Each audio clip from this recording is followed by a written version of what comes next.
Yeah, test 1, 2, 3, 4, 5.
Yeah, perfect. Sounds good.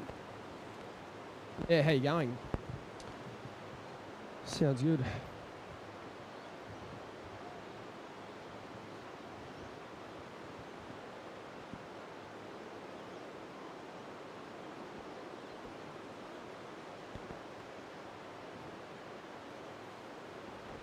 Yeah, that'd be cool if I don't hear myself. Yeah, I'll explode if that happens.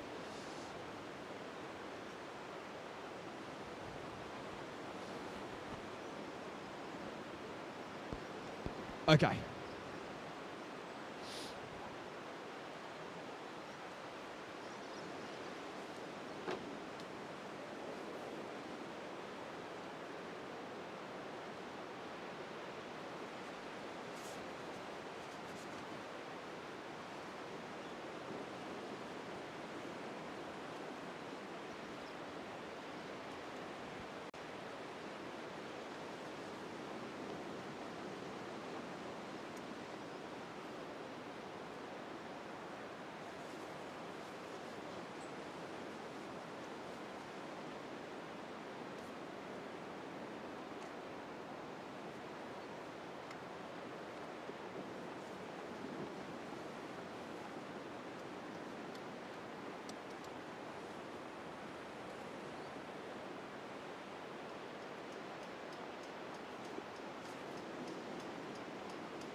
think this surfers might be falling off the tour. The cut is officially here. Dreams will be broken today. Falling short, you can see the disappointment. A heartbreak situation. A look of anguish, certainly not safe now. Qualifiers from around the world have been decided. The mid-year cut is complete. It's time for veterans, for newcomers, and for phenoms to battle it out and prove they are destined for the 2023 Championship Tour. We start here, Australia's Gold Coast, home to some of the world's premier performance waves, as we begin the fight amongst tour hopefuls. It's time for the Challenger Series to kick off at the Boost Mobile Gold Coast Pro, presented by Rip Curl.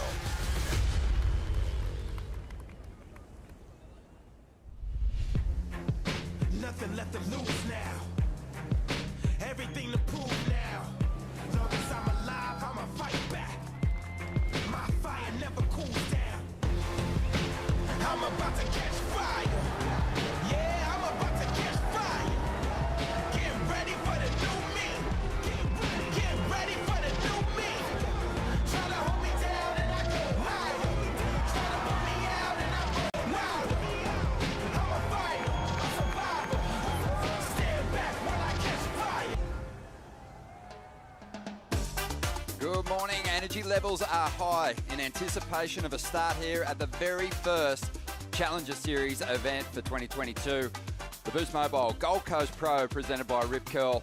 Big names enter the mix. Surfers with those heartbreaking early round losses over there at Margaret River will look to rise from the ashes and make a big charge up the leaderboard early on here as we dive into what is going to be a long and hard-fought battle for qualification for the Championship Tour. And there is also some of those big name CT surfers that made it above the cut line, rejoining the Challenger Series to stay sharp and of course to not miss the opportunity to surf snapper rocks. And the waves do look good.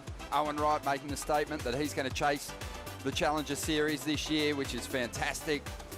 And Liam O'Brien making a competitive return. Had a chat to him yesterday. He's absolutely ripping his skin off to get out there and give it a good run. Good morning, everyone. Ronnie Blakey joined by Shannon Hughes and Wayne Rabbit Bartholomew, the king of the Gold Coast. Bugs, thanks for having us back, mate. Oh, it's great. Good morning, everyone. And wow, what an amazing lineup we've got here. This is just going to be such a battle from Heat 1 for 6 long days of unbelievable surfing. Obviously, Margaret River, a completely different setup. Big, raw, open ocean. Here, it's a lot more groomed. Shannon, you got the chance to have a surf out there yesterday. How fun was it? Oh, it's just so fun. I mean, the speed that you get down the line is unbelievable here at Snapper Rocks down into Rainbow Bay as well. And it's going to be a really great venue to just see a different playing field for our surfers out there. Bugs, the performance levels, where are they at? I mean, the waves really started to come on yesterday afternoon, but it's been a good run of quality surf up here for a while now. Yeah, there's been a good season. The sand's great, and we've had a lot of east swell. It's gone a little bit more east-southeast today, but it's really super connected to what it was like even yesterday morning. And like, you know, this brings out the best in everyone surfing. So everyone's going to be at the top of their game. Yeah, really high performance stuff. I think the other great thing about this contest, it is the first Challenger Series event, but with that stacked field, does have that Championship Tour feel, that vibe to it. Oh, most definitely. I mean, you know, we see with the early arrivals, just some of the biggest names in the world are here. Many of those that have qualified for 2023 are here as well. You know, everyone wants to have a go at snapper. It's true, yeah. Shannon, that's a great point that Bugs brings up. Obviously, in the past, you've had to really qualify to get that opportunity to surf with maybe 3 others or one other person out there in the lineup. Chatting to some of the new up-and-comers, those regional qualifiers, how are they feeling about that? Oh, they're just so excited. I mean, like Bug said, it's Snapper. It's one of the best waves in the world. It's got just this great feeling anytime you get a wave out there, whether it's in the jersey or not. So the fact to have it cleaned out, given that most days of the week this spot has more surfers than anywhere in the world, is just a great opportunity in itself. And then with that, it is a wave that really just suits bringing out the best in everyone surfing. Definitely. Bugs up. It's funny that there's so many Championship Tour surfers in the mix, and it's going to take a Championship Tour performance to win this contest. Have you seen the level from those regional qualifiers lifting through those warm-up sessions? Oh, absolutely. I mean, this is like they're going to, the seasoned vets and the pros, those that are just coming to have a go at snapper, they're going to meet some hungry lions and lionesses. I mean, it is really on. There's some great surfing in the warm-ups. Well, you can see what's unfolding behind us when you look at the host set here. Let's find out what's to come on day one of the event window here at the Boost Mobile Gold Coast Pro, presented by Rip Curl. Good morning, Stace. Good morning, Ron. Morning, team. You guys are looking magical there this morning. I'm standing here with Will Hayden-Smith, who's got the easiest job in pro surfing. Will, what are we doing today, mate? Are we on? Yeah, we're on 100%. The waves are looking really fun, and we've got a pretty good forecast for the next few days. And I'm sure during the day the commentators are going to be talking about how good the bank is. The bank's incredible. It doesn't take much to light it up. So we're going to start with men's round 1. We've got heats 1 to 18 in the water, 30-minute heats. So let's go. The bank is amazing. You could absolutely set your watch to it. A lot of hard work's going on in this event, Will. You must be stoked to see it finally underway. Yeah, we were talking about it yesterday that 2019 was the last time we were here, but we didn't even run a heat at Snapper that year. So to be on with good waves at Snapper Rocks, it feels incredible. The team here has done a great job. And I'd really like to acknowledge all the regional tours around the world to qualify this elite group of athletes that we've got here. So thanks to all the WSL staff around the world for putting on those regional QSs. And the field is amazing. Every heat is stacked, and I'm sure they're going to put on a show. Thanks so much, Will. It's going to be an amazing day. We'll be talking to you, Stace. Thank you, mate. And very excited to hear that we're going to get through those first 18 heats of the men's round. It is a lot longer than that. Goes to 24 heats. It's a stacked field, 96 surfers in the mix. Let's find out how they got here, and also on the women's side, how many surfers we can look forward to watching battle it out here.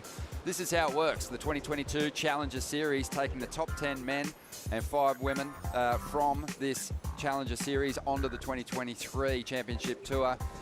It's going to be a lot of fun, Shannon, with 8 events on the schedule. That's right. Out of those 8 events, it's going to be the top 5 results that count towards the rankings at the end of the year to qualify for the 2023 Championship Tour. We're starting out with those 96 men. We've got 64 women in the draw. We've got a handful of surfers that are coming off of that championship tour, as well as surfers from 7 WSL regions, 58 men and 43. Some that will be newer names, some that we're familiar with that got really close to qualification last year.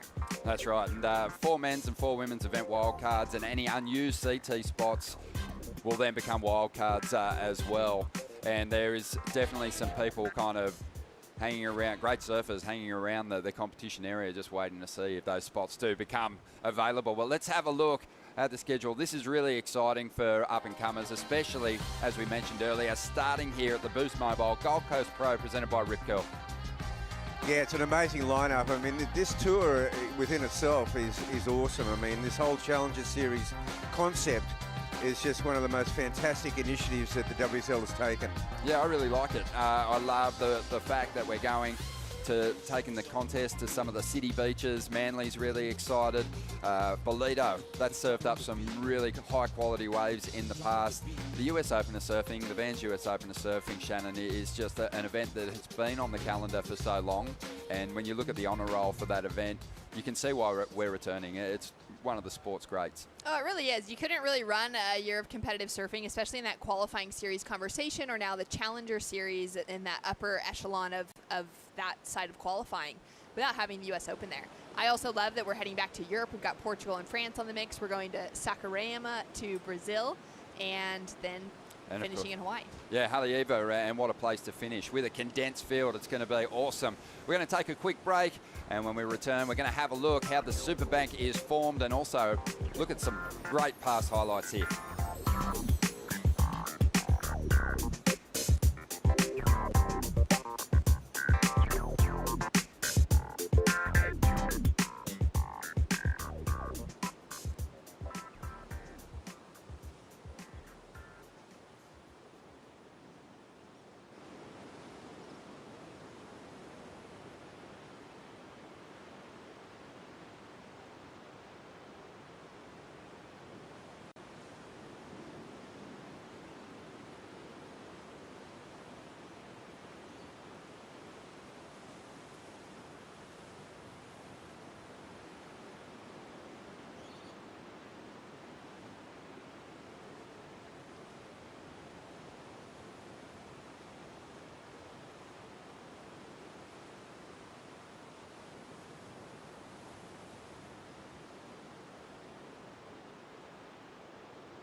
Welcome back to the Gold Coast Pro. Boost Mobile coming on board for this one, presented by Rip Curl. Great to have their support. And we're just moments away from getting the competition back underway. You can see the lineup incredibly stacked. Everyone's psyching the Boost Mobile Pro. Gold Coast has finally arrived, and I can't wait to see these first heats. We've got CT surfers entering the lineup straight away, Shannon. Oh, it's so exciting to see names like Sammy Pupo coming up in that first heat, just gained that made it past the midseason cut in his rookie year. What a great name to come up within that first heat. Most definitely, yeah. And when you look at the honour roll for this contest, I mean, it's come in different forms here on the Gold Coast surfing, professional surfing bugs, but you've got to wind the clock back all the way to Michael Peterson, victorious in the stubbies, and then when you wind the clock back just a couple of years, Italo Ferreira getting a win here on his world title run. Yeah, the Gold Coast has always been a host of a major event, starting with the Stubbies Classic at Burleigh Heads, and there were some great ones at Kira. Then, of course, the move to the Snapper Rocks as the home when it was the Quicksilver Pro. And we've got former winners in the event. Julian Wilson winning in 2018. Owen Wright, the amazing comeback victory. And then look at Kelly Slater. How greedy has he been here on the Gold Coast? So many wins, and we're going to have a look at some of those amazing highlights for Slater from earlier on in his career and, well, right up until 2011 when he won it pumping surf, and 2013 too. He racked them up all over the place. Just incredible performances from Kelly over the years. I mean, such just iconic surfing that we saw from him here at Snapper, and I love seeing that he's back in the draw bugs. Yeah, look, it's really awesome to have the 11-time world champion here, and obviously a lot of those earlier victories were at Burleigh. You know, Kira, Burleigh, Snapper. You know, Kelly's right at home. He, as I said, it brings out the best in everyone, and he's the best.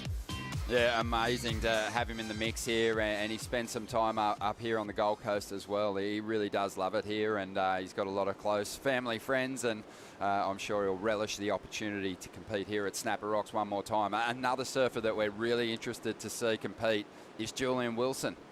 Took a hiatus from professional surfing, announced that toward the end of last season, Shannon, but yeah, he's going to be making a comeback in an event where he's been victorious in the past. Oh, it's so great to see Julian, heading back out in the jersey, coming back from that time spent with family, not wanting to be away with just long weeks and months away traveling over the last year or so. It's great to see him coming back, especially that he won pretty recently back in 2018. Yeah, I think the quarantine had a big part to play, having to isolate for a couple of weeks when you were returning home. Julian found it hard with his young family. I think all the surfers did. But he was just ready for a break. But these are the amazing highlights from the win. The contest moved down towards Kira Bugs, and Julian found the wave of the event. Oh, yeah, Julian Akira is a sight to behold, and of course, he's back at Snapper. I remember when he was a young kid from the Sunshine Coast, got a wild card out here at Snapper and put on a show and really announced his arrival. Yeah, it was awesome, but it is going to be intriguing to see what level of performance he is at after that break. I'm sure he's fine, but there's just nothing quite like being around the company of other Championship Tour surfers to keep your level up. So we'll look forward to that a little later in this first round. We're going to take a quick break. When we return, we're going to have a look at some former winners here on the women's side and also talk about who's going to be a major threat.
waves are firing here on day one of the Boost Mobile Gold Coast Pro, presented by Rip Curl, and we're just moments away from getting competition. The first round for the men underway, but before we do that, we want to have a look at some of the big names that are in the draw for the women's event, and there's none bigger than Stephanie Gilmore here on the Gold Coast and all over the world, in fact, but has won this contest so many times, Shannon. Oh, she's won 6 times. It's amazing to see those sort of numbers behind a name that we just want to see surf a fast right-hand point. Exactly. It's also a big opportunity. It's going to be tough for those aspiring qualifiers to overcome the likes of Stephanie Gilmore and Tyler Wright, who's in the mix as well. But Bugs, it's also a huge opportunity to make a statement, to beat one of your heroes. Well, this is going to be amazing because, you know, for Stephanie, I mean, many times she's used this event to launch a world title campaign. This is a wholly different scenario, but she just has to sort of dawdle down the hill from her place and surf her home break. Amazing, and she might do that again. She might use this event as a real confidence builder for the championship tour. But Steph, a 6-time winner, this is where she claimed her first CT victory way back in 2005, cutting school on her road to the final, and that maiden win, and she's just been collecting them ever since. Oh, she just hasn't stopped. I mean, literally from that rookie season, just incredible to see her find momentum so early on. And I think that's such a cool storyline too, thinking of those new names that get to come up against Steph. The names that Steph was matching up against at that stage in her career would have been monumental for her to take out in those events. And now we've got brand new event and brand new names coming into this contest that are going to be looking down to take down the local here at her home break. I had a chat to Steph yesterday during the press conference. She said that, you know, the wins are a lot harder to come by these days on the CT. They're going to be a lot harder to come by here at Snapper Rocks this year too, because it's a ravenous field of up-and-comers. We saw the talent of the rookies on the CT this year. Many of them are still in the mix. I believe they're all competing here. So it is going to be difficult, and they're going to have a real point to prove. Yeah, they're all going to be in the draw. I mean, even Gabriella Bryan, who's just made that mid-season cut and taken away a second-place finish at Margaret River, she's here. She's ready to go for that opening round heat, and it's going to be really exciting just to see how they fare, how those newer surfers, those that have just jumped up from the regional qualifying series, how they go against those women with some championship tour experience. Yeah, I really like Steph's chances here. You put her on a point break, sand bottom point break. She's going to have a fantastic chance at winning. She proved that last year in the last CT stop, Mexico, getting her most recent victory. But let's talk about Tyler Wright too, because she won Bells Beach, Bugs, just a month ago, and she's just looking so on point, has that great variation, and she's also claimed a couple of wins here. Tyler looks fantastic out of Snapper, and this year she looks to be showing a lot of intent with that huge win at Bells, and now Snapper, she loves it here. Again, it'll be intimidating for all the rising surfers to come up against the names like Tyler and Stephanie and Sally. I mean, this is just a fantastic opportunity for everybody. It is. Tyler, Bugs mentioned it then, Shannon. She's looking really determined this year. In the past, she's kind of let go of her losses quite easily, looked completely unfazed by them, but as she came up the stairs at Margaret River after losing to Molly Picklum, she kind of looked a little dissatisfied with the result, and that's strange to see with her. Well, I think it's a great thing. I think we're seeing that hunger return to her to want to get another world title. She's already got 2. She wants to go for the 3rd this year. Yeah, well, it could all start here. You know, this is a big confidence-building event.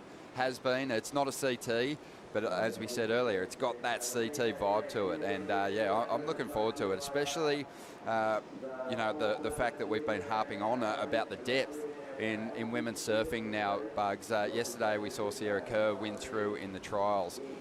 What do you think about her chances in this event?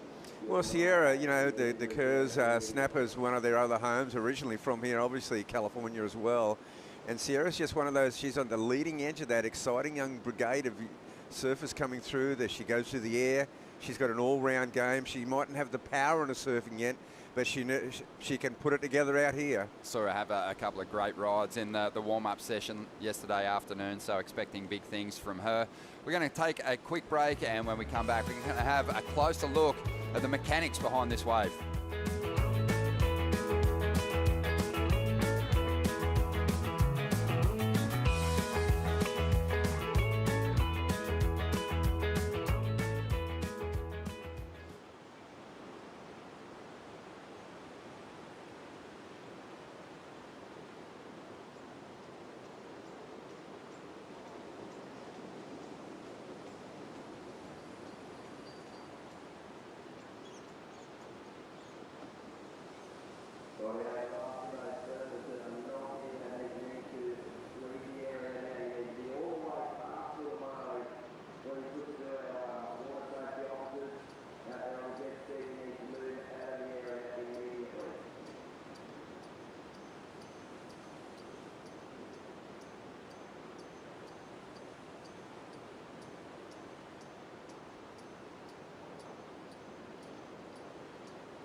In 2001, a sand bypassing system was introduced by the New South Wales and Queensland governments.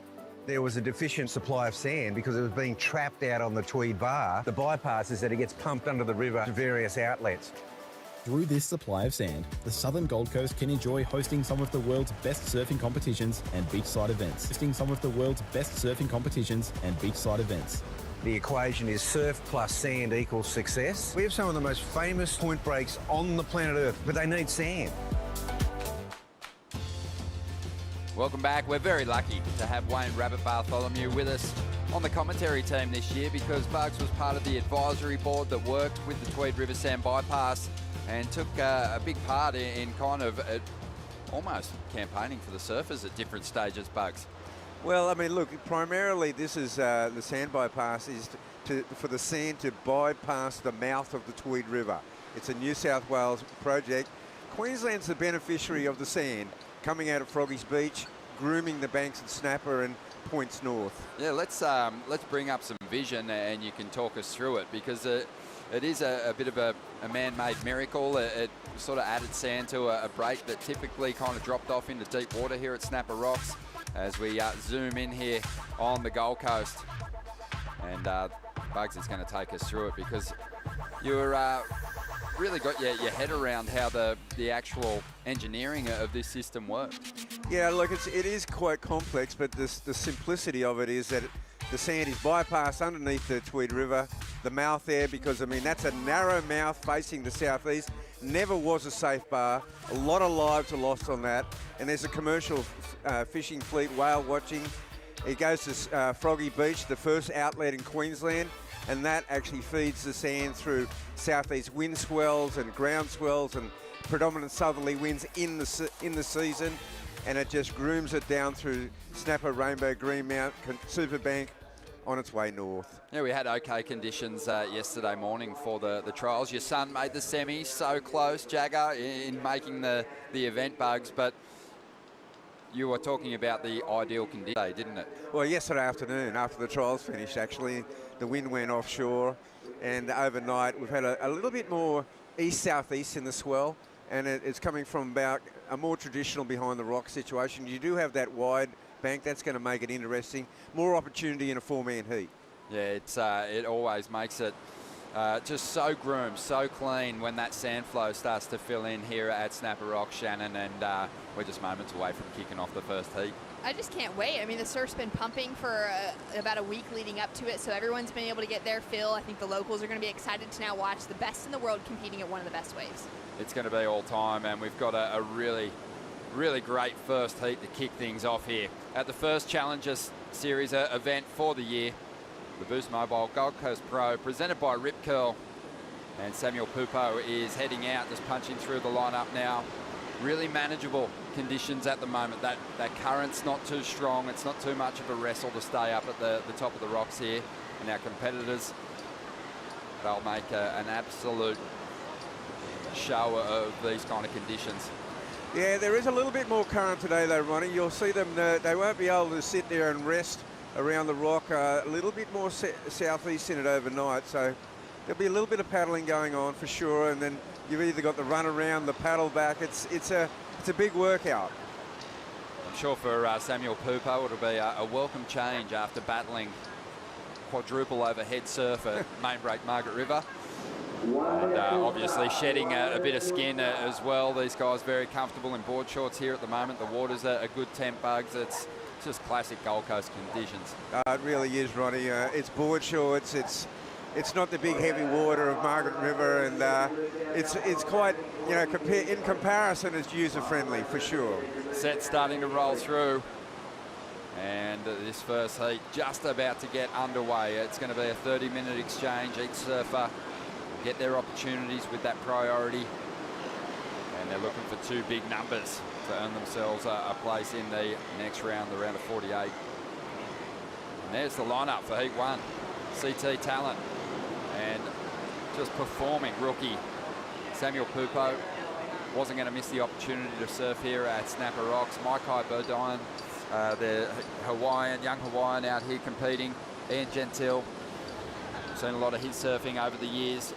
great talent, tall guy, plenty of power, and Crosby Colapinto, who gets his place in the draw via a wild card, didn't actually crack the top end of the regional qualifiers over there in North America. So very thankful to have this wild card opportunity, and he really does need to make fantastic use of it, Bugs. Otherwise, he's going to be in danger of missing the call up for potentially some other events. Yeah, I suppose it's a one-off shot for Crosby. It makes this heat a heck of a lot harder. And obviously, with Samuel, you know, he was hedging his bets. You know, he didn't know if he was going to make it through to the bubble in Margaret River. Oh, this is just the anticipation of what's going to come our way on this first ride, Shannon, is huge, because the warm-up sessions yesterday were remarkable.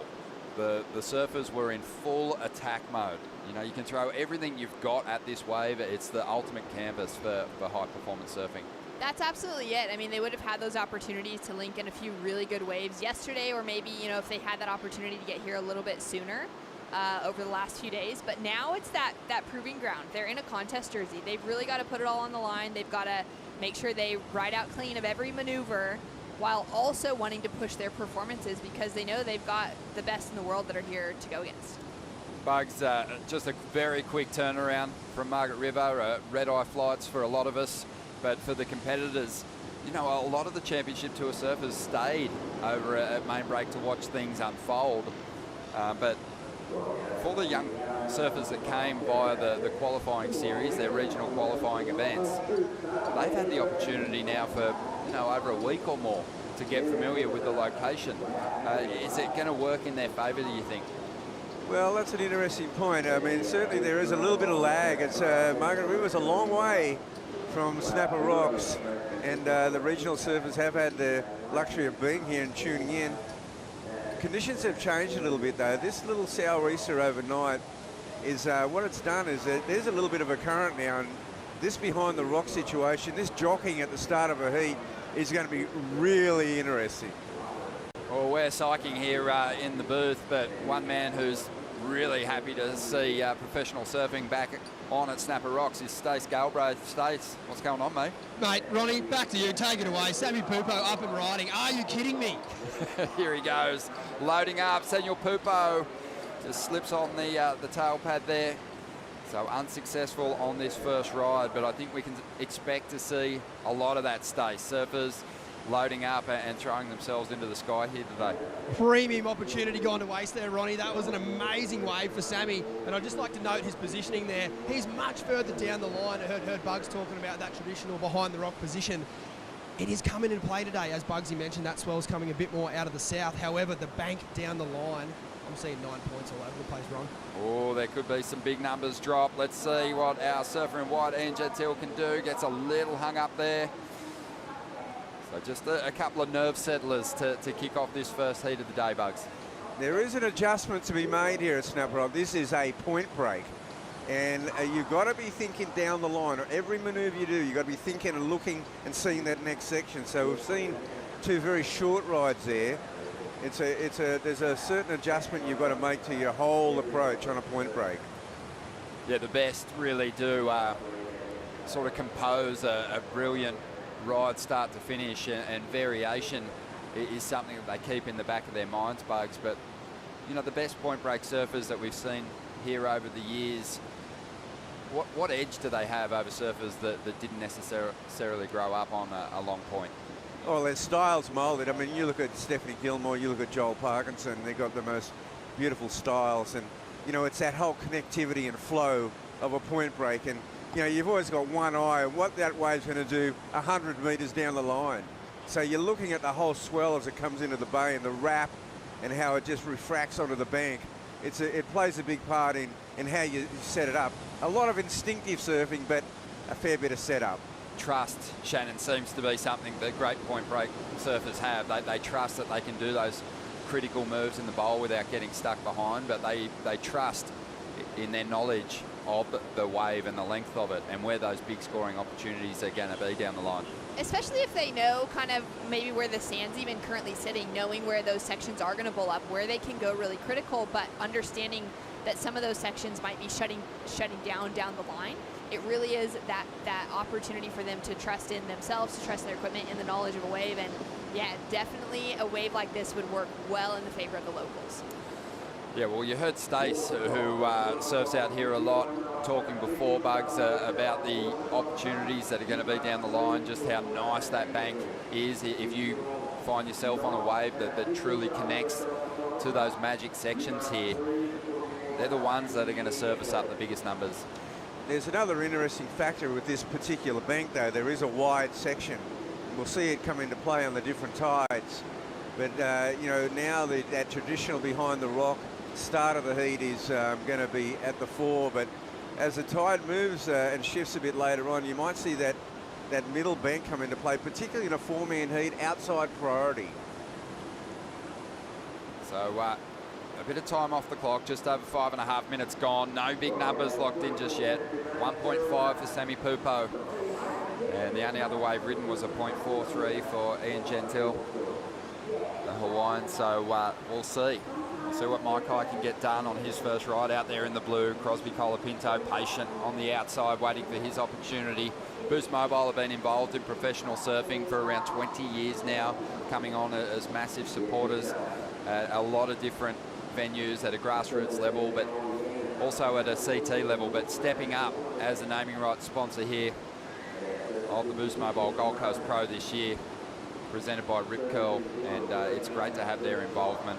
I saw Jason Haynes, who works with Boost here in Australia, and he was absolutely buzzing at the opportunity to be involved in an event here at Snapper Rocks on this level. It's an awesome setup, very similar to what we have with the Championship Tour have had in the past.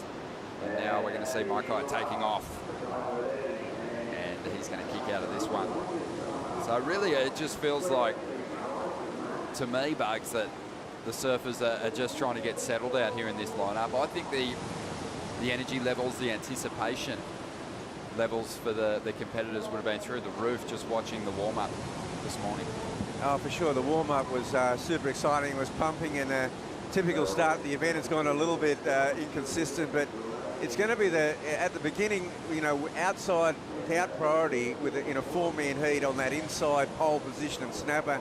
We've already seen a few of them getting too far behind, and that's going to make it interesting. The quicker it gets into the priority rotation, the more organised and settled it'll become for the heat management. Yeah, I want to ask you, Bug, so about positioning in the lineup right now. They're all clearly, at least for the start off of those waves, they're just sitting too deep. Do you think that will, with that priority, it'll allow them to start sitting farther down the point? Well, you know, all morning the bigger sets have been coming from deep, and you know, there are some better waves, obviously, that connect the whole bank. You know, there's no doubt about it, but I'm even seeing the guys now moving across to that second part of the bank where it's just a little bit more readable, and we see someone taking off now in the middle. Yeah, let's see what this young Hawaiian can do on the backhand. Maikai just working this one over. Rolling through to this inside section. And hasn't really had any big major turns yet, but having faith in the wave that it will connect to the bank at some point. There's a solid hit, good combination.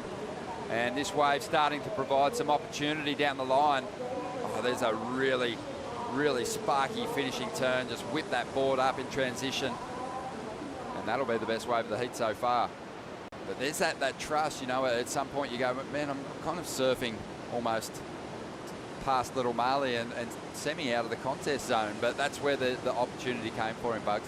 Well, you know, he had to really wait a long time for that to hit the bank properly and line up, and it was through that Little Marley section.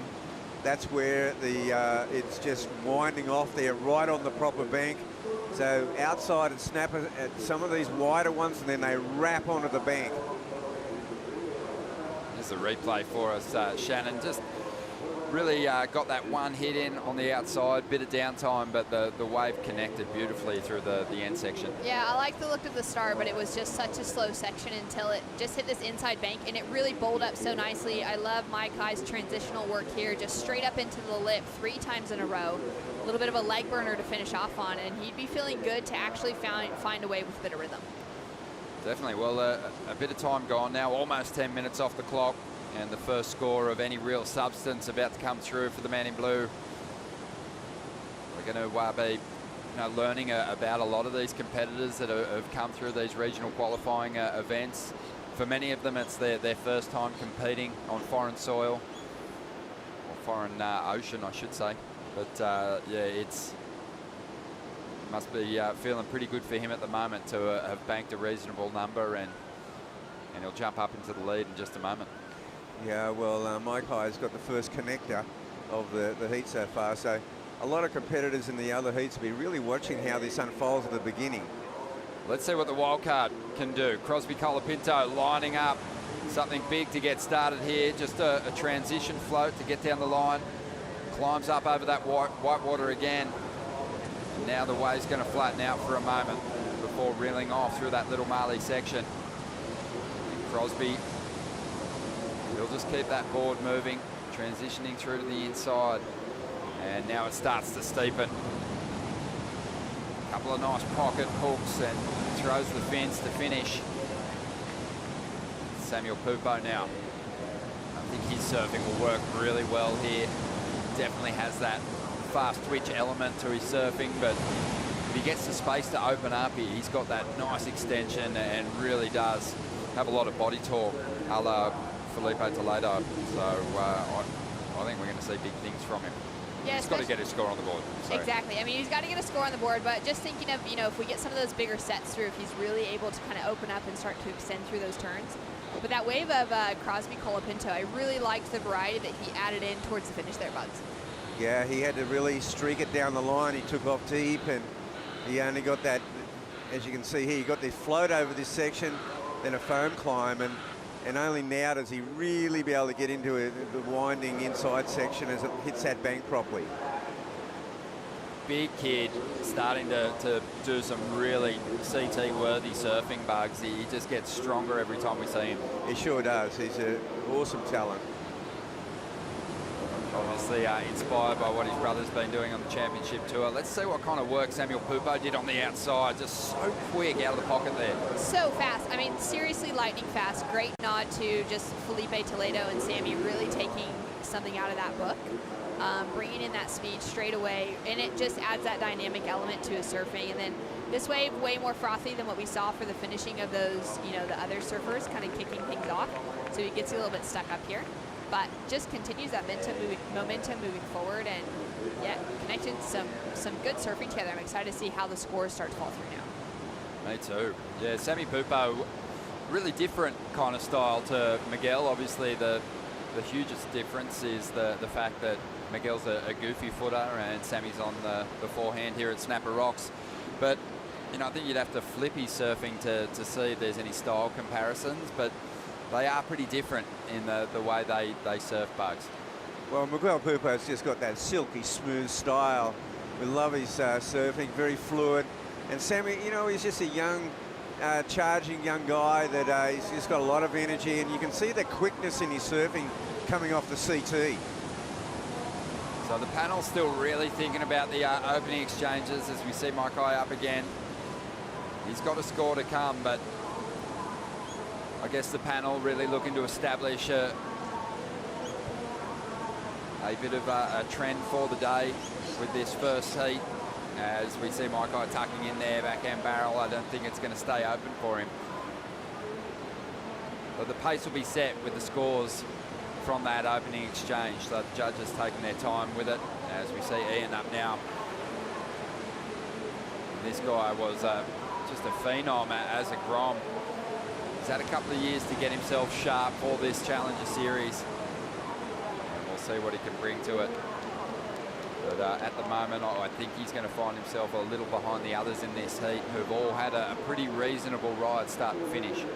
Yeah, I couldn't agree more. It's still just waiting for those scores to drop through, but it's really going to just set the pace and I think it's going to give both Ian and Mike High the opportunity to then reset themselves in the lineup to start seeing what waves they really need to be looking for. Well, it's just on 15.5 minutes to go here in the first heat of the day at the Boost Mobile Gold Coast Pro, presented by Rip Curl.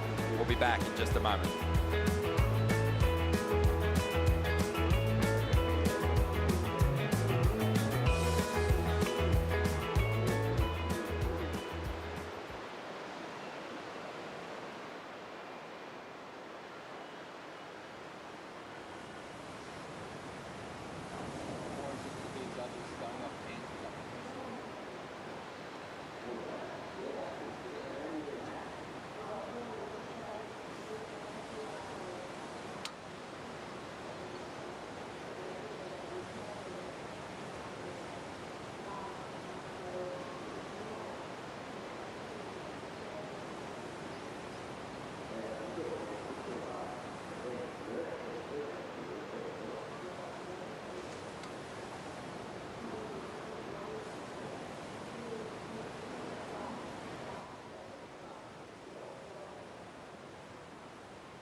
The Boost Mobile Gold Coast Pro presented by Rip Curl is brought to you by Boost Mobile.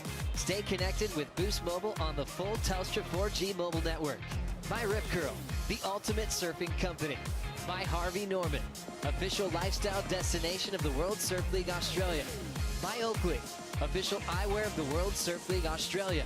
And by Cooper's Brewery, official beer of the World Surf League Australia.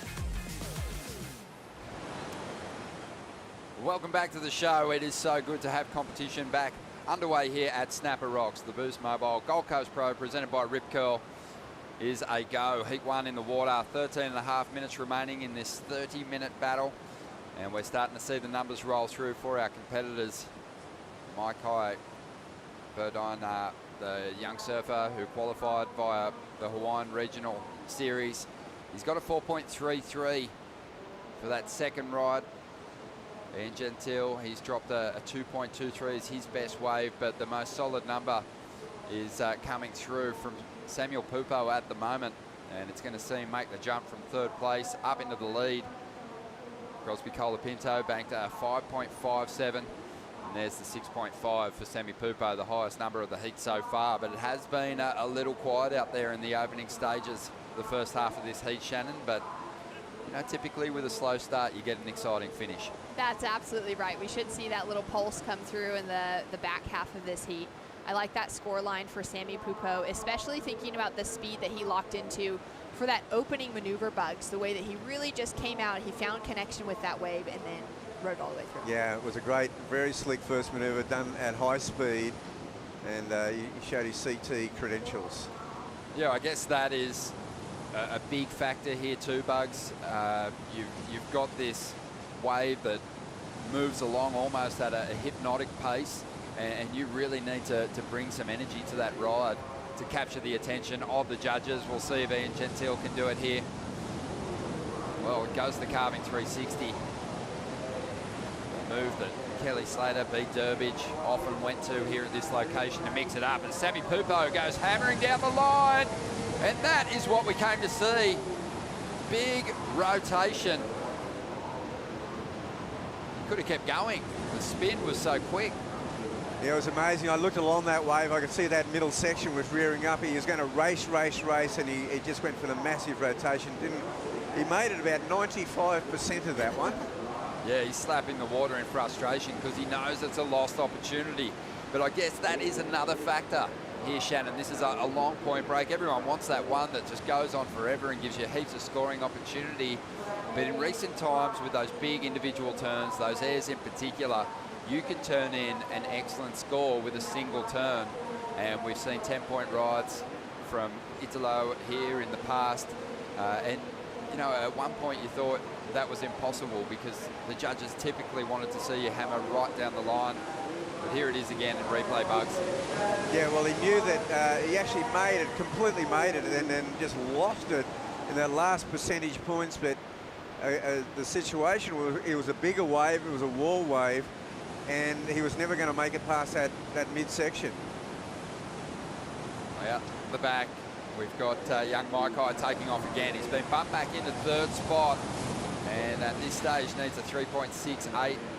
Probably won't get it out of this ride. 10.5 minutes to go as we see Ian up again. Starting to build some speed. Big section to deal with here. Actually has to adjust. This wave's starting to reel off, but it will slow down now. And he arrives at the pocket nicely. A couple of big hits to get started. Out in front of it again. Moving plenty of water. This is his best wave for sure. Nice sequence of turns. The wave now gives up. And he kicks on out, but that'll help his cause. But Ian, he had a 7.17 earlier. So this is going to get rid of the 2.23 and see him up into the lead. Well, you know, he already got that 7.17. That wave was far superior. So expecting a good score for another one of our qualifiers out of Hawaii. As we see there, just over 9.5 minutes to go. Stace watching things unfold. Stace, we almost saw Sammy Pupo stick a monster rotation before, but these conditions have been a little trickier than we thought. Yeah, here with an Oakberry conditions update, Ronnie, and look, it's not the first time the horn has killed the swell when we start an event, but like you said, those slow starts usually bring up a pretty quick finish. There's so much scoring opportunity out there. I would love to have seen Sammy stick that manoeuvre just because we've got so many exciting surfers in the draw that are able to pull that out. So I think we are going to see a variety of surfing today. Long waves where you see Ian Gentile going top to bottom, and then I wouldn't be surprised to see a few more airs going down. Yeah, I just want to see that contrast state. So, I mean, we've seen waves strung together nicely so far and some pretty decent scores drop, but I guess the surfers will be inspired to go for those big individual turns if they hear those big numbers drop. Absolutely. I can recall the bank looking very similar one year when Italo Ferreira took off behind the rock and did that massive full rotation and scored a 10-point ride. So as much as, you know, us Gold Coasters, we love seeing that top to bottom surfing from behind the rock all the way down into Rainbow Bay. Might not be the case. One big air is definitely going to get you a big score. Well, we'll look forward to seeing it. We've got a little taste of it. Sammy Pupo has warmed the jets, taking off early on in the event. And that's just a scary thought, Shannon, when you think about priority and high quality waves and going all the way out there behind the rock and waiting for that something special. If you leave your rival on the inside sniffing around for closeout sections, you can find yourself well behind the 8 ball. Well, that's exactly it. I mean, it's a large playing field, so there is that opportunity. As long as there's some scores coming through or some waves coming through that are offering that scoring potential, we really could see those surfers pushing that progression and adding that variety into the conversation that would be just so different than what we know of traditional surfing here at a wave like Snapper Rocks. But to push to the air game, I mean, I'm excited for it. So as you can see, things are pretty interesting here at the moment. It was Maikai that got started early, dropped that 4.33, backed it up with a 3.17, kind of took the initiative early on to bank a couple of scores, but the way it worked out didn't really work in his favour because Crosby Colapinto, he was a little more patient on the outside. He's got a 6.3 to his name. Ian Gentile's got the big number, that 7.17. I think that was the wave that we saw before. So he's got that fantastic position of holding the high score and only needing to improve on a 2.23 to really consolidate one of these top 2 spots. But Sammy, Pupo and Crosby very evenly matched with those numbers at the moment. And there's going to be a good battle for a top 2 finish in this one. Yeah, I figured that must have been that wave of Ian Gentile because we didn't see an earlier one, but that was the 7.17. That's the high point so far. No, he has got another score on the way. Okay. Judges adjust, as we said. It's not unusual in this first heat of the day for them to converse a little bit about what they want to see and also just to establish just a little bit of I think a benchmark for where things should go. They don't want to go too high early on. I don't think we've seen the surfing that warrants that just yet. But it was a 6.87, that last score of Ian. So 2 great rides without actually going too high risk. So there is some credit for stringing together those nice combinations and showing good variety. But there is still room in the scale to drop an excellent score if someone throws something truly mind-blowing at us. Let's dive into the Harvey Norman heat recap with 5.5 minutes to go. And we'll see how Ian got this lead. Shannon Crosby, though, looking solid at the moment, but he'll need more. Yeah, I found that, you know, that 6.3 and that 5.57, which have him sitting in that second position, but it was this one from Ian Gentile that just set himself apart from the rest of those surfers. Found some great pocket work, really good extension through those turns, and walked his way into that first 7 that set himself up really well. And then this next one that came through, I mean, found that speed, found that drive down the line, and put it all together. He did, yeah. He's a really tall kid, Bugs, and he uses that leverage nicely when he opens up those shoulders. Oh, well, he's got the 2 highest scores of the heat so far. I mean, he's putting it together snapper style. And now the situation for Crosby Colapinto, he's in second spot. He's after a 7.74. Sammy Pupo, he could easily be leading this heat had he just ridden a couple more feet out of the whitewater. Yeah, well, Sammy, look, the stakes aren't as high for Sammy. I mean, he's already re-qualified for 2023 on the CT, but he would have liked to have made that, and he would be probably in the lead right now. And so that's why he was slapping the water. I think you know, this being such a big event in the context of this part of the season, obviously, but also when you look at the schedule for the Challenger Series, this has to be one of the highlighted contests as far as wave quality goes. And Sammy Pupo won't want to fall out of the mix here. He doesn't need a big number, just a 5.37 to overtake Crosby. But I think there'd be some frustration there, Shannon, just, you know, actually landing bolts on a rotation like that and failing just to ride out. Might have just been a lapse in concentration for him, thinking that he had the move stuck. Yeah, I agree. I think it would have been so good to see him ride out. We're going to have to see what he gets up to on this one. Well, his confidence will be soaring after locking in a place for the CT through the back half of this year and also into 2023. But here he goes, loading up. It's just speed on tap for Sammy Pupo. Just finds that flow. His equipment looks really sharp. Also thinking about the fact that for Sammy, so he doesn't need to try and get that qualification, obviously, because he's already made that midseason cut. But for him, he's got waves like Punta Roca at El Salvador. He's got J-Bay in mind. When it comes to surfing snapper, finding his way down a few really good rights, getting those turns linked together, but also testing himself in where he can push that progression, knowing that he's got some really similar venues coming up on the championship tour later this year. Yeah, and we've seen it in the past, Pugs. Typically, surfers in their younger years on the start of their career, they'll take on any event that comes their way. They're not shy. They know they'd be surfing anyway, so you may as well have a jersey on and be doing it here at Snapper Rocks. Absolutely, yeah. I mean, they're hungry to surf. Look, the gnarly thing about this is that first round of a Challenger Series event, people coming from all over the world, half the field are eliminated. It is a gnarly cut. Talk about making the cut. That's it. We're going to see 24 cuts in this first round. We're going to lose 2 surfers from each heat. The top 2 will progress through to that round of 48. 2 minutes remaining here and waiting on numbers to come through for Sammy Pupo. Will it be the 5.37 he's after to get himself up in a second spot? Ian Gentile in a great position. And we're going to need some serious wave action. When you start thinking about the priority order for Sammy Pupo, if he doesn't get the number to chase down the score that he needs to get into the top 2. Yeah, it'd be a shame not to see him in the rest of the draw, but I think one of those other names in this heat in Maikai Berdine, he's a young surfer coming out of that Hawaii, Tahiti, Nui region, still fresh out of the juniors, has very little qualifying series experience actually. So this last year, getting himself onto the Challenger Series was his first go at really getting the jersey on outside of just the juniors. So for him, this is a huge moment. He's paddling out against 3 guys with a whole lot of experience, championship tour and qualifying series experience over the years. So it's been great to see him find a little cover up. Yeah, getting barreled to kick things off here, the youngster who's been throwing down some great turns on the backhand. Obviously has plenty of potential, a big future ahead of him. And it really starts here with these major events.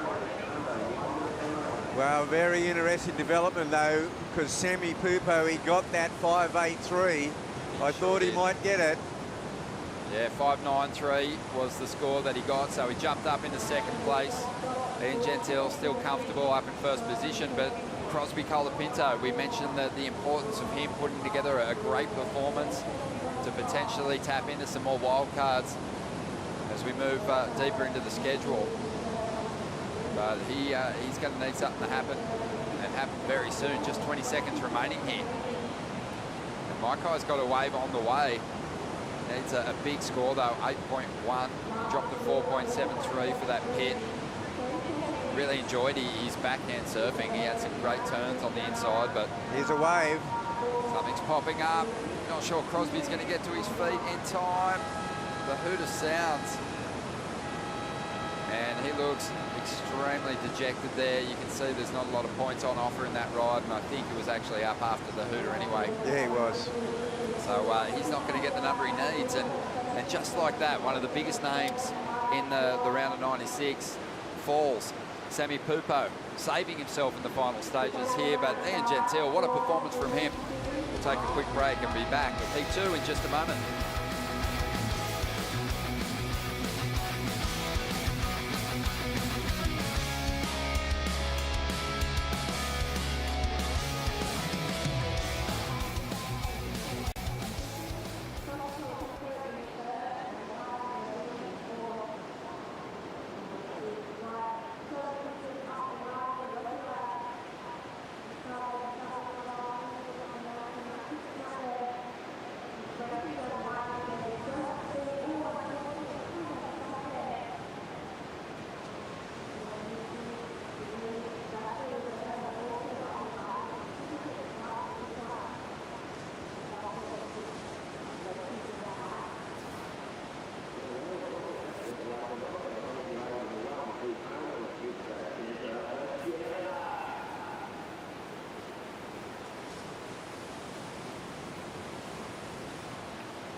The Challenger Series is underway, kicking off here at the Boost Mobile Gold Coast Pro, presented by Rip Curl. Heat 1 is in the bag. Ian Gentile getting the win. Sammy Pupo in second spot.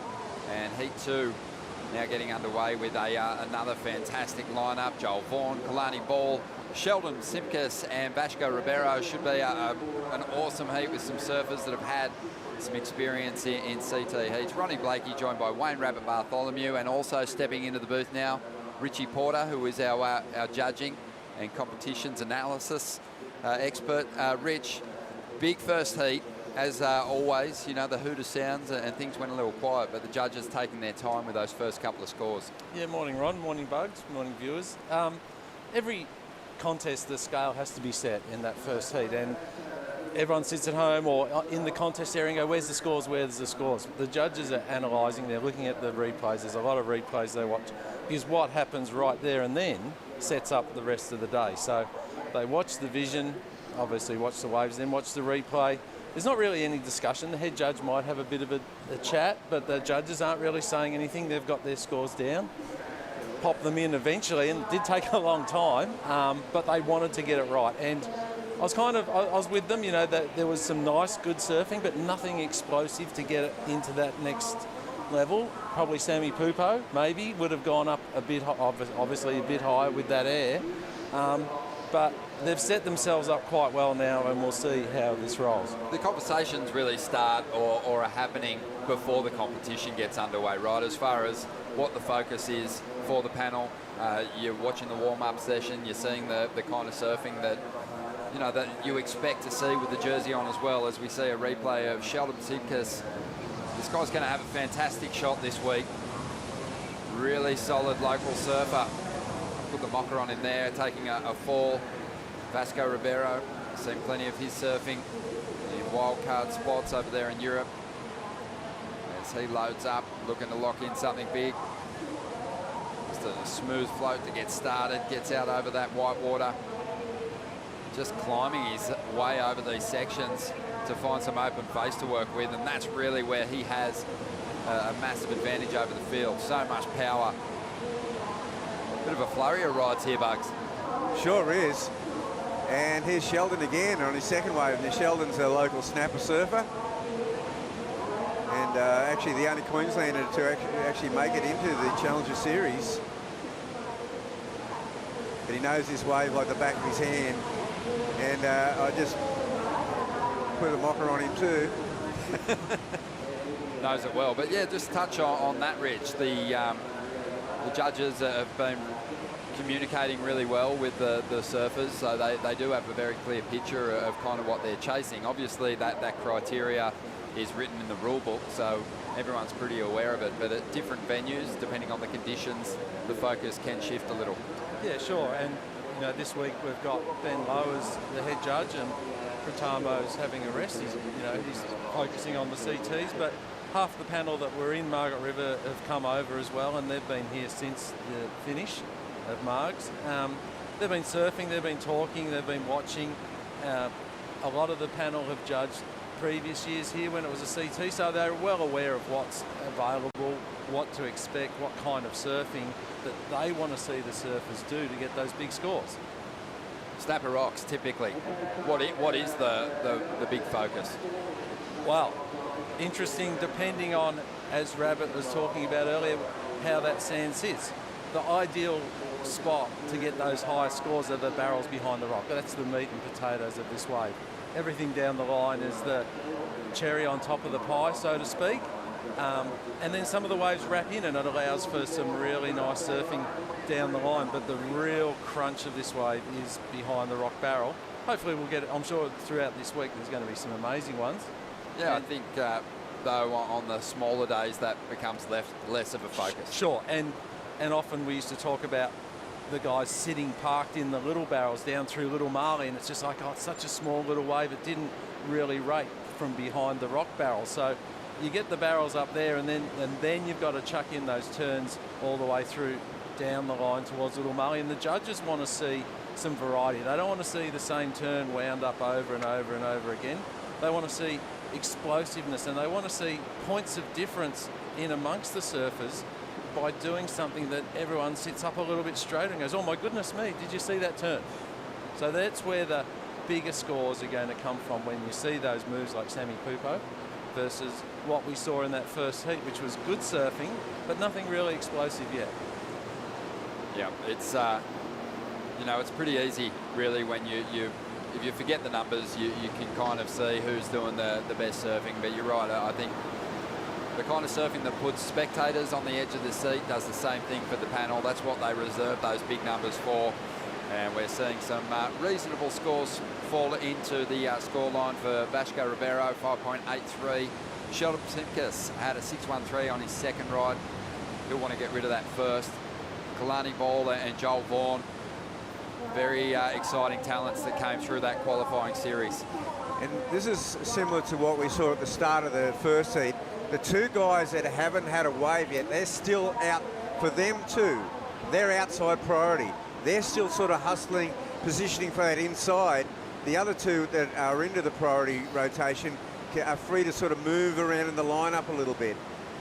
That's right. Yeah, Kalani Ball, he managed to get himself into the Challenger events last year and had a really good run and was within striking distance going into the final event.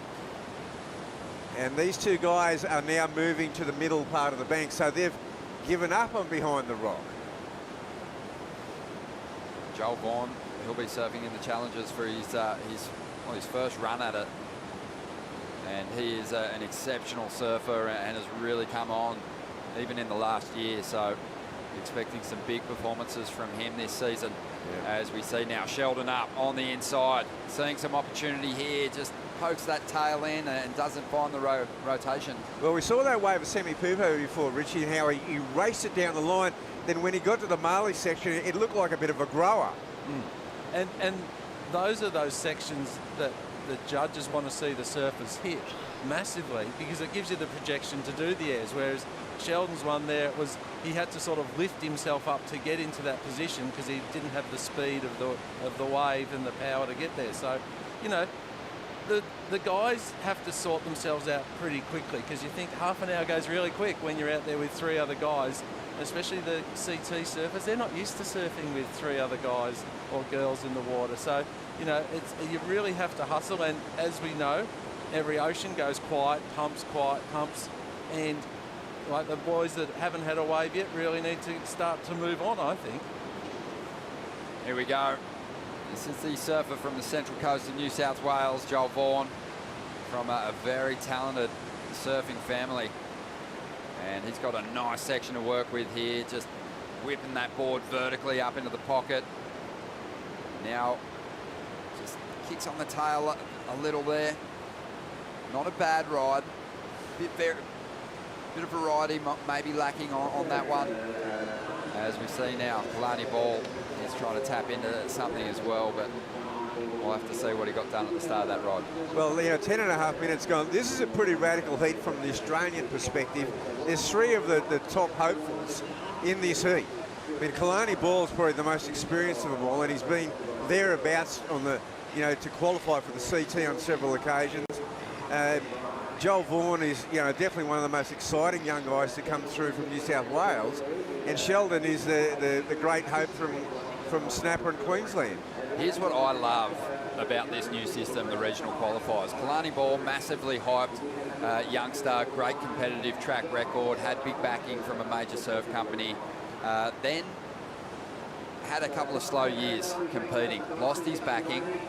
Then the regional qualifiers kicked off. Last year, he in the last event of the qualifying series last year, he got himself the result he needed to crack the Challenger Series. That instantly gave him the opportunity to go out there and start seeking out major backing to tackle the Challenger Series events. He found it from O'Neill. They got behind him and he almost qualified. So, you know, you can really reignite your competitive dream now on this regional qualifying series, and it's great to see Kalani chasing down that dream again on the Challenger Series in 2022. Yeah, well, he's had a very slow start to this heat, and he's a little bit behind the 8 ball. However, there's only really been 2 scoring rides of any significance. Sheldon Simkus with that 617 and that first wave by Vasco. Yeah, Vasco Ribeiro dropped a 5.83, so he's sitting up there in second spot. We've got scores on the way for our other 2 competitors. Right now, though, we're going to hear from Stace, who's found one of the successful surfers in the first heat of the day. And walk us through what it's like to paddle into a perfect canvas like that. Yeah, I was kind of had a bad start. I was just like, had some nerves for sure, you know, first heat of the day, and then I was out there by myself and I saw like lines coming in, so I just kind of relaxed. I was like, okay, I'm just gonna wait for the one, and as soon as it popped up, I was like, okay, I'm going. This is the one right here.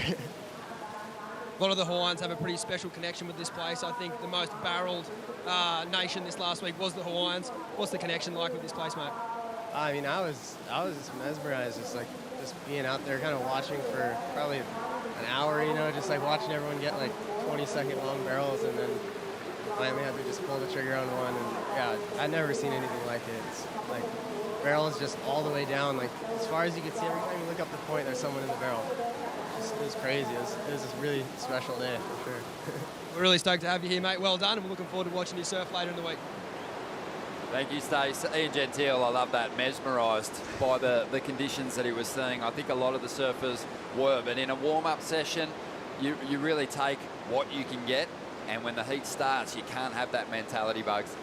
Well, you know, he also touched on the fact that, you know, there were nerves. I mean, the first heat of the day, also that first round of competition for the year. But then he said he saw lines, he saw a set coming, it relaxed him. And, you know, he said he's had those warm-up days here where it has been spectacular all the way down through Greenmount, barrels everywhere. Well, 16 minutes remaining here. And Sheldon Simkus has got himself the lead at the moment. Let's have a look at the replay, though, for Joel Vaughan. Rich, exciting young surfer. He dropped a 5.1 for this wave. Yeah, and that's a fair score, because if you really break this surfing down, it's nice surfing, and it's just on that lower good range, just under that area. You know, some judges gave it good, some not quite, and the better the surf gets, the harder it is to get a really good score, because the judges want to see you tear these waves apart. And we see with White here just a little bit more of flair, so just a better score, because he's throwing it around a little bit more, you know, a little bit stuck there. But the judges get really harsh, and it's good, because it makes the surfers surf that much better. Just incredible variation from Sheldon too. You know, there was a real measured pace to the start of the ride, Bugs, but when it steepened up, he really started to unload those more critical turns. Yeah, he did on that one. That's he knows every drop of water out of here. Kalani Ball getting in on the mix as well. And as in all places, wave choice is really crucial, because here we go, here's red again. Yeah, Joel loading up. Let's see if he can bring a bit more of that repertoire to us. Looks like he will. Nice cut down slice there. And digs in, wanted to drift that tail, but unsuccessful. He'll go down. A lost opportunity on what looked like a high quality set wave. Yeah, very interesting. Vasco Ribeiro seems to have gone very quiet in this heat. He opened up with that 5.83, and we've seen nothing since. We're waiting on some numbers to drop. 14 minutes to go here. We're going to take a bonsai brew break and be back with more action in just a moment.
The race for qualification for the Championship Tour is underway. 8 events. The Challenger Series is in full swing now. Heat 2 out there in the lineup.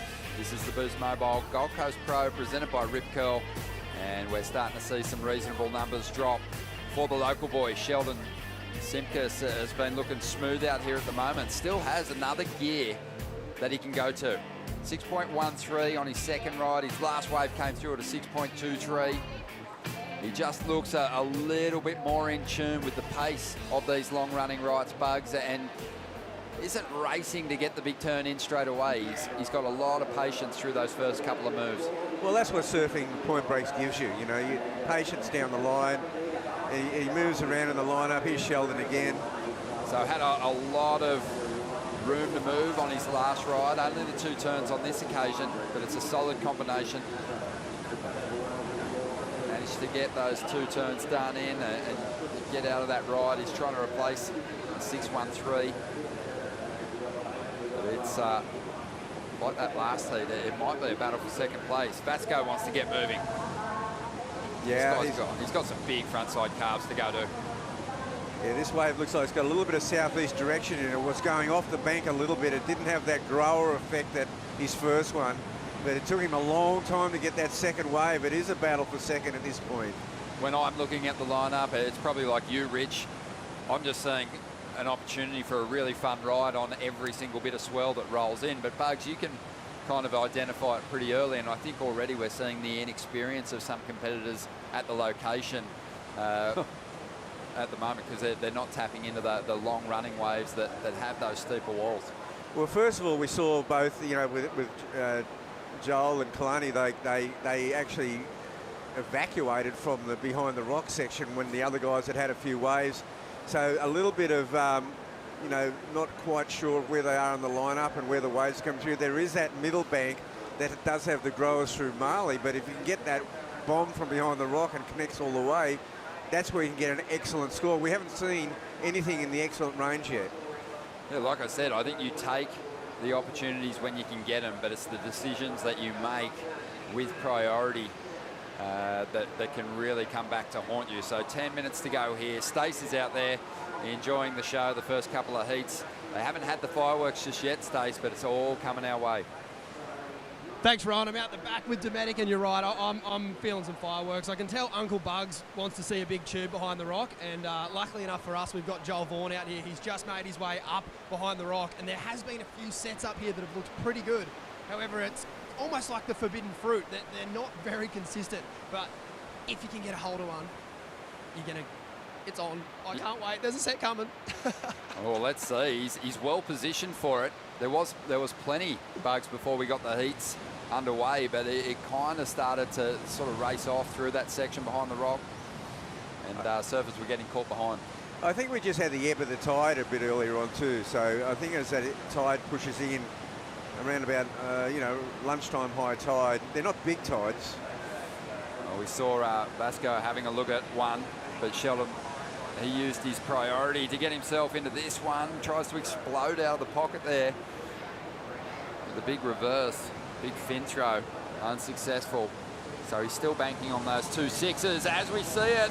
Joel Vaughan tapping in, getting barreled and finding the exit. Well, Stace called it beautifully as he drives out of that one, and now Kalani Ball initiates his priority down the line, and nice little whip off the top here. Kalani is back in 4th spot now, so really needs to make something of this final section. Solid hit. But Rich, I'll go to you. What happens in that situation? Kalani had priority. Joel Vaughan on the outside got barreled. Had nothing to do with Kalani Ball. Does he still get a score for that ride? Yeah, for sure. He'll get a score, and it'll be a pretty good score because it was a neat barrel. And this is where priority, sometimes it does my head in a little bit, because by rights, everyone should be the primary takeoff zone is behind the right. Once you move down out of the primary takeoff zone, the priority judge can suspend your priority. You can get it back if you go back up. So seeing that Red didn't have priority, had the barrel, luckily got out of the way and Kalani took the wave, which was his right because he still had #1 priority. it's harsh, and sometimes these rules are really, really tricky. And I really like, if you got the PTZ, we call it, or PTZ, I like it when it's behind the rock because that's the primary takeoff zone. These guys have moved all the way down the line to catch whatever they can get and still hold priority. So there's no interference or anything. It's all good. There are two distinct lineups today, though, mate. You've got a wide bank, and in these four-man heats where you're going to see plenty of that, because that middle part of the bank is where it goes through Marley, and it's a legitimate takeoff spot. Here we go, Joao Vaughan up again. Winds through a carve, not much else on offer, I guess. Yeah, it's not the predominant takeoff spot isn't necessarily behind the rock yet. It's kind of split between two sections. It is, and really what we got there is Joao Vaughan and Kalani Ball. If you add those two waves together, it's an excellent score. It might be better than excellent. I agree with what you're saying, Bugs, but it happens here a lot. It just seems weird that Red doesn't have unconditional right of way for this whole wave when he's ridden it for the first 50 metres by himself until here. So we can argue about this all day about the two separate spots to take off on, but for me, this is Red's wave. This is Red's wave. Yeah, but you got also, to.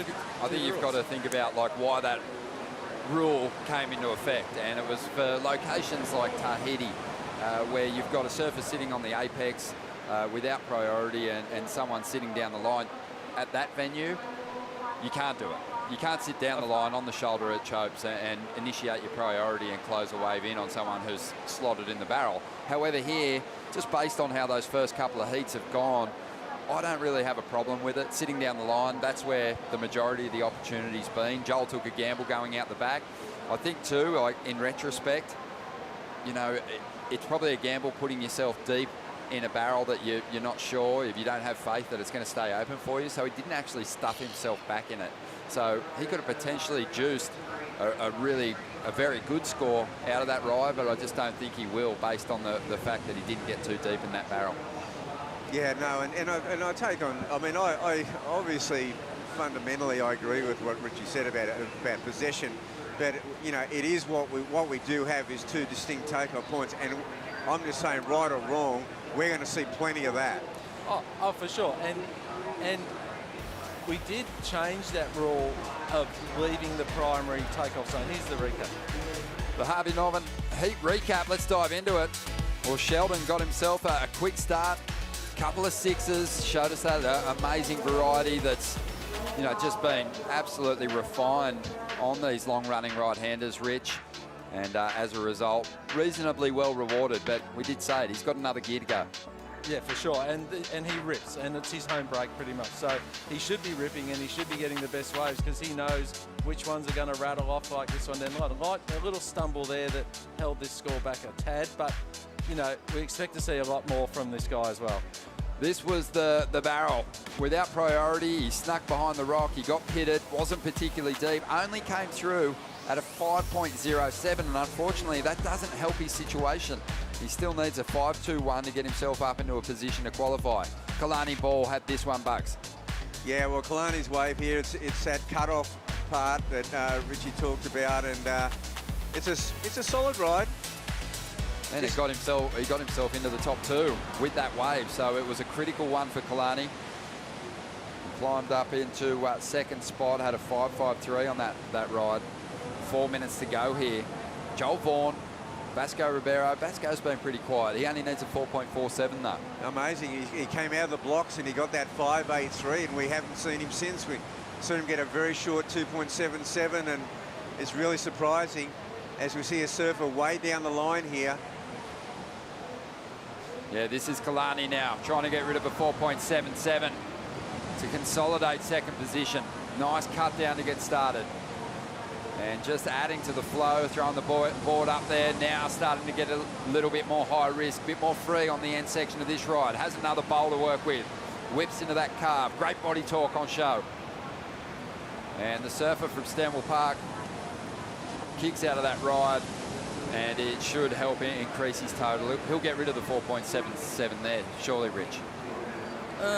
Yeah, a little maybe. You never know. Come on. You know, it's okay. It's okay surfing Is it really good surfing? Not yet. Like, I still like Sheldon's waves.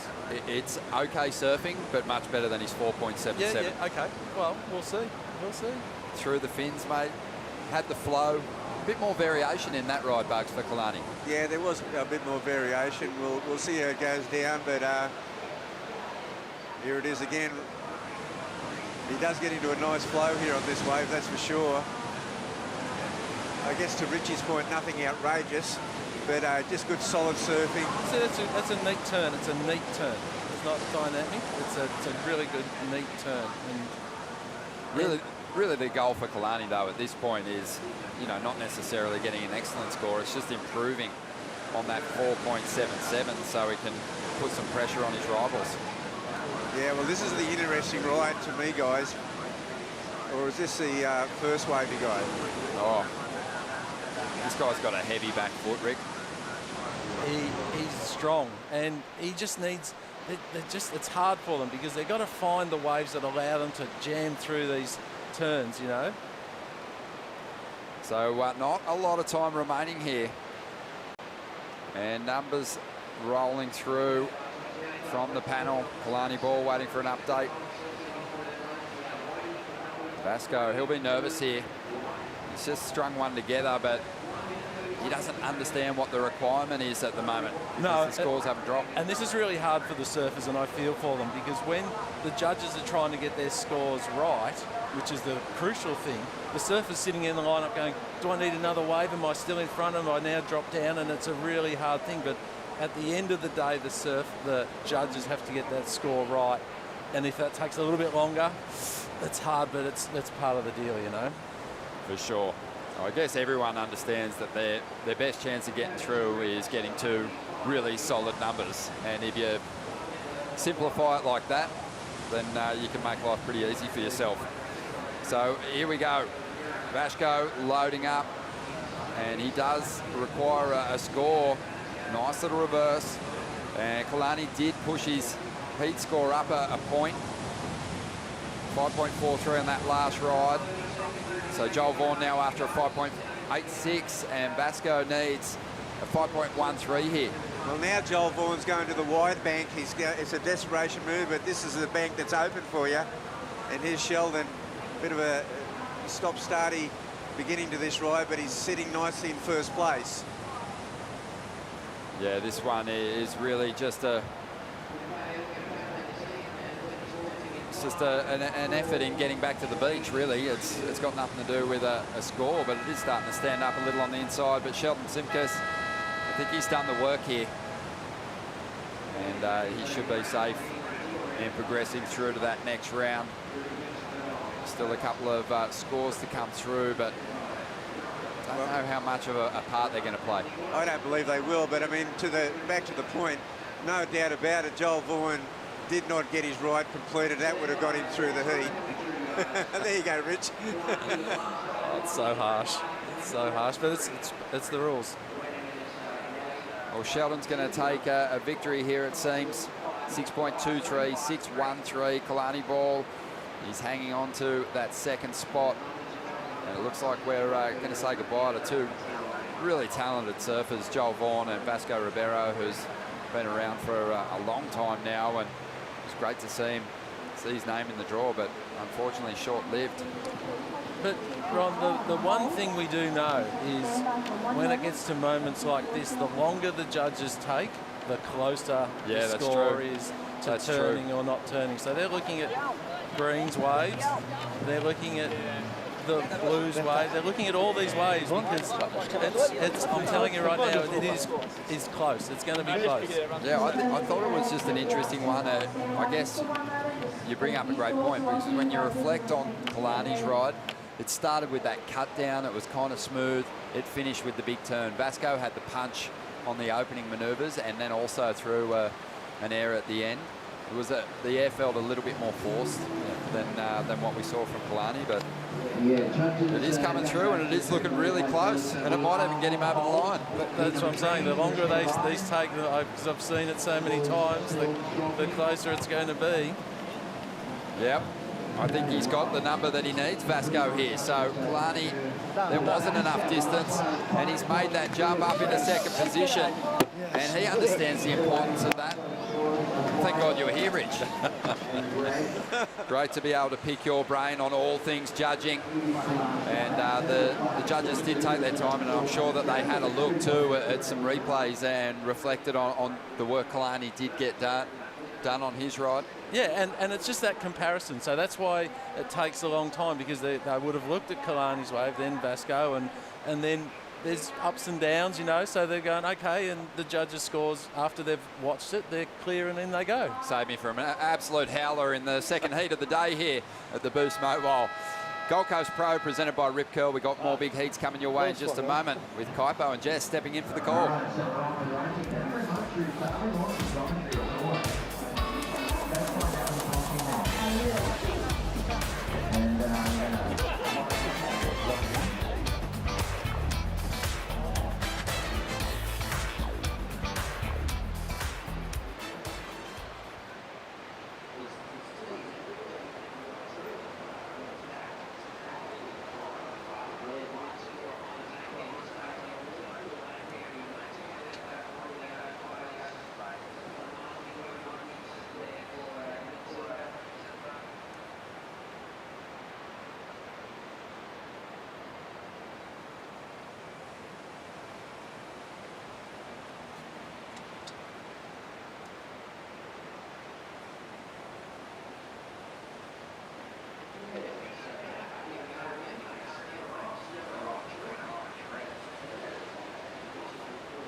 The Boost Mobile Gold Coast Pro presented by Rip Curl is brought to you by Major Events Gold Coast, strategic partner of the Boost Mobile Gold Coast Pro presented by Rip Curl. By Vaughan University, official higher education partner of the World Surf League Australia. By Good Surfer, surf safety and etiquette initiative proudly developed by City of Gold Coast. And by S&S Group, official property development partner of the Boost Mobile Gold Coast Pro presented by Rip Curl. And welcome back to the Boost Mobile Gold Coast Pro presented by Rip Curl. Opening day of the first Challenger Series of 2022. And we are greeted by beautiful snapper rocks reeling down the line. And what a great way to start competition. We're in heat number 3 of the first round of competition for the men. David Silva, Rio Waida, Joshua Moniz, and Mateus Hurdy. International field out in the water, and the exciting surf is going to continue. Look at those waves peeling down the point. What a beautiful start to this event, day 1 on the window for this event. I'm Kaipo Guerrero, talking through, hey, I'm back. Hi, everyone. And I am joined by the fabulous Jess Grimwood to help me through the call here. And Jess, thank you so much. I'm really, really excited to have you on the broadcast team. We did a lot of bonding yesterday, flying over and checking out all the banks. How's your morning? Oh, it's so good. Like you said, it's pumping here. I'm really happy to be on set with you guys and to watch some of the best surfing in the world at literally pristine conditions here at Snapper. When we turned up this morning, it couldn't have looked better. It's so groomed. It's so good. Yeah, we're getting spoiled right at the start of the Challenger Series. Of course, the Challenger Series is the launching pad to the Championship Tour. By the end of these 8 events in the Challenger Series, we're going to establish 10 men, 5 women who are going to move on to the 2023 Championship Tour. That is the goal for all of these surfers. And we're on the Golden Gold Coast right now. It's been a beautiful last couple of days. And let's see who's going to get the start right here. Rio Waida, representing Indonesia, weaving down the line. Young man's quick on his feet, just 22 years old, big future in front of Rio. And some quick snaps down the line, looking for something a little more exciting down the line. Little tail drift, goes fakey for a bit, and kicks out of that one. That's gonna be our opening score, Jess. Yeah, that's a nice little way to open up for Rio. He's one of those competitors that we've seen, you know, throughout so many of the regional events, and now getting to jump onto the Challenger Series and try and use it, I guess, as a launch pad to make that CT and the qualification line. But he's just around, he's always up super early. He looks really, really vibed and excited on his board, and he has like a lot of elastic energy, I feel like, when I watch him surf. He's got a great repertoire, and he's already bringing that flair on his opening ride here in round one. Let's have a look at the replay. Here he goes, having a look, seeing how this wave is going to hit the bank. Just a little bit of a setup kind of pump turn, stays high, gains some speed, and then he starts laying into that rail work. Nothing super critical for him, but I think most importantly is this turn here. He really connects with the lip, throws a lot of spray, and sets up that end bit of flair, throws the tail, shows he's feeling confident, and not a huge score, I don't think, but something nice to set up. Catching up with Matthias Harvey, this was happened during the break, Jess. Yeah, that's another similar kind of situation. You can see these guys really feeling out the first rides, and that turn right there, dynamic, high above the lip, smaller looking wave, but a really nice, confident approach to his first ride. David Silva got a start right here. Yeah, nice backhand. Look at this thing line up on the inside. He kind of does that, you know, Oki-esque head under the shoulders when he goes up in the backhand, and he's looking for this inside connection as well. Like we saw earlier in the heats, throws a lot of spray, nice two-turn combo. He likes the feel of that. Nice, confident approach. Cutting back to live action here with Matthias Harvey, the young regular foot out of Brazil. Lightning fast, big future ahead of this young man. And he likes the air game, and there it goes. Nice rotation for Matthias Harvey, gets the front side grab, yanks the board down, and that's what we want to see. Oh yeah, here we go. Look, straight up and riding too, Kaipo. Rio right behind him, and you can see the long groomed walls here, little floater section. Waida loading up for a big carve, showing some variety in his turns, and that's the finish for the Indonesian. Opened up with a 4.33 for Rio Waida. Matthias Harvey has two waves, a 3.67 and 3.57. I have a feeling he just went better than that as we're waiting for those two scores. Yeah, you can see already, like, the level of intensity has stepped up, and I've already got goosebumps because I can feel the vibe already. And I think earlier on, like we see so many times in the morning on sunrise, it pumps and pumps through the point. And then the first two heats were a little slow, I guess, like for my liking watching. And now we're just seeing that swell start to pulse around and the boys be able to capitalize on it. Here we go. Josh Moniz with a quick snap and the kick out there. So Joshua, our Hawaiian representative in this heat, needing to kind of get his bearings out here in the long walls of Snapper Rocks. Josh Moniz coming in as a regional replacement for Hawaii. For the men, we take 7 surfers out of the qualifying series in Hawaii to go on to the championship tour. And I think it's a really, really great way to kick off the Challenger Series Season 2, Kaipo. We've had a look through the draw, and you see these names where you haven't really heard them a lot around the traps, and they come into a heat like this at Snapper with perfect waves, perfect conditions on day one. And they're going to have the opportunity to really stamp kind of that authority and put the first impressions in for the judges. Like, this is the time now to step up from that Challenger Series and make the push for the CT qualification. Non-stop action and a little bit of downtime for Matthias Harvey. He's going to hear from our on-site announcers his last wave score, a 6.17. So Harvey in an early lead in this heat number 3. Matthias Harvey, 21 years old, out of Brazil, finished 19th on the 2021 Challenger Series, where we took 12 men, and that was was right there all the way through Haleiwa, a couple of heats away for qualifying for this year's championship tour. So you know he wants to put it in he knows he can get there.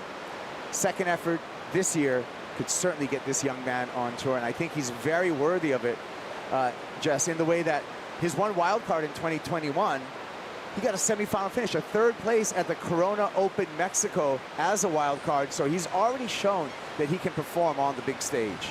Yeah, and he comes from that really, really strong surfing stock as well over there in Brazil. I remember watching, I think it's his uncle, Guilherme Harvey, surfing on tour back in the day, and he just comes from that really strong background foundation. Like you said, Kaipo, he knows what it takes. He's had those results already, and no better place than Snapper Rocks here on the Gold Coast to show the performance. Sheldon Simkus won the last heat, and he's down with Stace. Let's hear from him. I can't say exactly what you just said, Sheldon, but something along the lines of, it's a lot harder with 4 people out there. Talk us through it. Yeah, I've grown up surfing this wave with 1 million people at most sessions, so definitely a little different today, but that was beautiful. I really love that. I'm glad I get to do it another time and hopefully a few more times after that. It's absolutely beautiful to be standing here next to you, mate. Very proud of you as a Gold Coaster myself, and watching you perform out here, it brings me great joy. You must be stoked to be surfing at home. Yeah, grew up with you. We've had some bloody good sessions out here, so I'm just happy to surf in this event, and I was very nervous as I just want to do well myself and get to keep surfing out here with 3 other guys, but yeah, I'm so happy to have grown up at a world-class wave like this and to have the WSL putting a challenger event on here. It's really special, so yeah, hopefully keep it going. I certainly hope so, mate. Well done. Well, there you go. On to the next round, and Sheldon Simkus got his work done early. Again, we're going to go through 18 heats today in the draw for the men. There's a total of 24 heats for the men, so we're going to get right through that. So Sheldon Simkus just bought himself some time off before he has to put the jersey on again. Yeah, he's just such a beautiful young man. I think such a role model too for a lot of the young guys coming up. He obviously is a local here, but he spends a lot of time with Macy, and they come down to my home club, and they just have so much time for the kids down there. So I think he's just building his kind of life around being that good person and that good surfer. You can tell he's very honest. He's nervous about the first round here at home, but it's great to see Sheldon take the win, Kaipo. Yeah, well, a great start for a very talented surfer. Bring you up to date on what's happening in the water. It looks like Rio Waida, a 7.67 on that last effort, puts him in the lead. Mateus Hurdy in second. David Silva holding down on priority, looking for a 4.35 to get into that second place and advancing position. And Josh Moniz really needs to get the ball rolling, get started out here. He just has a 1.77 at the 18-minute mark. Again, 4-man heats. Take the top 2, moving on into the next round. Positioning here, just talk a little bit about like the ladder, if you will, or the order in which these surfers are sitting, because priority is in effect in these 4-man heats. Yeah, absolutely. And you heard Sheldon just allude to the fact that he actually found it perhaps a little harder with only 4 people in the water. It's so often here you're sharing the lineup with, 100, 150 other people. It's easy to set yourself up in the right spot along that bank there. So to have the 4 men in the lineup and playing it with the 4-person priority, it kind of really makes you think about your wave choice. And you really, really have to be onto it. We saw it as a consequence in the last heat. Kaipo, Kalani sat way down the point, and Joel Vaughan had that wave behind the rock, and it was probably the wave of the heat, but the score got split in half because it had to be between blue and red. Here we go, heat leader, Rio, with a quick feed again. Nice springy style to the Indonesian surfer. And you can see the speed in which he surfs. It comes off of that one. And the last maneuver incomplete. Yeah, he really wound up at the start of that one. It's probably a medium-sized wave. All right, well, while we wait for that score, we're going to take a Bonsoy brew break. We'll be right back. Hey, why don't you take a Bonsoy brew break yourself?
Right here, stop number 1 of the Challenger Series, the launching pad to the championship tour.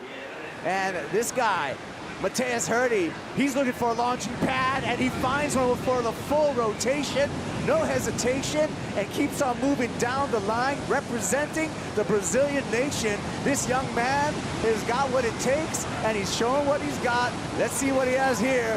Why not an alley-oop? Almost completes that one, but I like the spark in Matthias Harvey. Typo Guerrero along with Jess Grimwood. How was that? Jeez, how sparky was that? I loved how, you will see it in the replay, how he kind of threw the tail out and projected that aerial in the middle of that wave to reset for down the line. Like, he was already looking down the line, waiting for that next turn. Let's have a look at the replay, Kaipo. So much speed, stays really high in the first section, up and over, just a bit of a setup float. There, he's already eyed off the fact where he wants to land, and he just goes straight into that next setup carve. I think it's a really beautiful wave. Kind of a little bit of a cover up. It looks good from this angle here, but I think he probably didn't get super deep, and it's just in that little Marley section. If he had landed that last alley-oop, we would have been looking at a pretty good number there. Here's a replay of Rio. Yeah, look at that rail work. So much flair, so much style. This man has groomed and fine-tuned his finesse, and you can just see it. He's growing up in Indo. He has beautiful point breaks to surf, and he's just got that finesse that I see doing really well in this Challenger Series. Last little section, he kind of got lost, I think, between what he wanted to do there, whether or not he wanted to kind of stall and have a little chew, but he regains composure at the end. He kind of missed that last section, but, I mean, he's doing pretty well out in the lead at the moment. Yeah, Harvey and Waida definitely out in front. Trying to play catch-up right here, using his priority. This is David Silva on the backhand. Bumps through that first section. There's the vertical attack that we're used to from seeing. This dynamic Brazilian goofy foot sees that there's not more potential down the line and kicks out. They don't want to lose too much yardage down this long point, just because you can go a long ways on a wrong wave if you want to. Yeah, exactly. And you can waste all that field time and have to put in the work to paddle back out. And I mean, we heard Bug saying this morning about the importance of making the right choice on those sets and being able to kind of differentiate between those ones that you said you can waste for the wrong time and for a long time, or getting one like we've seen just behind the rocks and really being able to have the potential to score up above that mid-range we've seen throughout the first few heats. So we're still waiting on a couple of important scores for Rio as well as Matthias to update you on the standings in this heat at 12 minutes and 20 on the countdown. Priority sitting with Josh Moniz, who's still not really kickstarted his account yet, only holding on to a 1.77, but we are celebrating the return to competition for Joshua Moniz. Broke his neck in Portugal last year. Brilliant recovery from this young man, and a man that I'm very, very proud of to see back in the jersey, back surfing after what was a consequential injury. I feel like his approach to that rehab and the recovery, at least of what I've seen, you know, through socials and through his return to tour, has been so positive, and he's just really had to embrace the journey that is the rehabilitation for such a severe injury, Capo. So, like you said, really great to see him back into competition, be able to be on that performance level that is Snapper Rocks. A man of faith, and the faith is what he leaned on in that troubling time, and but we know his talent. He's got a title that a lot of people in surfing want. He's won at the world's most dangerous and famous wave. He's taken out a victory at the Pipe Pro in the past, so he's already got some great accolades. We would love to see Josh Moniz join his younger brother Seth on that championship tour. Quick paddle here, and Matthias just taking a sniff at that one. Still waiting for the score on his last wave, which I have a feeling, Jess, is going to be a big number. I heard Richie say before as well about the judging. Normally, if it takes a little bit longer to lock in, they're really considering breaking down every part of that score and reconstructing it to make sure it fits really, really nicely in the scale that they've set for round one. So there you go, Capo, you called it. 6.83 for Matthias Harvey. He takes the lead just momentarily because Rio Waida comes in with an excellent score of 8.07. Waida in first, Matthias Harvey in second. David Silva now scratching, needing a 7.5, and Josh Moniz needing 2 waves to total 13 points or more if he wants to make his way out of this opening round. Here we go. Mateus continues to surf through here, this time showing his rail game. Again, looking down the line. You can tell he's looking for a ramp, finds it, spins that air reverse around easily, continues momentum down the way, has to duck into a little shower, shampoo shower for the morning. Eases through a cutback. Nice rebound off the whitewater, tries to pull the disco spin, and we'll see if that improves his score line. He's looking to better his low of 6.17. Your initial thoughts, Jess? I love the amount of torque and wrap that went into that first maneuver and the way he loaded up off the back of that as well. I feel like he just has a lot of power going on behind the scenes there. Let's have a look at the replay. Here's what I'm talking about. The torque through this part, that upper body or that torso torque, and then he kind of loads up into this middle section. I think the air's nice. It's nothing like crazy, but he projects out, tail to the beach. And then I think he's just tried to do a little too much here. Kind of got, that's a very frothy barrel. Like, I'd be stoked on that in the free surf, but I think he's just gone a little bit too over the top at the end rather than just kind of being composed and consolidate the ride. I concur. I do, because that was some downtime right there for a small barrel. Easy to say because every time we're on the Harvey Norman host set, we are the smartest surfers in the world here. It's really easy to break it down. How many heats do you win here? Hey, you win every single heat. You win every heat, yeah. But in the moment, those decisions are on the fly. So 5.57 does not improve the heat total for Mateus Harvey. He will remain in second place, however. Rio Waida out in the lead. David Silva still needing that 7.5, and Josh Moniz being very patient and looking very casual. You can see him on the screen in the white jersey, needing to get 2 waves of 13 points or better. Probably easily doable as well if a big set comes through Kaipo. It's going to be a nice score. We saw that potential for the behind the rock barrel. There's easily an 8+ coming through, and I think maybe just getting into that zen zone for Josh and just waiting for those really nice ones is going to pay off. Yeah, I agree. Given time management, he's going to need that, and then what he's going to set himself up for is a buzzer beater finish if he wants to advance out of this heat, because that clock ticks down, starts at 30 minutes in all these heats today, and sometimes just time management is a key part of success in these 30-minute 4-man heats. No jet ski assist today. That ruffled the water up too much. So everyone's doing it the old-fashioned way, paddling back out.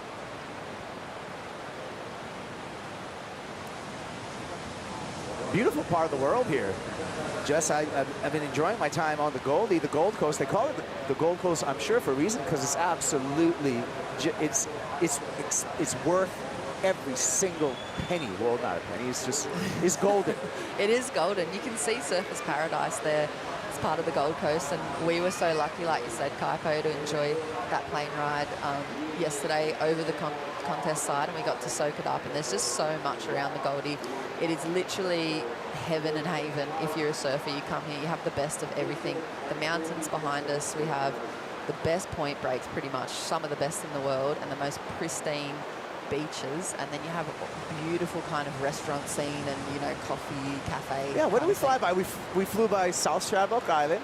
That was kind of going off, right? Yeah, it was. And then we flew by Burley Heads. That looked fun. Yeah. And then we flew by Crumbin, right? That's the alley? That is, yeah. And there's just waves everywhere. And that looked fun again.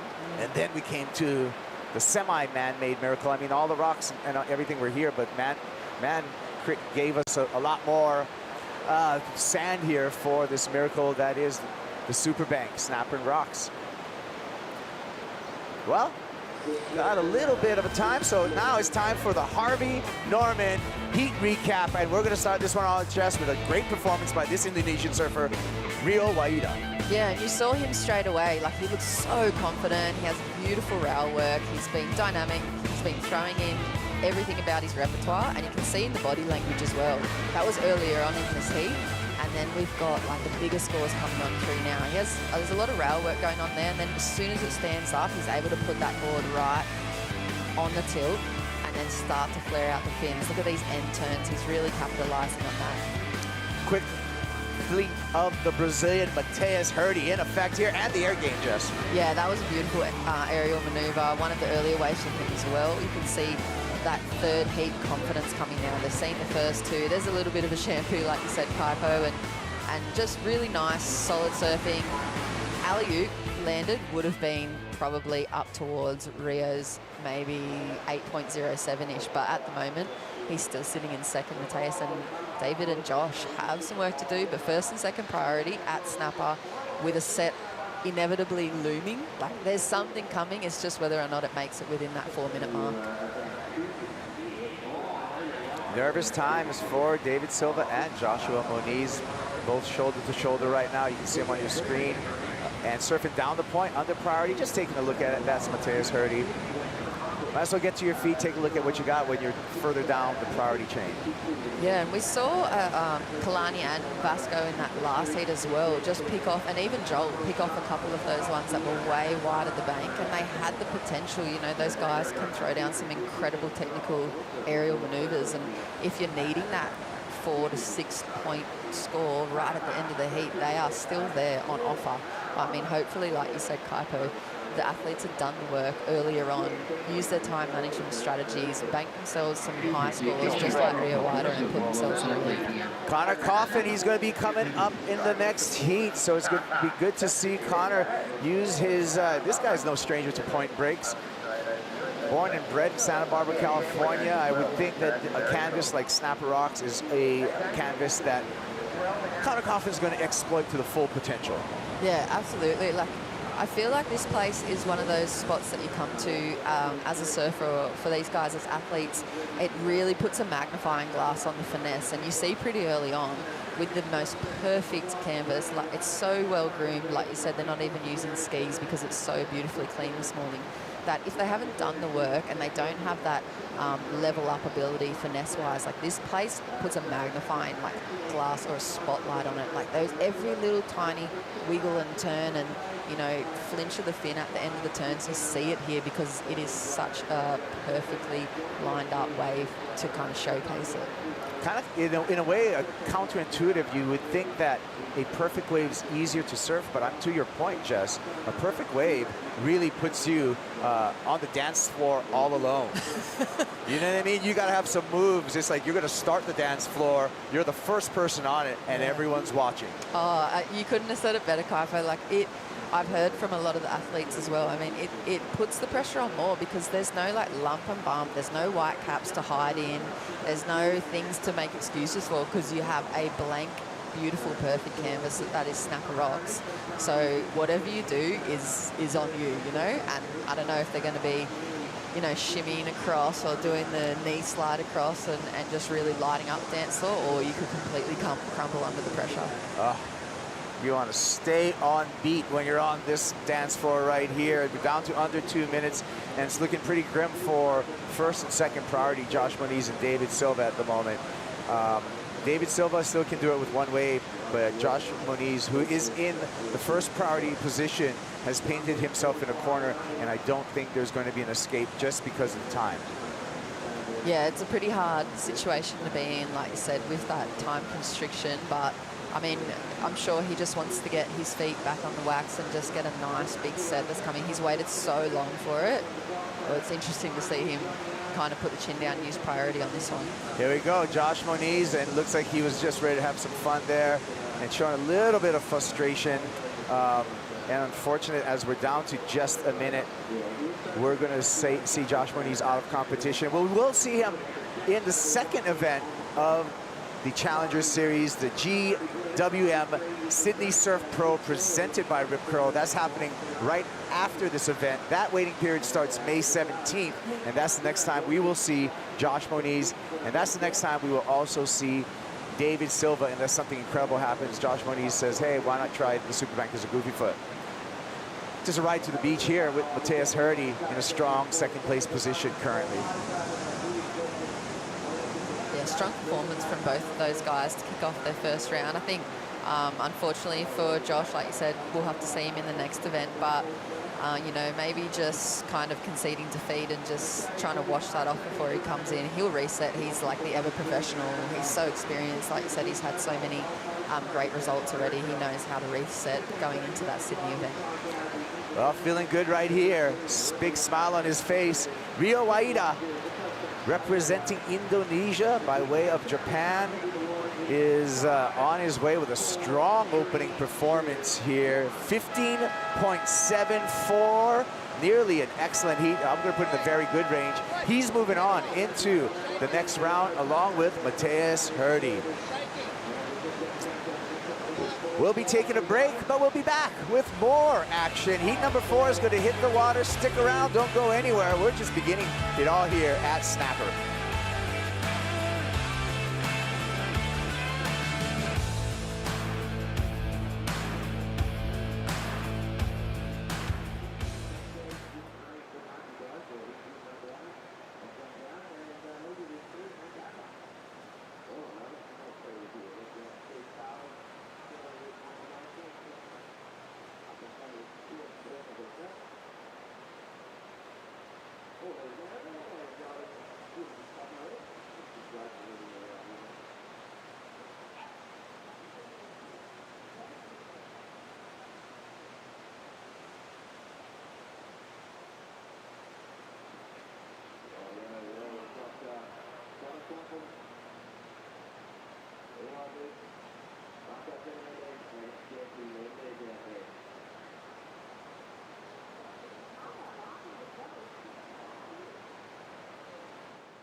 Welcome back to the Boost Mobile Gold Coast Pro presented by Rip Curl. Stop number 1 on the Challenger Series. The Challenger Series, which is the launching pad for the Championship Tour for 2023. We're going to add more characters in 2023. I'm a character. I'm Kuiper Guerrero. I'm joined with the fabulous Jess Grimwood and one of my favorite surfers in the world, and I'm not just saying that because she's on set, Sally Fitzgibbons. Thanks for joining us, Sal. Team, it's my pleasure.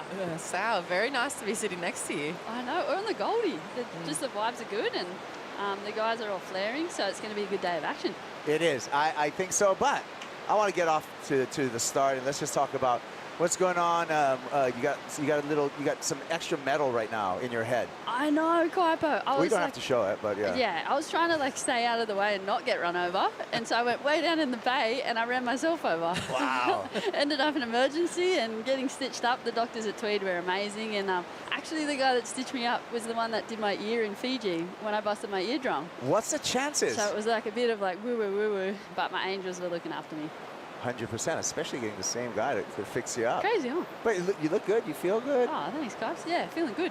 Now that I've seen you guys. Yeah. Great well, day. it's a great place, and we're into another heat, guys. We got Connor Coffin, we got Eli Bukes, Marco Fernandez, and Jesse Mendes all out in the water. 2 Brazilians, our South African surfer, and Connor Coffin, who did not make that cut in the West, and so now he's on the Challenger Series. We're going to see how Connor rebounds, Sal, in this first event of the Challenger Series. Oh, for sure. I can attest to this emotion right now, and Connor, he would be feeling like the last few days really flat.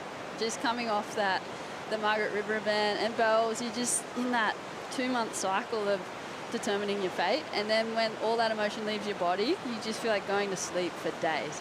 But no, he had to rebound. He's in the water now, and it's like, okay, I've got to rebuild. There's no time to kind of sit in that emotion. You're in a similar position, Sal. Like, how are you dealing with that? I think you're still a little bit numb, but just the fact that surfing just draws you back, right? Competing, the love of competing, it's sort of ingrained in you. And when you know an event is on and the tents go off and the siren sounds, you sort of just okay, I don't know, it's a bit autopilot-ish, and obviously I've had a lot going on with the stitches and everything, so I haven't had a lot of time to think about it, but I know that I'm stoked to be here. So you just sort of go back deep into that archival sense, and hopefully it all works out for Connor. But I think this first heat will be really important for him just to get that momentum of this new environment. Yeah, and back in a different competition format where you're surfing 4 surfer heats rather than 3 or one-on-one matchups. So there is going to be a shift in strategy. And Sal, in your mind, what's the shift in strategy when you're in a 4 surfer heat? Oh gosh, I think it's more about, as you said, you don't really want to be chasing because of that sense in the strategy that they can lock you down pretty easy and on a point break. So obviously priority is crucial, and yeah, just that wave selection. I think Connor will really, and obviously Jesse as well, they've had that World Tour knowledge, so I think they're going to lean on that, but getting off to a quick start may be really important. So we're opening up this, Jess, with, this is open priority, which gets it tricky because we haven't established the priority yet. All the surfers, depending on their positioning as far as being able to catch a wave at the beginning.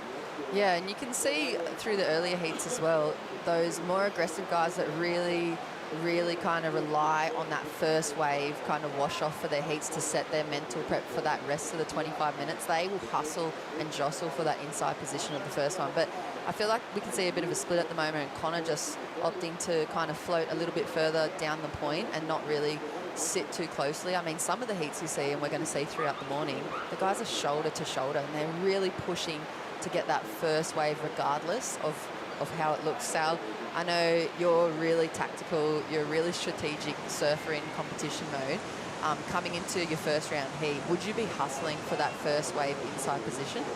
It's definitely a feeling, Grimmy, where you get this sense of a bit of a line of like you want to push for that, but you don't want to compromise being able to open up and let the judges kind of base maybe a scale or scoring system around your surfing and have that comparison with your competitors. I feel just looking at this setup now, it's really interesting with this wide little piece of sand. I don't know, during the week, more sand might come around the rock and it changes again, but you can see Connor sitting, he's choosing to sit in the 4th priority going, no, I'm going to back that there's going to be a wider set and that's what I'm going to be on. But gosh, I sort of like to make the decisions, and when it's all said and done, I'm like, I backed myself whether I picked a dud or a good one, but it was my choice.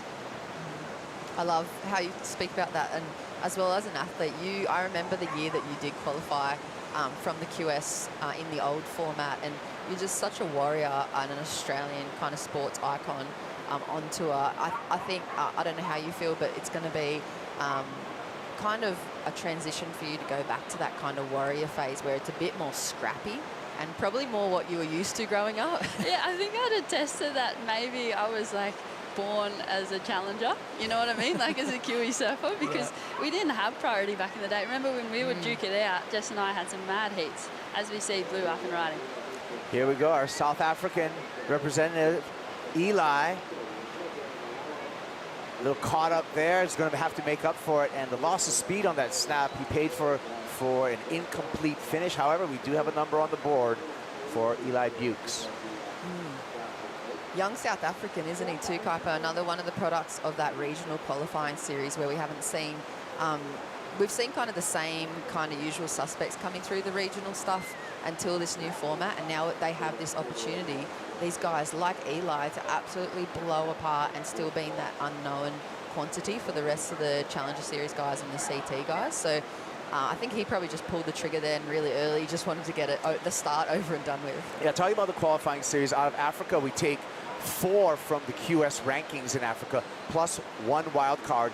Eli currently in the African rankings at number 3, and he got a 2nd place finish in the regional series over there at the Sea Harvest Nahoon Open. So coming in with a little bit of a roll and making the cut to come to the Challenger Series, where you can make your dreams happen and end up on that 2023 championship tour, which is a nice place to be, isn't it, Sal?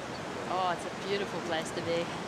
You want to stay there as long as you possibly can. You see him scratching now to the outside peak, and I know who would be pretty toey at the moment would be in the green, Jesse Mendes. He has been on tour kind of as Tatiana Weston-Webb, his partner's shadow, and I can imagine in watching that and living and breathing her heat, how much energy would kind of go through him as that conduit, and he's like, needs an outlet. So Yeah. to see him now on the Challenger, it's sort of like, I can't wait for him to open up.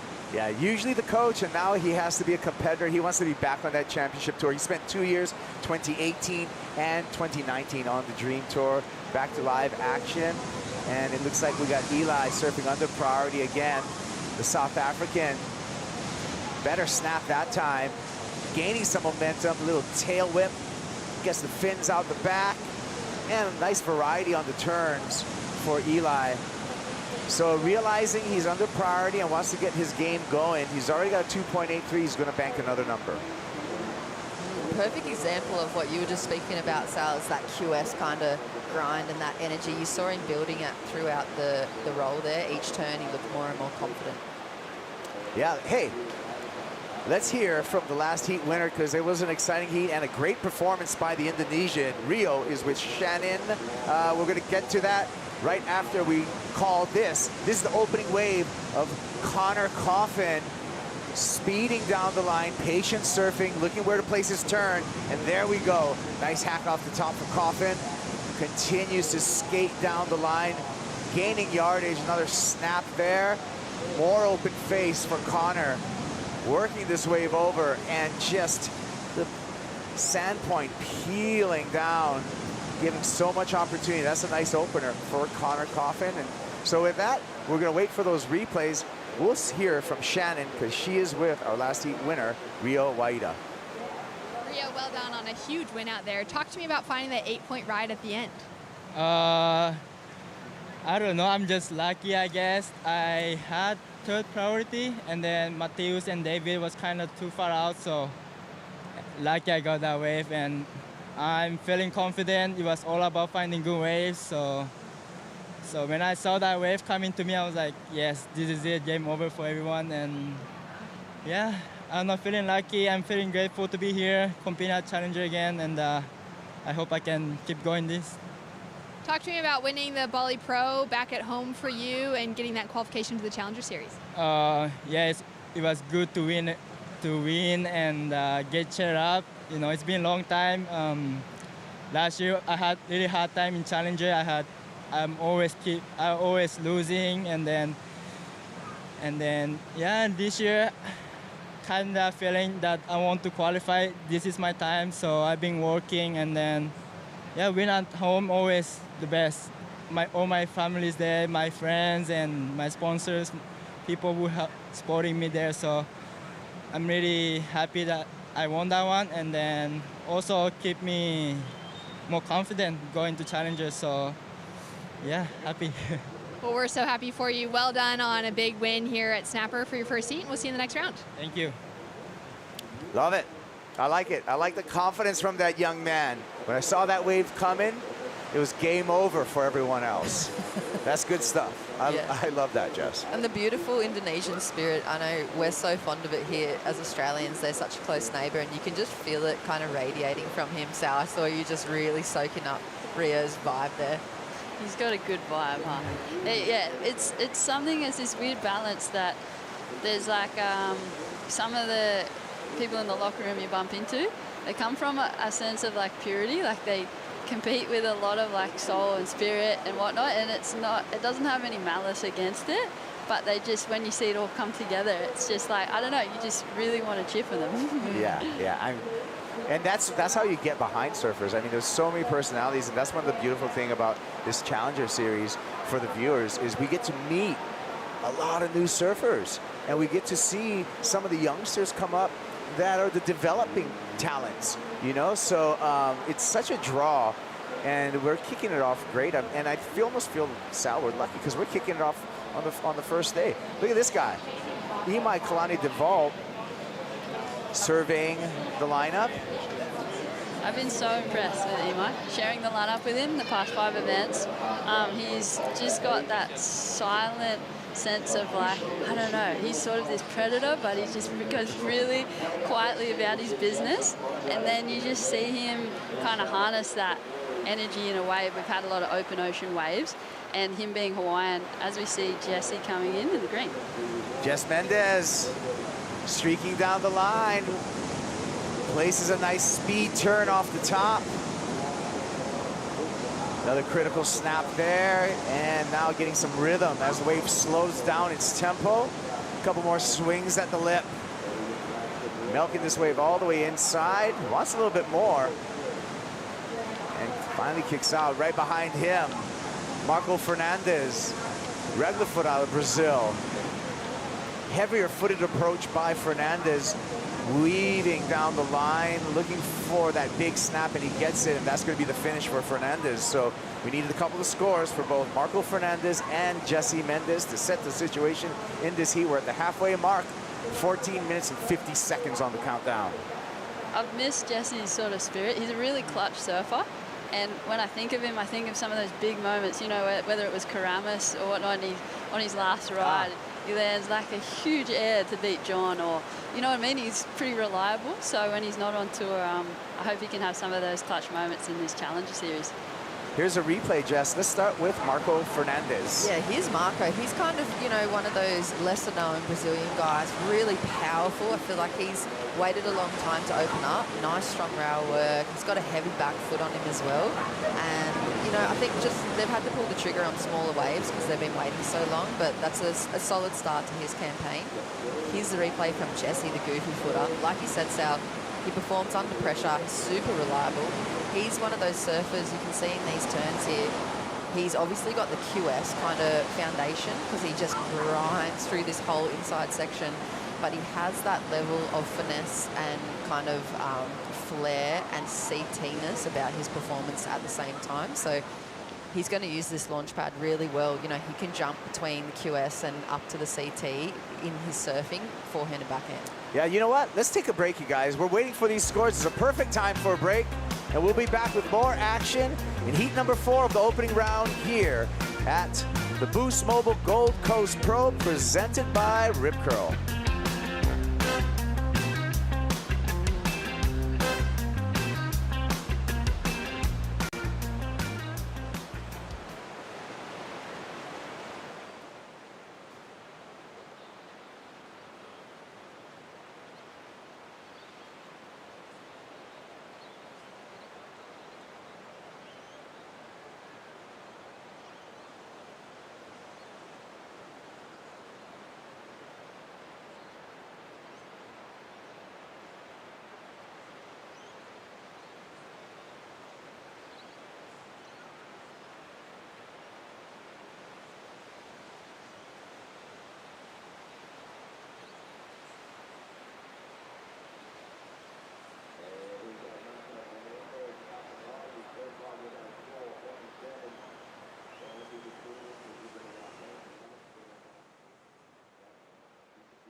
Oh, the Gold Coast of Australia. If you've never visited, you got to make your way over here. There's so many things to do. Number 1, great waves. Number 2, warm water. Number 3, great restaurants. Number 4, extremely friendly people.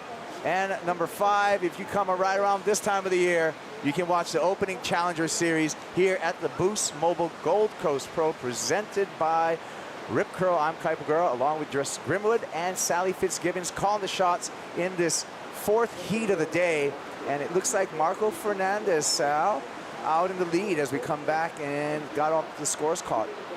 I was just checking out that as I was watching, I was like, there's only 11 minutes remaining. How quick your 30 minutes goes. You know, and everyone kind of hypes up, oh, you'll have 30 minutes in the lineup, no one out. You're going to go and like rip. But it's actually a really hard place to compete. I learned that really young when, you know, you hop out in the lineup and it's all cleared. There still is a very particular wave that you want, like to either be in that advancing position or blowing your competitors away. And there's really only, Jess, you would probably attest to this, probably like 1 to 2, maybe 3 moments if you're lucky. But sometimes you can be in this bit of a scrap fest. As you see these scores, they're all, you know, pretty low scoring. And at any time, an incredible wave can come through. I think, Sal, in 2013, you had one hand on the trophy here. Oh, don't remind me. You had one hand on the trophy. Oh, my heart hurts even and thinking then about that one wave came through for Tyler Wright. Where did it come from? I couldn't believe it. You know, when you're sitting in that dominant position and you're pretty much on lock, there's like 40 seconds, you've got prio, right? 40 seconds. And I'm looking and I think, oh, I think this is a 3-wave set. So she scoots over and gets kind of a grower on the rock. And I chose like, nah, that's not the score. And then the next one like closed out. Like, what closes out at snapper? Like, serious. And she surfs this thing to like a 9, not just like a 6 or something, like a 9. She shredded it, and the crowd goes wild, and just not in your favor this time. But yeah, it was a bit of a moment. Yeah, well, that's an example of how things can quickly change out here. And so Marco Fernandez can be far from secure in his current position with 9.5 minutes remaining. I like that Eli, I mean, he has first priority. He's what we're going to call the Grom in this heat from South Africa, and he's been able to just get the ball rolling for himself. Like, hopefully, by the end of this 9 minutes, that 4 and 2.83 might be replaced. But as Sal said, there is possibly or potentially only the opportunity for that 1 or 2 really good set waves to come through. Yeah. But holding priority, this is the point now where he's going to make that jump to that kind of the man within the Challenger Series rather than the Grom coming from South Africa.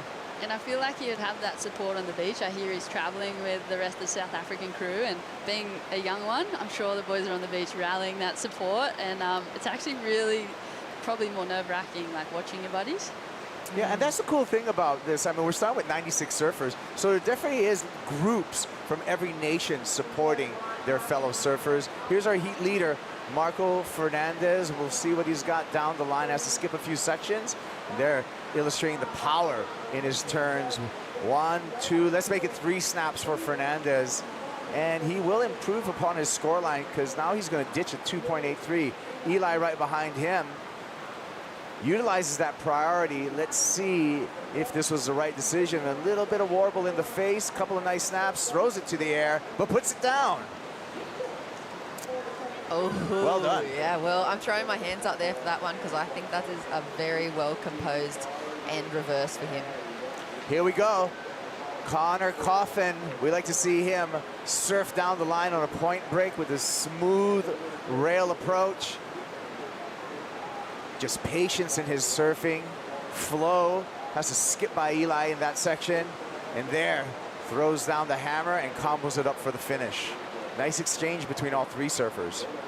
Yeah, beautiful exchange. And now it really puts Jesse in the deciding kind of seat. He's got first priority pick, and that really wasn't a set coming through, I don't think. I still think there's a bigger wave and a bigger set due for the point right now. So Jesse's going to have the pressure on him to make the decision. But let's see what the next few scores Kaipo come in as. Sal, I'm just going to hand it over to you right now. Who do you think got the best of that exchange? I would not want to be a judge. As we see the replays, I like this angle from what Marco was thinking. It's like maybe I can just get a bit of a 3-turn combo. I'm sure he knows the tail of this wave isn't going to go all the way down the point. But he reminds me a lot of like a Cardoso. See that back foot? He's a very powerful Brazilian stormer. So you would think that was a pretty smart move, but then you see the youngster here in Eli, and you see he's still trying to work out the tempo a little bit. He's getting these little bit wonky ones, but I think he's taken like the trophy of clutch. Like, that was really clutch. So I was really impressed by that. And then Connor's one I'm looking at, and I'm like, well, this one looks like the pick of the bunch. Like, it looked a little bit bigger, maybe not as wonky. See through this bit, he kind of traverses through there with a lot of speed. But he's sort of creating that point of difference right here when he really holds his rail with the longer line. And I think he's really got to try and look to that and sort of display his CT-ness in that sense.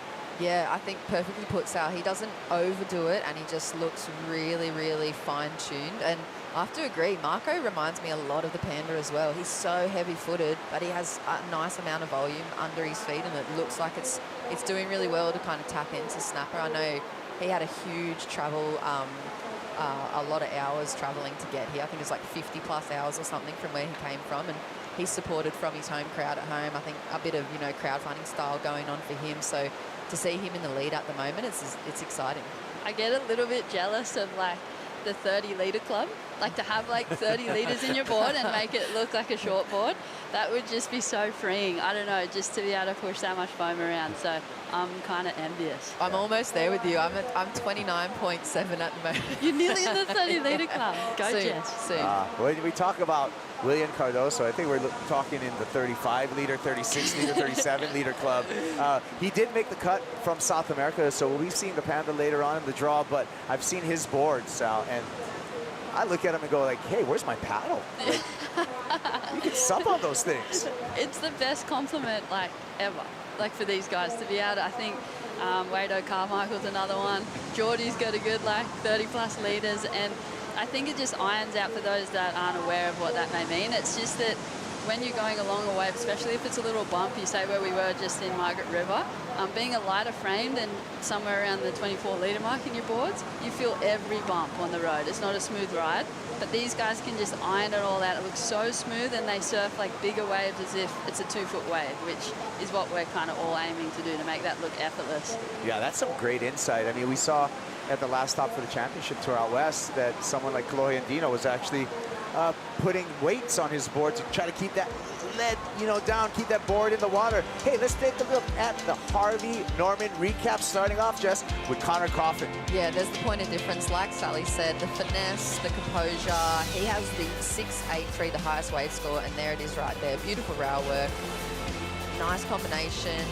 Keeps his momentum going down the line and just kind of ties together a few different turns. Here is the replay from Marco, sitting in second position at the moment. That heavy back foot, a lot of spray, a lot of power, connects well with the lip, a little bit of variety on that end kind of jam, and just able to wind up in such small sections. Actually, here's the best score, I think, of Connor's at the moment. Really nice rail work, suits the point surfing down to a tee, just so beautifully composed there, and not overdoing those little inside sections like we've seen from a lot of the other competitors. There's the money turn at the end, bit of style to pack up in his first position at the moment, just over 3 minutes, Kaipo. Ooh. Eduardo Grugia. He is warming up. He's going to be in the next heat with Levi Slauson, Billy Sterdman, and Jadson Andre. That's a hot heat, and that, I feel, that's going to be a very competitive four-surfer heat. I'll tell you who's in the hot seat, Kaipo. Jesse right now. Oh, you know, yeah. we're talking about clutch surfer. Right now, he's been waiting a long time to open up his Challenger campaign. He's so capable of 5.9, but right now, you just make me feel a little bit nervous. Yeah, thanks for bringing us back.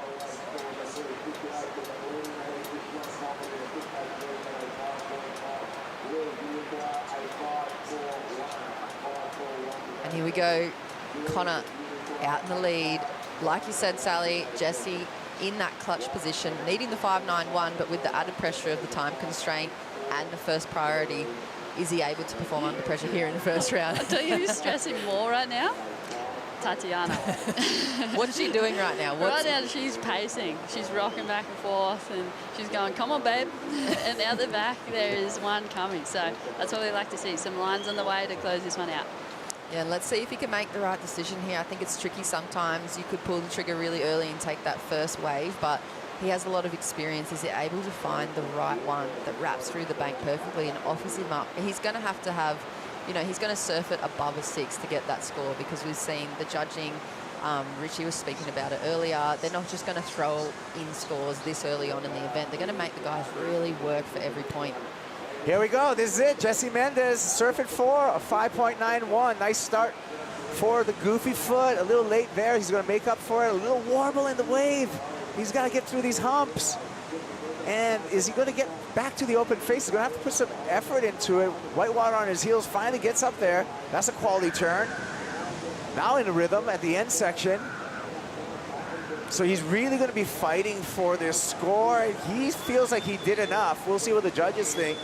Right behind him, Connor Coffin speeding down the line, our heat leader, and doing that dance that we like to see down on point breaks for Connor Coffin, just smooth as silk. No wasted movement in the Santa Barban. I think I made up that word. And the finish before Connor Coffin. Looks like he's going to extend his lead down to just 40 seconds. Big stories, Jesse Mendez wave. Ooh, I'm gonna have to say I could be wrong, but I think that he may have undersurfed that wave and rating it and comparing it against Connor's performances on his waves because he needs a similar score. I don't see it coming from Jesse's wave. I think that first section he kind of let go. He kind of softly went into it, and then he kind of wound up right at the end, and then he had to sell it. He kind of looked like he was body language telling it.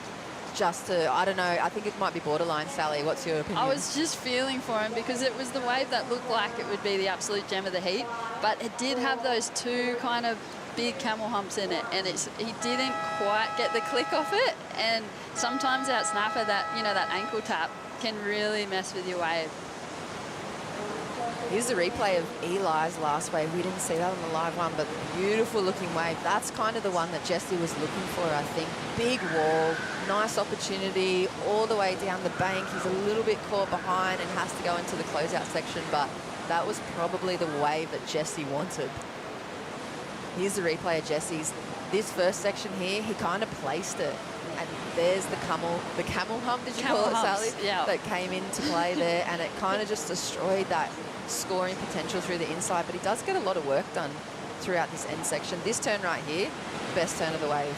A lot of spray, nice transition into the second and third, very similar turns, but I don't know. I mean, we'll have to leave that in the hands of the judges to see if he gets the score. They're still waiting for it. He got a bit of work done right there too, Jess, and it's sort of like he was on the way to the score, but maybe not the most impactful finish as well. So we shall see. All right, and anticipation on the beach for Jesse Mendez. Only rode 2 waves in 30 minutes, and he's going to need a score of 5.91. So he's banking on that last wave, running through the contest zone right here. We're going to follow him for the reaction. And judges have given us 0 indication as of yet on any of their numbers. They're starting to pop up. And he's feeling to me as it's going to be coming under his requirement. We don't know that as of yet, though. A little discussion with Miguel Pupo in the competitors area. And unfortunately for Mendez, it is going to come under. We just need one more judge to confirm it, and it is confirmed at a 5.3.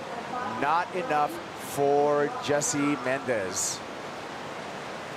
Yeah, I mean, like Sally says, right on the cusp there. It was right on the line, just not enough offered up in that first section and had to negotiate those humps, unfortunately for him, Kaipo.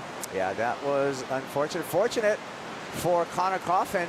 Sal, he put on a great performance out there. I think that's the walk of relief. He's just like, oh, I can actually take a breath after this week. And he really, as I said, he stood out because he hammered those points of difference. And I think with every wave, he built that momentum and flow, and hopefully he gets a few more heats. And watch out for the end of the week. I think Connor's going to come out firing. Yeah, I mean, he's got to be an early favorite on the men's side of the draw in this competition when you look at such a dreamy venue as Snapper Rocks, Jess. Oh, yeah, absolutely. And I love that insight, Sal, that you're just saying. You can see it right there, can't you? You can feel it through the screen, that relief that he has as a competitor going through similar things to what you're going through at the moment. And it's just, it's like, oh, we're all stoked for him to get through that one. He's definitely going home for a cup of tea and a nap. Yeah. Well, thank you so much for your time, Sally. That was great. Thanks for joining in. Jess, our workday is just beginning, so we'll be back here in a couple of heats, but we'll be taking a break right now. When we come back, Ron Blakey and Wayne.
by Rip Curl. It is a massive day of competition kicking off for the very first Challenger Series event of the season. We've got 8 on the calendar for this year. It's going to be majorly exciting, especially for surfers like Connor Coffin, who just locked himself into the advancing round after falling off at the midseason cut. What a relief for him to be making it through into the next round.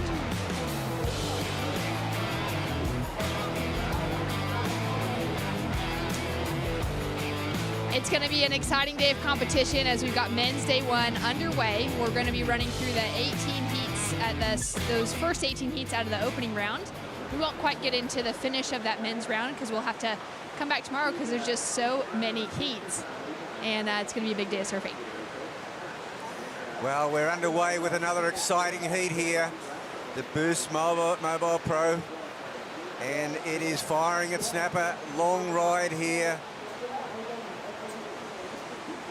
by Levi Slawson. So he connected that one all the way from out, probably not behind the rock, but next to the rock. So we're finding at the start of heats, the surfers are utilising that very deep section. They've got to race that first section.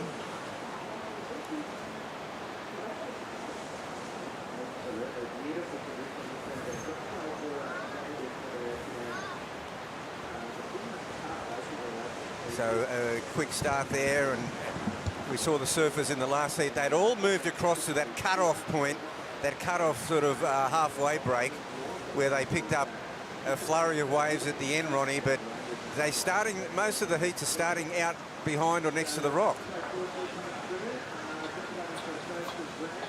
Yeah, this is going to be a fantastic heat too. Really interesting to see the level just coming up as we go through the morning. I think the competitors are starting to really settle into their performances now.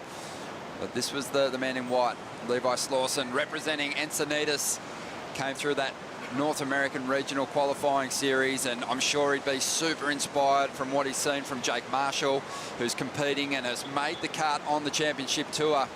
The next generation of surfers from an area that's produced so much talent over the years. Taylor Knox, Rob Machado, and yeah, Levi looking to add his name to the mix as well. Well, that was a 200-metre ride there by Levi Slawson, and that is what you call connecting the dots, connecting the banks. For someone like me, Bugs, who generally, you know, catches waves that are all over in 3 to 5 seconds, a wave like that is one that you take to the car park and you just wrap it up. That's as good as it gets. I'm pretty much the same these days, but you know, snapper, you get a wave like that, that's worth probably 5 or 6 waves at another break. So as we said, another stacked heat here. Jadson Andre, just the perennial battler on the CT, has gotten the job done this year. He's made the back half of the tour season. He's already locked up his position for 2023, but I did see him celebrating that big result over there in Margaret River, that important result. Just one of 2 surfers that jumped above the cut line coming into the Challenger Series. So he was already entered into the event, and I said, what are you going to do, mate? Are you going to go home for a little bit? He said, no way. Going straight to the Gold Coast for the Boost Mobile Gold Coast Pro to get myself some waves and really just sharpen up my skills. And I think it's not a bad call, because even though the next stop on the CT is obviously a long-running left-hander, you know, it's the opportunity to tap back into real high-performance surfing. And it's also the opportunity to get quite a few heats under your belt. The further you progress, you've got to surf a lot of heats at this level, you know, when you're coming from the round of 96 to get to the, you know, quarterfinals even. So it's, you know, I could see where obviously Jadson hedging his bets, and he has very often had to requalify through the WQS back then yes, the QS, and now it's the Challenger Series, but he doesn't need it. Let's see how he goes without that pressure. Billy Stammen also out in the lineup, one of New Zealand's greats, represented New Zealand at the Olympics last year, did a fantastic job. 32 years of age, the surfer from Raglan, and currently leading the regional qualifying series with some success early on. But yeah, Billy is, as I said, just he'll be a Hall of Famer over there in NZ for sure. 8 national titles, and has come pretty close to qualifying in the past. So Billy's got the experience. He's got a mean backhand, unbelievable backhand approach. But on the forehand, starting to add some real punch to his surfing. Also can hoik that board well above the lip as well. Hey, New Zealand's a very strong surfing nation. We don't get to speak about it very often, but, you know, there's two surfers in the Australasian team, you know, representing New Zealand, Billy Stanman and Kihu Butler, and they're both extraordinary surfers. They sure are. We've seen some great talent on the men's CT ranks over the years. Maz Quinn, the first to break through.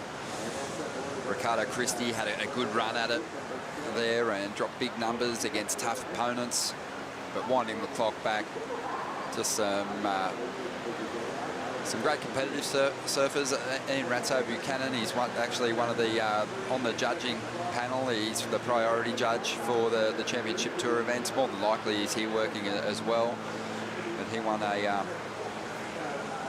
I didn't really want to go there, but he did win a Masters title, and he snuck that Grandmasters title from you, Bugs. Apparently so. But you'd already got one, so come on, mate. Yes. You had a couple, in fact. Oh, yeah, we share it around at that in the old boys. Yeah, there you go. Levi Slawson, we mentioned him, and he's from that San Diego region. And here he goes again. Had a great wave to kick things off here, 7.5. And has been calling on the expert craftsmanship of Darren Handley for a couple of years now. He rode this board to 4 of his 5 counting qualifying series results.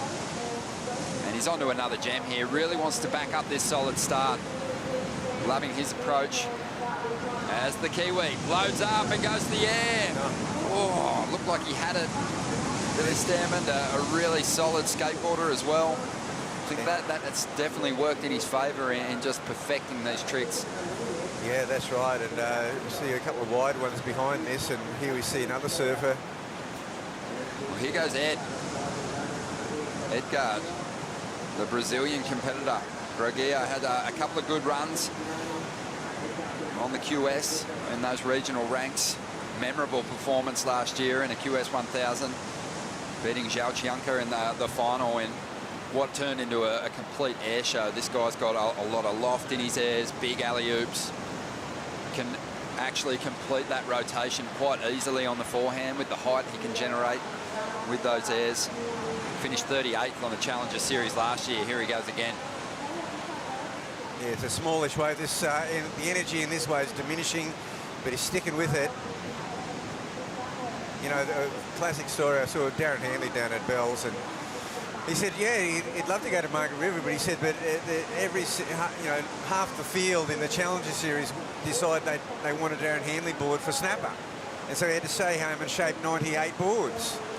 Yeah, amazing. He's been a busy man, but you know, I feel like that figure, that number of boards, you've got to remember that a lot of international surfers lean into local shapers, and even all year round, leaning on Darren Handley. They're on that team. So, you know, that number, the 98 boards, if you think that there's 96 competitors in the mix, and, you know, a good handful of them are riding Darren's boards, it's not easy to start getting to that kind of tally. Not hard, I should say. It's hard for Darren. Yeah. It's not easy for him. Yeah, he said, Margaret's have fun, I'll be in the shaping bay. Yep. So numbers in for Levi on that second scoring ride for him is a 6. So he's just powered into the lead here. And no one's really got a decent score to go with him. No, it's a great start, that first wave. Levi getting that 7.5, connecting it all the way from behind the rock, down past Marley Rocks, into Rainbow. That's a 7.5. Now, Bugs, you've obviously travelled the world. How do you think Levi's feeling about being here at Snapper Rocks? His home break is seaside. Yeah, I mean, look, I'm sure he's super stoked. I mean, this is a place where traditionally surfers have loved to come. Usually, it used to be to start the CT, to be a dream tour location. And it's really because a whole bunch of factors. One, it's a super friendly place. Two, the waves are user friendly. They're long. It brings out the best in your surfing. You're in board shorts. There's just a whole lot of mitigating factors that make it fun. A lot of the images that you see these days, you know, show the lineups just extremely crowded. But I always say to people, you'll find your moment if you paddle out there. And you know, you see beginners get waves out there as well, because it is such a long wall. It's sections in different parts, so the wave can get away from people sometimes. And that kind of opens the door for you to pick off those magic moments for yourself. And it's a bit of a machine. Like, you know, we don't get, like, you know, half-day swells here. You know, we can get 5-6 day wave trains. And if you just keep paddling out, eventually it comes out in the wash. Jadson getting on the train right now. And let's see what kind of work he can do. And this guy, when he came onto the CT way back in 2010, won a championship tour event in his rookie year, beat Kelly Slater over there in Brazil. He hasn't had one since. He has cracked a final since then, but this is the area of his surfing that has just become so solid. Really dynamic backhand approach. Whips that board up into the pocket like the best of them. And now we see Billy Stammen looking to stomp his way down the line here with a couple of hard hits. Just maintaining that light-footed approach as he waits for this wave to slow up a bit, allowing a bit more drawn-out action to finish it off. Yeah, well, this heat's opened up now, Ronnie. You know, Levi Slawson got the run of the play from the early go, the 7-5 and the 6. But now Billy and Jadson Andre, that was a pretty good backhand attack. You can see the guys that have really come off the CT too. They're just so sharp. You and I were down here yesterday just watching some of the free surfing, and you're spot on. I mean, you know, we know that it's going to take CT-like surfing to win this contest based on the fact we've got former winners in the mix. We've got the GOAT, or the GOATs, I should say, on both the men's and women's side. Kelly Slater competing here. He's won the event a lot, and Steph Gilmore the same. Amazing track record here on the Gold Coast. But that's a huge opportunity, and also a good test of the mettle that these youngsters have, because they're coming up against just icons in the sport. Yeah, well, this wave, he just gets into this backhand wrap routine, and it just can't be denied. Jadson is just looking like a teenager out there, Ronnie. Yeah, it was really in these last couple of turns that he found his connection. He was just a little off step with his timing to begin with. I mean, even that hit, it's critical. It's where you want to place it. But he arrived just a little bit late, so didn't get that true punch through the lip that he was looking for, but kind of made up for it in the end. Got some real work done down the line. Yeah, he got some magic sections on this wave. And here goes Billy Stammen on the replay. Yeah, Billy, this is a pretty neat ride too. He gets some speed going on this one, and this wrap here, a lot of spray flying, good float there, gets around and still thinking down the line, importantly. So he goes in, winds into his repertoire.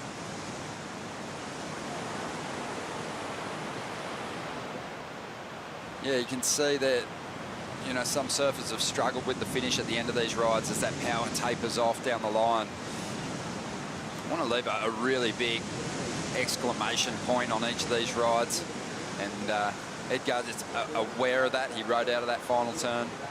But the Brazilian's outside of one of those qualifying positions at the moment. That one, it might get him into the top 2. He needs a 3.91 at this stage to get into second. Yeah, I guess the difference here with Edgar is that he hasn't really been able to get one of those connectors or one of those growers as they go down past the Marley section. And his waves have been a little shorter. Doing some good work, but short rides. Just under 15 minutes to go. I mean, massive task for a surfer like Edgar at the moment, and that is just to put yourself on the map. I think he's done incredibly well through those regional qualifiers to make his name known. To get to 38th on the Challenger Series in 4 events last year is a big achievement when you think that there's 96 surfers and CT surfers stepping into the mix too. To get to 38th is a really good first run at a challenge at qualification, isn't it? It really is, yeah. It's a solid run. You're within that first half of the field, and you know, anywhere from there on in, you've actually got a shot if you could, you know, get to a final. Really wild though when you think about just the depth of talent coming out of that region over there in Brazil. It's not easy to to wrestle away big results from those really well-known competitors. So this guy's proven to be a really consistent performer, and with turns like that, you know, I think he'll start turning in some good scores. There's really not a lot of push in this wave, so this is manufactured air, and have a look at the strike rate, really solid, gets the completion, just chipping away at the moment.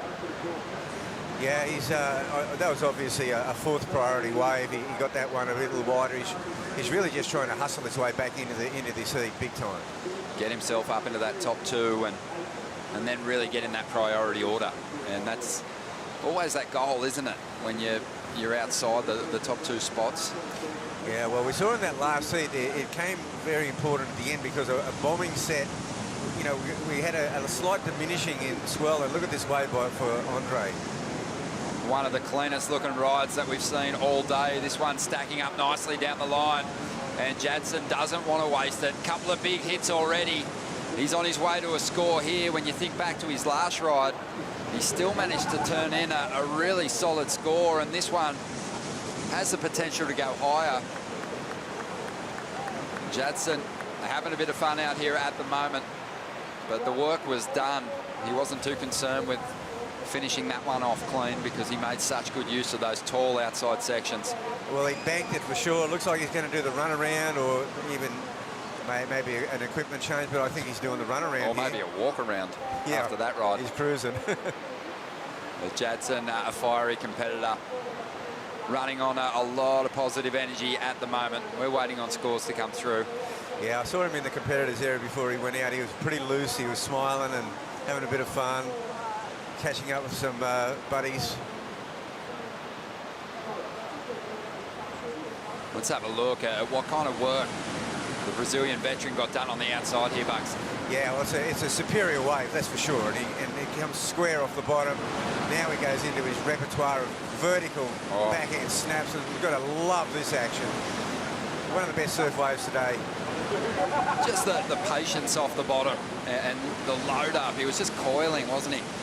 And so confident, like just absolutely zero chance of falling off. Yeah, well, he had an 8.5 earlier on. I think this one's going to break the scale. Yeah, it really could. Just a really nice section. This is what I meant about coiling up. You know, really took his time on that bottom turn to set up this most critical section of the wave.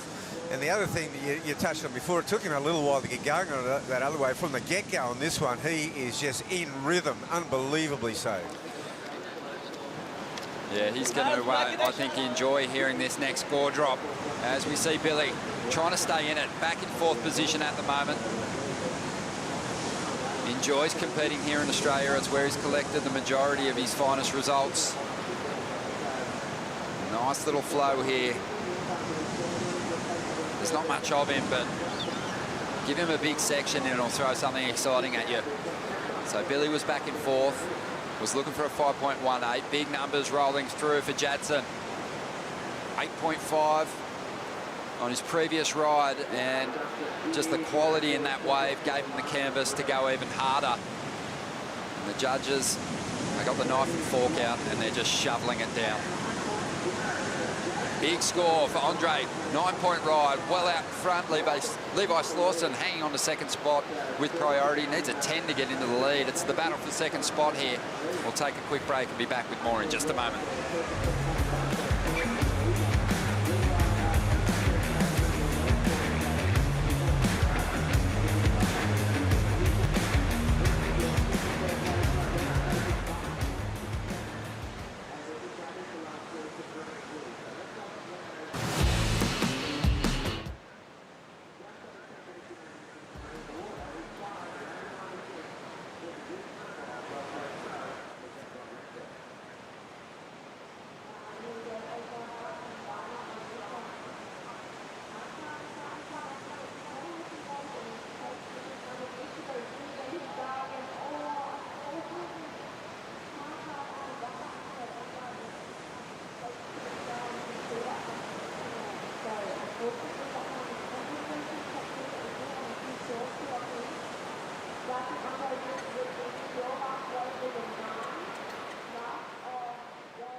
The show rolls on here at the Boost Mobile Gold Coast Pro, presented by Rip Curl. Big numbers starting to fall for our competitors here in this first Challenger Series stop, the first of 8 on what is a great-looking schedule for these CT hopefuls. Jadson Andre, though, setting the pace.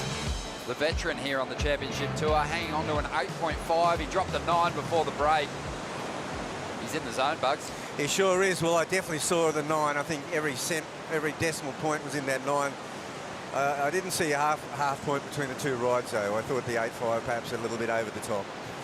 Yeah, 8.5 was a generous score, but you know, I think Jadson is kind of showing his class out there at the moment. He's using his priority wisely. He's getting himself on those best waves. He's been one of the more patient surfers in the lineup, and he's got himself a lead that you'd think would get him through to the next round. It's going to take a lot for the other 3 surfers to overcome him. And the battle for second spot seems to be the story now. Levi Slauson is hanging on to second position at the moment, has priority. Edgood. Gregoire is currently chasing down a big score to just get in the second spot. He keeps taking off on these smaller rides, making life pretty hard for himself. And they keep really fading out at him. He doesn't get to, he wants to boost at the end, but there's absolutely no chance. That just faded into nothing. And he's really had very similar rides. I mean, every wave's been the same. How important is it, Bugs, to be reactive to the sections that are coming your way and not getting, especially on a point break, not getting too transfixed on a particular turn? Yeah, that's right. You've got to have one eye on the turn and one eye down the line. You've got to see a section 20 metres down the line that's where you've got to hit your marks and go into an incredible, say, vertical part of your repertoire time and time again. There's certain parts of the waves that are the money spots. 6.5 minutes to go here. As we dive into the Harvey Norman recap, let's see how Jadson Andre just put himself so far ahead of the pack here. Yeah, it's an incredible performance by the Brazilian veteran, and he really goes into his sections now on this wave. He was good set up turns, and an amazing 2-wave combo here. Absolutely mind-blowing surfing, and this is the one, the 9-point ride that just blew minds. When this wave started standing up on that outer section, you kind of knew it was an excellent score. It just needed to be ridden well. Yeah, and it was. He executed so well. Hit all his spots. That 9 was just spot on. Just as a spectator or even a surfer in the lineup appreciating surfers at the professional level, you know, you do often see just a slight shift in speed when it comes to a CT surfer and an aspiring CT surfer. Jadson's showing that out there at the moment. These guys need to lift. Billy Stanman with a good-looking wall. Couple of big hits on the outside to get started. There's a third. Driving up into the pocket, mixing things up now. Winding through that last turn a little more. Pacing himself nicely. Big float to get started. And he's sticking right in the bowl of this ride from start to finish. A lot of work. Looked like he was almost out of gas at the end there, but he hung on for the finish. It'll be his best wave. And he was looking to make the jump from 3rd place in a second. He needed a 7.63. Well, I'll tell you what, I mean, that was a very good ride. I'm just wondering, where's Levi Slauson gone? He started out this heat with 2 incredible rides. We've seen Billy get about 5 rides to his none. We've seen Ed get rides and Jadson. And well, even on that one, Jadson could see it was a grower. He could see it was going wide, and he was paddling like all heck to try to get onto it. But Billy Stanman was on the spot. I got a feeling that Levi might have gone back up around the rock to get another one of those connectors. Billy Stanman's been spending a lot of time here. This was what happened to Levi. Okay. Whoa, this one shaping up pretty nicely. Super fast, isn't he? He's super fast. He's got a classic style. That's what went wrong for Levi. So I don't know if he's going to improve his situation. Billy, meanwhile, connects with a wave maybe better than Jadson's. Yeah, this wave's so good. It's a grower down through Marlin. This is what you want. That's why they're sitting on that wider section. You get one of these and it's just a honeypot. Seen Billy put up big numbers in these major events before, and he might be on his way to the score that he needs on this ride. He's after a 7.63 out of it. Yeah, he's going to be right on the money. And I'll tell you what, Billy's showing all his experience at 32 years of age, and he brings just a ton of experience to this level. Experience competitively, but also Billy just absolutely slurping the brain of Tom Whitaker. He actually stays at Tom's place when he's out here visiting. Close family friend, and well, it's paying off all the time here on the Gold Coast. 8.37 for that last ride, and he does make the jump up in the second spot. And Levi Slauson, who started so strong in this heat, is going to need to do some work here, as is Edgar, the Brazilian.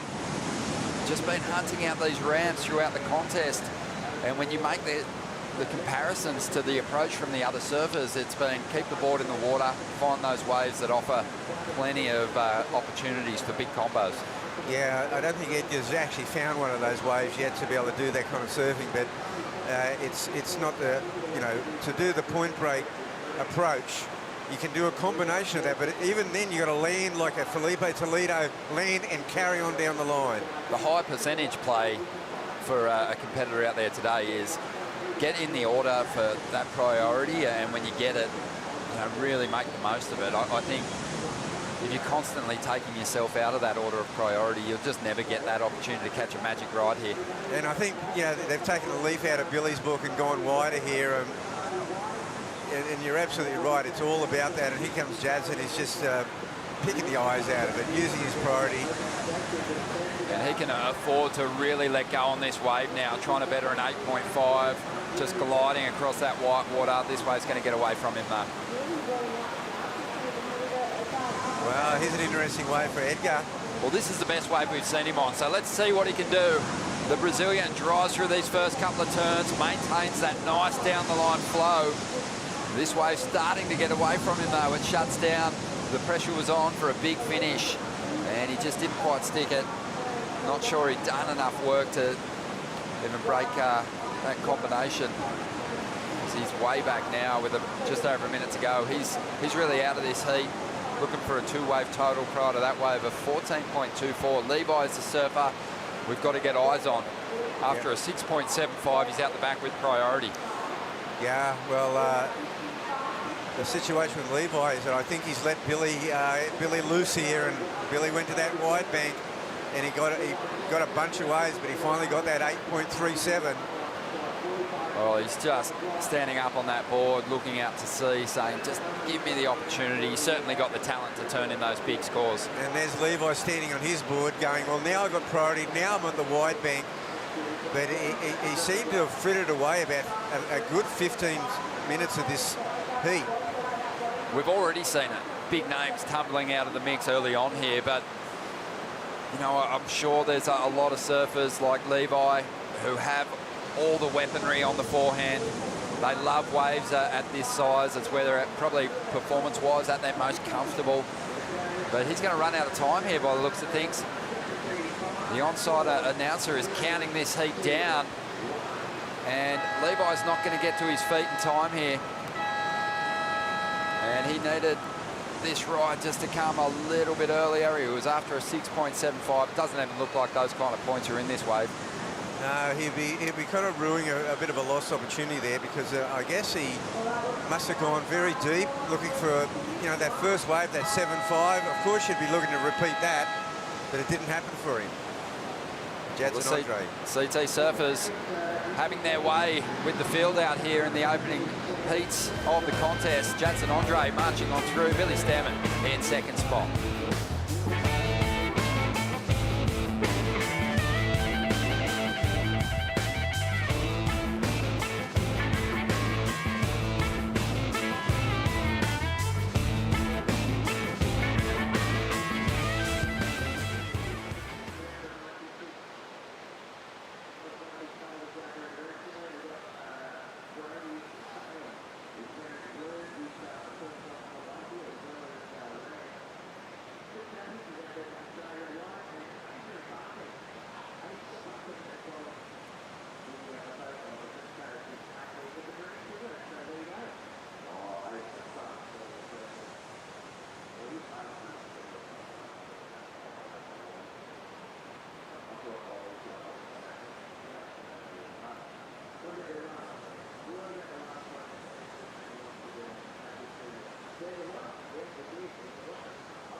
Well,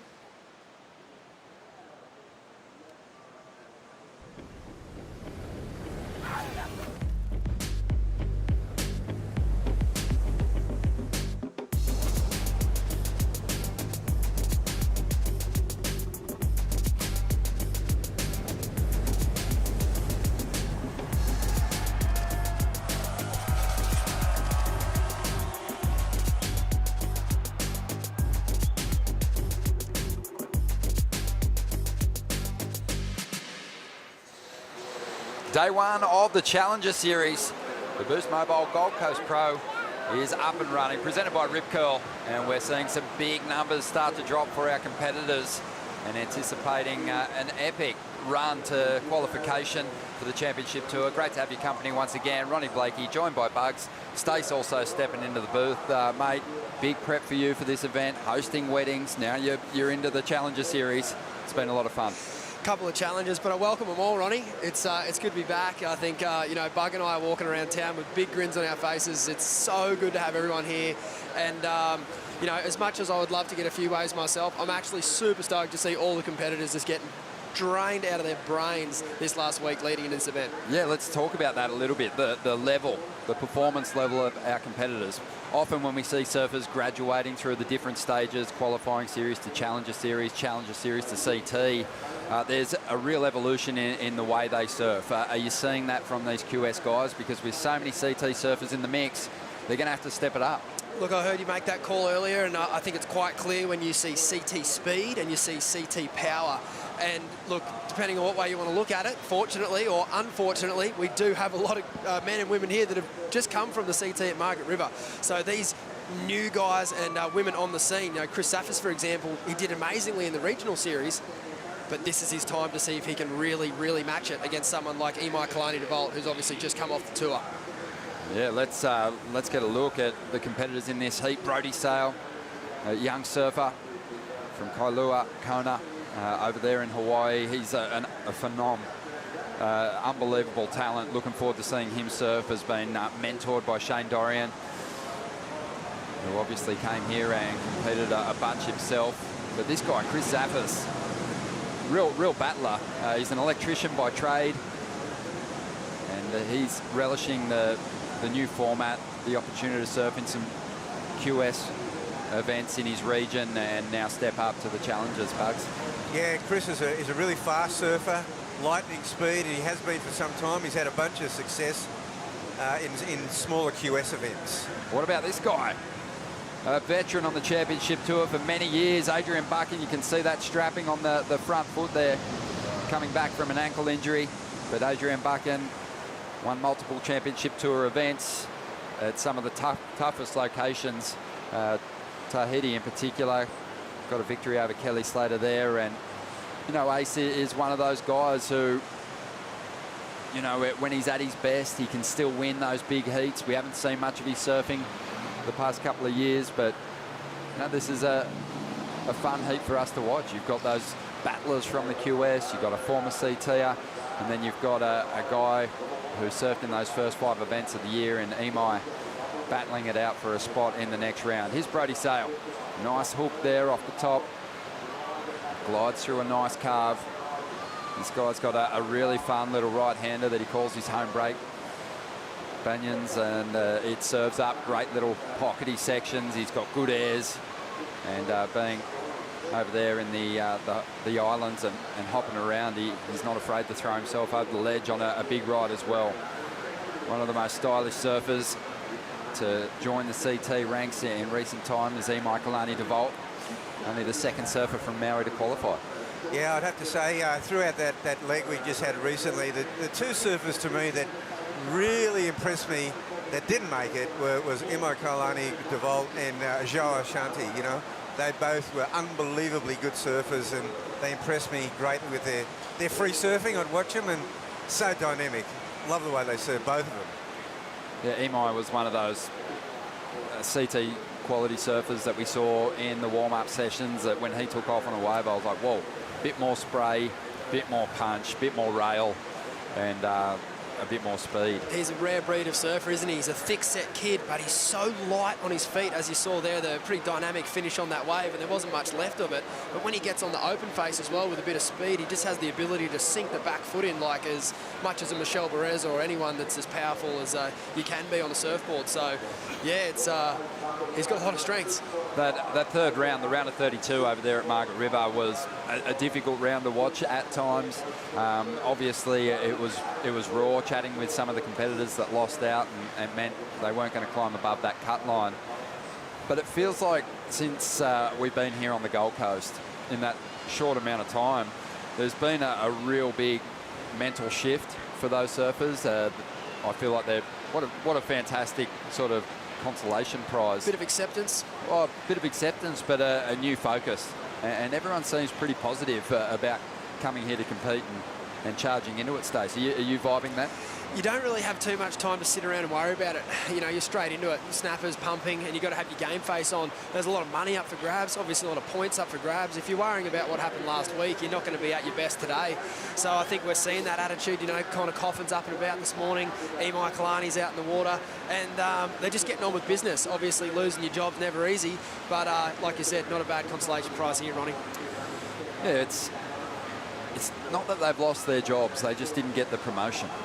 So now they're here fighting it out. And, you know, I think one of the other big things, Bugs, about this contest is even though it's been presented to us in different forms, qualifying series event, CT event, you know, the original head-to-head contest went down just up at Burleigh Heads. But the honour roll up here on the Gold Coast, you know, you're adding your name to that. And when you look at those names, it's a remarkable list to put yourself with.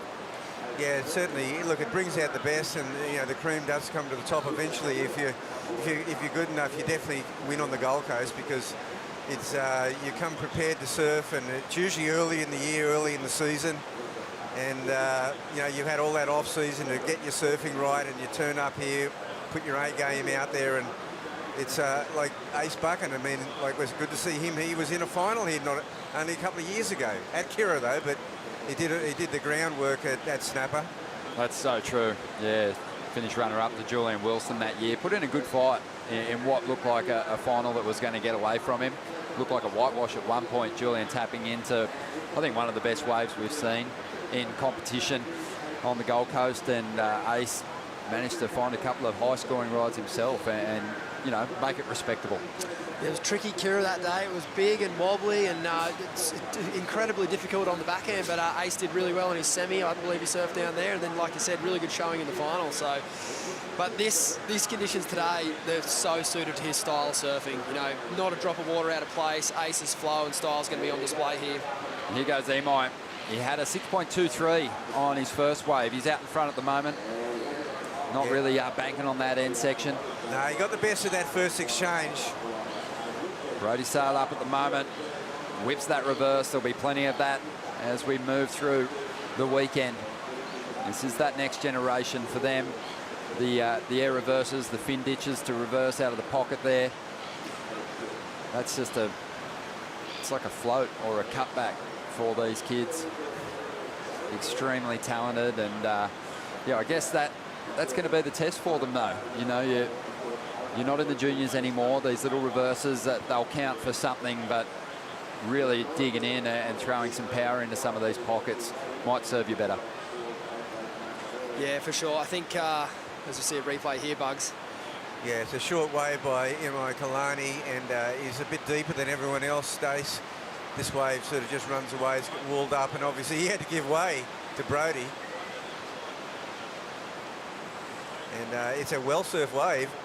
Only a small one, not a lot of... No one's got that one of those ones through the Marley Rocks yet.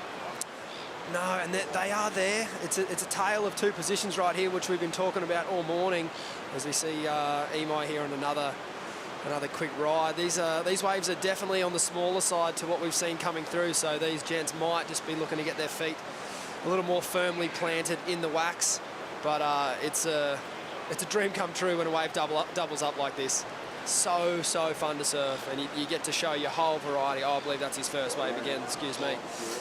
So when they're there, they're really fun, and as you see the gentleman sitting down the line here, there are waves breaking behind the rock. We saw Chris Zaffis' first wave come from behind the rock, but they just don't have that same length of ride. They are slightly steeper, but they do tend to kind of peter out. And if you really want to get those long ones and those high-scoring rides, I think these gents will be looking for waves a bit more like what we saw Jads and Andre on in that last heat. Yeah, and kind of Clough in the heat before. I mean, the one thing about behind the rock when it's this size, you spend the first 60, 80 metres of the ride racing it. Just under 18 minutes to go here. It was a big high-scoring performance from Jadson Andre in the last heat, and Shannon's with him now. Jadson, what a huge way to kick things off. You got an 8.5. You backed it up with a 9. How did you do that?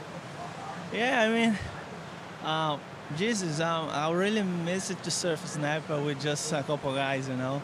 It's probably one of the best rides, and I definitely love to surf on my backhand. And I mean, the reason why I'm here right now is because we must do one challenge, and I still so happy, still kind of like not kind of believe that we make the cut, you know.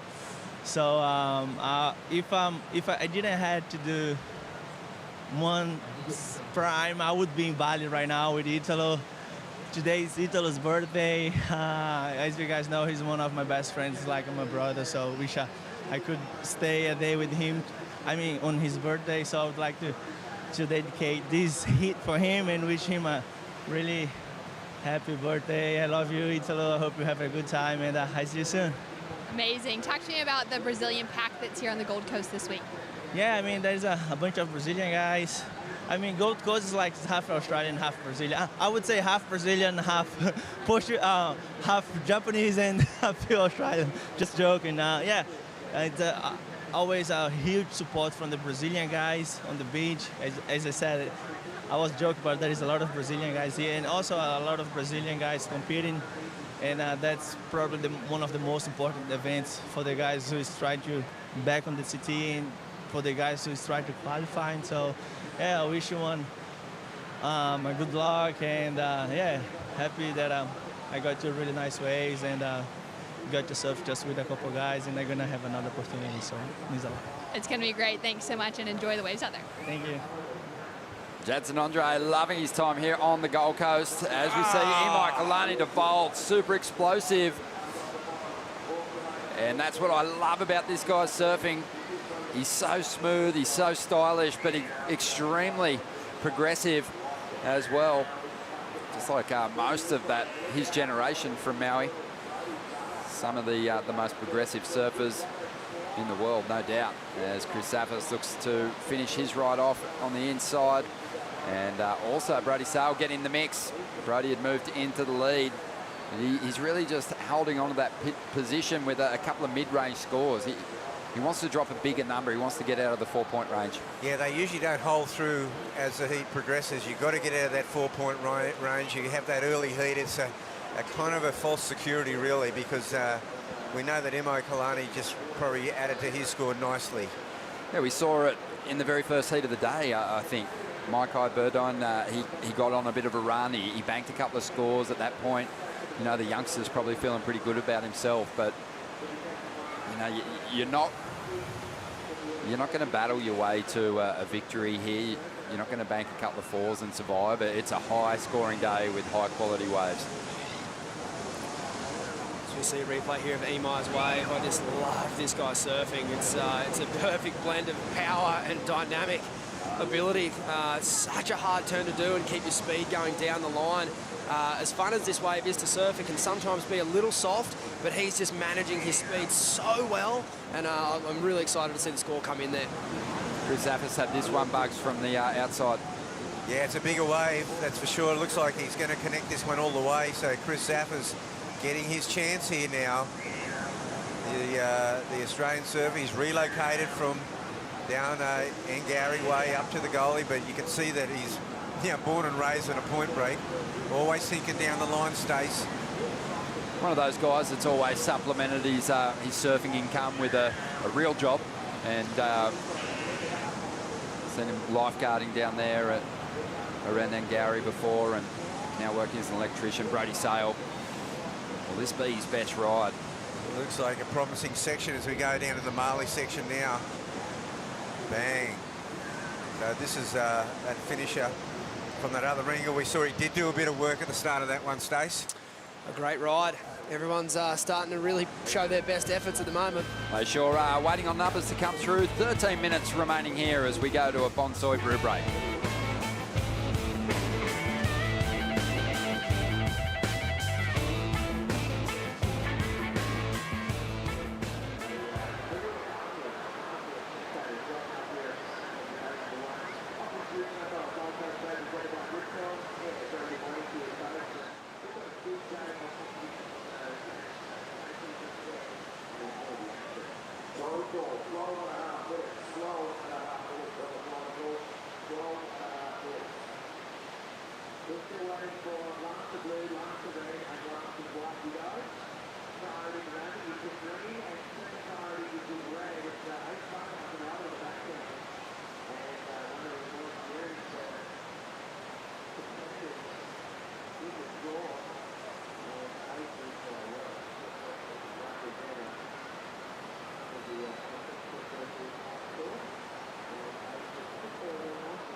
Twelve minutes remaining in Heat 6, the round of 96, the opening day of competition here at the Boost Mobile Gold Coast Pro, presented by Rip Curl.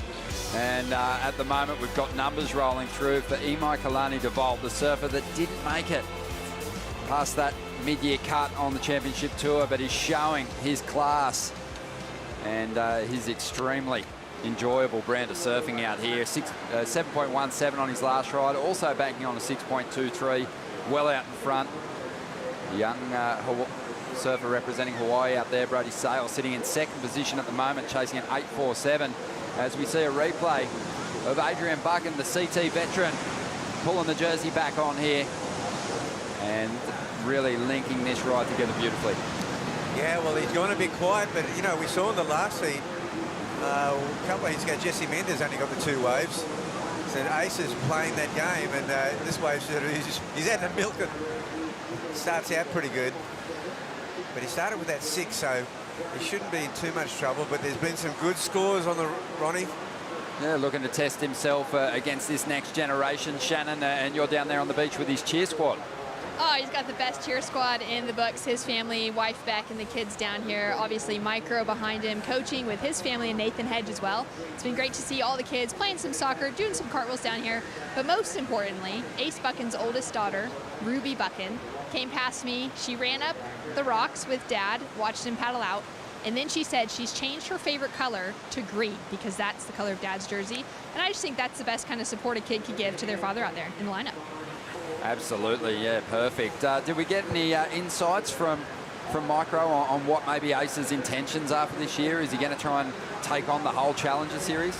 You know what, I haven't actually found that out, but I'll definitely be sure to ask him next. I think with the way he's surfing, he should definitely go for it. Yeah, well, he's got some work to do in this heat at the moment. Needs a 4.83 to get himself up into the top 2. Yeah, really interesting little situation happened there with Brody Sale and Chris Saffers. They were battling for that second spot. They both got the 5.9, but Brody Sale just keeps his nose in front courtesy of that backup 4.93 over Chris Saffers, 4.33, and then Ace Buchan slips into from 4th to 3rd. Look at the numbers between 2nd and 4th at the moment. Really nothing separating these surfers. This guy, though, is just, he's on another level out there at the moment, and he throws a big reverse there. Explodes out of the lip. Imai Kalani DeVault, big shift up in his mindset. Went from just the heartbreak of slipping off the CT to focusing on this Challenger Series. And with surfing like this, he's going to have a good shot at potentially winning here at Snapper Rocks. That was dynamic out of that first section. Took the words right out of my mouth, Ronnie. Like, these guys that are coming off the World Tour could look at it with 2 different ways. As you see Brody Sale having a look here. Yeah, Brody just hoping this wave lines up through the inside section. It looks like it will. He loads up. He's got the big tricks he can call on.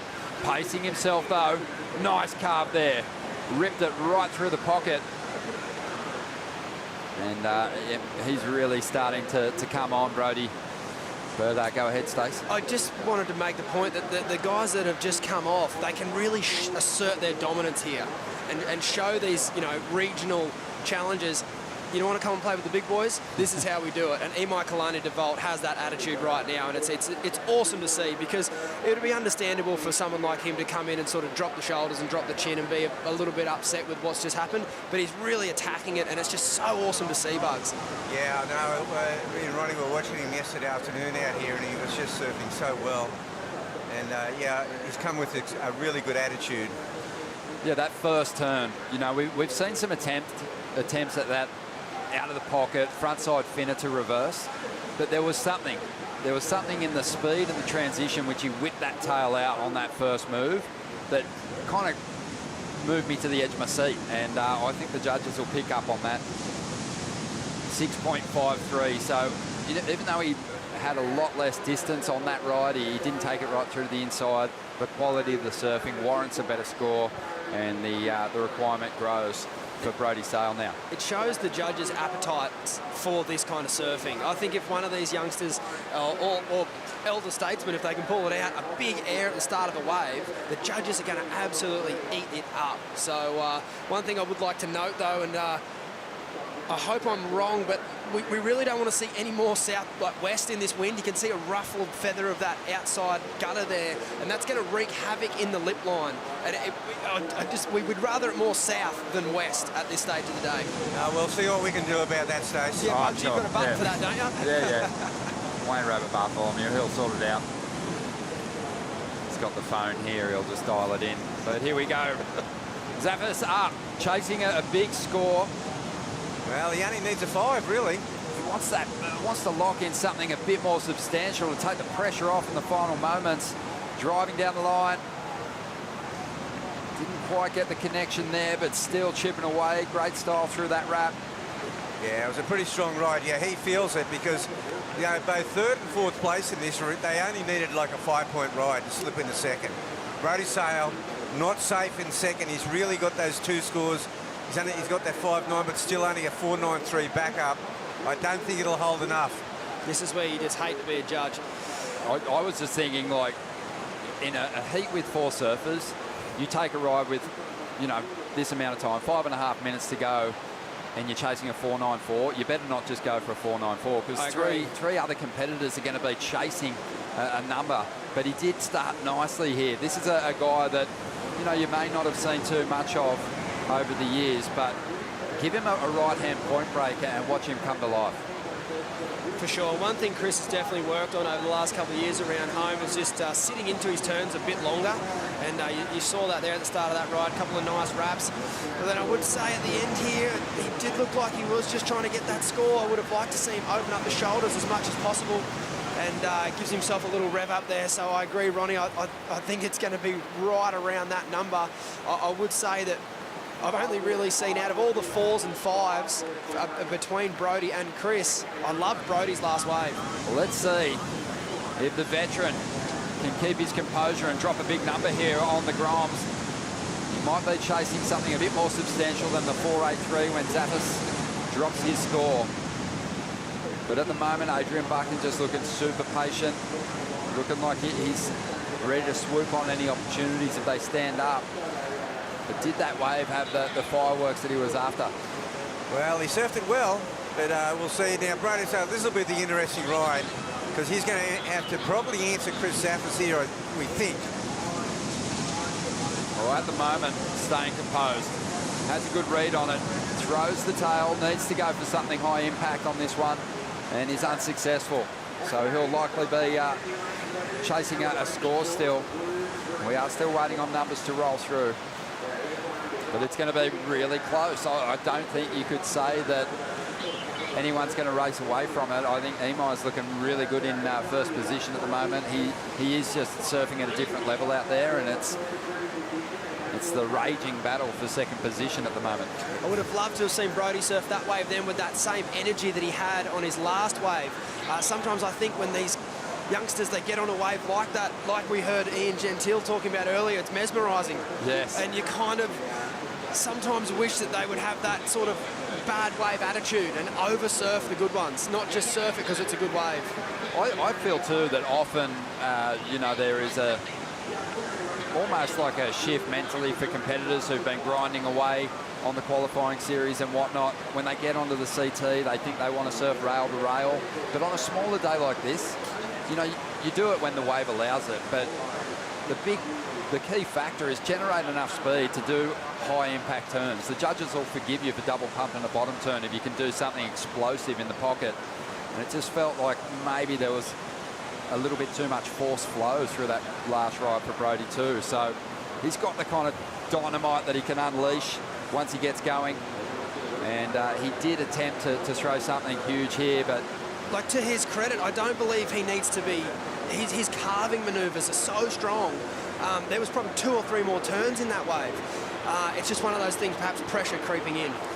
So scores coming through for Zappis on that last ride. Easily got the score he needed to jump up into second, 6.33.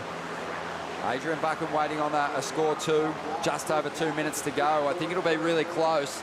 And if we get another set towards the end of this heat, it could be turned and we could see a big shift up, especially in the battle for second spot. Talk about CT dominance in first with the 2 top scores, with first priority with 2 minutes on the clock. That's how you surf a heat.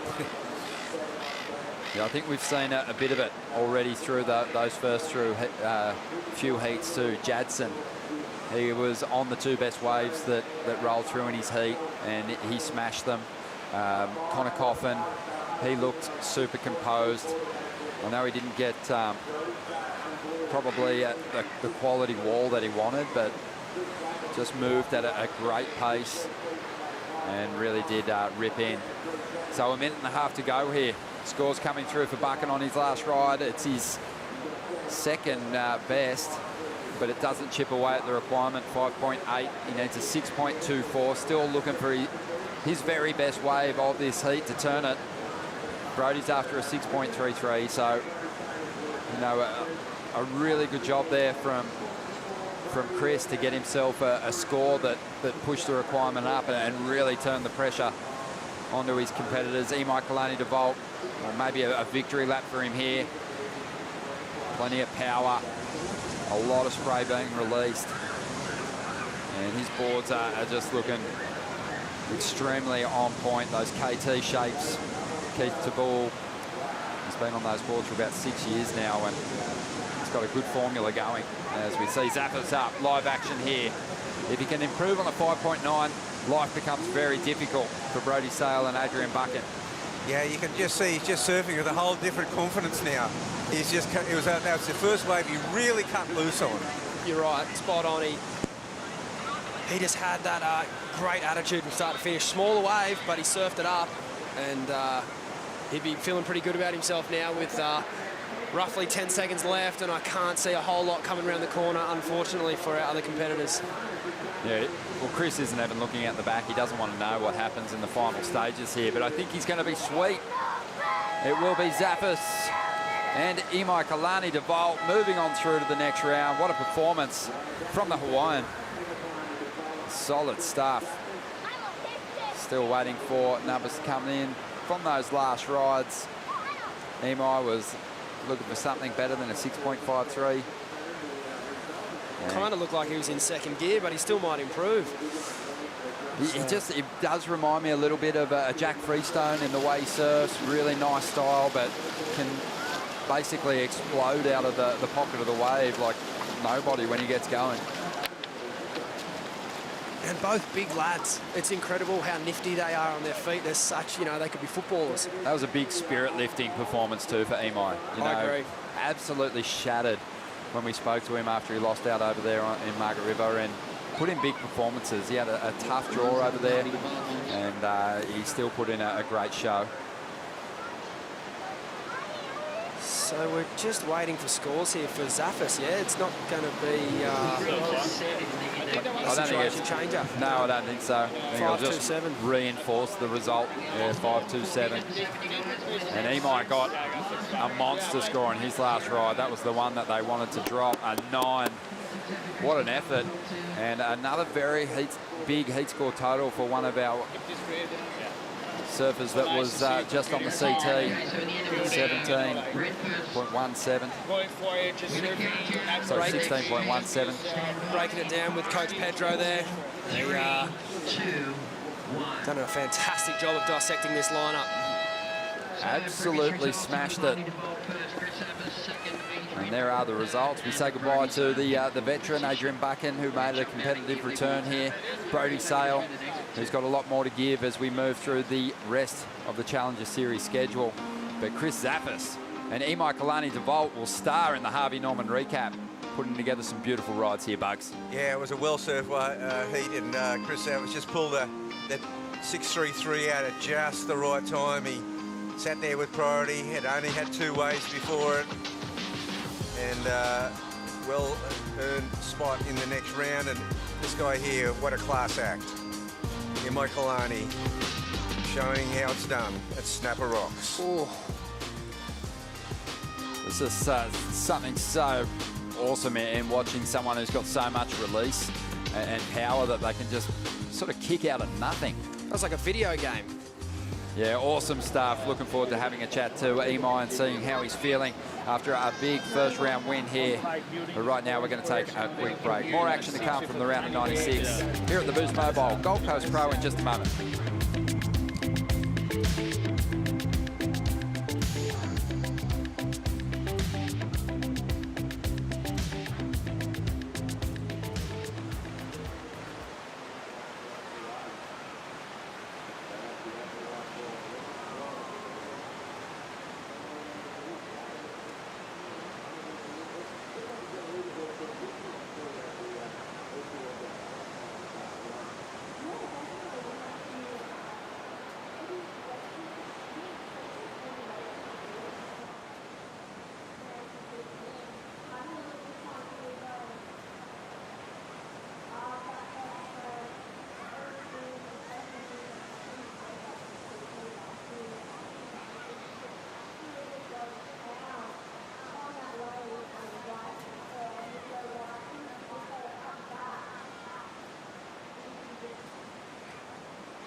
The beautiful Gold Coast of Australia and its wonderful waves, the man-made creation here at the Superbank. Snapper Rocks, venue for stop number 1 on the Challenger Series. Another heat out in the water.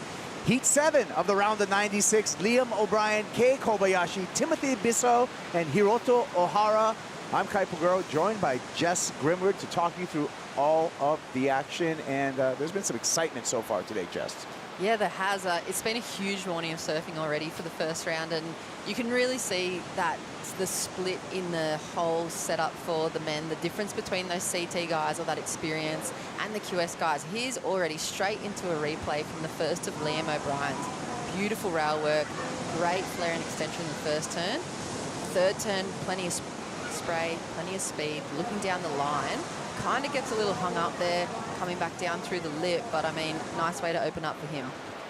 Live action here with our surfer from Japan, Hiroto Ohara.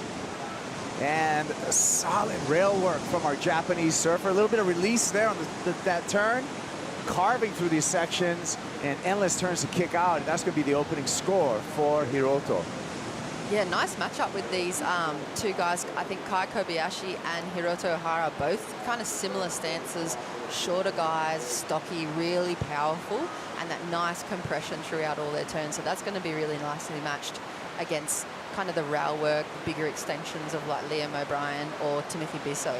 Yeah, Liam O'Brien just trying to claw back onto the championship tour. Of course, the Challenger Series being the launch pad for that championship tour. Unfortunately, could not start this year due to an injury on that championship tour. And here we go with O'Brien live action. Nice off the top, projecting down the line. Patient on this wave. Snap, loses the footing, goes down.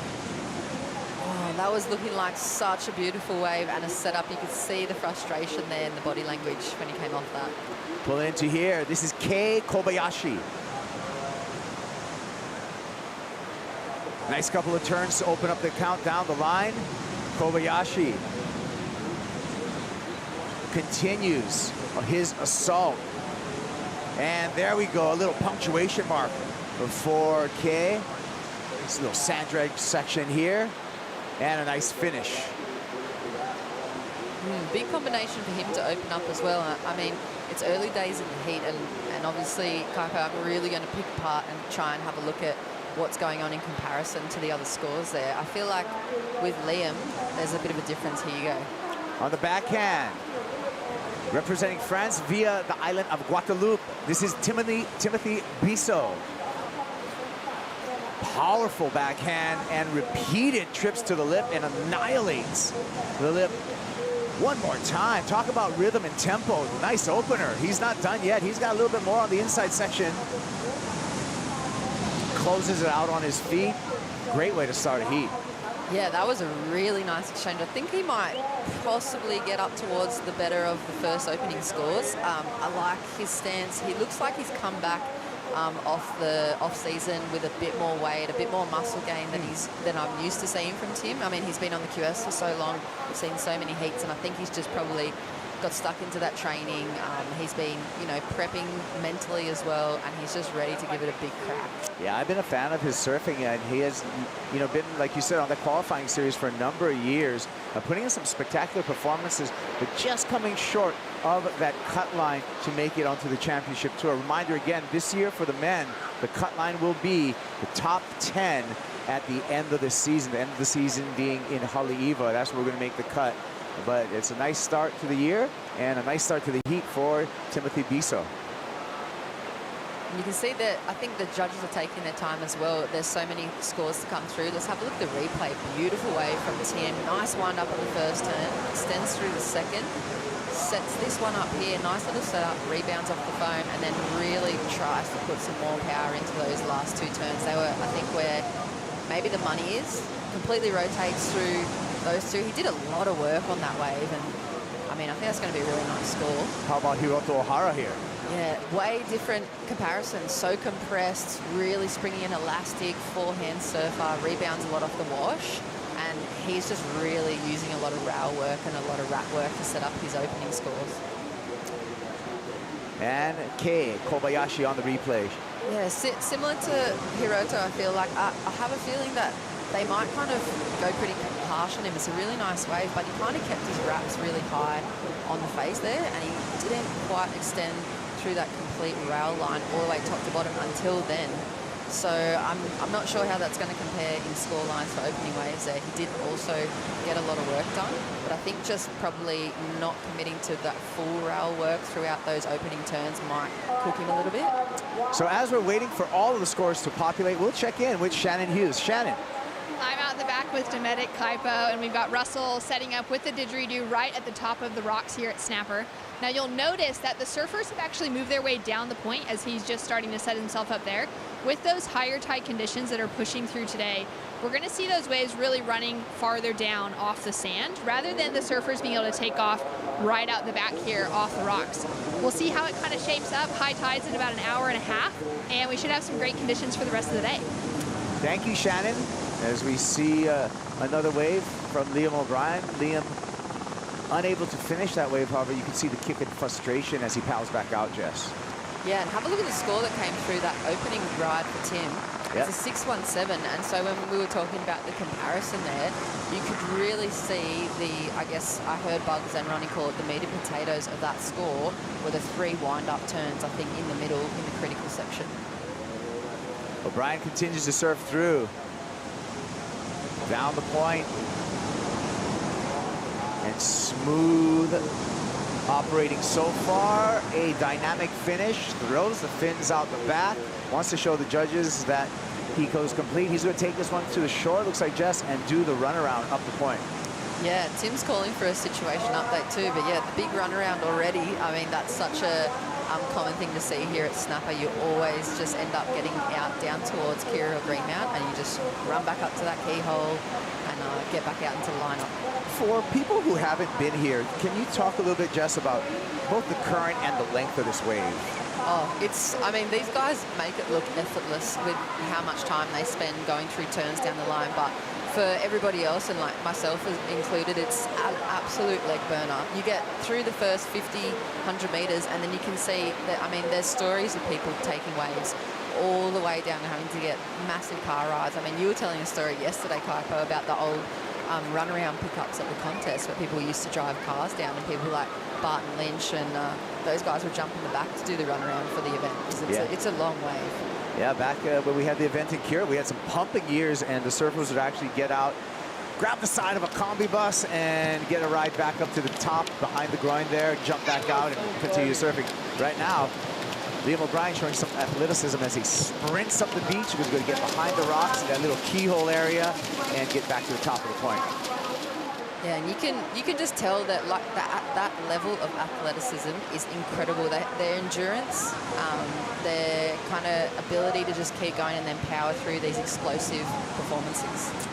Hiroto Ohara slashing off the top, quick to the lip again. Gets board back under his feet. Little mistimed on that turn. Looks for more green face, gets it. Nice effort on the second half of this wave. A little bit off kilter in the beginning. Winds up here through the foam, and again, Finn skips out, but he goes complete. And he will take this one to the beach and do the runaround as well. So perhaps, like Shannon was saying, with that incoming tide as well, it's pushing the current down the line a bit more, and we're going to see these guys start doing that runaround on every wave or every consequential wave. And I think we're going to see that, you know, have they been doing their training in the off-season? Are they ready? I mean, 99% of them 100% ready for this. So see what that last wave locks in for Hiroto. Nice combination. I think good variety. Hiroto Ohara currently in fourth. He's at 3.44. We're waiting for that score. Liam O'Brien in second in advancing position. The goofy foot, Timothy Biso, coming out with a 6.17 opener, and then a second wave with a 7.33. So powerful backhand surfing from Timothy being rewarded right now, Jess.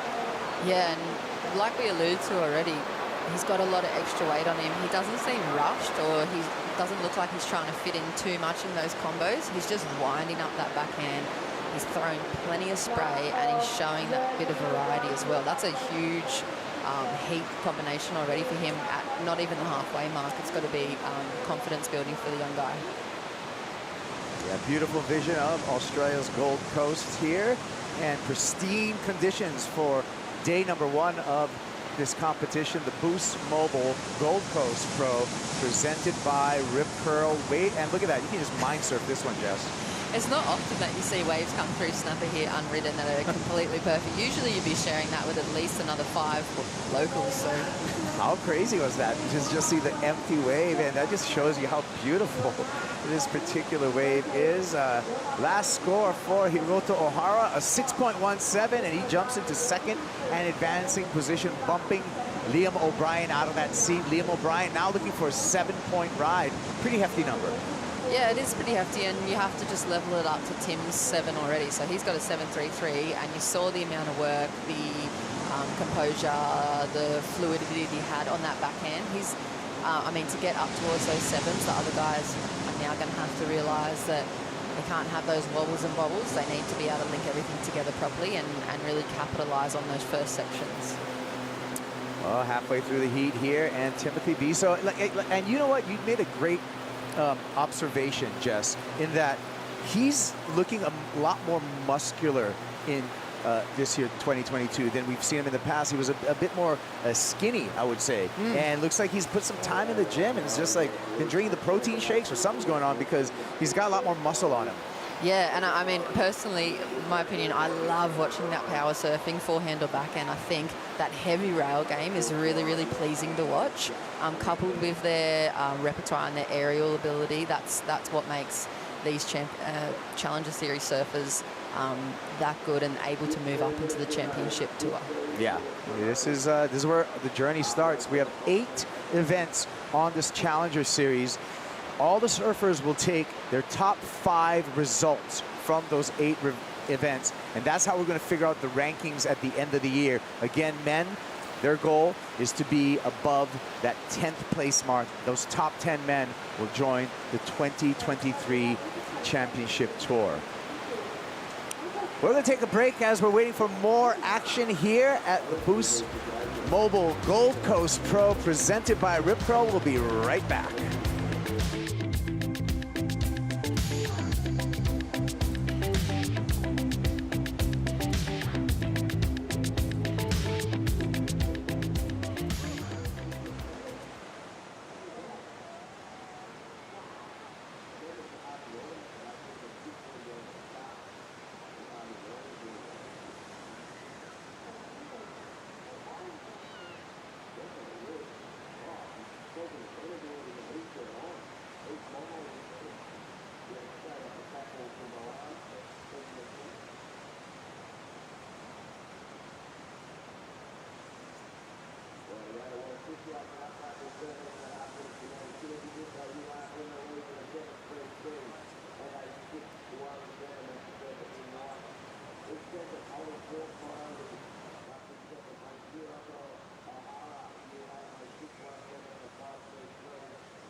My job is professional surfer.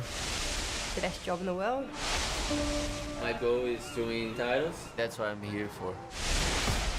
The world's best surfers in the world's best waves. Guys, if you're listening, we're lost.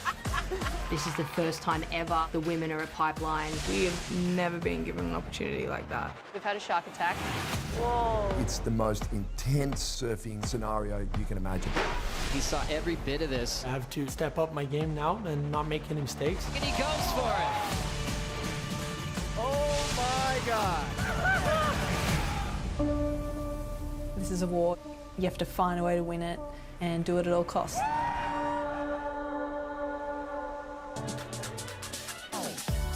Streaming now on Apple TV Plus, Make or Break, and it is an outstanding series that you need to check out. Jess and I just got goosebumps, chicken skin, just watching that trailer, because to rehash the entire 2021 season behind the scenes, it's something you gotta check out. It's a beautiful piece of work, and you get to see the human side of the world's best surfers. Oh, it's incredible that you have the access to watch that, because to hear, like, for example, Steph say the word war, everybody just assumes Steph is this happiest, you know, smiling, happy-go-lucky kind of character, but she goes through the same emotions the rest of these athletes go through, and it is a crazy roller coaster on the tour. It is. It's, you know, you're globe-trotting, you're zigzagging across the world, you're carrying a lot of oversized baggage in boards and so forth, you're adjusting to time zones, and then you get to a playing field where you have no control over, and it's your livelihood, and it's just an incredible story. The people over at Box to Box have put that together, have done an excellent job, and the great news is they've signed on again for another season, so we're going to see what happens behind the scenes this year in 2022, Jess. Yeah, it's nice to see the characters too. You've spoken about it to me a lot, Kaipo, but building those personalities and letting everybody else kind of see what you see going around the contest sites. There's some incredible stories, personal triumphs and crazy adversities that these athletes go through individually, and then, like you said, turn up pretty much on a stage for the next week or 10 days and have to bring their A game with all the oversized baggage, like emotionally and physically. Like, it is a big task, but it is one of the best jobs in the world. Sure is. Hiroto Ohara doesn't see much potential in that wave, and he kicks out, hanging on still into second place in advancing position at 10.5 minutes.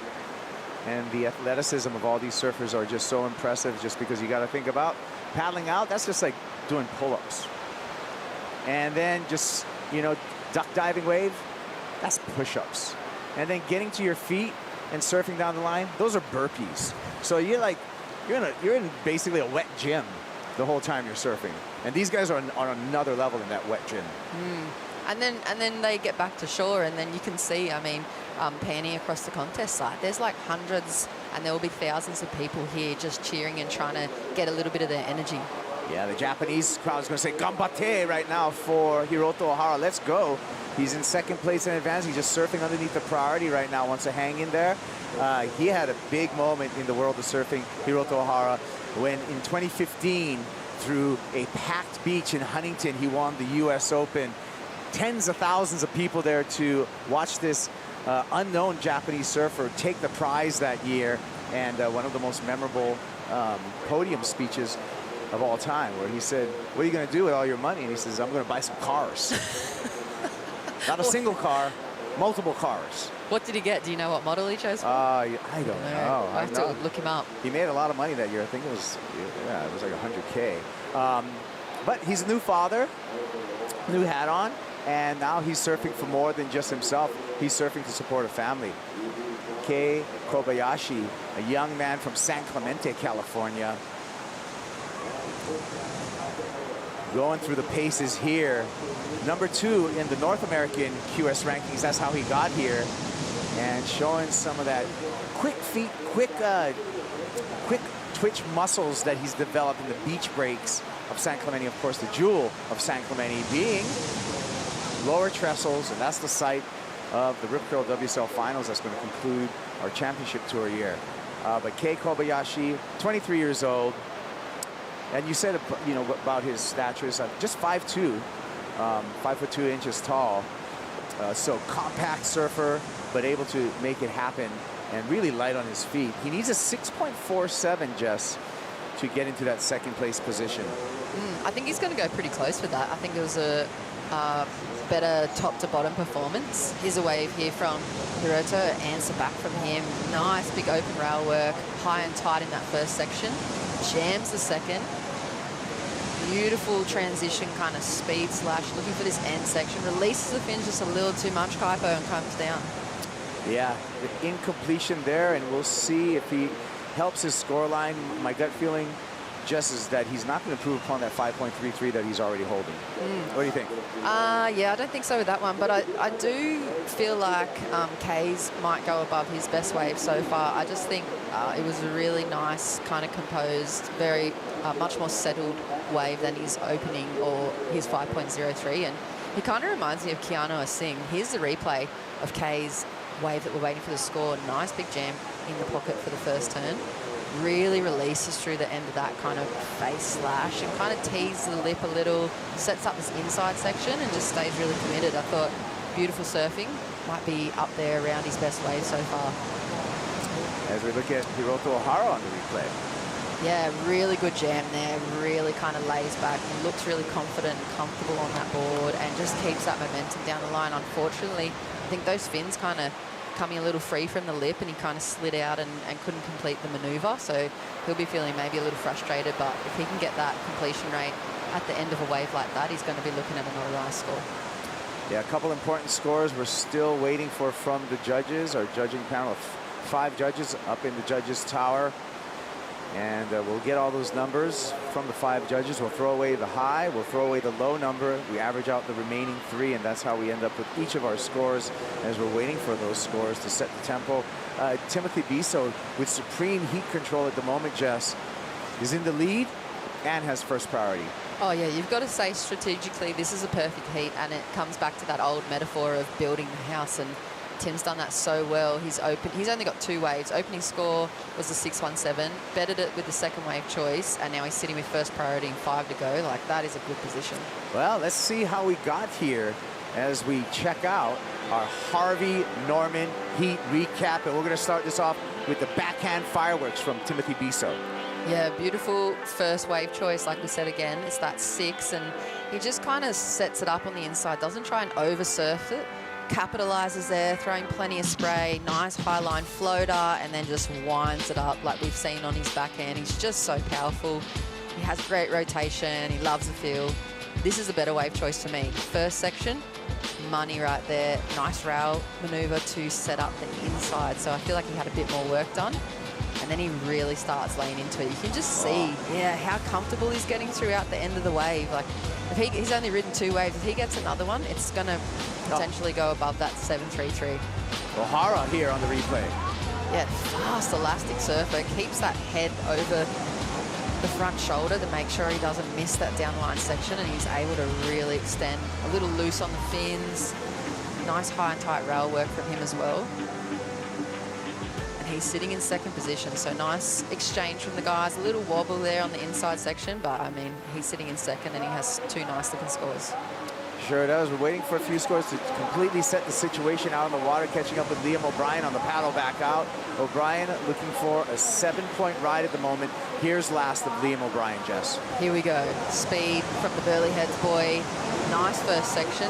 Throws plenty of spray, sky high, and a little bit of style and layback jam for the second turn. Just sets up. He can see this thing running along the bank, and then he just gets to work. Bit of rail work. Some speed checks and nice tail release there. You can hear the crowd and the fans cheering on. You can see them there stacking up and the scores to come. Nice exchange, Pupo. Yeah, Liam O'Brien certainly would have the loudest local audience here. Live action and throwing the tail there will get caught up. I think that was Kei Kobayashi. And that last score for Kei too came in above his one, so it was his best wave, that 6.43. I think similar to Tim, like they're just relaxing into wave by wave and building confidence, and instead of only staying high and tight on the top of the wave, which is so easy to do here at Snapper, so you don't get stuck behind, because you can see that thing running off down the sand. He's starting to relax, using the full kind of space available on the face and really transitioning up and down through his rails. You see the top of the super bank here, Timothy Bisso in the white jersey on your screen, able to paddle a little bit wider. He can position himself anywhere he wants to on the bank, being that he has first priority, so he has unimpeded selection on any wave coming through, so he just needs to find a nice takeoff point there. Yeah, and another thing with Bisso, he's been here for a while, actually. I think he's been one of the competitors that's been here for well over a week, so you can see that paying off. He's done his homework. He kind of can really pick apart the lineup. He's been able to identify the best scoring waves, and he's been on every single one of them. So that homework, that research that these athletes do on top of all the training, it just pays off, and it just shows what guys are so hungry to make that cut. Yeah, developing a relationship with the wave. The last score came in for Liam O'Brien, a 6.5, not enough for O'Brien, but he did reduce the deficit that he's in. He needs a 5.07 to go into second place. Kei Kobayashi, blue jersey, needs a 5.14 to get into that second place and advancing position. So this he's far from over at the 2-minute mark. However, unfortunately for both Kei and Liam, they are down in the priority ladder right now with the top 2 surfers holding first and second priority. What do you do in this situation, Jess? Well, I was going to ask you the same question, Kaipo. I'd be just trying to sell first and second priority into the next wave that came through, so that I still had a minute or at least, 30 seconds to pick an opportunity out, whether it be that inside section or, I mean, hopefully, if they're blessed enough, a wave comes. Look at this one behind the rock. Yeah, Kei trying to sneak way up behind the rock to get into one.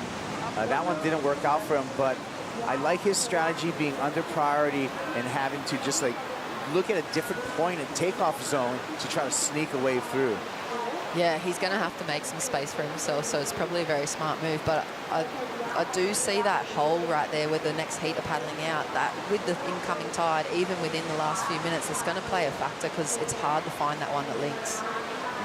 Yeah, you can see the disturbed water right there to your point, Jess.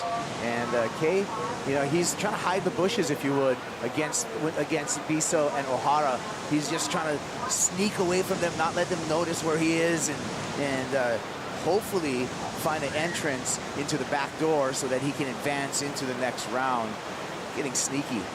I mean, it could pay off for him. We saw some barrels behind the rock this morning, and they're worth a 5 or more if you can get into it just behind the rock and really lock into it. But I mean, 30 seconds, he's going to wish for a bit of a Hail Mary to come through. And then one of the other guys that is in priority, they have to let him complete the wave because they're able to drop in on him and take priority position over him. Yeah, so he needs a little bit of that separation as well to, in that short amount of time, get that score. But he's giving himself the best chance. The clock's just going to be a challenge. Right now, this is Timothy just having fun. Doesn't matter if he went down on that one because he is well and truly advancing on into the next round. No problem for Timothy Beso, as well as Hiroto Ohara. Those are the top two in advancing into the round of 64 for the men. Kei Kobayashi and Liam O'Brien bowing out of competition here.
Gold Coast has always been one of my favourite places in the whole world. Not only does it have incredible waves, but the whole area has so much potential. There's so many beautiful sights, good people, good food. I just love it.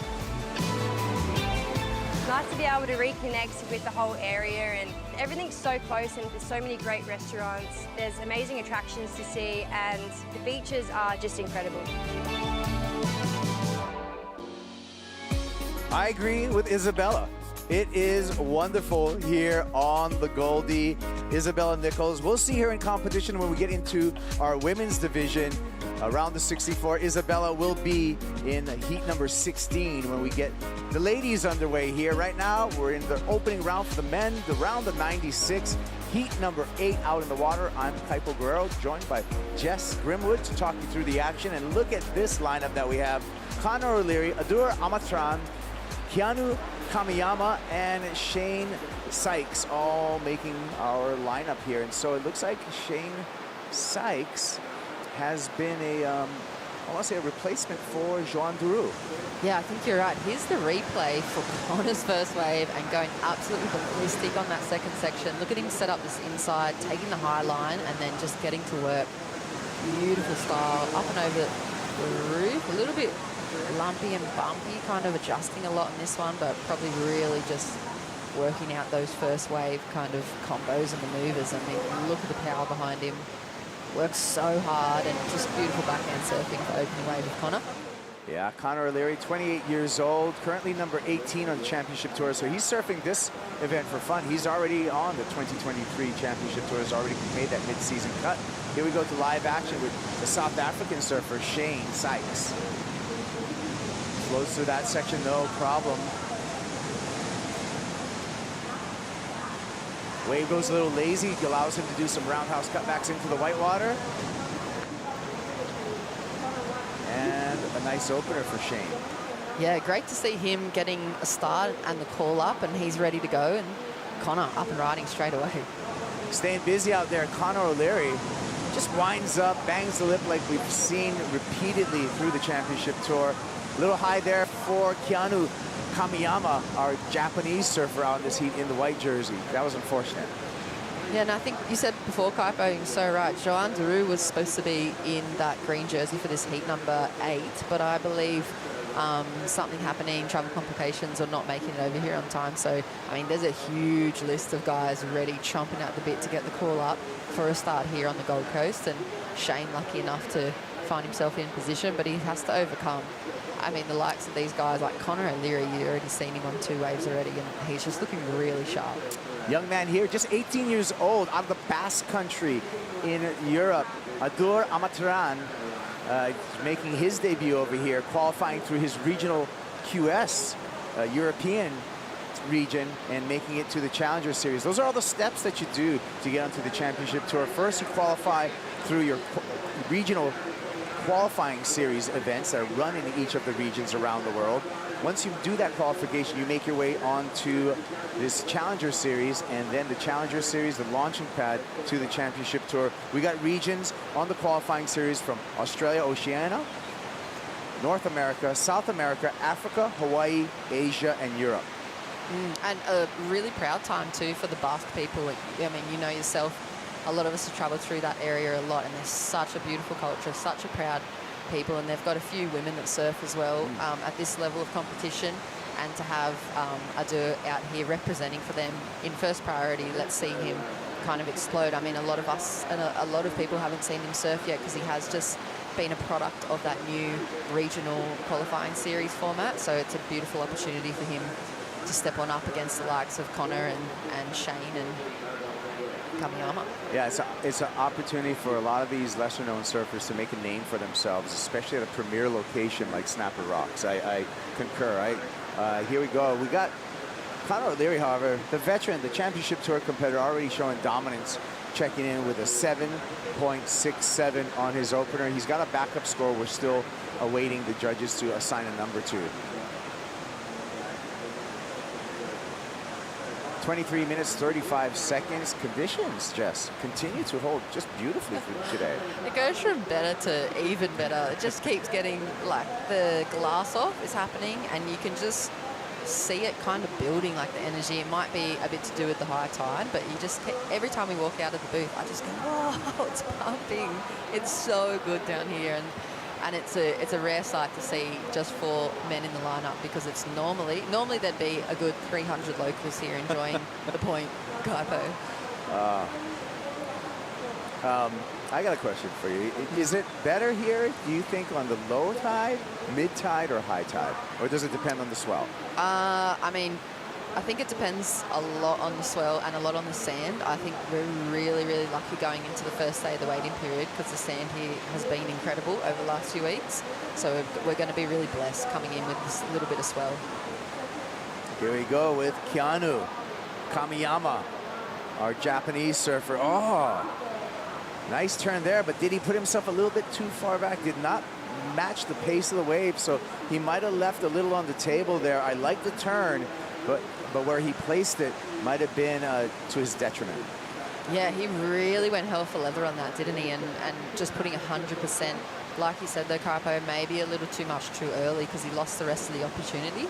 Here we go, kind of a medium-sized wave, but a beautiful shape. Nice first maneuver, stays high, and then sets up this. Here we go, beautiful big bottom turn, slides through the fins, and then he's caught behind the section. I think that's what happened. He didn't anticipate that fin release. Look at Connor O'Leary, though. Talk about rhythm and winding up on a wave. Yeah, second wave here for Connor O'Leary. This is that CT finesse that we've been speaking about all morning.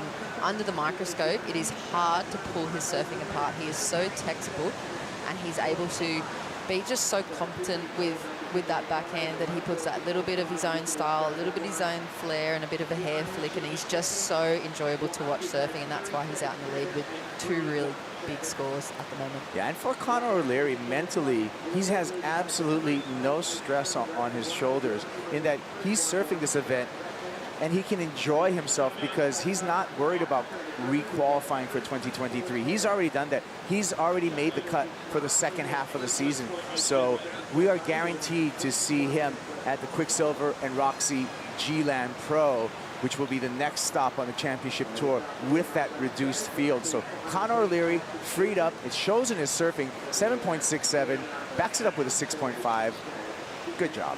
Yeah, look at the difference in the spread of the scores too, Kaipo.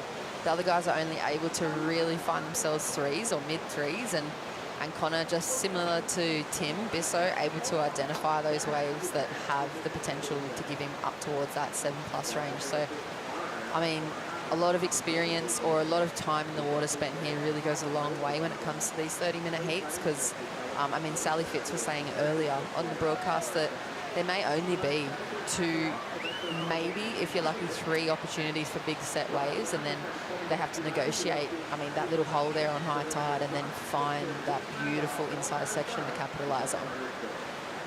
And when we talk about the sections on the Super Bank, Justin, we're looking at this. Can you run through the sections here on the Super Bank? You start here at Snapper, right? Yeah, for sure. So behind the rocks, I mean, I'm no local, but as most of, you know, anyone who's surfed up and down the East Coast, you do tend to spend a lot of time here on good swells. You can take off behind the rock. It's kind of really populated with a lot of the really good local guys, like the Parkos, Mick Fanning, all those really, really good keyed-in local surfers. You can sit kind of in this little keyhole bit as well and pick off those inside ones that seem to grow, like Bugs was talking about, those growers. I tend to always be way down and wide towards Rainbow, because there's so many opportunities to pick off a nice wave down there, because, I mean, a lot of the times people fall off in these first 2 sections because they're pretty critical, and they're, you know, they run off really quickly. Multiple spots, multiple sections, utilizing these sections wonderfully, and I'm calling them, well, from his last performance, the French hockey. Timothy Bisso won the last heat, and he's with Shannon Hughes. Well done. Only caught 2 waves that you needed, got the scores through, and you took out the win. Talk to me about finding your place in the lineup here at Snapper. Yeah, it's kind of tricky, I would say. The waves are running all the way down. You know, it's like a long point break. So for me, it was hard to analyze which wave was the one with the wall. And yeah, I'm pretty stoked the way I surfed and how I performed. I just wanted to surf more. I have so much more to give on this wave, and I'm super happy to make it through and go to the next round and give more. Amazing. How are you feeling coming into the first event of the Challenger Series here in Australia? I feel great. I feel like this event is amazing for us QS surfers. You know, not also Challenger Series surfers, but just QS surfers in general. To surf a wave like this, you know, it's one of the funnest rides in the world. If you get one with all the crowd, it's pretty hard. It's definitely a crowded lineup there. Well done in the heat. We look forward to seeing you lock into a few more good ones. Thank you very much. Cheers, guys. Nice catch up there. We'll see Timothy Bisso along with Hiroto Ohara coming out of that heat in the next round, the round of 48. I love how he says he's got so much more to give. You can tell, I mean, he's very composed in his post-heat interview, but he's really working hard. He's got plenty of energy to go, and he's really hungry. And like I said as well, I mean, you're lucky to get a good one out here in the warm-up. So, I mean, to have to get a really good bomb like he was getting in his heats and then pull off before the end of the contest zone, that's also hard. That might be why he's got a fair bit more to give as well. Well, you know what? I feel like a bonsai brew break for myself right now. I hope you feel the same. We're going to take a break, but we'll be right back with the action here from opening day at the Boost Mobile Gold Coast Pro, presented by Rip Curl.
Thank you for watching the Boost Mobile Gold Coast Pro presented by Rip Curl as we're back in action here in heat number 8 of the opening round, the round of 96, opening day of the waiting period. And we see Shane Sykes, our South African competitor, racing down the line here. Gets the float. That's going to be the end of his ride. Wow, how's the use of priority then too? That was looking like a nice kind of opening maneuver for Keanu, I think, in that first turn, and Shane just pulls the priority card on him, and he has to pull on out. So little exchange there. I don't think too consequential yet. Let's see what the scores come through as. Panda, William Cardoso.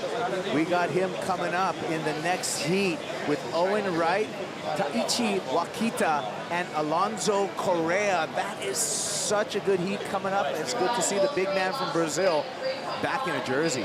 Oh yeah, I could watch this power surfing all day long. I remember when he took out the, I think it was the Ulus event, and just watching him able to just really explode and just use all of that weight behind his rail. It's just incredible to see. He's kind of like the Pancho Sullivan-esque kind of thing, you know, that bacon and egg for breakfast, big rail turns. Here we go, it's Shane. Oh, throws it out, throws it away. No harm, no foul. He's surfing under priority. So he's last in line, so he thought he'd just take a chance on the N1 and see if he could do something dynamic. Priority is sitting with Adore, and the youngster from the Basque Country opened up with a 3.83 and is sitting in pole position, but he's got some work to do right now. Yeah, and we've just got to see one of those sets come on through. You've seen it just slow down a little bit over the last probably 10 minutes of this heat, and a few of those insiders going through unridden and probably a mid-range scoring opportunity, but those guys are really kind of locked in. It's quite mature surfing from the younger guys and from Adur with that priority to just be waiting for those bigger waves. I'm sure he's been warming up here a lot, and there you go, Owen Wright himself and one of the original female commentators as well, Cara Weapon, next to him, and Owen getting ready for his heat next to Darren Handley, and straight back to the man from Basque. Oh, nice opener, second turn, blazing from Adore. Make it 3. Look at the timing, look at the release, look at the power. So a new name to me, but I'm really impressed with this. This is going to get right in this heat. Nice finish, finishes on his feet. That was a great ride. Oh, I absolutely love that. So explosive. It really makes you sit and reposition yourself on your seat, doesn't it? Because we've kind of just been seeing some similar approaches, incredible surfing, but similar approaches. And then that just lights it up again, re-sparks the energy halfway through the heat. I'm really interested to see how the judges kind of scale that against Connor's backhand. That quick release off the top was very Felipe Toledo-ish to me. And it was like speedy. He had that extra little boost off the top. It really got my attention, and I'm sure it's going to get the judges' attention. Let's take another look at it. Yeah, beautiful choice of wave with priority on the set. This first turn so hard off the bottom and just releases really nicely through the lip. Second section, great big turn, a bit more flare and a bit more release as well. So really building a lot of work and great composure from the young guy. Beautiful surfing. Kind of has to 2-stage or even 3-stage that cutty, and not really too much money on the end section, but yeah, nice surfing from Adur. Here's our heat leader, Connor O'Leary, with that polished backhand approach. A little bit of a stall here, winds up, carves off the top. This wave goes a little slow and bowly for him, but then explodes through this inside section. Great pace matching the wave, staying in the critical position. That was a little spin release at the end of that. We'll see if he improves upon his already dominant scoreline of 14.172 wave total.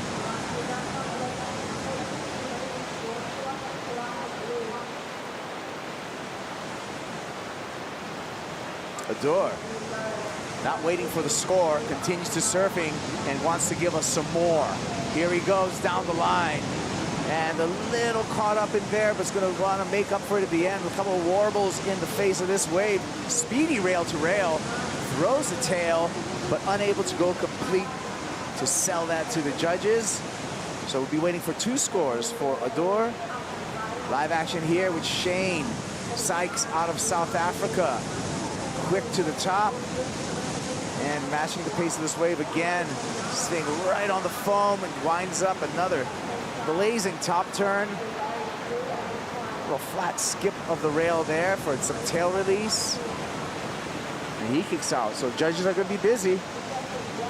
Oh yeah, and the wave also from Kamiyama, so all the guys exchanging, going hit for hit out here, and that set that they were all expecting. I mean, Connor's wave was incredible. The construction of that combo that he put together on the back end, I just thought that was beautiful surfing. Not much downtime and no real wiggles or adjustments, just pure surfing. It'll be interesting as we have no jet ski assist, the paddle back out, and the paddle battle between actually 4 surfers to get back to the top of the point and gain that first priority. Last score for Adore was a 7.83. Let's run through some replays first, starting with Shane Sykes. Yeah, this has got to be his best wave as well. Pupo, beautiful second maneuver there, and just smooth surfing from him. Waits for it to set up again, and just capitalizes on that nice little pocket section. Bit of rail work, a little bit of flare through there, and just showing that he's really in control of the board. Had to go flat on that cutting and rebounder, but I think he did the work on the outside. Keanu Kajiyama. Yeah, this is the wave that he was the last of this last exchange. So another beautiful wave. So there's 4 waves in that one set, offering up plenty of opportunity, a little bit of downtime for him. Nice completion, maybe a little less work. This is the one right here, Kaipo. Look at the rail work, the setup, the combo, the maturity in Conor O'Leary's backhand right here. I don't know, what do you think? His best wave or? This one's going to come under, but it clearly shows the dominance and the level of our championship tour surfers when they compete on this Challenger Series. And a veteran like Conor O'Leary putting on a show as we fly out the back with Dometic here, and looking at all of our competitors. And the setup here at the Super Bank is the top of the Super Bank. Snapper rocks, and then we'll roll through this entire long lineup with multiple different peaks as we work our way all the way to the end there at Greenmount. Have you ever caught a wave all the way through? No, I never have, but I've seen plenty of waves that have gone all the way through, and I mean, heard all those tales of all the crazy stories of people taking like kilometre-long waves. But I mean, even today, you could be sitting down at the end of Rainbow there and at the start of Greenmount, and there's like pumping waves. It's absolutely it's a wild lineup on a free surf with so many frothy surfers. I had the pleasure of surfing here with my old roommate when I come to this event, the '89 world champ Martin Potter, who's a really, really good bloke, right? And then Potts would always just tell me, hey man, I just think everyone's going left. I've seen him connect some long, long waves out here, and it is an absolute dream location. Have you had some leg burners yourself out here? No, I don't. I'm not as successful. I'm not a world champ, you know? Yeah. People tend not to drop in on world champs. Myself, just a mere commentator, guys will have that at me. Here we go, live action. Shane fighting for a 5.64 on this ride or better if he wants to advance out of this heat. Nice start, smaller wave though, but showing some quickness.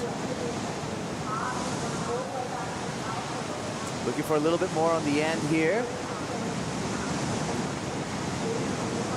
And he's just gonna have to settle for that. I saw some body language on the exit of that wave. I don't know if he thinks he felt like he got the score. We'll wait for the judge's decision. His deficit has reduced because of his previous ride, a 6.03. Now Shane is looking for a 5.64. Actually, it's the same. So 5.64 is what he needs on that ride. We'll see what the result is. He had a nice first drift section too, didn't he? Like a lot of control over that as well. Getting that loose in the first section, that's pretty critical. I think it was a medium-sized wave though as well. You can just see how playful it is. It's such a beautiful little setup. First section, nice kind of lip crack. There's the slider control. Sets him up. Pretty risky because he could have gone down and then he would have missed all of this opportunity as well where he got a lot of work done. But stays very alive. He looks really, really energized.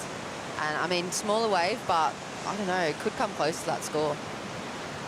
Again, the number, as we see the replay, of 5.64 to flip the situation. Numbers are trickling in on our score screen, and they're looking favorable at the moment for Shane Sykes. We need another judge to check in with a number, and we can confirm now a 6.07. Shane Sykes goes to second place in advancing position right under the 6-minute mark, Jess. Yeah, I mean, the young guy from the Basque Country now in third position, but he's got the highest wave score of the heat so far. So Adua can kind of, I guess, pull confidence from that. He was able to, under pressure and with the rest of the experience, able to hold off with priority and pick the highest wave score. There's Connor O'Leary, and there is why he's in the lead of this heat. Number 8, round of 96 of the men's. Beautiful backhand combination, and stays high over the lip there, Capo. Yeah, enjoying the Harvey Norman recap right here, and how Connor O'Leary is in a strong lead in his opening appearance this year at the Challenger Series. He's just like back-to-back, isn't he? He just winds it up, and as it goes on, he just looks like he gets more and deeper into those bottom turns. Like we were saying earlier, he's so textbook with his backhand approach. It's hard to fault the guy. He's so good at it. Here's the beautiful wave from Adua. Incredible first release in the section. Bigger looking wave as well. Nice slide there. Great control under like absolute pressure situation for this young guy. So beautiful surfing from him. He's got the highest wave score so far. Has to kind of hop through that cutty and nothing on the end, but I think he's in a good position. He's got second priority. He's in third, and he needs a 4.27. Like I think he can probably feel very confident coming into the last 4 minutes of this heat. Well, this is when we're going to see if the teenager can make the right decisions under pressure. It's within his reach, Adore, but he cannot take it for granted at this moment. And again, Jess, we've talked about before, time management, we're down to 4 minutes. Yeah, and you can't get too excited too out here. I mean, there will be wave after wave, like everybody has been saying all morning, that is so rippable, but it might not be that wave, and there's like a bigger one, a better one, as Bugs was saying, it has to hit the bank just right, and it's going to stand up, and it's potentially going to give you, we've already seen excellent scores being thrown down in that kind of inside section as well. So can he stay composed? Can he make the right decision? So far he's shown yes, but Shane able to kind of find 2 solid 6s and find himself in second position. I feel momentum-wise, Connor is looking really, really safe, and if he gets pushed with his back against the wall, he's going to come out and find what he needs, but at the moment he doesn't need to because he's in the lead. Yeah, this is, at this point for Connor O'Leary, I'll go out on a very thick limb and just say he has no problem advancing into the next round, into the round of 48. It really is going to be a fight, a battle in this last 3 minutes for that second and advancing position. And I guess if you're looking at throughout the morning, the conditions, and I know a lot of the competitors or the coaches are timing the sets as they punch through the point. If we looked at the fact that we just had one 4 or 5 minutes ago, the chances of another big set coming through are a lot lower, but if it comes through, they're going to be 8s to 9s, like we're saying. So there could be 4 waves in a set and completely shuffle up, you know, the layout in the last minute or 30 seconds. But, I mean, they'd be doing all those way ups in their head, I think, Kaipo, going, will there be a set? Shall I shuffle down the point? Shall I not? What am I looking for? Keanu Kamiyama. And nothing on offer there, so he's just going to go down the line and continue. Oh, here we go. Important wave for Adore. A couple of quick snaps, not much more wall for him. Did he pull the trigger too soon? Again, he needs a 4.27 if he wants to overcome Shane Sykes for that second and advancing position. That's going to be a very, very interesting wave and a very, very interesting wave choice. I think he still left some time on the clock. Gee, I feel like that might have been well on its way to being above that 4.27. That first section looked really nice. It didn't really offer him anything else. He looked really stable. He looked really electric, like we saw on his higher wave score, but there was no other opportunity there. So, yeah, did he call it too soon? Or let's have a look at the replay here from Shane. So, Adore, think about this. 4.27 is what he needs. 1, 2 moves, felt to me that he kind of got sold into that by Shane Sykes, and that's maybe where some experience would come into play. Yeah, I think, yeah, if he had another section, we could be looking at those 4s, but I mean, on that one turn alone, it'd be hard to say. You can see him groveling around here. Really need to put some work in over here. So far, the scores that on his previous waves have not been enough, so he's given himself one last chance. And his requirement remains the same at a 4.27. This one on the corner got a little lucky with some open face, smaller wave, however. What do you think? Oh, that's a tough one. Look, he's still going all the way down through the bay. His intention is so there. Like you can tell he is chasing, he's groveling, he's 20 seconds on the clock. He knows that might not have offered it up. The surfing was there, the intention was there. The last 2 wave choices, I mean, he didn't really have another option. There was no big sets coming through. So I guess in a way he had to pull the trigger. He needs a pretty like small score to progress, but that wave was so small. I think it's going to hinder the scoring potential for that one, and we're going to have to wait for scores. Look at the guy soaking in the moment. He's probably looking at the thousands of people hanging around on the sand and just going, gosh, I hope I get that score, but I'm not sure. I think it might be, yeah, I'm gonna wait to see what the score is on this one, but I think Connor's looking really solid to progress on through. Oh, Connor's walking through with a 14.17, two wave total. Battle for second is going to ensue, and this young man from Basque Country walking, and I'm sure with butterflies in his stomach. Let's take a look at the wave again. Yeah, he's just so solid on his feet. He's just flying down the line, looking really electric. Great extension there through the lip. Throws plenty of spray, but he just kind of has to stay really busy. I say give it to him. I think he put in the effort. He got this extra on the inside. Yeah. Again, he needed 4.27. I say give it to him. Yeah, he did a lot of work, didn't he? I mean, I'm going to leave it and see what happens. You know, as we go through the replay, I think he did enough. I think this is a clutch moment for a teenager, especially coming all the way through here, put in the extra effort, showed the judges he wanted it, and did not give up, and he did get the score. Adore wants more because he's going to get it. He's on into the round of 48, advancing along with Connor O'Leary. What a victory for the young man from Basque Country. Yeah, what a beautiful moment of celebration for him too. I've got goosebumps again. Plenty of times through this heat, but Kaipo, good call on that one. Yeah, we're going to be back with more action. We'll bring in Ronnie and Bugs to talk you through it. Yeah, a 4, it was a 4.8 now. You needed a 4.27. Why? How do you do that? I do it. I've never saw such a strong young man.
The Boost Mobile Gold Coast Pro presented by Rip Curl is brought to you by Boost Mobile. Stay connected with Boost Mobile on the full Telstra 4G mobile network. By Rip Curl, the ultimate surfing company. But is it Bonsoy, the official golden halo of health? By Dometic Outdoor, official camping gear partner of the World Surf League Australia. The show rolls on here at the Boost Mobile Gold Coast Pro, presented by Rip Curl. The waves are firing, and the Challenger Series kicking off in style with some big heat scores being logged by the world's best. And we're seeing some of those surfers that fell below the cut line over there at Margaret River make their return, and they're making good use of this return. Owen Wright out there at the moment. Tough draw, this one. William Cardoso, the Brazilian, we've seen him on the championship tour in the past. Taichi Wakita, really looking forward to seeing what this kid can bring to the mix. His dad, an absolute free surfing icon. And then Alonso Correa, the Peruvian. This is going to be a lot of fun. Owen Wright, he was right there on the bubble going into the final couple of days of competition. Matty McGilvray overtook Owen on the rankings, pushed him below the cut line. And now the former winner here on the Gold Coast finds himself here on the Challenger Series, ready to contend. Ronnie Blakey with Wayne Rabbit, Bartholomew and Bugs. Owen getting things started early. Yeah, Owen's up and riding already, and that's nice to see. Looks like William Cardoso got himself in the mix too, the powerful Brazilian surfer. Well, we've seen William on the CT before, and he's got the unbelievable power moves. Seen him take a CT win. Got a very, very solid backhand approach. He actually won the completion of the Margaret River event over at Uluwatu. That was in 2018, where he got the jump on Julian Wilson. I love that when you have that real, true underdog story. He just kind of came from nowhere, and on a really stacked final day there at Uluwatu, he was the guy standing there with the trophy at the end of it all. It was great, wasn't it? It was so good. Well, here we go. Here's the young surfer, Wakita, who earned his place via the Asian region. The semi-final finish in the Asia Open over there. But I touched on that surname. It is a famous surname, especially when you're over there on the North Shore of Oahu, where young Taichi has really grown up. He's had some big sessions with his dad out at Pipe, and he's a guy you're very familiar with. Oh yeah, what a massive identity he is at Pipeline. Just one of the chargers of all time, Wakita. He is so impressive. Yeah, Takayuki, you know, he's so humble. He would never take ownership of the title that a section of the reef has been given.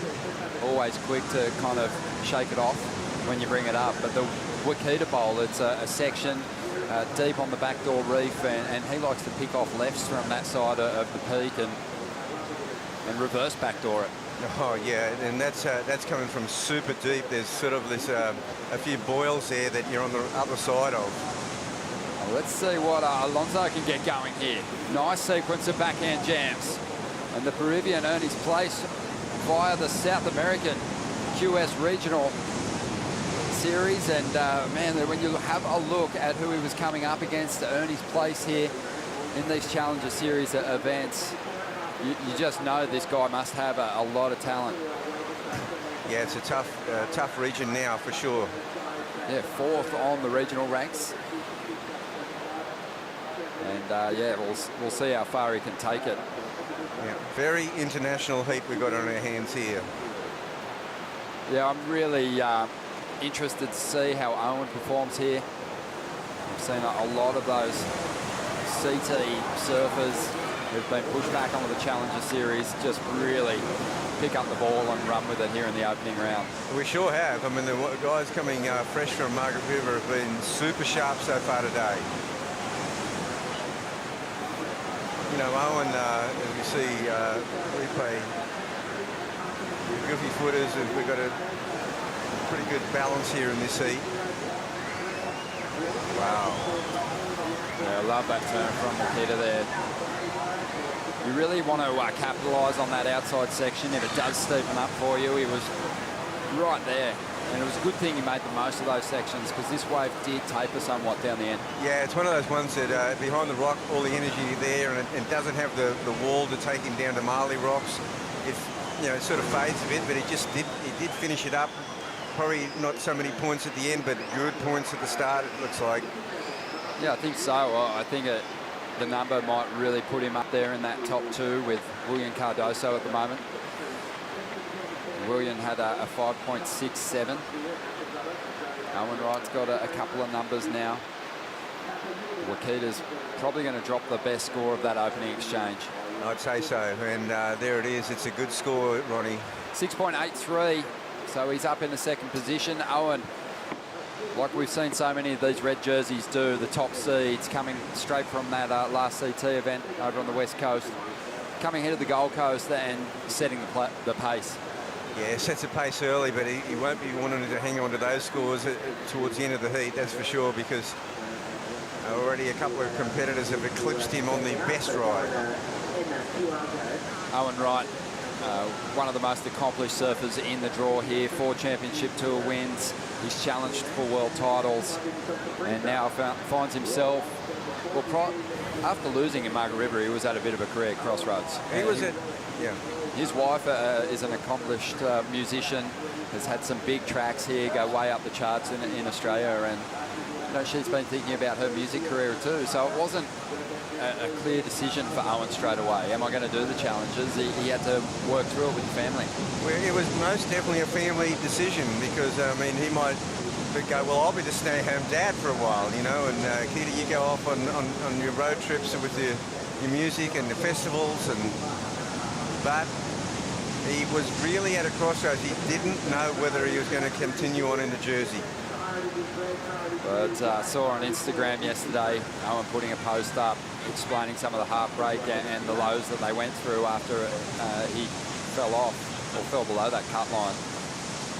And it was cool. He seemed invigorated as he explained that he was going to be tackling the Challenger Series.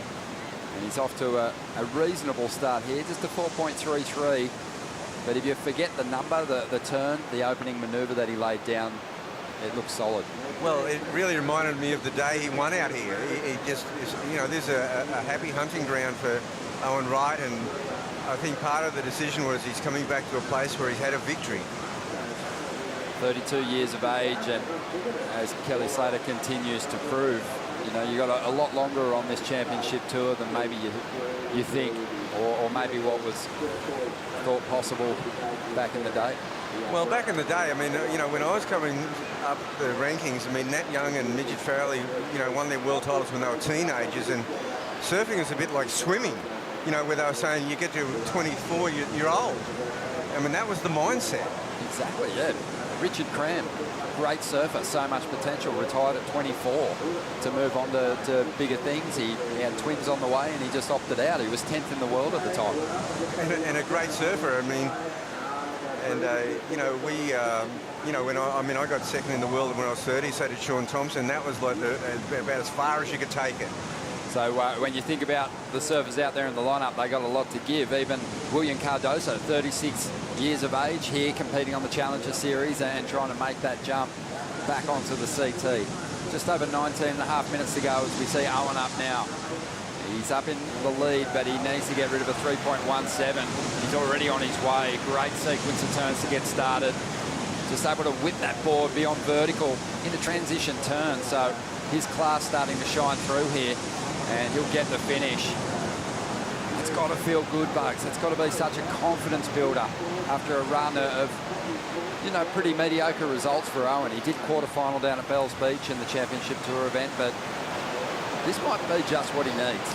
You know, and to that point, Ronnie, because what he needs, I think, is heats. He needs heats under his belt. He needs to really get that match fitness, that match mentality.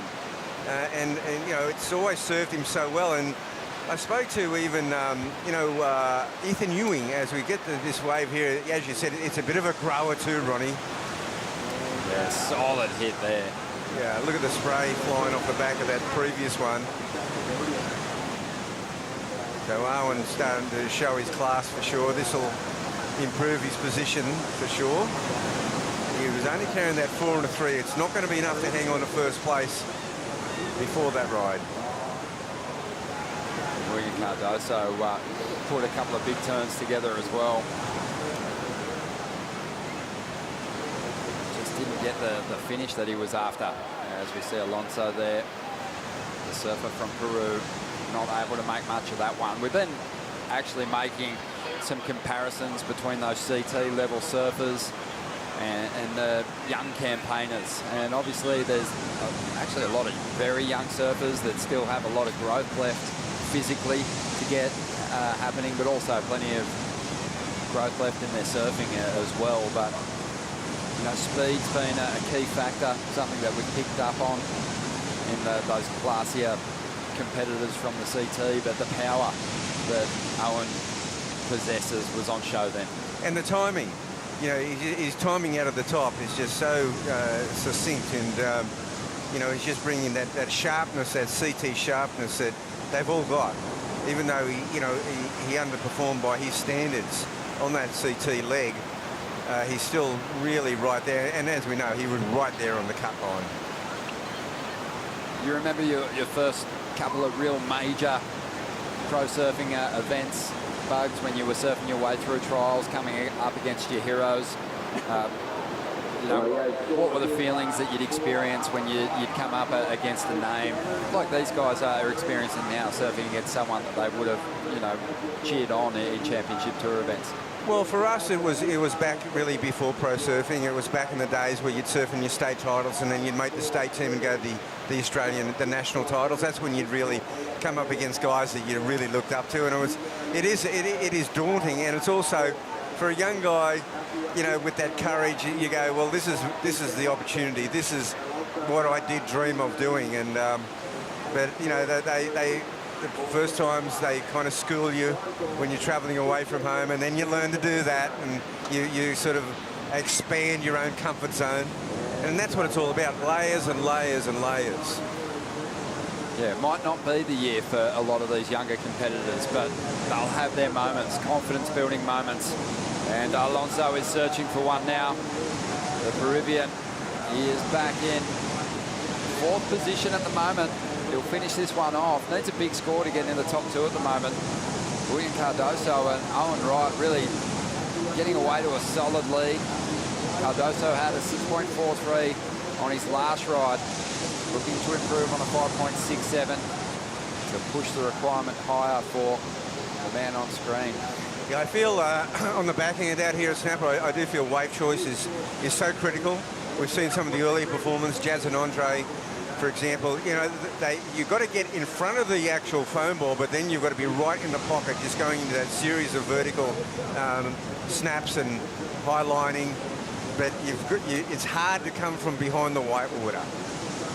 I guess once you find that wave, though, being on your backhand, you know, you could say can give you an edge just for how tight you can keep to the pocket, and just the ability to absolutely throw everything at it. On the forehand, at times you're going to have to go to those carving turns, which obviously can impress the judges as well, but the sequence of major manoeuvres on the backhand might be easy to achieve sometimes. Yeah, when it's not barreling a snapper, the backhand can be an advantage. It's certainly no disadvantage.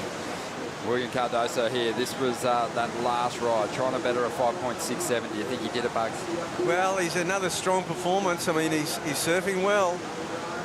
And this wave, at least he does get the finish in. Taichi Wakita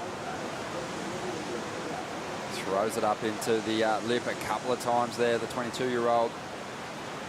Yeah, there was some good work he did there on that section. This wave completely fizzles out, but a lot of the work there was getting down the line, trying to get that into that place where it just, you can wind off those vertical, and he's got the vertical snaps. He would be a very dangerous customer if you get him on the right wave. So for the Asia region, there was just the one event, the Asia Open, and it was so hotly contested, so many great surfers over there. And Taichi managed to get himself a 3rd place finish. Lost out to Rio and Abe in the semis. So it was a high pressure situation. That's a clutch performance. It really is. I mean, if you're having an off day, or the waves don't come your way, you're done for the year. You know, a one-off qualifier is very, very tough.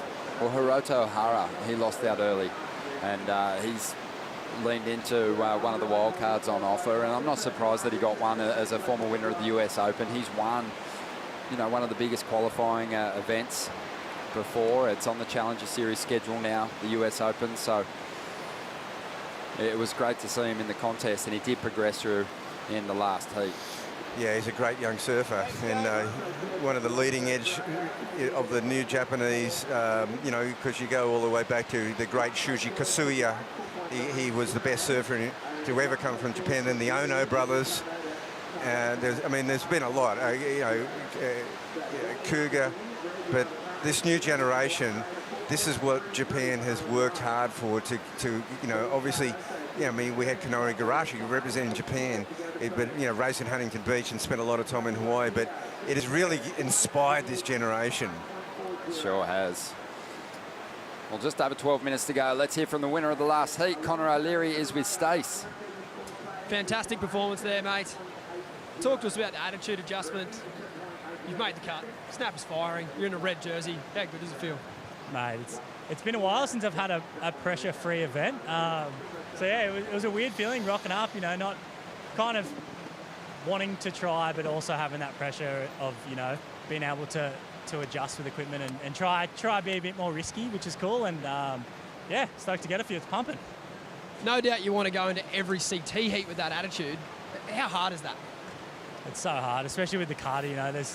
There's only so many events on the line, and you really want to capitalise, so you don't really want to kind of do anything too out of your comfort zone. But yeah, it's something that I need to work on and learn to risk a bit more so I can get more scores and all that. And yeah, it's something that I'll try and do in this event. We're looking forward to seeing it, mate. Lots of fans on the beach and abroad. Did you want to say hello, good morning in Japanese, mate? Yeah, I'll say something Japanese. 今日のヒート、取ったので、とてもありがとうございました。いつもサポート、次のラウンド、もっと頑張って、サポートお願いします。Thanks, Connor. Yeah, big heat score title for Connor, powering through the next round. We're going to take a quick break. More action to come from the Boost Mobile Gold Coast Pro right after this.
Winding the clock back to Owen Wright's last victory here on the Gold Coast in 2017. It was a remarkable comeback win in 2015.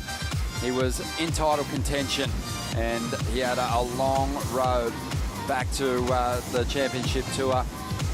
A severe brain injury, and it was just awesome to see him compete. He wasn't even back to his best yet, Bugs. No, he wasn't. This was one of the most remarkable comebacks because the year before this, he was here at Snapper at the event, and I saw him, and I went up to him and I said, "How are you?"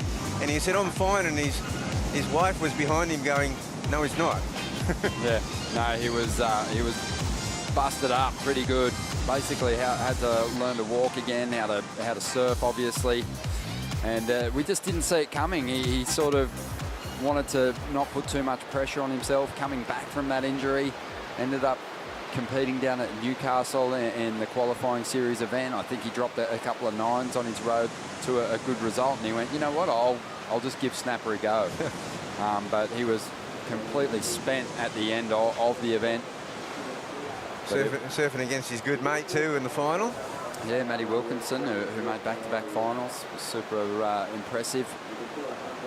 But yeah, magic victory for him, a very special one, and one that reminded him that he belongs on the CT, and now he's looking for another reminder here at Snapper Rocks. Yeah, we've got a great heat on our hands here, that battle for second place. Owen's still carrying that 4.33 as his second score, so that actually puts him in even a stronger position, I feel, because he'll probably eliminate that. But that second, third, and fourth spot, it's up for grabs. Alonso got a fair bit of work to do. Keeps getting caught behind. He needs a 7-8 just to get into second place. Oh yeah, I had a walk through the competitors area just moments ago, Bugs, and the general feeling is one of complete and utter froth. The surfers are losing their minds at the opportunity to hit snapper today in really pumping conditions. I think that's going to be one of the first challenges for them, is actually not getting ahead of themselves and investing too much in what they're watching unfold, because everyone is so excited. No, I got that vibe too. And I mean, it's amazing in there to see all these young up-and-coming surfers from around the world mixing it with veterans and those that have just recently come off the CT. Alonso Correa there just desperately trying to get himself a score of substance to chip away at the requirement. He's looking for a 7.8 at the moment to get up into second. Yeah, the previous two heats, the sets were just pumping through. This one's gone a little bit quiet. This can happen on the point breaks, and we've had this swell that's pulsed at different times during the day. Yeah, you definitely want to make the most of the opportunities. Taichi Wakita, he's in a good position to make a run at one of these top two spots at the moment. Up against two surfers with Championship Tour experience. He only needs a 5.4 to get himself into a qualifying position. That's a good place to be at this point in the heat. That's right, and well, we saw William Cardozo, he did get that score he needed before, that 5.8, but now the surfer in third place, he only needs a 5.4. He's got a 6.83 under the belt already, Ronnie, so, and this is at 6.83. Surf, he looks so sharp when he gets the right wave.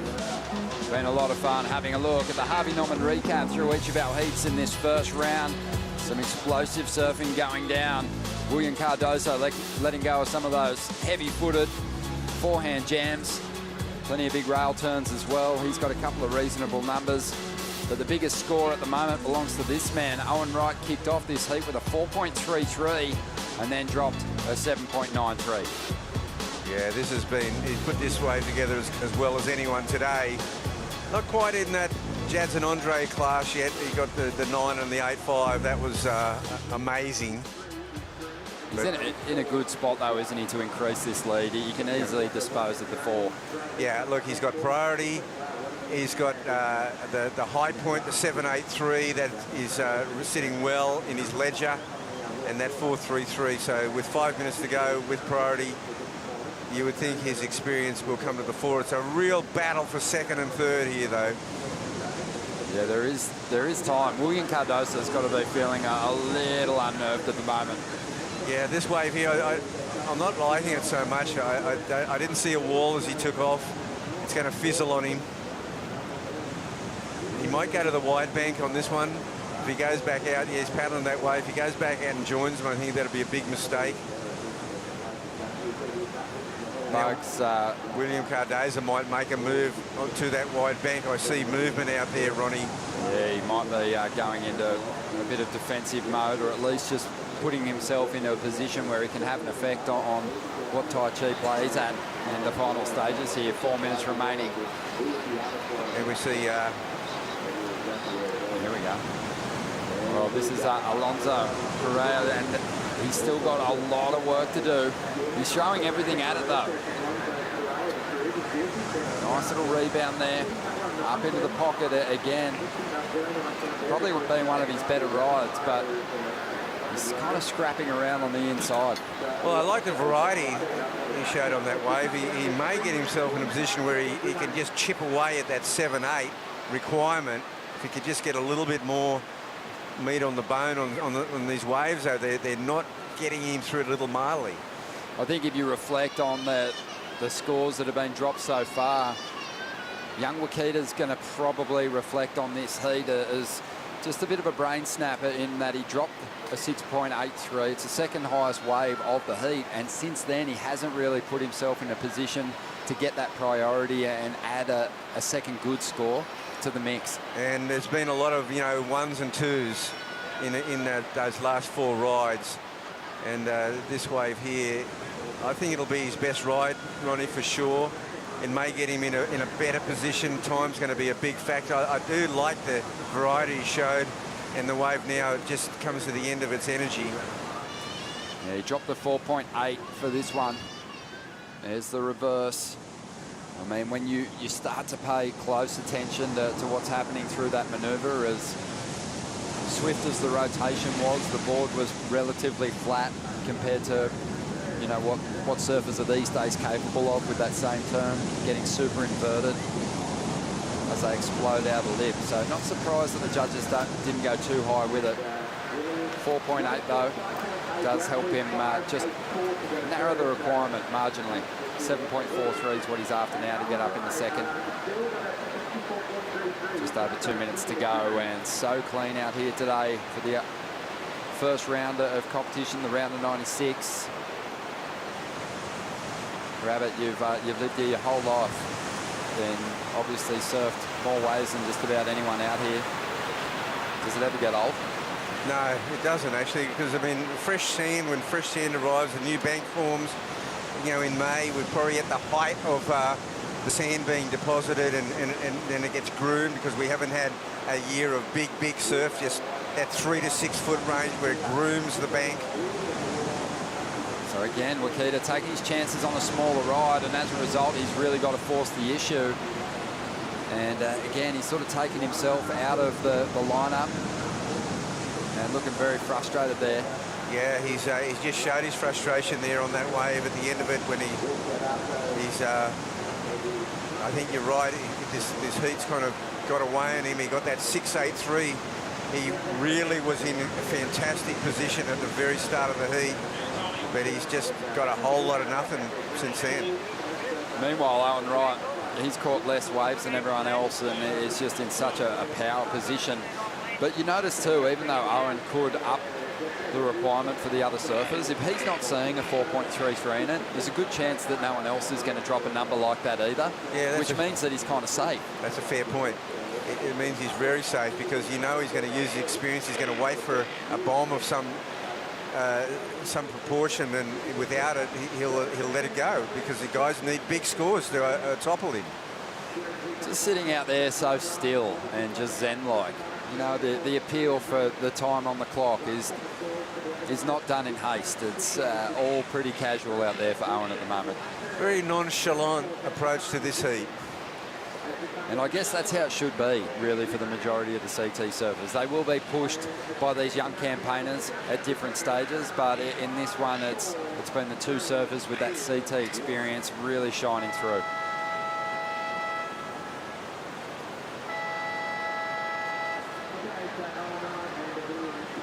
Owen Wright, strong here, just the one big number, but that's really all he needed.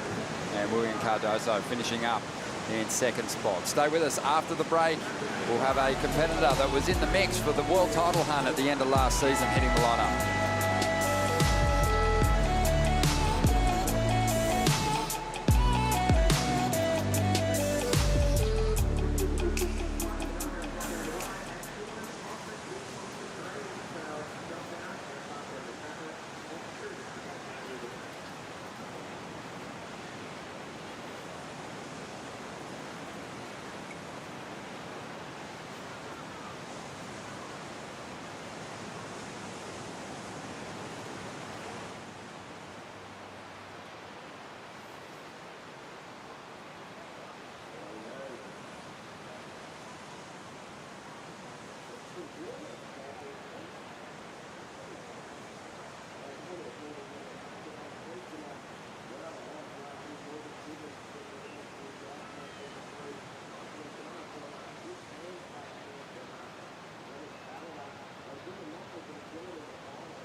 The run to the 2023 Championship Tour has begun here at the first Challenger Series stop, the Boost Mobile Gold Coast Pro, presented by Rip Curl. And we've already seen some big numbers drop today. This next generation of potential CT rippers means business. They're getting their first opportunity to compete in a major Challenger Series event here at Snapper Rocks. And they're putting on a great show for us. Big heat this one. Morgan Siblick, I mentioned before the break, he was one of those 5 surfers on the men's side that got that opportunity to surf off for a world title, the WSL Rip Curl Finals last year, and it was tricky when he surfed his first heat, but what an achievement just to get into that position in your rookie year. It was a fantastic run by Morgan Siblick to make it into that Rip Curl Final 5, and it was a magic run through the Australian leg, and then he kept the momentum going. And, you know, it really paid off. But now this is a fascinating heat, because now Morgan comes back to this level, and there's a couple of young guys in this heat like Mikey McDonough. Now, Dylan Moffat, right through there's been a real mystery to me, Ronnie, because right through the Australian Regional Series, I kept going, where's Dylan Moffat? But here he is here at Snapper. Yeah, suffered an injury and has been on a road back. And, well, I think he started to get to the end of that road just a couple of weeks ago, start of May. He finished second in the Gold Coast Open. And that was fantastic to see. Got a second place finish to Chris Zaffis there. So just showing that competitively he hasn't lost anything, getting back to his best.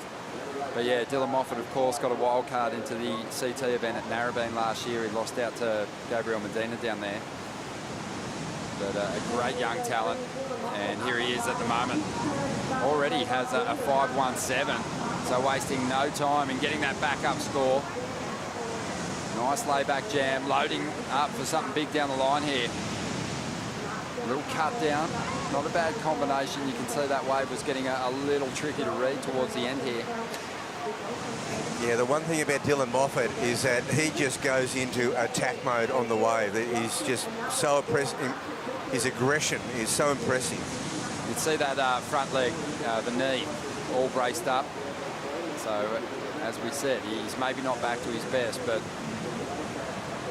you know, on the road back, he's starting to collect some results. So, 5.17 to kick things off here for him, and look for a backup number. I think on paper, for me, this is maybe the most stacked heat of this opening round. Really solid surfers across the board. Really solid. I mean, this is going to be an exciting heat. Of course, Dylan on this wave here, he certainly seems like he did better than he did on his first wave, so it'll be interesting to see where the score goes. He starts with that 5.17, but as I said, God, every section he attacks, it looks like his injury is not hindering his performance at all, Ronnie. Another surfer in this heat, interesting, Evan Geiselman. He's been a journeyman at this level. He sure has. 28 years of age, Evan, from New Smyrna Beach. And here he goes at the moment. He's going to go down there, but you're right, he's been competing on the qualifying series since 2011. His best ever finish in the old format was 19th, so he was really only a few places away from making the grade for the 2017 Championship Tour. But interesting to note, he's always a performer. Only once out of those, you know, 11 years has he finished outside the top 100. And usually, you know, he sits in there between 20 and 40. You know, and that's really that journeyman thing, whereas something like a Challenger Series is kind of built for guys like that in some respects. I mean, okay, they haven't been able to, you know, qualify for the CT, but they live in this space, and it's its own tour. Well, look at the waves here on day one. Dylan Moffat already has a couple of pretty decent scores, but with this ride, he can push way ahead of his rivals. At a 6.5 on his previous ride, was trying to get rid of a 5.17. And now Evan's going to try and make up for a fall on his last ride. Loading up. And this guy has a lot of big airs he can go to, lightning quick on the backhand as well. But just runs out of room to move there. Have seen him in a CT event before, got a wild card at Trestles back in 2017. So we've known of this guy's talent for a long time. Yeah. And, I'd love to see him break through one year. I couldn't agree more. I mean, he so deserves to. And look how good he serves. He just hasn't been able to put a whole campaign together. Maybe the Challenger Series is that opportunity to, at this level, to have an entire campaign, 8 events in great locations. And look at his backhand. He's just so sharp. Doesn't bring, and he's bringing a lot of experience, Ronnie. He's served a lot of 4-man heats as well. Dylan Moffat, just wow. He is just attacking this wave. He just carves down the face. Oh, that combo. And you've got to pay dividends to this. This is just great layback snap to finish. And so Morgan Sibley and Mikey McDonough now sitting out there.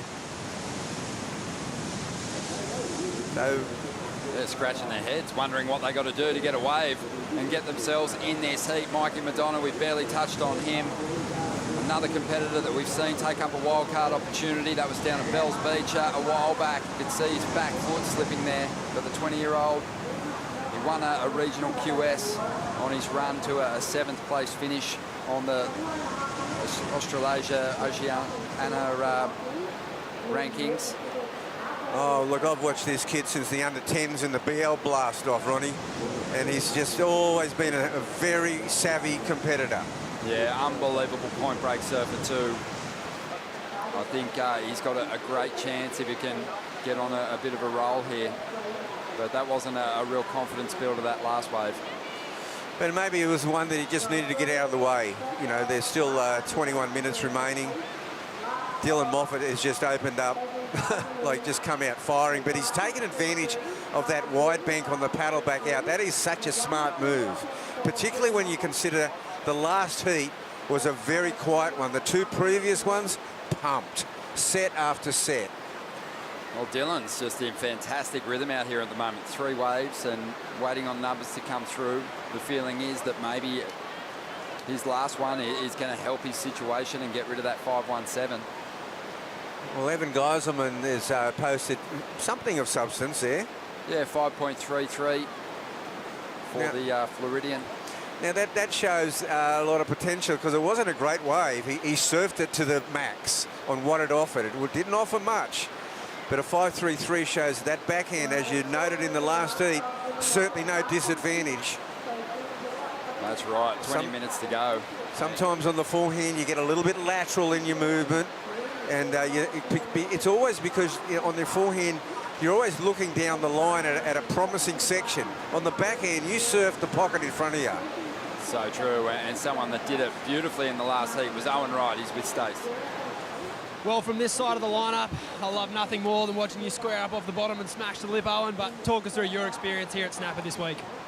Yeah, like just coming off the tour there, a bit of a roller coaster, but yeah, big travel home. I got home at like 2 in the morning and unpacked, packed and rocked up here last night and up at 4:30 this morning, just like straight into it. So been really pumped and fired up. Got a couple waves this morning and found one in my heat then. And then there's some bits and pieces. So yeah, feeling good. Fire's not going anywhere, is it? Nah, like I feel like I'm surfing really good at the moment. I finished one spot out. Had some, some unlucky heats on tour. We're making some bad calls with interferences and stuff. So, yeah, things like that. So I'm hoping I can just turn that around and then put in, a good showing here. You're a busy man, lots of commitments outside the sport. Did you want to give a special shout out to a few of your friends? Yeah, shout out to Jordy and Caity. Got married yesterday. Love you guys and all the best. Well done, Owen. Thank you, Stace. Yeah, Owen Wright, just a completely different conversation to the one that we had with him after he lost out over there at Margaret River. Really seems to be back on track here. Well, back on track. Now we're tracking Morgan Sibley, who's in the red singlet. He's yet to fire a shot in this heat, and he's moved down now from the behind the rock section just to kind of the middle part. Sometimes that can be a bit of no man's land, Ronnie, because you're coming on that slingshot behind the rock, or else you've got that cut-off wide bank that the sets go wide to and stand up on. That in-between spot there can be a little bit of no man's land, and so Morgan finds himself in this position without a wave. So that's been the problem when I surf snapper. I'm just sitting in no man's land. Well, the guys like us probably sit on that wider bank waiting. I wait for someone like, you know, Mitch Parkinson to get a wave 100 metres behind the rock, and then I go, he's not going to make it, I might go. Then unfortunately he makes it, and then no.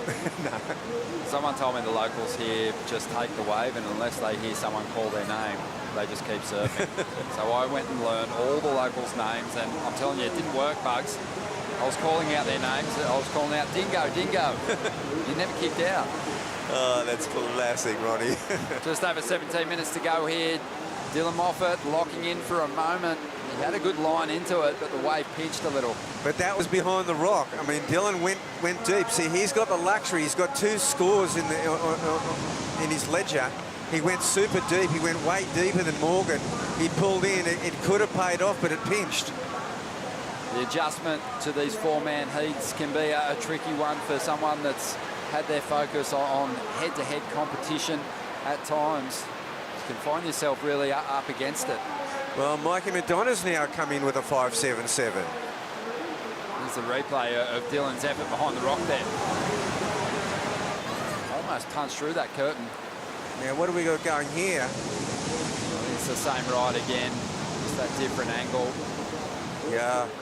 But here we go, Morgan's up and riding. Nice carve to get started. Rip that board through the pocket of the wave. But this wave's starting to back down for a moment here. He'll stick with it.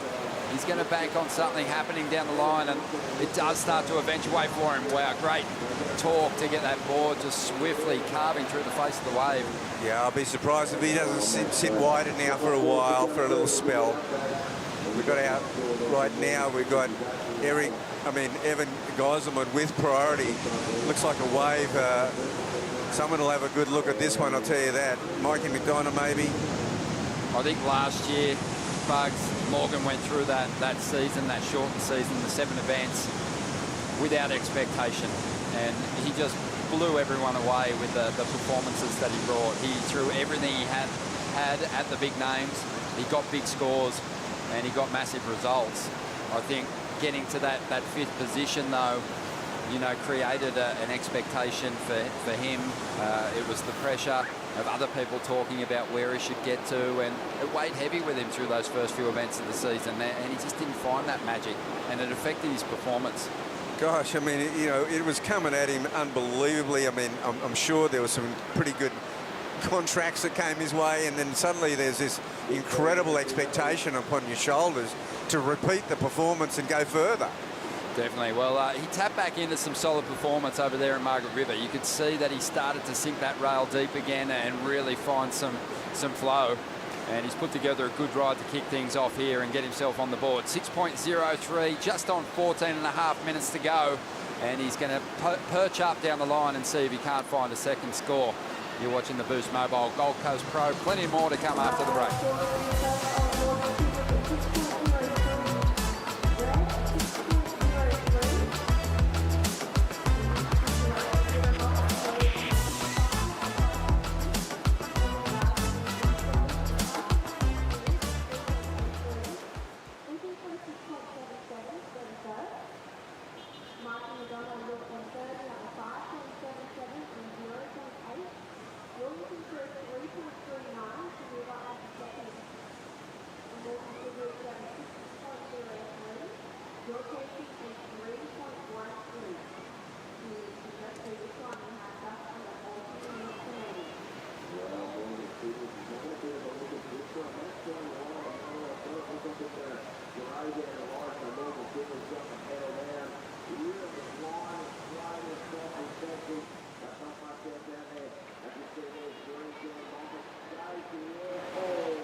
We love our time here on the Gold Coast, especially when you're rubbing shoulders with one of the greats, the 78 world champ, Wayne Rabbit Bartholomew, sitting alongside me in the booth, calling the action. And Bugs, it's been a classic morning. Conditions really did come on overnight.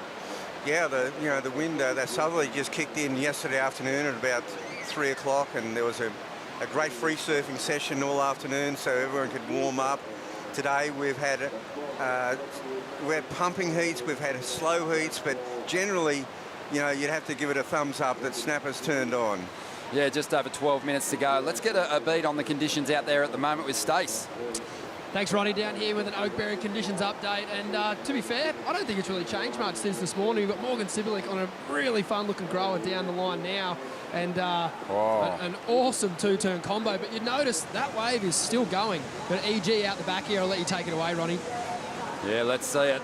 Evan Gosman up into the pocket. And he's in a good position to make a strike at the lead here. Needs a 6.77 to get ahead of Dylan Moffat at this stage. This guy can pivot up into that pocket and let go of plenty of big backhand snaps as he loads up again, drives up into it. This guy would be loving just the power and push that this point break can offer. Used to generating his own speed, surfing over there in Florida in smaller conditions, but certainly a charger as well. Wow, what a leg burner that was. Did well. Look at the size of this thing. Morgan down the line, picks one off. Nice carve to get started. Beautiful roundhouse. And again goes to the rail. Arcing his way through that second move and now busting the fins free. Driving into the bowl once again. This has been a solid sequence of manoeuvres for Morgan. And he's going to kick out. So he's had a couple of rides. He's waiting on 2 scores to drop. And I think I like his chances at getting into the top 2 here. Yeah, the second ride very, very strong, and Dylan Moffat's lead now under threat for sure. Well, Stace, there was that wind starting to puff up for a moment. You're a little concerned there, but it feels like it kind of laid down again, and as a result, the conditions are looking really clean at the moment. Yeah, absolutely, Ronnie. I was talking to Ace after that heat, and he sort of felt that chatter underneath his board, but it swung around from a more southerly direction now, so we're absolutely cheering. But what I was going to say was there's opportunity all up and down this point. The wave that you saw Evan Gosman on then, that was a classic off the keyhole, perfect snapper runner that had opportunity from start to finish. Whereas Morgan Sibilic took off 150 metres further down the line and still laid on some amazing surfing. So I think, this afternoon, I think we're going to be jam-packed with action. And if, you're in the neighbourhood, get down here. It's an absolute passport shredder of a day. Yeah, it sure is. And we're just seeing some action there on the outside there from Dylan Moffat. But Bugs, you were picking up on it. Morgan got his first ride, the 6. Then he paddled back out and almost sat at the end of the line alongside those other competitors. It feels like he might have tapped into you. I don't know what's going on, but you were willing him down the line to find that backup score. Well, yeah, and I felt that he had to go a little bit wider again, and this is the one that he wasn't wide enough. It was from this one that he actually got it done. And here's Evan. Well, this is just a connector all the way through. I don't know where this one's going to go, Ronnie, but it's got to put him in right up there. Yeah, this is, as you said, a real leg burner, but this is where he found some steep wall to work with. And then he gets another little bonus section around the back here, and that's how I can just see it in his legs there. Yeah, it didn't quite get right through that final move, but still sent up so much spray. Mikey Madonna's been very quiet in this heat so far, but he does have a 5.77, and this will be his shot to bank a good, solid score to get himself right in the mix with the others. Mikey a little behind there. He throws his hands up. Morgan takes off. Didn't feel like Mikey was quite behind it, but we'll see. Morgan ripping into this one. He's looking sharp today. Took him a while to get going, but now he's starting to heat up. Whoa. And this is a bit more of the Morgan that went on to the big finish last year. Didn't get the completion at the end of that ride, but 5.87 on his previous ride. I believe he's still got another score to come as well. He's got another 2.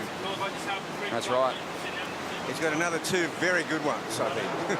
So 8 minutes to go here, and Mikey feels like he's the one who's going to be playing catch-up here.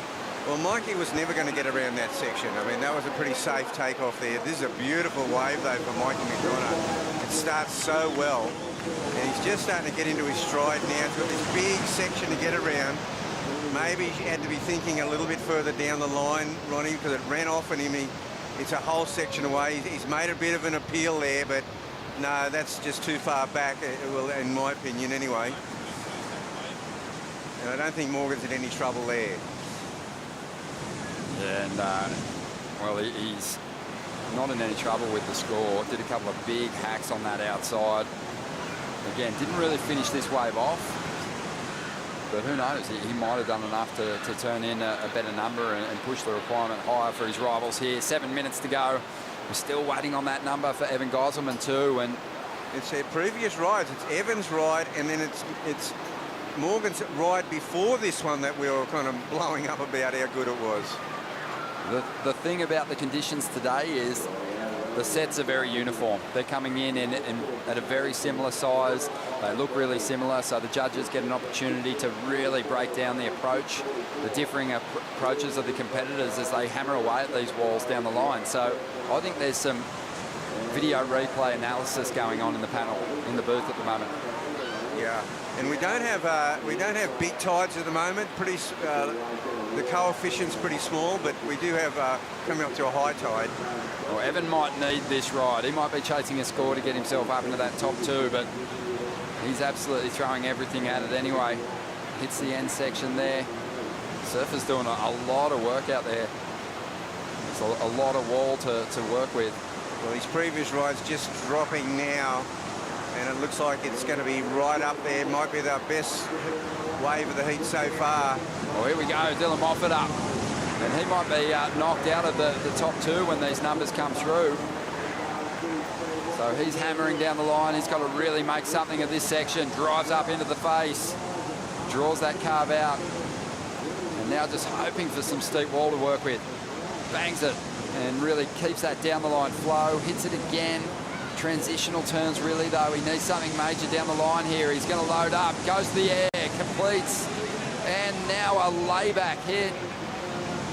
And you could tell that he gave it everything he had. Just over 5 minutes to go here. Morgan Siblick dropped an 8.33 on his last ride, or previous wave. So he jumped up into the lead. Evan Geiselman got a 6.8, so he's in the second now. Dylan Moffat pushed into third place, but still has a score to come. And Mikey McDonough, as we suspected, is the surfer playing catch-up at the moment.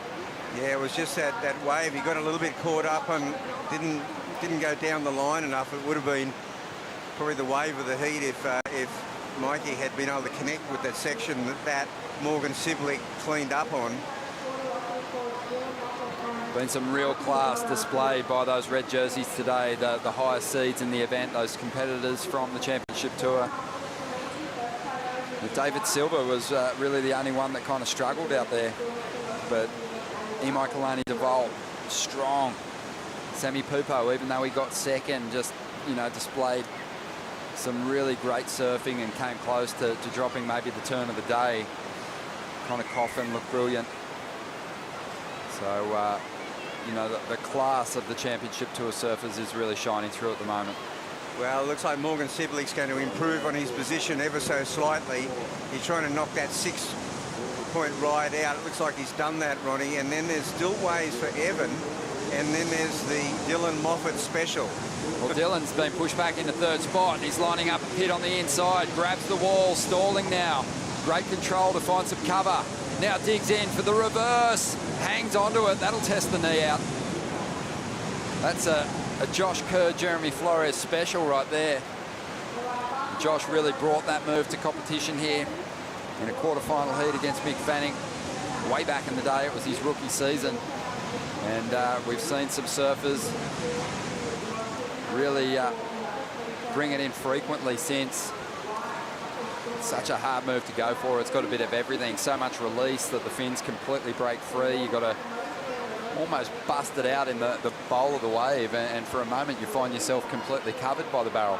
Well, that was the Josh Kerr one, the day he threw that at Snapper. Like, no one had ever seen anything like it. It was unbelievable. And he came from the air show days where he was I guess, world champion aerial specialist.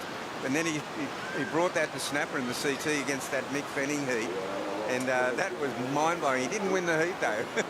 No, he didn't, but I think he definitely had the judges scratching their heads, as well as everyone on the beach watching. Mikey Madonna going for it, has to push now. Back in 4th position. Still waiting for 2 Dylan Moffat waves, Ronnie. This is critical. It's the previous one. Exactly. We know Mikey has work to do. That's for sure. Mikey's the guy who doesn't really have a big score on the way, but Dylan Moffat might get the number that he needs here to jump back up into the top 2. He only needs a 5.64. Oh, you think he's in advance of that. Now, this wave here is the tube ride. This is where he actually gets a lovely little barrel. Not sure where they're going to go with this.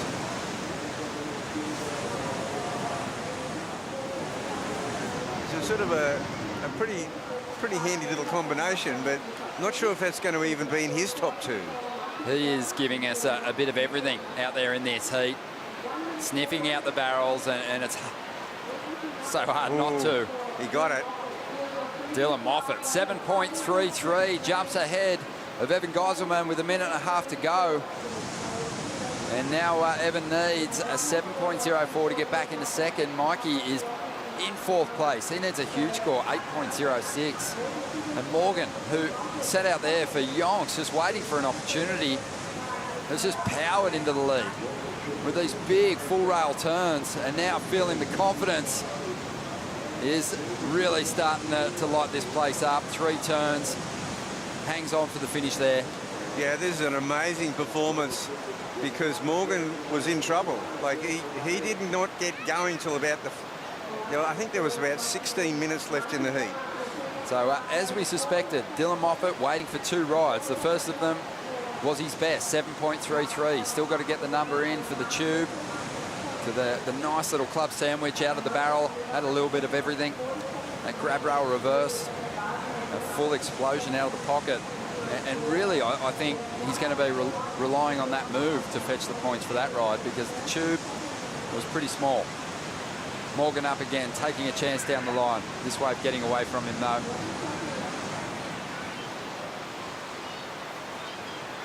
It is Morgan tapping in to the form that saw him go all the way to number 5 on the Championship Tour ratings at the end of last season, though. He hasn't really looked this confident and sharp through those first 5 events of the CT schedule.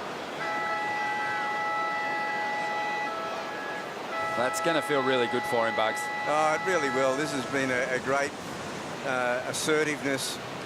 Morgan Sibley back in the saddle. Yeah, impressive numbers. The judges had their work cut out in that heat. The waves came in, multiple set rides, and everyone jumped into it. We'll see that as we dive into the Harvey Norman heat recap. Morgan Sibley didn't waste his opportunity once he tapped into that first ride. This was a little later in the heat, that big roundhouse to get started. I absolutely loved it. Yeah, he had to go wide to make it all work for him. And it really paid off going down the Little Marley section after a very slow start, and Morgan Sibley really showing his class out here, and really full-blooded rail turns. Just a bit of everything, nice laybacks, snaps. He got himself in a position too, Bugs, where he could start to flex his repertoire and try some different things. He could all set him up nicely for the rest of the event. But this guy, Dylan Moffat, started strong, and when the pressure was applied by his rivals, came back in a big way. Well, he fell out of the top 2, and this brought him back. This might be his first wave, I'm not sure. But he was out of the 2, and Evan Geiselman had slipped into that top 2 stanza. This is the wave that got him back in the mix. The 7.33, Ronnie. Yeah, nice little bunny hop there out of the pocket.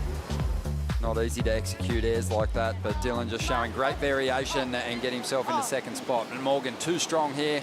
A heat score total of 14.6. We've got another fantastic heat just around the corner. We're going to take a quick break. When we return, Shannon Hughes and Jess Grimwood will step in for the call. You did really good.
Gold Coast has always been one of my favourite places in the whole world. Not only does it have incredible waves, but the whole area has so much potential. There's so many beautiful sights, good people, good food. I just love it.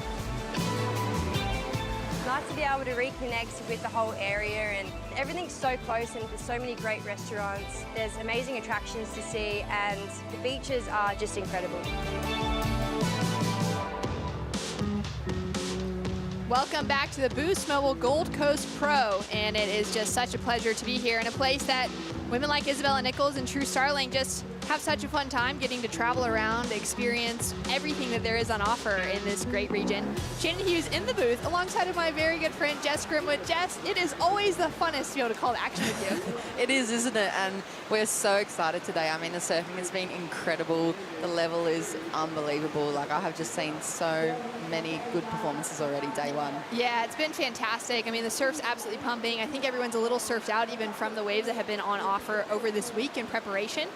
And now out in the lineup, we've got some live action. Maxime Huchino, Kanehe Hunt, Justin Becret, and Jordy Lawler battling it out as we get some live action now with Maxime driving into the lip on that second turn. Strong off the bottom, up into the lip again.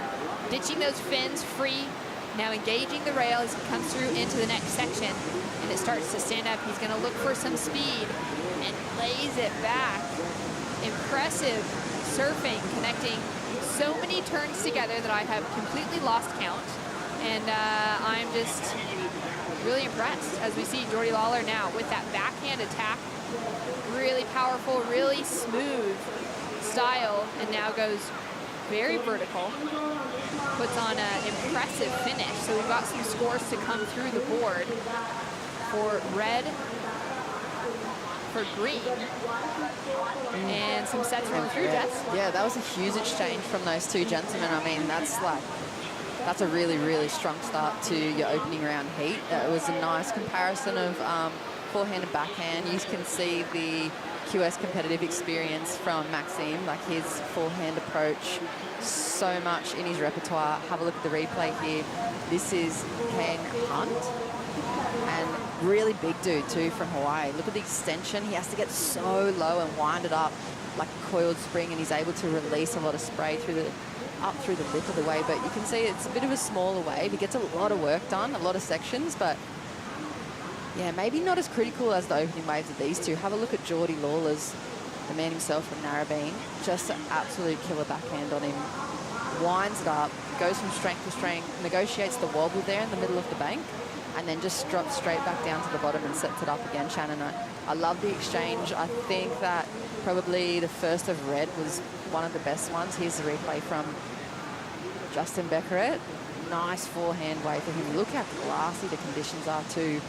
Able to extend through the rail on that, drop straight back down to the bottom and really maximize that inside section that stood up on the bank. And it just looks like these waves are giving and giving and giving. These guys are going to have absolute burning legs, but I mean, they're able to capitalize on it. And for me, this wave right here, this is the highlight of the opening exchanges. He just looks a bigger wave, more explosive turn through the lip there for the second maneuver, third maneuver, and then this thing just sets up for him, and he's able to just kind of extend a bit more, project a bit more, and throw a bit more spray.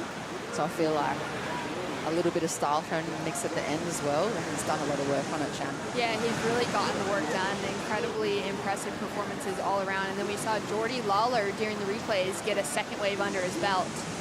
Yeah, look how deep he goes into that first bottom turn as well. Very like Nathan Hoggesh. I know he grew up watching him and admiring him, and you can see the kind of similarities in their approach. The combinations they're kind of dialing in, and what Jordy's doing out here is really picking apart and waiting for that critical section. Those kind of wrap turns, they're nice, they're really good looking, but he's looking for those nice clicks right up in the pocket with the lip.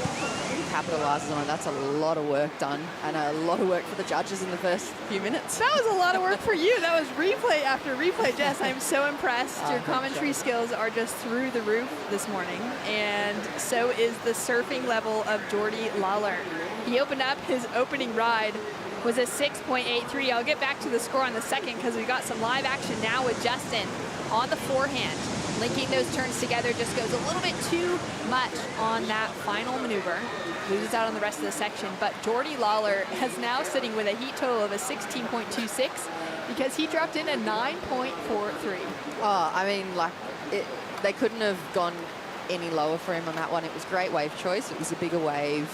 He set up each turn. He had little adjustments in between, like, I mean, minimal adjustments, and he just looked so slick and smooth, similar to the Conor O'Leary approach earlier on in this round, and he's just been so rewarded. Have a look at the replay here.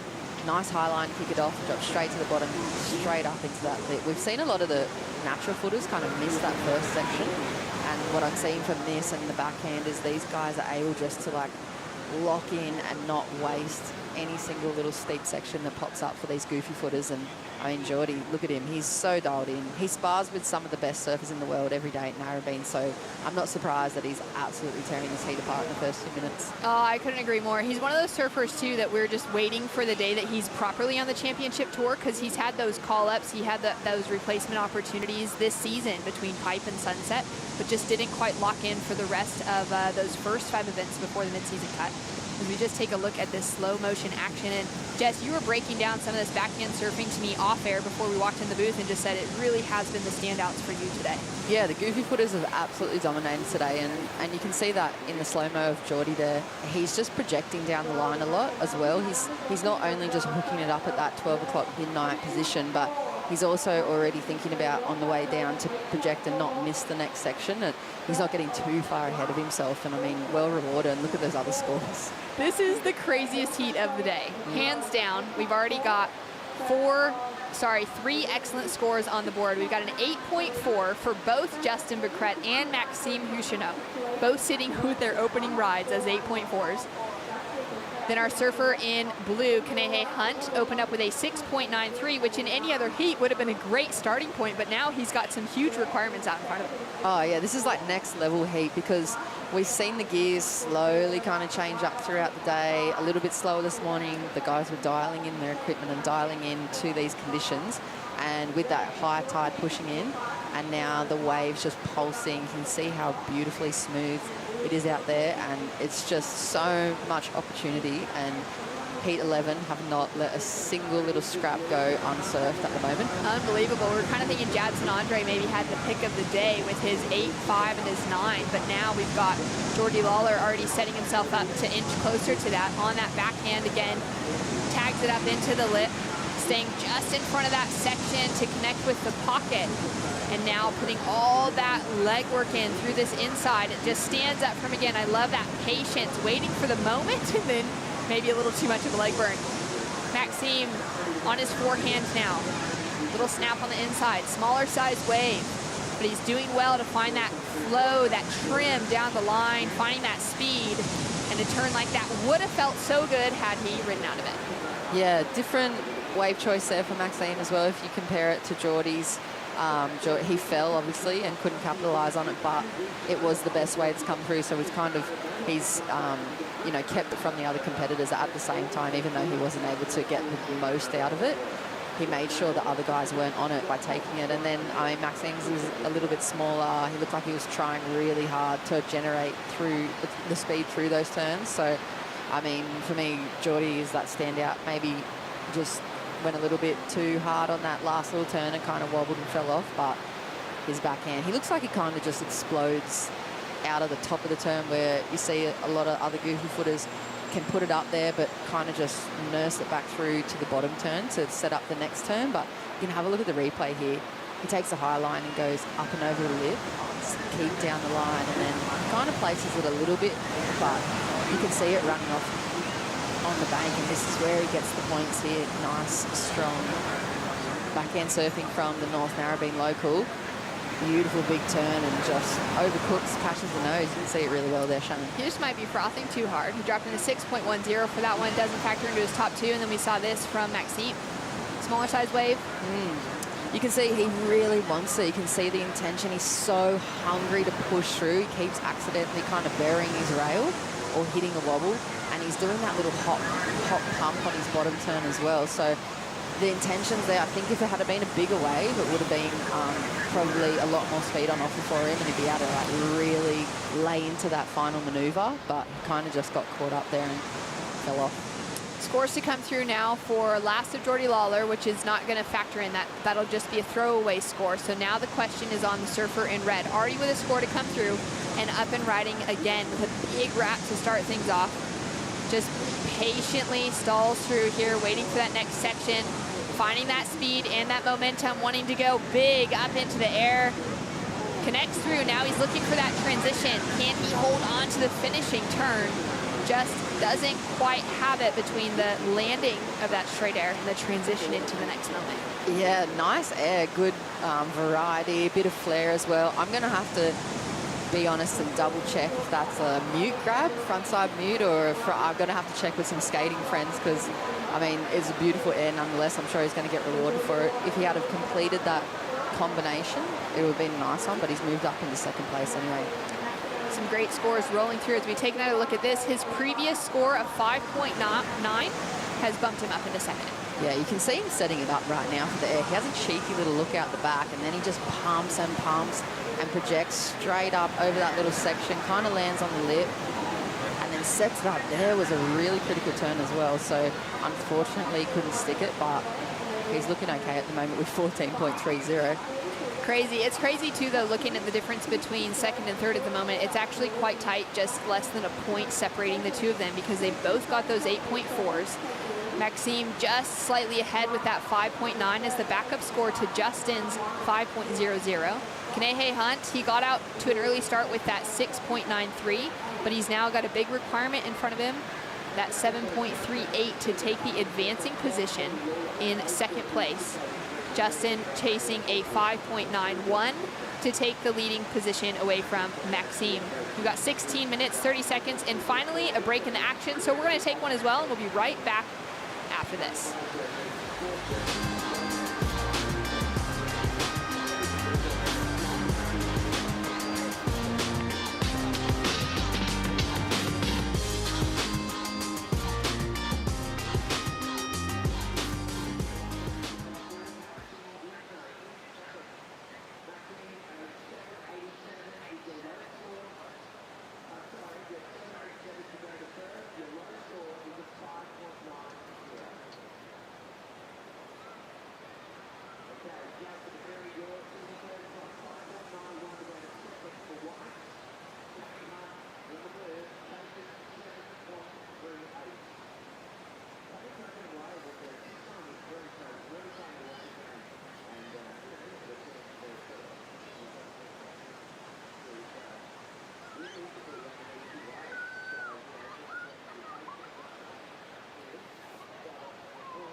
My job is professional surfer.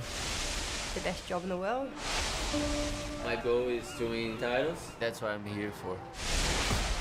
The world's best surfers in the world's best waves. Guys, if you're listening, we're lost.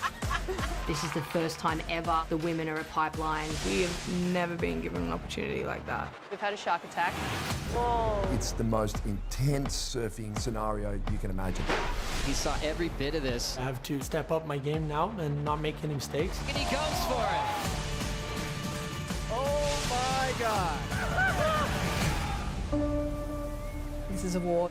You have to find a way to win it and do it at all costs.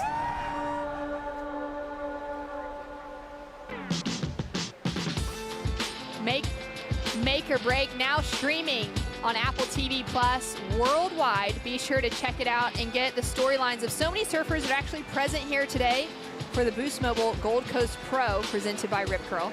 And I've got to say, Bella Nichols thinks being a surfer is the best job, but I second to that, we've probably got the best job in the house today because the conditions are like this and we get to watch some insane surfing. Yeah, I mean, it's just perfect wave after perfect wave for us to dissect and froth over. And I mean, I heard the other night when we checked into our accommodation, I could hear that make or break show going on, and I was wondering, what is that? It sounds intense, and it was you just soaking up all the action. So yeah, I know it's a pretty intense show, and it's a good little behind the scenes look at what goes on around in the contest site. Yeah, it's pretty amazing. Obviously, the show tracked through the 2021 season of the Championship Tour. It's been renewed already for a second season, kicked off at Pipe with Kelly Slater taking a win, and I know they already had behind-the-scenes access with him for that entire event, which means Season 2 is going to be even better than Season 1, which is probably one of the best takes of professional surfing that I think has been done from an outside company. And it's just really fun to have a little bit of a role within that to get to talk through some of the storylines that unfolded in last year's tour. Maxime now with a look, takes off kind of in that foam ball, and he'll kick out. Kanehe now driving through that first turn, now into the second. Really loving the look of this wave, a little bit taller for one of the taller guys in the competition today. Connects through with a lip, and really good top to bottom combinations coming through from Kanehe, who earned his spot on the Challenger Series by taking out a final finish at the HIC Pipe Pro behind the likes of the Florence brothers, John, and Ivan, and Baron Mamiya. He walked away as one of the top seeds rolling through from Hawaii, and now we've got scores to come through. Yeah, beautiful, smooth, flowing style of Kanehe, and I mean, he's from the island as well, rides the Hick surfboards, Kerry Tokoro shapes, and they look like they're pretty dialed into these conditions out here. I mean, the glassy walls of Snapper, it's pretty hard to look bad, but have a look at the replay here. Nice, smooth kind of setup carve. He kind of carves down and then really sets up this inside section. Look how deep he goes on the bottom turn. Really looking to go high and tight and kind of make a point of difference and really attacking the lip. There's the money turn right there for Kanehe, and good combo, composed, fluid, just nice style from the big guy, and a good way to get back on the board for him. Justin Burkett got a piece of the action as well. Yeah, ooh, that was just an unfortunate kind of disengagement of the fins, and it slid out and lost his rail for a second, and he went down on that. Well, scores coming through now for Kanehe Hunt. It's looking like it will be shy of the requirement, and there it is, a 6.00. Keeps him in that fourth place position, still chasing that 7.38. And in that previous heat, we watched Morgan Siblick walk away with a big victory. He's down there with Stace Galbraith. One of Mbae's favourite sons, Morgan. Must be pretty good to be out at Snapper with 4 blokes in the water. Yeah, I was just saying just before, because of COVID, we couldn't surf, and yeah, it's just been a dream of mine to be able to surf a heat out here. Every time I surf, can't really do a turn because you're running people over. So yeah, it felt nice just to have a clean canvas out there and just be able to go to town. And go to town you did. Talk to us about the difference between tour surfing and the surfing on the Challenger Series, and I guess my question is there a difference in your approach, or is it the same as business as usual? This year, definitely business as usual. I'm pretty bummed I'm not on tour anymore, and yeah, I just want to get back there. So yeah, hopefully can get through a couple of heats in the Oz leg, and yeah, just go from there. I'm pretty frothing. Like, it's just fun to be able to surf with no one out Snapper, and yeah, I just want to have fun with it as well. Must have fun when you're surfing like that. Yeah, a little bit. I was so nervous because the start of my heat, I couldn't really get a wave there. It just went so quiet up the top because I think the tide's pretty high. And then I just sat down the end. Didn't even have priority, and people were just falling in front of me or like missing them, and then the little nugs are coming on the inside, so I was all psyched. It's the red jersey, mate. You're throwing them off. It didn't work for me earlier in the year, so hopefully it works for me now. I hope so too, mate. Well done. Good to chat. Great to hear from Morgs, and would be quite a shock for him not to be on the CT finishing out the rest of the season, Jess. Yeah, he was one of those breakthrough people. I mean, if you're from Australia, you kind of knew of him. He was a really big deal. And I remember being in France with him when he won his first QS, like quite a few years ago. And everyone was like, who is this little Aussie Grom? And he just came through and annihilated the field in the final. And he couldn't believe it himself. I think he was about 17. And he just was so blown away. I think he got like a memorial croissant tattoo or something like that for the win. That's amazing. Yeah, but and then to come so quickly like he did and become who he is and to make it to the CT, like he rose to fame so quickly. So I'm sure, like you said, it's hard to watch the CT continue without him, but it's good to see him getting stuck into the Challenger Series. And I love hearing that he's so hungry to now get that back again, knowing that he's coming into the Challenger Series full throttle, really wanting to gain that qualification and not miss out on pipe again at the start of next year. Yeah, I mean, you've seen his wave game from the small QS 1000 style, you know, conditions to, like you said, the pipe or over anywhere in Hawaii. He's similar to like the Jacko Baker, and they've grown up and they've sparred together for a long time. So that would also be a motivating factor for him. If he's watching Jackson Baker get to compete on the rest of the season and he's stuck, he's going to be working, I guarantee you, double as hard to get back. As well as Maddie McGillivray making qualification just right out of that great semifinal finish at the Margaret River Pro just a couple days ago. And, you know, to see that those two have been sparring partners as well. There's that whole class of guys where you want to see them all be able to continue pushing each other at the highest level. But now there's an opportunity for Morgan to find some reps, to get in some great waves here at Snapper and look towards finding that requalification to gain his place back on tour with those guys for the start of next year. Now out in the lineup, we're down to 8 minutes on the clock. This has been one of the most action-packed heats of the day. We're about a half hour off of that high tide mark, and it has just been firing. We've got multiple excellent scores, the highest being to Jordy Lawler, that 9.43, which is actually the highest wave score of the day. We saw 2 9s earlier on, one from Jadson Andre, one from Imai Kalani DeVault, and then a bunch of 8s have been thrown down. So great to see Jordy finding some rhythm, connecting with something that was just even that step ahead. I mean, what is it that the judges are looking for that would have given Jordy that step ahead, even in the 9-point range, to get that much closer to the 10s than what we saw from the other guys? I'm going to tap into the head judge that we had on here before, and probably just after Justin's wave, actually. So much action out in the lineup here for the Boost Mobile Gold Coast Pro as Justin Bacret lays into those first 2 turns.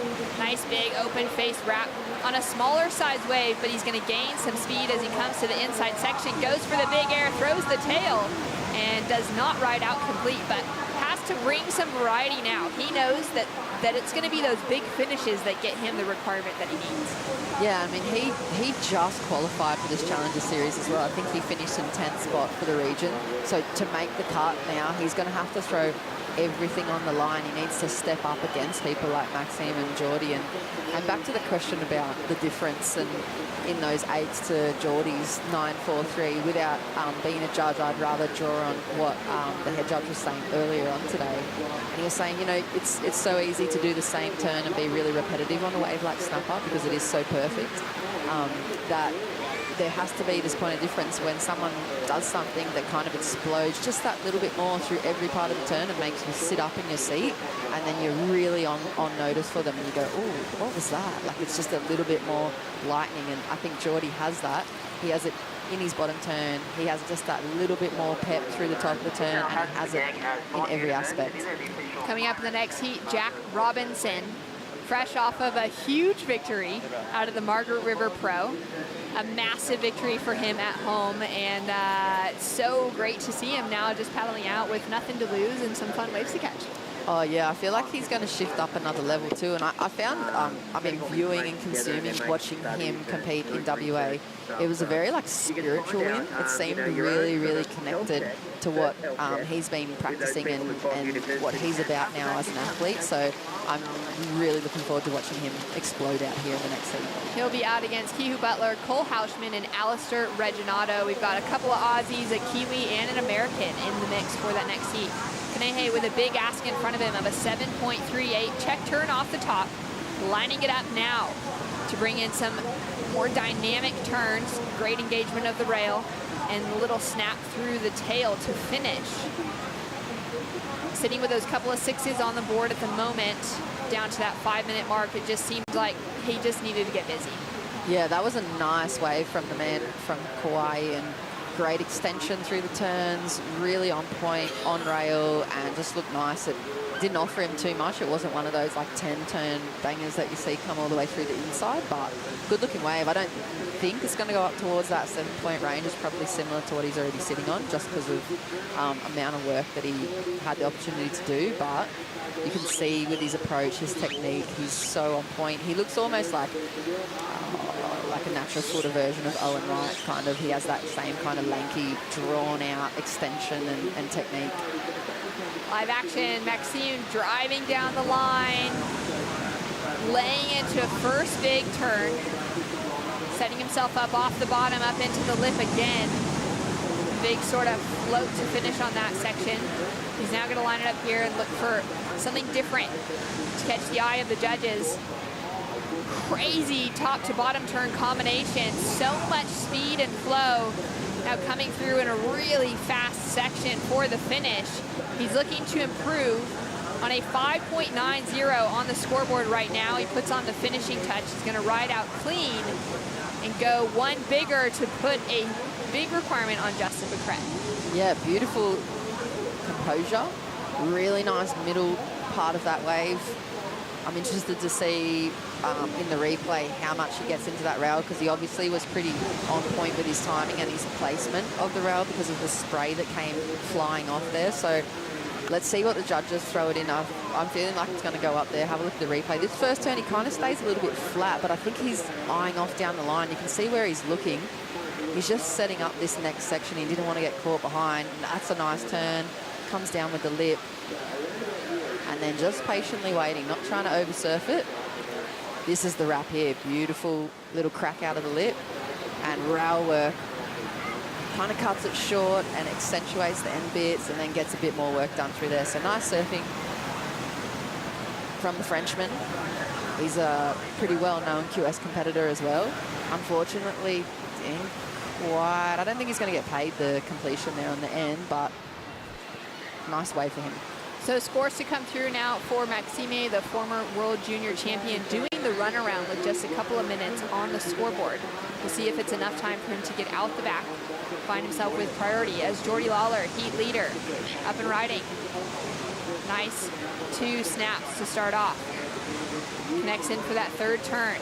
Now more vertical into the lip as this wave really starts to run off the bank. And just gets away from him there. He is sitting with a convincing lead already with that 6.83 and that 9.43.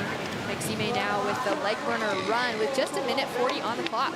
Yeah, that shows his level of stoke, and he's psyched, and he's not going to let a couple of minutes in a pretty much empty snapper lineup go unsurfed. Like, he's going to surf every second of this heat. Absolutely. Scores in now for his last wave. It's a 6.67, which does increase his second place position. Justin Becret now sitting with a requirement of a 6.68.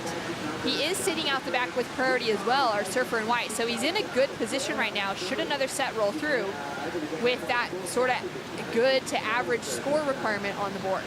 Yeah, for sure. And he just has to make the right choice. 1 minute on the clock, so much pressure, and with the Hawaiian just really, really like neck to neck with you, he's going to try and push him into something or take, you know, there's 2, 3, 4 waves in a set, so he's got to make the right decision here.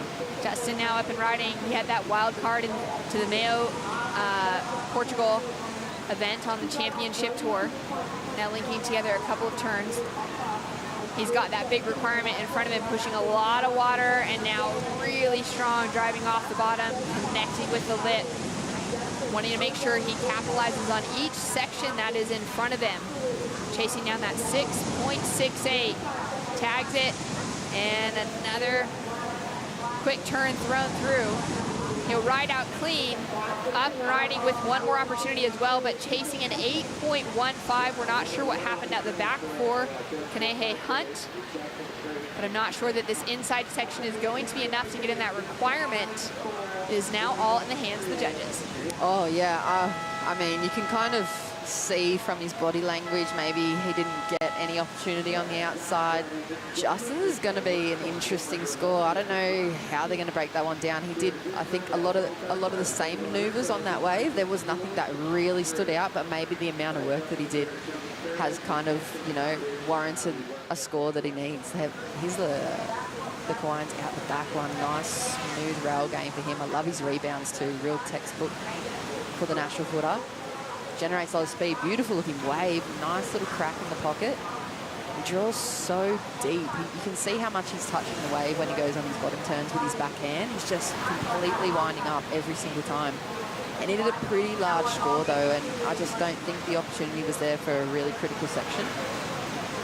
Here's the replay. This is what he's chasing, a 6.68. So he's going to need something pretty spectacular in the middle to get it up towards that 7 range. And I mean, they're beautiful carving rail turns. That's a really nice turn there, and this wave kind of starts to cooperate here, but he jumps on the front foot a little bit, and I don't know, kind of misses that section and goes to the carve instead. I'm not sure where they're going to go. I think it's going to be close either way, but I guess we're just going to have to wait and see what the score comes in as. Scores through, it's in as a 6.10, which is shy of the 6.67 requirement for our surfer in white.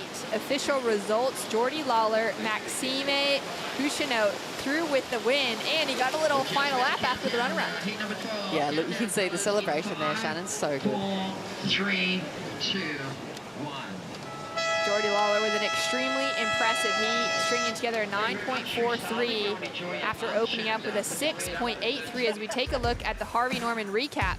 And Maxime got out to a quick start with that good 8-point ride. Yeah, look at it. Beautiful wave choice, composed surfing, nice range of maneuvers there on the open face. Got himself up to a really good start, surfed his way through the second. Even that nice little Larry at the end was really cool.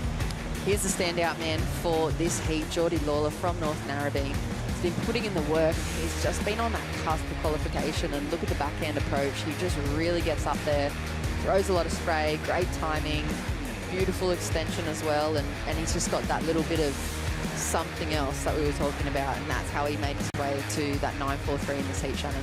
Yeah, super impressive performance from Lawler. Getting a couple of those CT call-ups earlier this season, he would feel so hungry to just be able to have that security in paddling out as a qualified surfer on the championship tour, and he's got to be one of those that is a front runner coming into this year's Challenger Series. So we've got that great moment between those two advancing through into the next round. Bottom two surfers out of the draw. We've got more action coming. Jack Robinson hitting the lineup. Stay tuned right after this.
Jack Robinson just walked away with a maiden victory at home at the Margaret River Pro by boosting into the air with insanely impressive maneuvers like this, throwing it all on the line with so much consequence underneath him, Jess. Oh yeah, it's incredible to watch somebody do aerial maneuvers like this at a place like Margaret River. He was so tapped into something else over there, and it was incredible to watch that win for him. Like you said, main victory. There's Maddie Bemrose there on the stairs and just soaking in the moment. Something spiritual and something else over there, Shannon. And such an impressive victory over John Forns. John hadn't been beat out at Margaret River in a heat since 2016 when Coyote Belly took him out. He'd fallen out due to injury, but for Jack to get a win against John, knowing those kind of stats behind his name is absolutely insane. And for Jack, with the pressure of wanting to put on that performance at home, he just felt that rhythm. He really walked through in the zone the entire week. He was really open with his approach, with his breathing, taking naps midday, really being able to tap into his own mental space and kind of tune out the rest of the excitement that was going around. And it took him to a great win. That would have been hard to do as well in your hometown. I mean, we've heard so many athletes continuously say how nerve-wracking it is to compete at home, and it's like one of their for a lot of them, it's their most disliked event because it's so nerve-wracking to have all your friends, all your family, and all your community. Everyone you see down at like the local grocery store to the people that you grew up with are there watching you. So it's just a lot to be carrying on your shoulders. So it just really shows the level that Jack's able to go to. Yeah, it's really impressive. I mean, it honestly is that level of constant engagement. When you talk about those fans being there, when you talk about parents, about, you know, all of the different elements of friends just actually being on the ground, on the sand with you in those moments, for Jack to be able to just tap out of that and to be present with the way that he knew he needed to approach that week was one of the best sporting moments I think I've been able to witness. And I'm just so proud of him for pulling it all together. And now he gets this opportunity to come out to Snapper with no pressure. He's, you know, going to be thinking more about world titles at the end of the year than he is about what's happening on the Challenger Series. But great to see him paddling out in the lineup and getting off to a quick start. Yeah, here's the replay of his first wave. Look how free he just looks, just so loose. And I mean, this is the first ride of the heat, and he's looking like this already. Like, this is danger. If you're sitting out there in the heat against him, it's danger. And he's cold. I think the replay of Cole Houshman's beautiful backhand surfer, really strong, bigger looking dude and powerful. A little bit of a wobbly kind of wave there for him, but look at the work he's got done as well. Nice fin release too. Into live action, Cole finding another lap here at Snapper. Running down the sandy point, connecting a few great turns together. Super fast snap on the backhand. Small wave as it tapers off to the inside, and he's now building on that score line. He did open up with a 6.67, which is a great building block, or maybe even that keeping score. Jack Robinson dropped through a 4.83 to kick things off. And Kihu Butler and Alistair Reginato, the Kiwi and Kihu and Alistair from Australia, both looking for their opening rides now with no priority established between the two.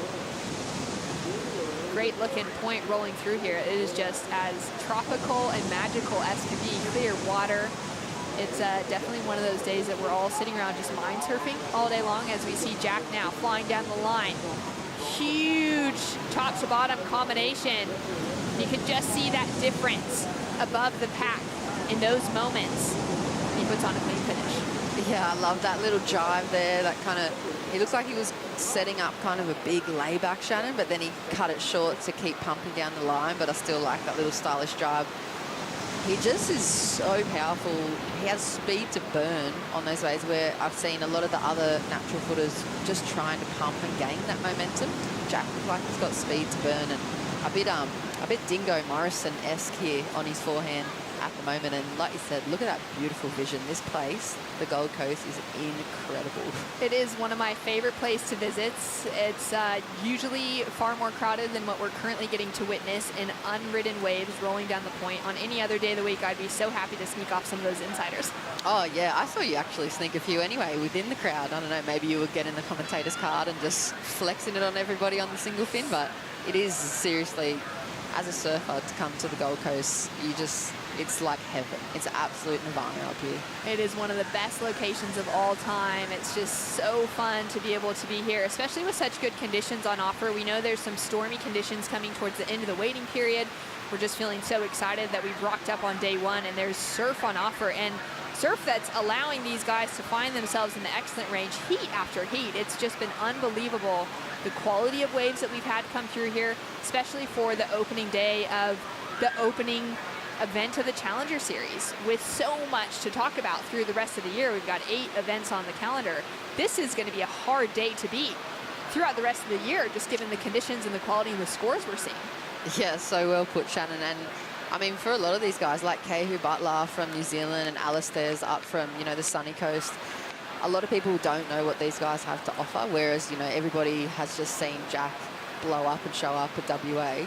And so having this matchup, like you said, in these type of conditions, it really, really sets the scene for the season, because you go, ooh, that guy's actually really on, or this guy's really off, or I had no idea who that guy was before, but now I do. Like, it's just an exciting way to kick off the Challenger Series season. Jack feeling freed up for a small little inside nugget. He's going to find a lot of speed, hit the lip, throw that tail out, and ride through clean. Oh, what a great... I mean, it must just feel great to be Jack Robinson right now. I think it does feel really good.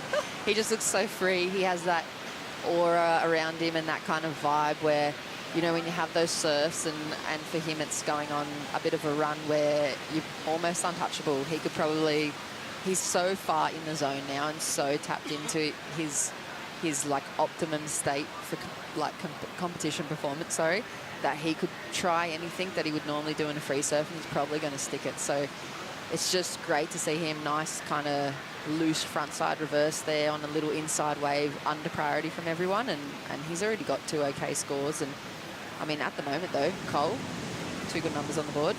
Great start for Cole Hausman, dropping in that 5.00 for the Southern California local, finding his way here to Australia for a big month on the road between this and heading down to Sydney next. As we take another look at Jack.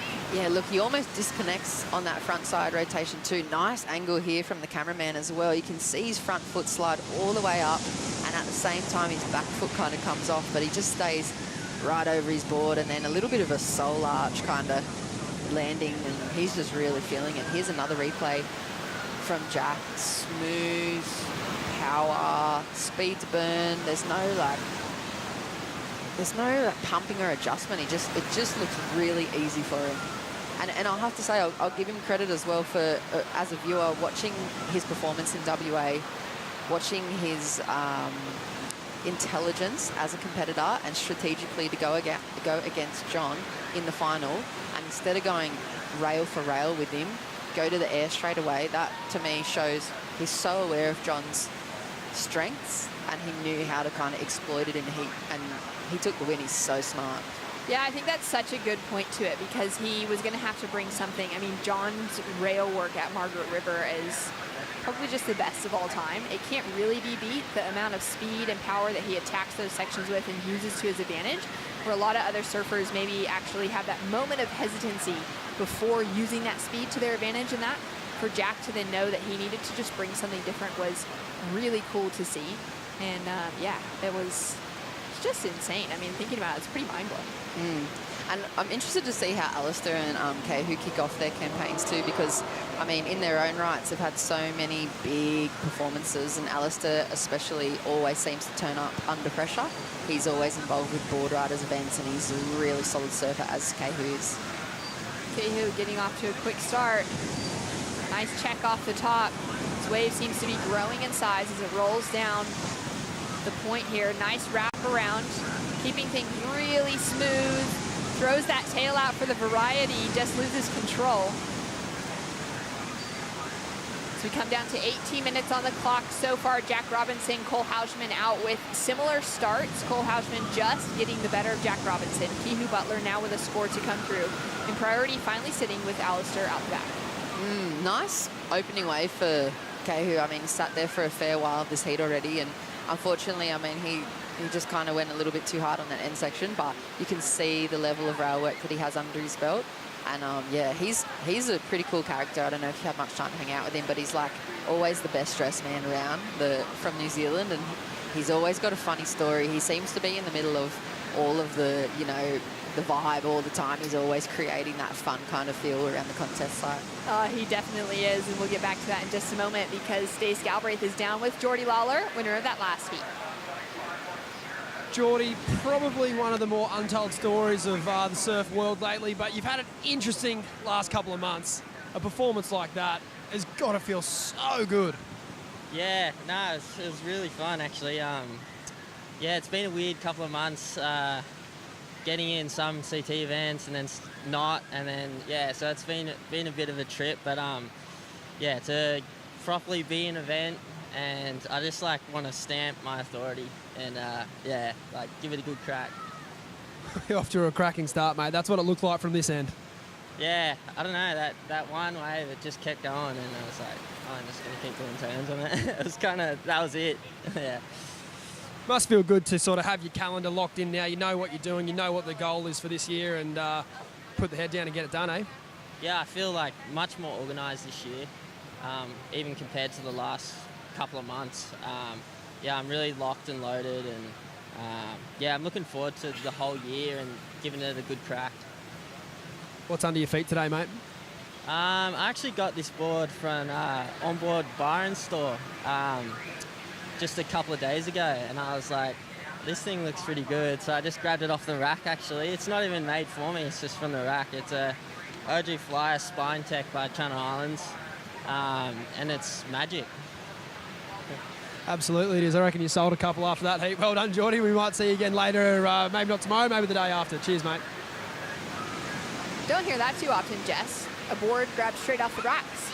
Yeah, not from this level of surfers, but it just shows the, I guess, the craftsmanship that goes into surfboards these days. That at that amateur or that public level, you can still find those magic sticks like Geordie's. Kihu having a look. He opened up with a 5.3, now getting an opportunity to back it up. Great attack for those first 2 turns. Gets a little stuck on the second one and redeems himself on the third. Nice second wave for him. I think he's just trying to get the ball rolling now. Might be part of a little bit of his game plan, is that he's waited so long for one of those bombs and he just kind of hasn't got one. So now he's just like, you know what, whatever, I'm just going to take the opportunities and get the ball rolling for myself. And hopefully build that momentum to overtake Jack or Cole or get myself up into that position. But, I mean, Alistair, where is he? Sitting with priority, waiting for that bomb. And you've got to think that one's on its way. It's a 30-minute heat, and if we're counting the sets all day, one's surely inevitably going to come through the point, you'd hope.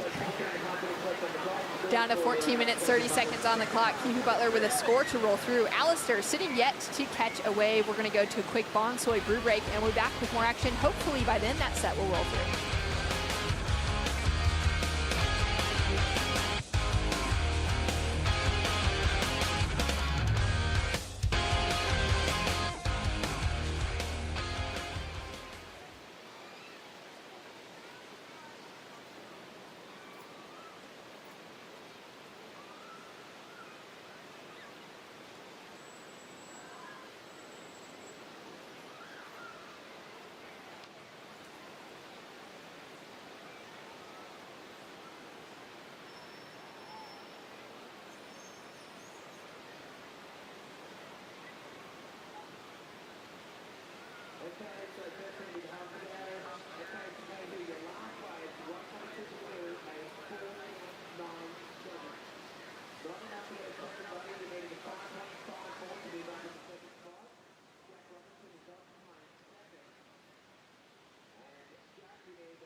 Challenger Series is underway. First event, the Boost Mobile Gold Coast Pro, now running on a great opening day here at Snapper Rocks. After this event, we'll be heading south to the GNW Sydney Surf Pro at Manly. Slightly different types of waves on offer, and it's going to really test our competitors and their versatility.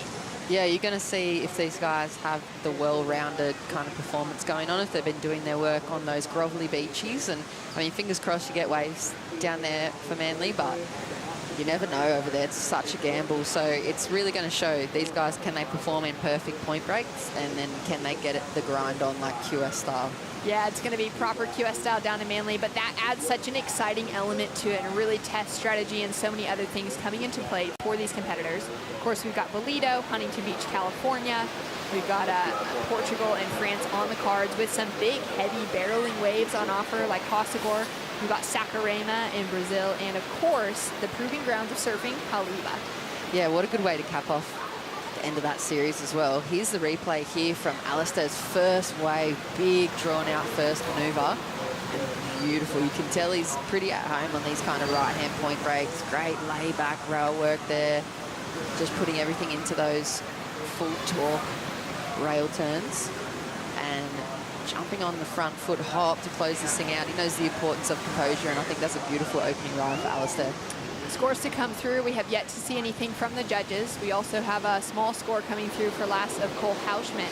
And for Alistair, I love that call to it. He just looks so comfortable and at home here on these right-hand point breaks coming from the sunny coast. This is what he was groomed for. It's where his style was just perfected in waves so similar to this. And it pays off. All that waiting, Jess, is 7.23.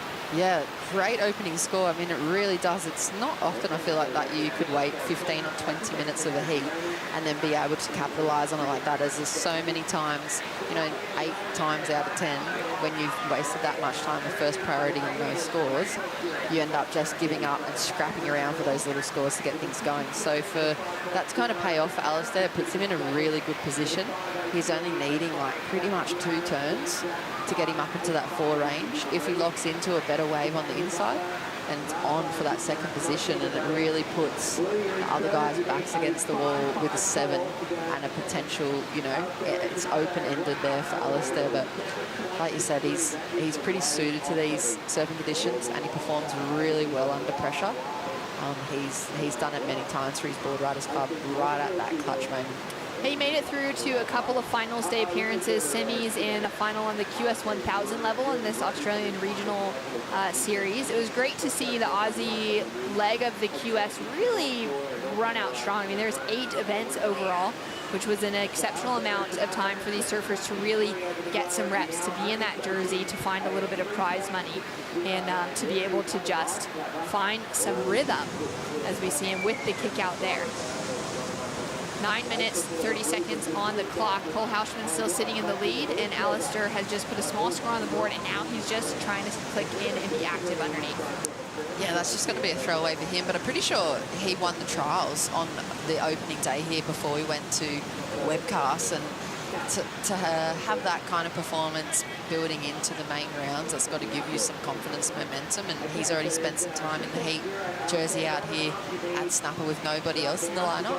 I think that's also important, that plays into it, because we've heard a lot of competitors say it's actually quite a hard wave to surf when you don't have the 200, however many other people are normally at Snapper, because you don't have those lineup points. There's always little packs of people that you can position yourself off here when you're free surfing, and you know where to pick off waves, but it's just like a blank canvas, like you heard Morgan say, and like, where do you sit? You have to make up your own mind and position yourself properly on your own.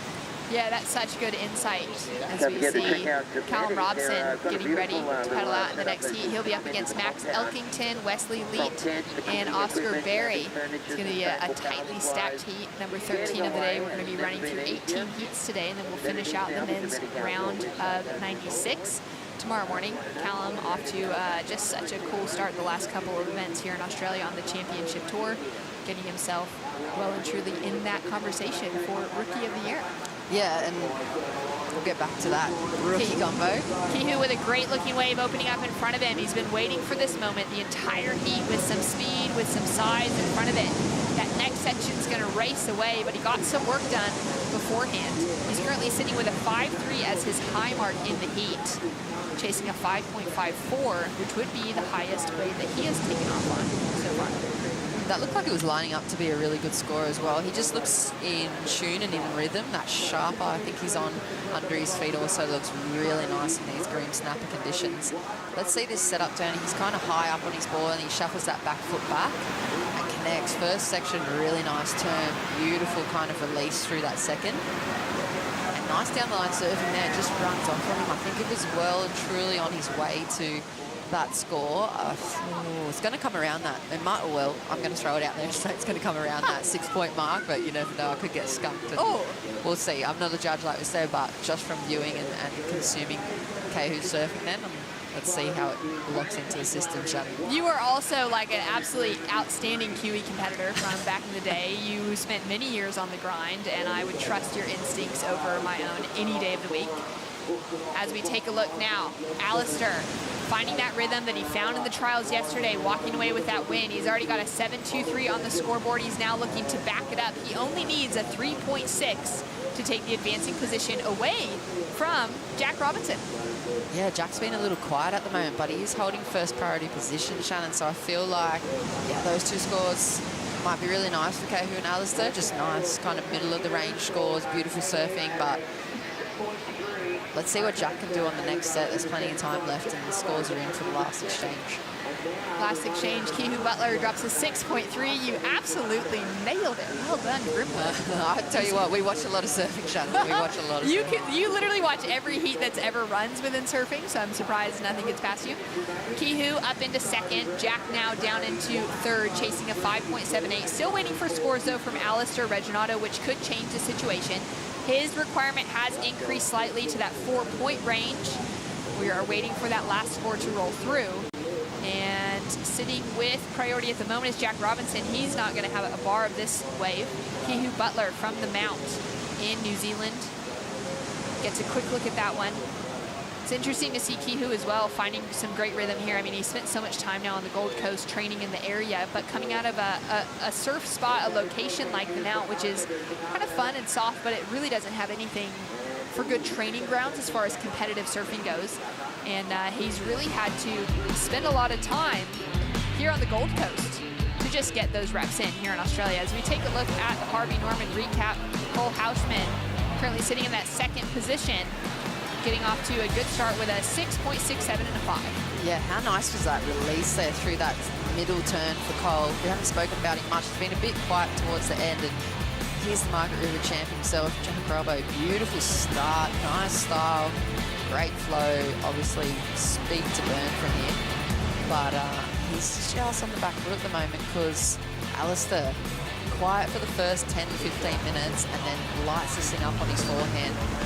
Big kind of lay down, carve down the face and just keeps going. Work rate's high for him. And Kehu, the answer back for him. Beautiful surfing, well matched as well. I think it's kind of some of the best forehand surfing that I've seen today yet. I mean, the goofy footers have been the standout, but this heat for the natural footers is pretty well matched. Coming down to the final 4 minutes on the clock. Alistair now into the lead, dropping in a 5.37 to back up that opening ride of a 7.23, which he caught around the 10-minute mark. He had been quiet for so long. Cole Houshman now sitting in second. Kihu Butler down into third, and Jack Robinson with priority. But a big ask in front of him to just keep it tight and composed as we see Kihu now flying down the line.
to see what the other guys are getting up to.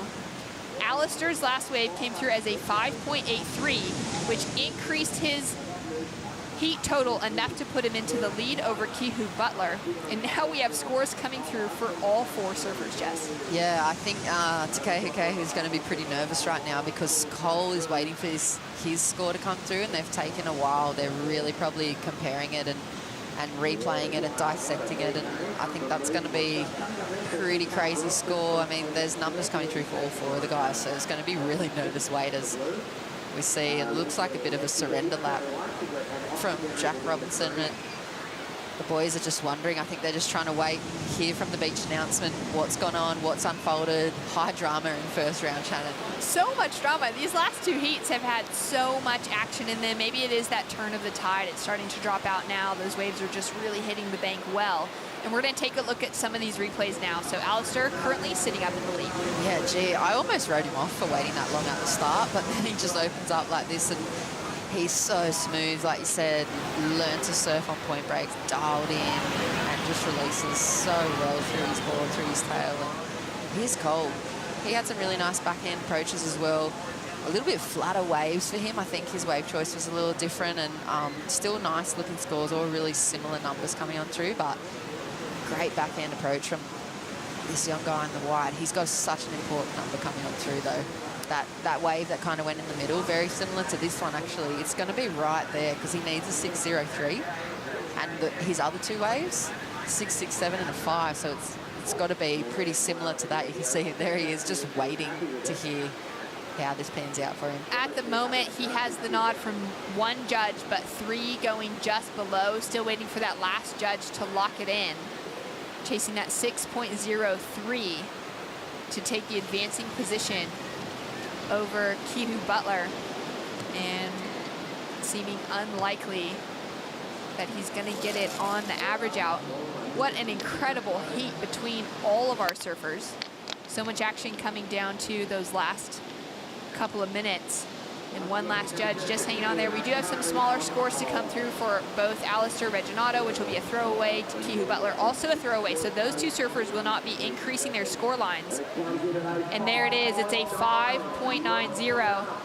You can sense that disappointment now from Hauschman as he falls just shy by about 0.2 in the heat total, taking the advancing position and trying to lock in some points here on the Gold Coast. Yeah, and congrats, Alistair. There he is. I'm sure the crew from North Shore Board Riders will be up there cheering away. There's Sophie McCulloch as well in his corner, and great performance from those 2 guys. Huge, and a big upset. Jack Robinson, fresh off the win at Margaret River, out of competition in the round of 96. Stay tuned. Callum Robson heading out in the lineup right after this.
Absolutely loving what we're seeing here at stop number 1 on the Challenger Series, the Boost Mobile Gold Coast Pro, presented by Rip Curl. Some big numbers dropping for our competitors today. Ronnie Blakey alongside Pupo Guerrero. Pupo, mate, it's great to be in the booth with you firstly. The numbers have been solid throughout the day, and the performances are kind of elevated now from those surfers that are fighting those championship tour talents. That was a big win in that last heat for Alistair Reginato, who won through in the trials yesterday. I like it. I mean, I think that's a lot of the story of this Challenger Series, is being exposed to the next generation, or the new blood, the up-and-comers, the young guns, and like you said, they're performing. Yeah, got another big clash for you now, and looking forward to watching this one play out. Callum Robson, he's been a rookie on fire this season. Has just come through the ranks and earned his place above that cut line going into the back half of the year, and guaranteed already on the championship tour for 2023. He's going to come up against Max Elkington, a bit of a prodigy out of South Africa, big wave surfer, had an amazing junior career, and now chasing down big results on the Challenger Series. Wesley Leite, the surfer from Brazil, came into this event in a pretty good position on the South American rankings, 5th place. When you think about how competitive and how much depth there is in the South American ranks, that's a great finish. And Oscar Berry, who just yesterday won his first ever WSL event, the Oakberry Gold Coast Pro Junior. He's going to be the surfer from Brazil, getting things started quickly here, Kipes. Yeah, Wesley looking sharp on the backhand, pretty rhythmic through the whole thing. Not a ton of variety at the moment, but just getting a start. I like the rail-to-rail that he's able to provide. Obviously a quick surfer in the way of his overall speed down the line, but and great tempo, Ron, but really the variety is what may hinder that score just a bit. Oh, big backhand jam there. This was Max Elkington. Now, in contrast, you can see Max Elkington really working it off the bottom, off the top, much more vertical approach, actually a little bit more variety, although the froth in the wave may take away some of the aesthetics of it. It's just a really solid surfed wave. So it's going to be very interesting to see the contrast of scores. And this kid, Oscar Berry, originally from down at the Angari area, looking sharp on these Rod Dahlberg shapes. And as I mentioned, just coming off the back of a big pro junior win. His first WSL victory. Be absolutely beaming. He knows he's got to step up as he goes through these early rounds. Big opportunity for this young man coming in as a wild card into this event. Highest rated qualifying series surfer in from the region, local, Gold Coast local. So this is a really, really huge opportunity for Oscar. Yeah, he's going to be one of those surfers. I think we'll see just his point break pedigree come to the fore. It was a great opening ride. I think he's going to get the jump on Wesley here. Scores starting to roll through for these two competitors. Going to be a nice little exchange to kick this one off. But got to say, Mr. Guerrero, you're setting down roots here on the Gold Coast. Your daughter's actually been out here going to university up on the Sunshine Coast, and loving her time in Australia. She's absolutely loving it. I exposed the kids very early on, traveling over here to Australia. She adopted to the lifestyle, and right out of high school, she decided to move over here, and gives me just yet another reason to visit Australia, although I just love the overall surf culture. You know I love it here, Ron. I know, mate. I know. You're one of those people that really throws themselves into the experience too, which, you know, I'm happy to ride along with you in that program. But here we go. Callum Robson. Let's see if he can do a little better than Jack Robinson fared in that last heat. Callum just laying down those big rail turns that have been fetching him huge scores on the CT through this first half of the year, and a dynamic finish. He's overcome big names, and he just seems unfazed. Looks even more comfortable in the competition at this level now, as we see Max just trying to add to that opening ride. It was an impressive one to kick things off, a 6, and he'll get the finish right there on the inside. So numbers through from those first few rides. Wesley, he had a 5.83. Oscar's banked a 6.5. But this is a little bit more of an underground clash compared to some of the battles that we've seen unfold so far, bar the top seed, obviously. But here we go. Wesley now up again. Love the style here. Stylish surfer, quick surfer, obviously. This is a little bit better than his opening ride as far as a vertical approach, less horizontal than the opening of 5.83. So gave a little fist bump, and then he felt good about it too, Ron. Yeah, he loved it. Good energy being shown. You know, I think most of the competitors that obviously weren't campaigning on the CT have been here for a week or more. There's been a good run of swell and the opportunity to kind of dial in this long running point break, which, you know, it's easy to go out there and surf, but hard to really put it together and get the biggest numbers against people who've had that edge, that experience, those heat reps out here before. And it has shown in certain clashes. Less experienced competitors have kind of gone scrapping for numbers on smaller waves on the inside and been left wanting when it comes down to the final stages. But let's have a look at Callum's opening ride here. And Pipes, you tell me, how do you think this is going to stack up against his rivals? Well, the one thing I like about Callum Robson when you look at his approach is his adherence to fundamentals in surfing. Not a lot of flash, but the fundamentals of good rail surfing is displayed, and just like the clutch that he has mentally to perform when he needs to. The young man here, Oscar Barry, and like you said, Ron, with the pedigree that he has in riding these point breaks, you can see the tempo and the rhythm that he's able to provide and read this long wall. Then we got the South African, really going vertical. Blank board, that means this kid's surfing for real. He's surfing for not just points. He needs to make money. So that's an extra motivation for Max Elkington. Nice little float on the backhand. Not a lot of score in that backhand float, but connect the points. And then here we go with Wesley, the Brazilian. Had to work his way down the line. Then he finally squares it off. Little projection off the top there. Carve, but displaying more variety in his second wave surf, and takes it all the way to the end, where he's going to get a little bit of a fist pump. And in Brazil, you know, my Brazilian friends tell me, look, we don't have a name, we don't have a word for claim. We don't claim waves, we celebrate. So in a translation, it's really interesting that there's really not like a straight word for claim. It's a celebration. Nice claim too, though. And Wesley, he should be feeling inspired though, because you know, I think for Wesley, he'd be looking at Callum Robson and going, okay, I've got a CT level surfer. This is an opportunity to make a point. Don't know how much he would have seen of Max Elkington and Oscar Berry. This is the first Challenger Series stop. So for surfers like Wesley, Max, Oscar, the fight to get here was really against surfers in your region. Max Elkington from a very, very strong surfing region over there in Africa. And he had a number of good finishes to earn his place here. But he hangs with a really talented pack of surfers from Komaki. That's just up the coast from Cape Town. But these guys they're onto it when the waves are small. They're working on their small wave surfing. When the waves get big, which they do down in Cape Town, these guys are dusting off 9.0s and throwing themselves over the ledge on some pretty big waves at Sunset Reef and Dungeons, obviously. As we see Wesley taking off again. So waiting on scores to come through for the panel. 19.5 minutes to go. And it looks like Oscar Berry's banked a second number, which at this stage is the highest scoring wave of the heat, 7.83.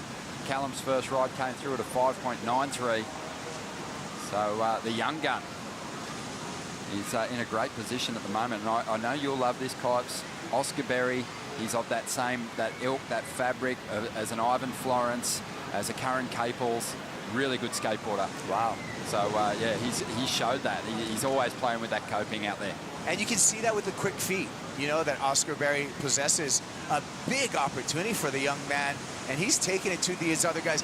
One thing when we look at the red jerseys in this round, we saw in the last heat, and I don't want to dive too deeply into it, but Jack Robinson just coming off a win. Is there that motivation with Jack in this particular event? This is kind of like a free ride, if you would, at Snapper. And there's not that consequence to this event. Now, are we going to see that with Callum Robson? Is he feeling that motivation? Is he feeling any kind of consequence in this heat? Or is he just out there having a good time? Time will tell. We'll talk more about that in just a moment. But right now, we're going to hear from the winner of the last heat. Alistair Reginato stays on fire. You, my friend, are ice cold, waiting more than half of the heat or thereabouts for that first wave, but it paid off. Yeah, it was pretty scary actually.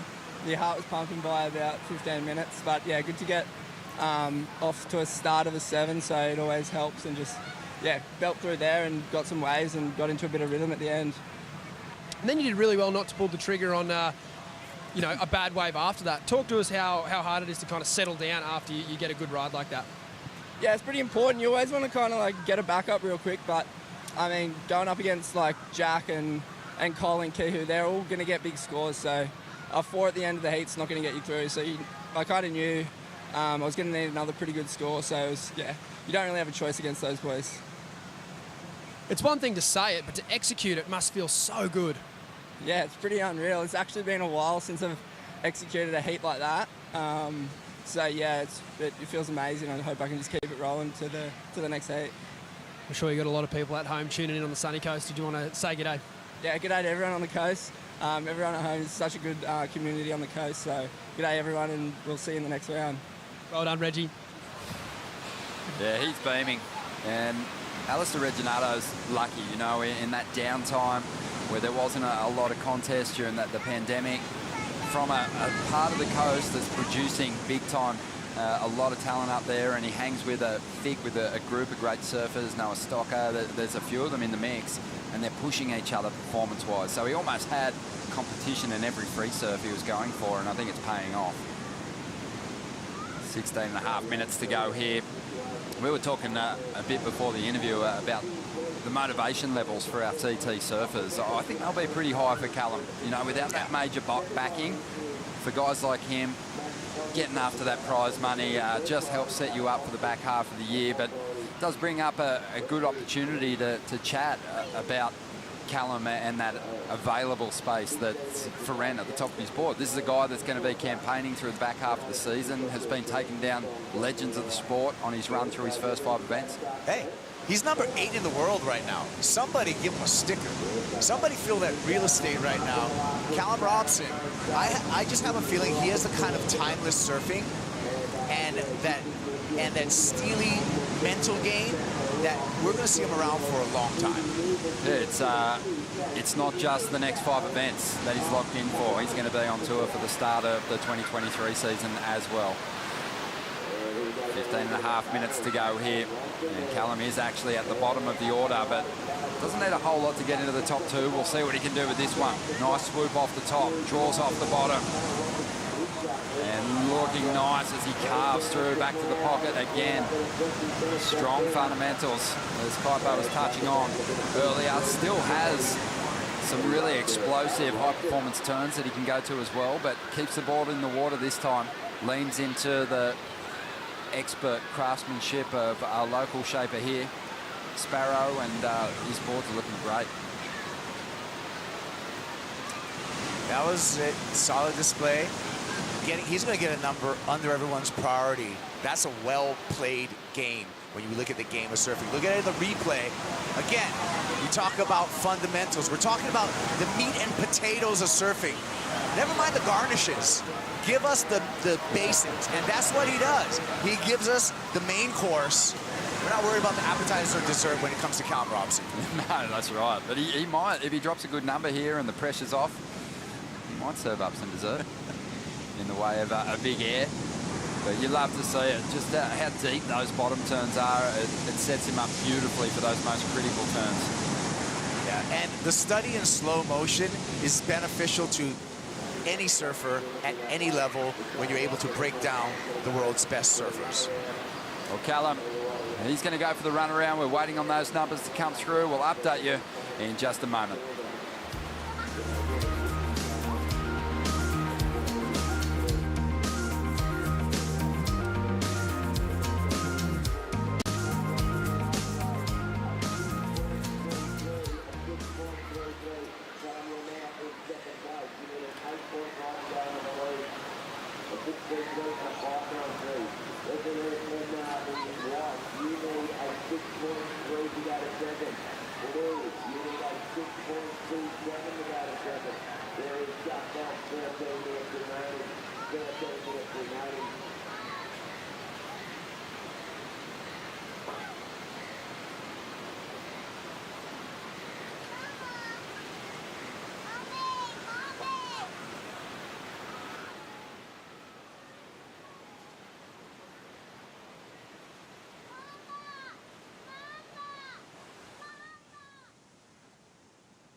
Gold Coast Tourism getting right behind this major event. The first stop on the Challenger Series this season. 8 stops. The top 6 results counting towards possible qualification for the Championship Tour. Oscar Berry out in front at the moment. The junior had a fantastic start to this heat, 6.5, and then lifted the level, dropped to 7.83 on these more experienced combatants out there. And yeah, he's in the driver's seat with priority too. Talk about experience. Callum Robson, 6.33 under everyone's priority, moves up into second place. That's how you play the game, Ron. So solid. And Kipes, have you noticed when you're watching Callum compete just how unfazed he seems in the big moments? Even when he made the final at Bells, obviously he was beaming, but on the presentation stage, so cool. You know, didn't get it completely, like it wasn't an out-of-body experience. He was very centered. I think he just expected to get there. And he's up again. And again, without priority, he's going to dig in here. Went particularly deep on this wave. And he's just daring someone to take off and use priority over him. No one even looked at it. Brilliant. Brilliant strategy. The big surfer from Evans Head driving up into the bowl here and trying to get rid of a 5.93. This wave's going to go again through the inside here at Little Marley. And he's not going to stop. Really solid stuff from the Championship Tour surfer. You can't let him do that to you. If you're competing against Callum, you can't let him, like he is playing all the cards, they're shuffling the deck, and he's playing the right hand all the time. Well, 2/3 of the heat's done already. Amazing. He's about to drop another solid score. I'd say that 5.93's gone from the scoreline.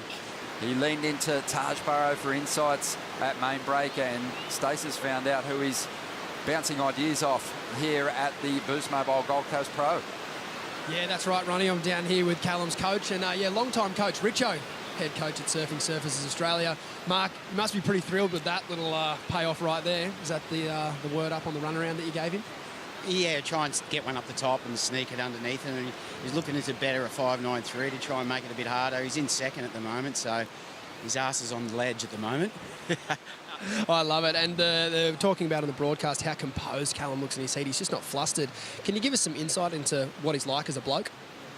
He's a top bloke. I'm sure everyone knows that. But, you know, his demeanour, he's just calm as. And he you know, it doesn't flinch. You put the pressure on him. We've done stuff at training that and he just amazes me nearly every session. And he works so hard, so determined, so motivated, but also really calm under pressure, which is what you've got to be. He's amazing in these small right-hand points. He had a big crack at pipeline earlier in the year. Really looking forward to seeing how the rest of the year plays out, mate. Well done. Thank you very much, mate. Cheers. Good on you, Stace. Yeah, Mark Richo, one of the best surfers on the coast, helping Callum for a long time now, and Callum has just dropped the 7.43. Not enough to get him into the lead, but he has really put a solid requirement, a big ask of Wesley Leachy and also Max Elkington out there. Callum got his 2 scores under everyone's priority. That's amazing. I got to point that out. That is game well played. And we haven't seen really too much of that. You know, I think that last one was interesting to me because Oscar Berry was out there with priority, but when the big Evans Head 5'8" rugby league player, former carpenter, is screaming down the line and already has a couple of decent turns, are you really going to initiate priority on him? Yeah, and Oscar, you know, he may be a young surfer, but he's got the competitive background. He knows also it's not worth it for him. He's in the lead right now. He doesn't have to take chances. He's holding on to priority. This is not a time for him to take chances. This is a time for him to hang on to that priority, gain heat control, or keep heat control, sorry, and move on into the next round. Yeah, it kind of worked out really well there for Oscar, that Callum didn't get a score to overtake him, because it's still Callum. But as Mark said, his bum's on the edge of the cliff because he's sitting in that second spot.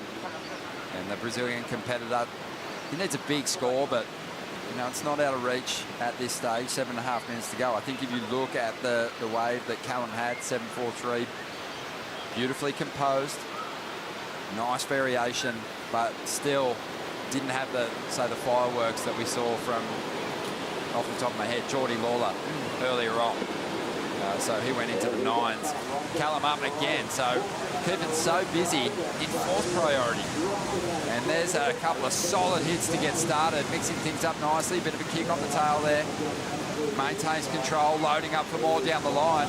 And it's just remarkable to me, Kuiper, that he's still finding room to move out there and banking big numbers. I think the judges are going to eat that one up. Yeah, the completion on that would have served him well, because he did, you know, talk about the fundamentals. He put a little garnish at the end there. But still, staying busy, and that's what you do under priority. Well, Wesley and Max, they might not, you know, be able to lean into the help of the coach, but anyone that's in their camp would be scratching their heads at the moment saying, hey, come on, you've got to have a shot at one of these waves. Yeah. As we dive into the Harvey Norman heat recap, and for Oscar Berry, all the action came in the first two rides. Okay, getting it done early. The youngster showing flair, quick feet, great timing, and a really, really good read at this point break. Just gliding down the line effortlessly, connecting everything, matching the speed of the wave, the pace. You gotta love it from Oscar Berry. Yeah, that point break flow is on show, and to me it also looks like he might be on an old magic board there, or one that's seen a lot of sessions. And Callum Robson, he dropped the 5.93, so didn't get the better of his rivals on the opening exchange, but without priority, it's just gone an absolute tear. And he's added to his heat score again and has now taken the lead, 8.07 on that last ride. Callum Robson jumps into first. Oscar Berry in second now, looking for a 7.68. Big numbers needed for the Brazilian. Wesley's after an 8.36. Max needs an 8.33. When all the competitors look at this heat on the replay, on the WSL replay, they're going to be scratching their head, because Callum Robson got 1, 2, 3 scores, building numbers every time under priority. He's had his way with it out there, and well, he's still got 5 minutes to add more numbers. He's still in that fourth priority. It just hasn't been an issue. I've never seen, well, definitely haven't seen today a surfer that sat at the bottom order of priority for, you know, a great majority of the heat. Just have such freedom in the lineup. I mean, I'm baffled. Good on Callum Robson, good wave selection, good read, and just good way to, I felt like almost like hide in the weeds in a way, because it wasn't really obvious when he picked up those waves, but he was able to drop really good numbers. Yeah, really solid start, 4.5 minutes to go. And the pressure's on. I mean, Wesley Leitchi, we saw him early on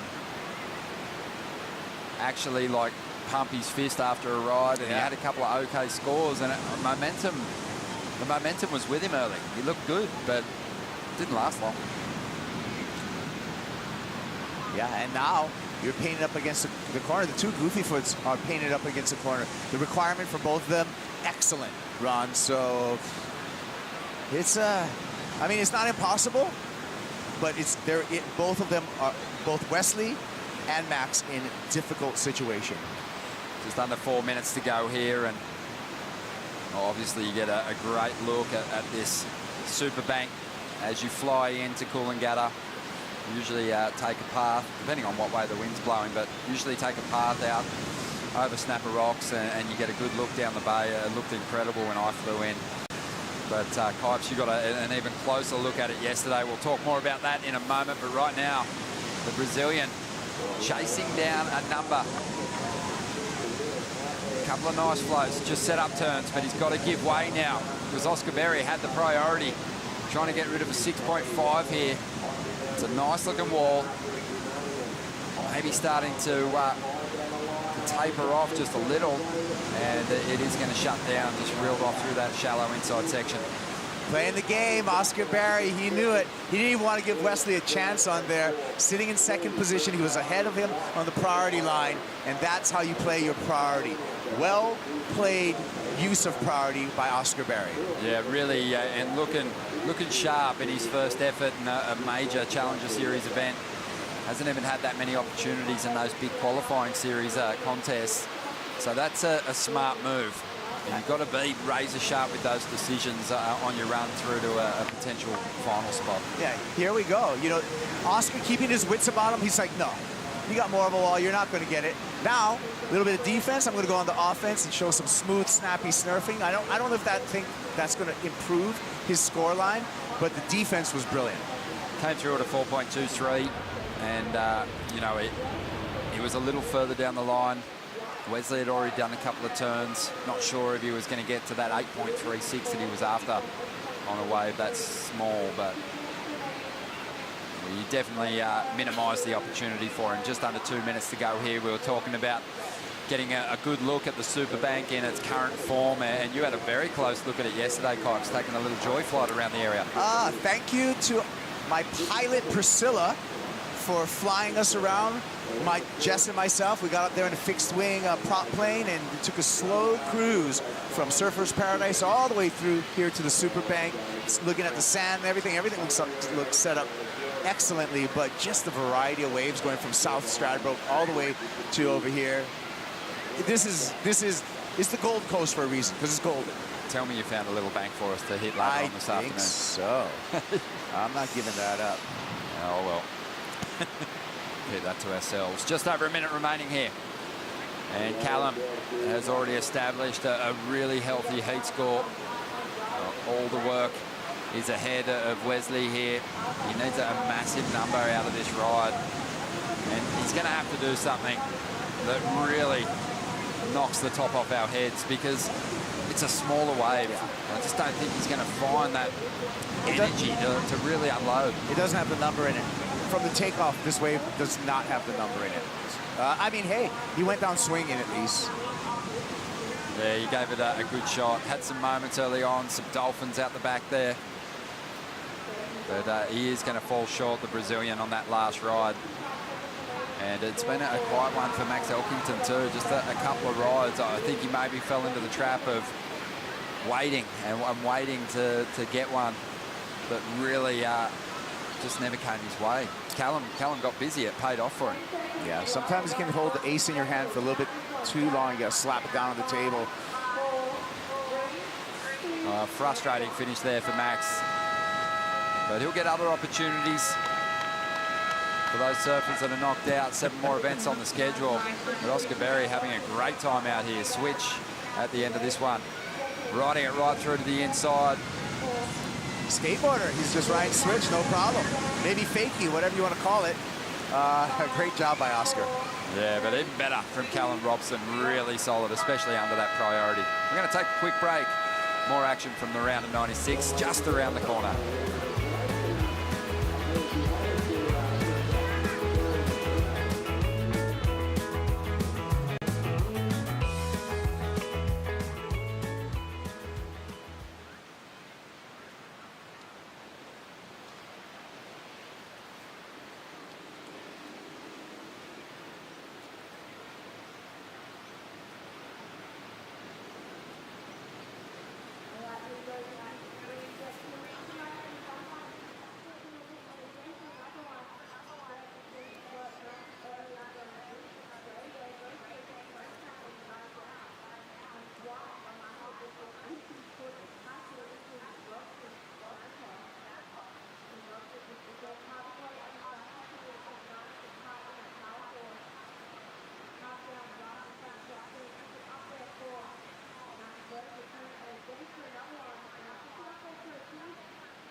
The Boost Mobile Gold Coast Pro presented by Rip Curl is brought to you by Major Events Gold Coast, strategic partner of the Boost Mobile Gold Coast Pro presented by Rip Curl. By Good Surfer, surf safety and etiquette initiative proudly developed by City of Gold Coast. By Oakberry, fuel yourself with the official acai of the World Surf League Australia. By GWM, official automotive partner of the World Surf League Australia. And by Bailey Ladders, official ladder partner of the Boost Mobile Gold Coast Pro, presented by Rip Curl. Big thanks to our partners getting behind the Boost Mobile Gold Coast Pro, presented by Rip Curl. And we're into heat number 14, the round of 96. We're getting through them, and we're seeing some of the exceptional talent that's made it onto the CT and eager to get back there, hit the lineup once again. This is Michael Rodriguez. Had a couple of years chasing glory on the championship tour. Actually made the quarterfinals here at Snapper in his rookie campaign. And he's looking to get back there again, back up into those top spots. Yeah. Emrah, he had a good year that year, 2018. Finishing 15th that year with some lightning fast surfing. Here we go on a replay. This is Jet Schilling. And you know what? When you have a name like Jet, you better be surfing fast. And that's what he's doing right here. He floats through that section. Unfortunately, it just runs away from him. Look at Robson Santos, the Brazilian goofy foot. Power displayed by Robson. Spent years on the qualifying series with just rock-solid surfing like this. Good beginning for the Brazilian goofy foot. And this wave just gave him a lot of opportunity. Wow. It's got the lever going there. Just swinging up into it. This is Jet on the replay. Yeah, Jet Schilling, again, looks like he got busy really early in this heat, chalking up a couple waves. And, gosh, made some ground there right at the end. A lot of projection. Rio Inaba, our Japanese surfer, yet another goofy foot in this heat. So contrast styles, a little slow section for Rio, and he notices that and kicks out. Back to Emrah, Michael Rodriguez, as we're just coming back to live. We saw this live, we're seeing it again on the replay. And Emrah working over this wave. And this is a restrained Michael Rodriguez right now. I think at the opening of the heat, he wants to make sure he banks a safe number. I've seen much more sparkly surfing from Emrah, you know, especially when it comes to the air game. Oh, big time. Yeah, 27 years of age. This is a guy that Shaper Matt Biola saw massive potential in, really backed his talents. We saw amazing video parts always dropping. And he had his moments on the championship tour as well. And here on the Gold Coast blew our minds. But as you said, you know, this is a very explosive surfer with some big moves that he can lean into once he gets going. Just looking to really establish, I think, a bit of a pace here. Looking to build on something. Yeah, when I look at Michael Rodriguez, I put him in the category with Felipe Toledo in that era of the first guys to do full rotation frontside airs and continue on with momentum without any pause. And there was a short list at the time. There's more guys capable of doing that right now, but when that full rotation without hesitation started, Emrah was one of the pioneers of that. He sure was. 27 years of age now and looking to get himself back onto the championship tour. Here goes Rio again. He actually won the Asia Open. The Japanese competitor in his region was too strong for the field, and it was a high-pressure situation because just the one event to qualify. And he is looking sharp. He's been around a while now, the surfer from Chiba, Japan. And yeah, he's an exceptional talent. Just like most of the Japanese competitors that we see, the technique just so spot on. Yeah, and Rio's got a good squad that's pushing him out of Japan. Guys like Shun Murakami, Taichi Wakita, Rio, they're kind of a threesome of the new force coming out of the land of the rising sun. Taking a look at the replay, and just a well-surfed wave again for Rio. And this is contest surfing. I mean, he's doing what he needs to do, and this is the first half of the heat, if you would. So he wants to make sure he just banks a good number, and you know, I like the performance. Taking a look here, Ron, in slow motion, you can really break it down. Yeah, nice and vertical. I mean, hit the section nicely, but again, I think you're right. I think the biggest numbers that we've seen drop today have been where the surfer has some time between those turns, but it's clean in the combinations. It's not like they're patient and wasting their opportunities, but they're also showing more. They're not so repetitious, so it actually kind of gives more attention to those bigger individual moves as Callum Robson celebrates with the fan club down there on the beach. He's got the whole posse, the whole family here watching him. Speaking of attention, this young man has been gaining attention throughout 2022, coming on the scene, and I mean, I gotta say, exceeding expectations from what I first expected from Callum Robson, and now I have higher expectations of this young man because I can see what he can do. Well, I think too, it's probably worth noting. We were talking about Callum, you know, like still looking for that big major backing, that major sponsor, but his performances have warranted the attention of some brands, and he's picked up a couple of sponsors this year. So that's fantastic. I love to see that, because if you're performing, you know, and you're giving people that opportunity to showcase their brand on the deck of your board, and you can become a representative for them. That's really cool. That's what it's about. And here we go. Numbers rolling through from the opening exchange. Michael Rodriguez starting to step things up a little bit. 5.87 on that second ride. I think when he would have heard the scores from the opening exchange, he must have thought, actually, I can't really pace myself to a victory here. You know, my rivals all put up pretty reasonable numbers. Rio put up a 4.17. That was kind of the lowest of those opening rides. Robson Santos, he had a 6.67, the veteran campaigner. And the youngster from San Clemente, Jet Schilling, a 5.67. We have seen Jet compete in a CT event before, getting the call up to surf at the Surf Ranch in the Freshwater Pro back in 2019. Such a talent, though. Yeah, he was a Southern California San Clemente kid that was already had a lot of expectations, Jet Schilling, as a grommet, right? And then he kind of grew into his frame, and so had to adjust his surfing. We'll get back to that, because here's Emrod. There we go. There's a more dynamic start. And again, just sends spray flying off the rail as he digs in, but pushing a little bit too hard on that third turn. But he wants to push it, you can tell. He's heard those numbers drop and understands now he's not going to pace his way to 6-point rides and better. So just forcing it a little bit hard there, but the first turn, explosive, strong. Just a shower of spray coming off the rail. And as we look out to the sea run conditions, we're seeing a little bit of a sea breeze perhaps picking up. It's not going to hurt the wave quality too much just because it's such an epic wave. But perhaps giving someone like a Emrod, a Michael Rodriguez, a little bit more of an air wind. We'll see. It's just so well protected, tucked in here, isn't it? Around the corner from Snapper Rocks into Rainbow Bay.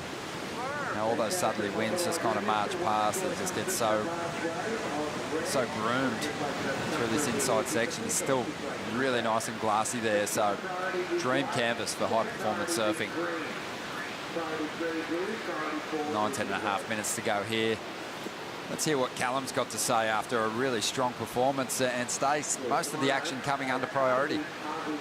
It felt like moments ago we were down at the Tweed Coast Pro, and you know, everyone outside of Australia is going, who's Callum Robson? Now you're world number 8. It's got to feel good, brother.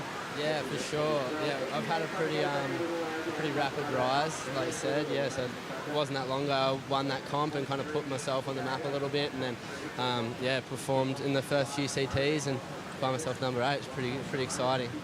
How nice is it coming into an event like this, somewhat in your backyard, a lot of local support driving up the road, and waves as fun as it gets? Yeah, Snapper is an event I've always looked up to and went like, that's the event I want to do well at and kind of want to surf in. So to have the opportunity and have the family support, it's only an hour up the coast, down the coast, Evans Head, so they've all made the drive up, and it makes it pretty special.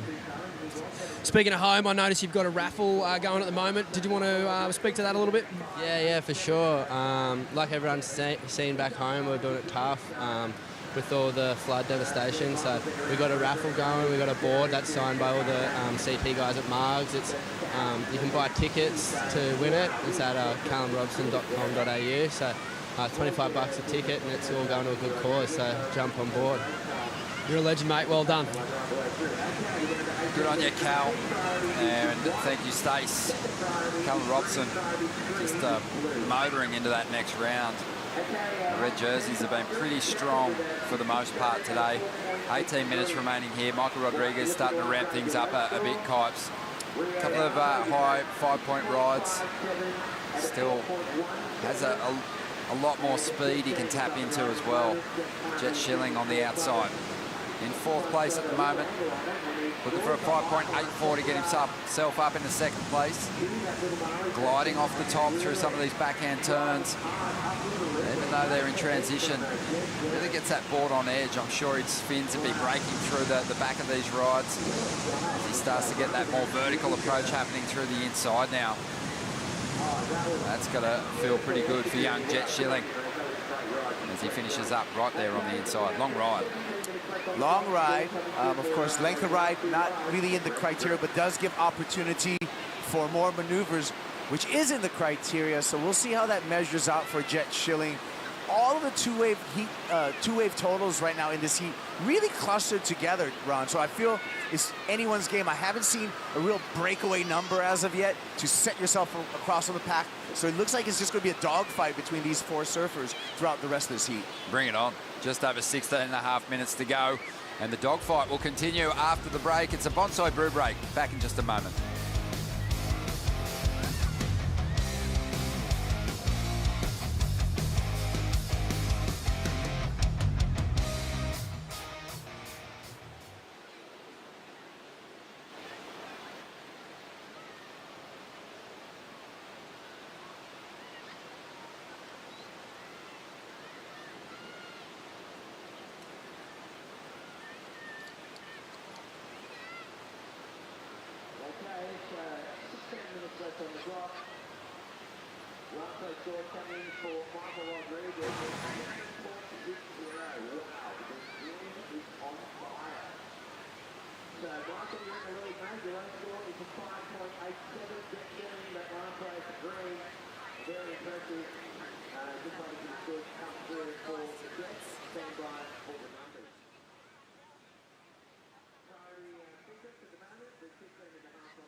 Dropping in on another surfer's path is disrespectful and dangerous.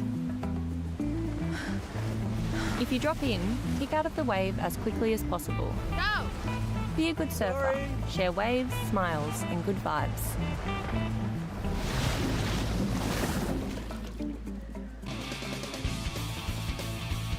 How good is that? The Good Surfer Surf Safety and Etiquette Initiative.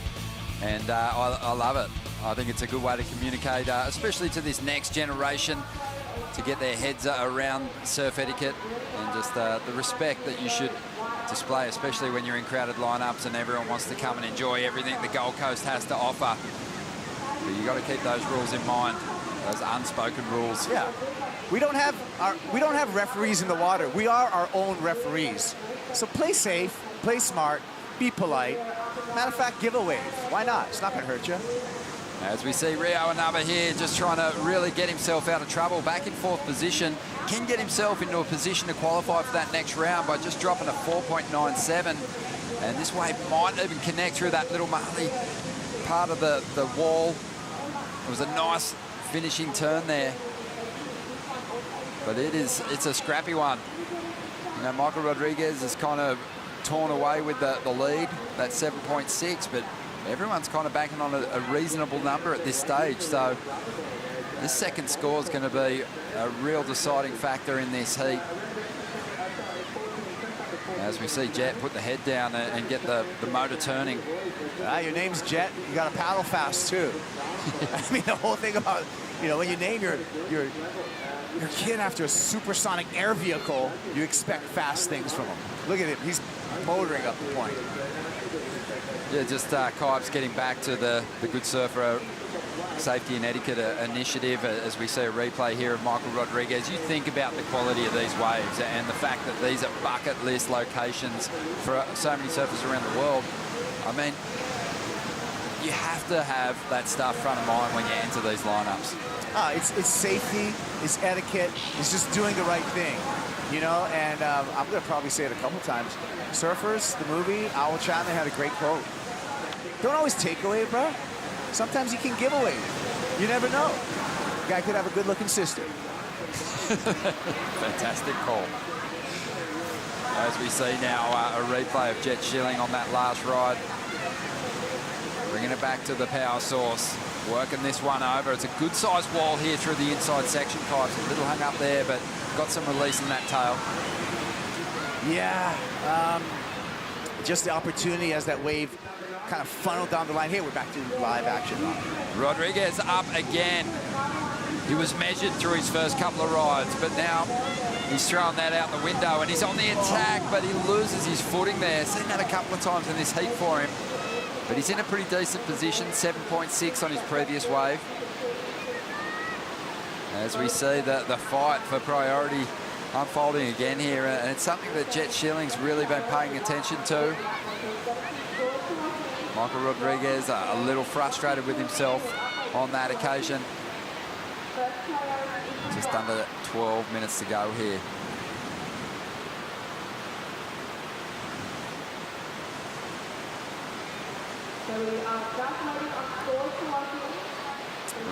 Wow. So still a tight heat as we look at the two wave totals for each of the surfers. Emrod trying to break away. That is the breakaway number, that 7.6 here is again. And the breakaway position in the lineup. He let Jet Schilling go marching past, looking for priority. And he's just going to attack this insider. Great turn to get started. Finds some fins-free form through those next two turns. Now goes to the rail, winding it back to the pocket, and he will get the finish this time. And I think that's going to be up there with his best ride. That was solid. Good combination. All the turns were different types. I think that, you know, he displayed enough risk on that ride too to get himself close to that excellent range. Yeah, I mean, coming off that 7.6 on his last performance, I think he elevated it there. And in addition to that, just the great play of letting Jet paddle past him. Jet was just, he had point break syndrome. You know, when you look up the point and you're thinking, I've got to get up there, I've got to get up there, you chase those waves. And he kind of hung back and let Jet march past and then swooped on this one. Look at this. Quick release. He gets a little flexibility going there. Now there's quick trip to the lip and a big snap. Again, such release, such surfing in another gear. He turned it up in this heat, started off very conservative, and I feel like Emrod has just elevated his performance, and I'm expecting him to elevate his numbers as well. Just over 10 minutes to go, and Stace has been loving the show here. He spends a lot of time watching Snapper Rocks, but surfing's on a different level out there at the moment, Stace. Yeah, I'm out the back with Dometic Ronnie, and it is on another level. I just got the angle that Jet Schilling and Rio Inaba got of that last wave of Michael Rodriguez, and it was just board and fin going everywhere over the back of that wave, a combination of what looked like 4 massive turns. So I'm interested to see where the score lands, but to the point of where he got that wave and what the conditions are doing, as you see Hobson Santos here up the top, with the tide getting a lot lower, these waves are less likely to run all the way from behind the rock. They're likely to shorten up here and lose a bit of energy. So it'll be interesting to see coming off that high tide at midday how this afternoon plays out. Thank you, mate, for the update as we see Hobson up now. And what about the lead in this guy's feet? He is just cutting deep gouges into the face of this wave off the bottom, but at the top he's got a lot to give as well. And, well, the veteran campaigner at 35 years of age is looking for a decent score. I think he's found it there. There's been a big shift up in the order. Michael Rodriguez went well into the excellent range, Kipes, 9.07 for that last ride. Yeah, and he wants to hear it right now from the on-site announcers. He wants to hear his number. And again, psychology plays into this also. When you drop a 9, have the beach commentator say it over and over again so your fellow competitors can hear that number, because that can break some surfers mentally. I like what he's doing right now. Did you have that back in the day when you were competing, or did they have to tally the sheets up? Oh, no, yeah, I'm tallying the sheets when you get to the beach era. Here we go on the replay. I love it. And you can see, again, just the speed in which Emrod attacks the wave and the flow. Just great surfing. Really cool. And just the actual... Stays nice, too. Yeah, he gets behind it. But just the... you know, sometimes if you fall into the rhythm of hitting a point break and you're coming off the bottom, obviously you hit the top, you come back down, it can kind of easily fall into a repetitive motion. So it's really quick isn't it? The decision-making process to what move you're going to go for, because you know that criteria is there. You know the judges want to see you mix things up as you make your way down the line. Good point. Variety of major maneuvers is part of the criteria. Here we go, live action with Jet. Yeah, Jet, he's got it. He's got that flow. He's got those big major turns he can go to. I think he's being a little restricted by what waves he's catching at the moment. Having to go to a lot of these transition turns. It's busy work, but not necessarily like collecting big numbers as he hammers down the line. Rio Naba, he's back in third spot at the moment, looking for a 6.34. There's a couple of big turns. How's the fan that came off the rail then? And he's just pacing himself now. He knows he needs those major moments. There's another one, but just got ankle tap trying to ride out of that final move. 7 minutes to go, and even though it was his final move, the wave kept reeling. Had a couple more opportunities on it.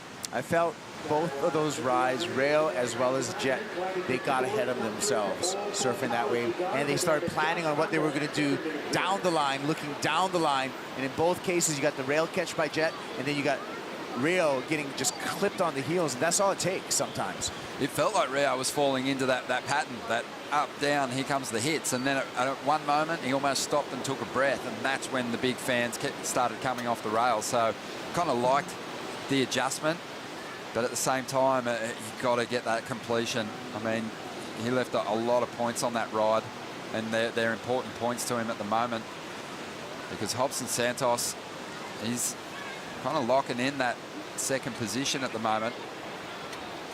6 minutes to go. We are waiting on scores to come through as we dive into the Harvey Norman recap.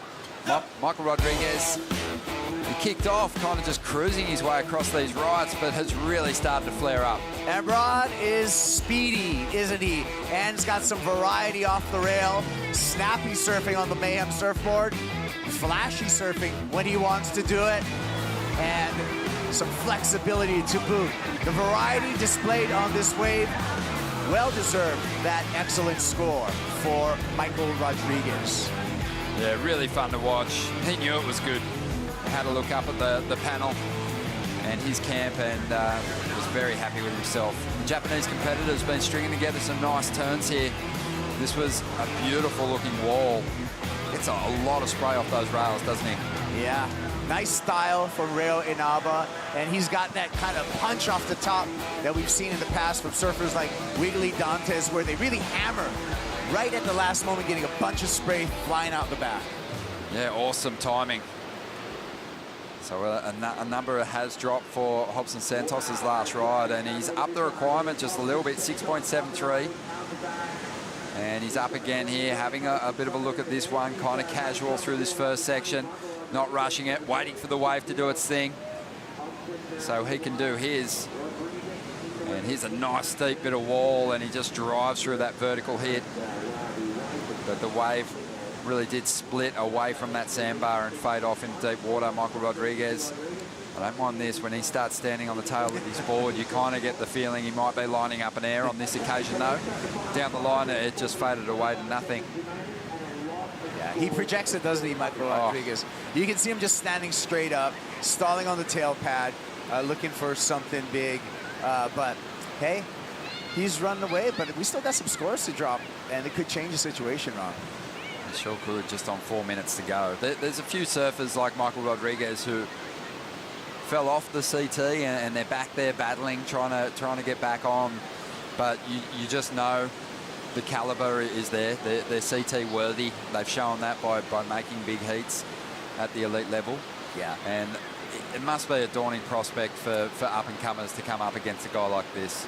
Yeah, I think Emrod, CT worthy. The one thing that in his overall surfing approach that was maybe a point that he had to work on was heavy lefts.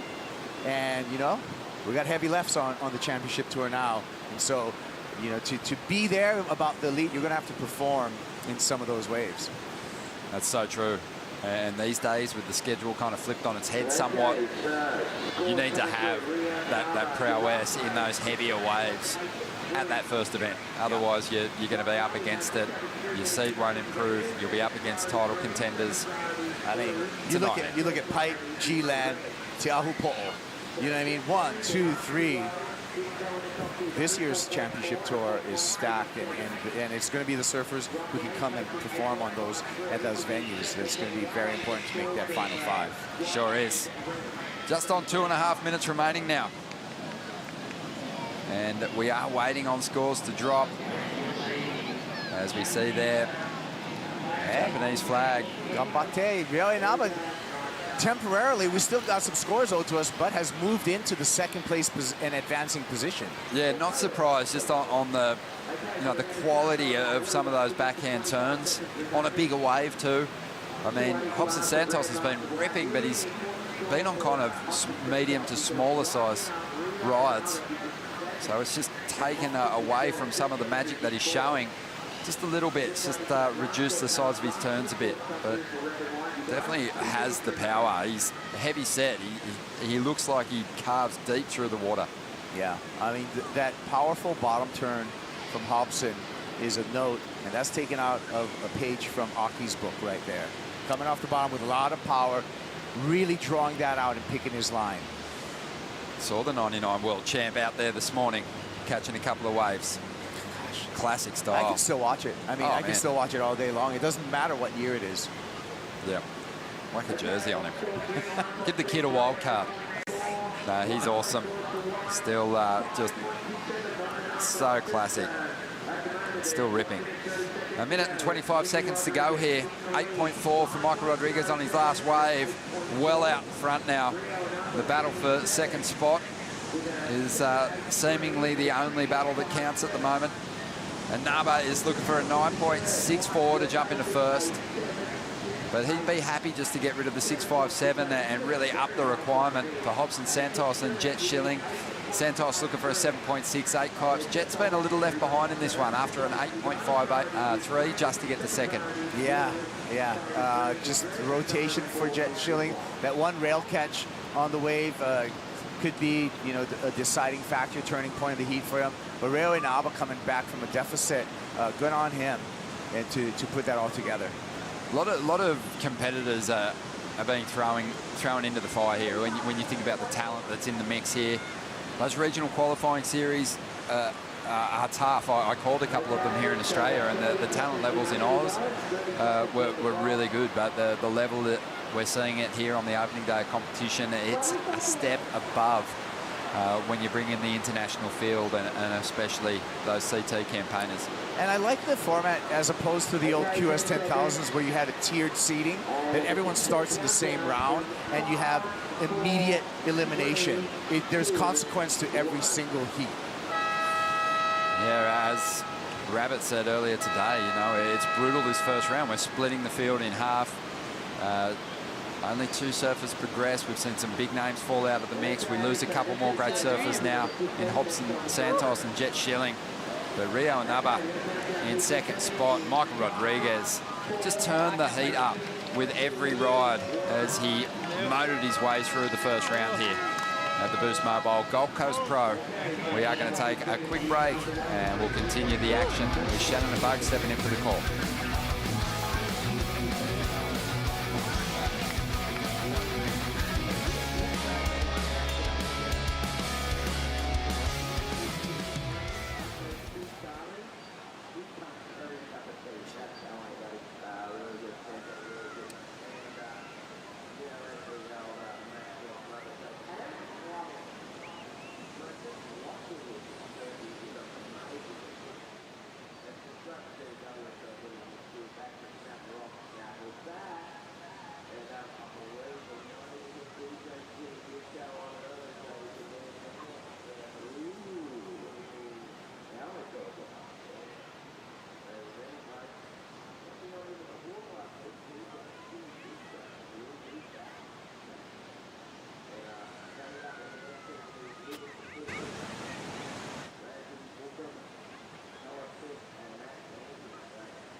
we're back at the Boost Mobile Gold Coast Pro. It has been a big day to kick off the men's round of 96. The women, of course, not hitting the lineup this afternoon, as we won't even be able to get through the rest of this round. We're running into heat number 18 for the day, currently in heat number 15, with Frederico Moraes, Kais King, Cade Matson, and Thiago Camaro out in the lineup fighting for a spot as those top 2 surfers advancing into the next round. Bottom 2 surfers will be out of competition, and this is a big one as we've got one of the heavy hitters from the men's championship tour that has just fallen short of that midseason cut, and Frederico Moraes out in the lineup up against this guy, and Cade Matson, who got a quick one off the rocks, Rabbit.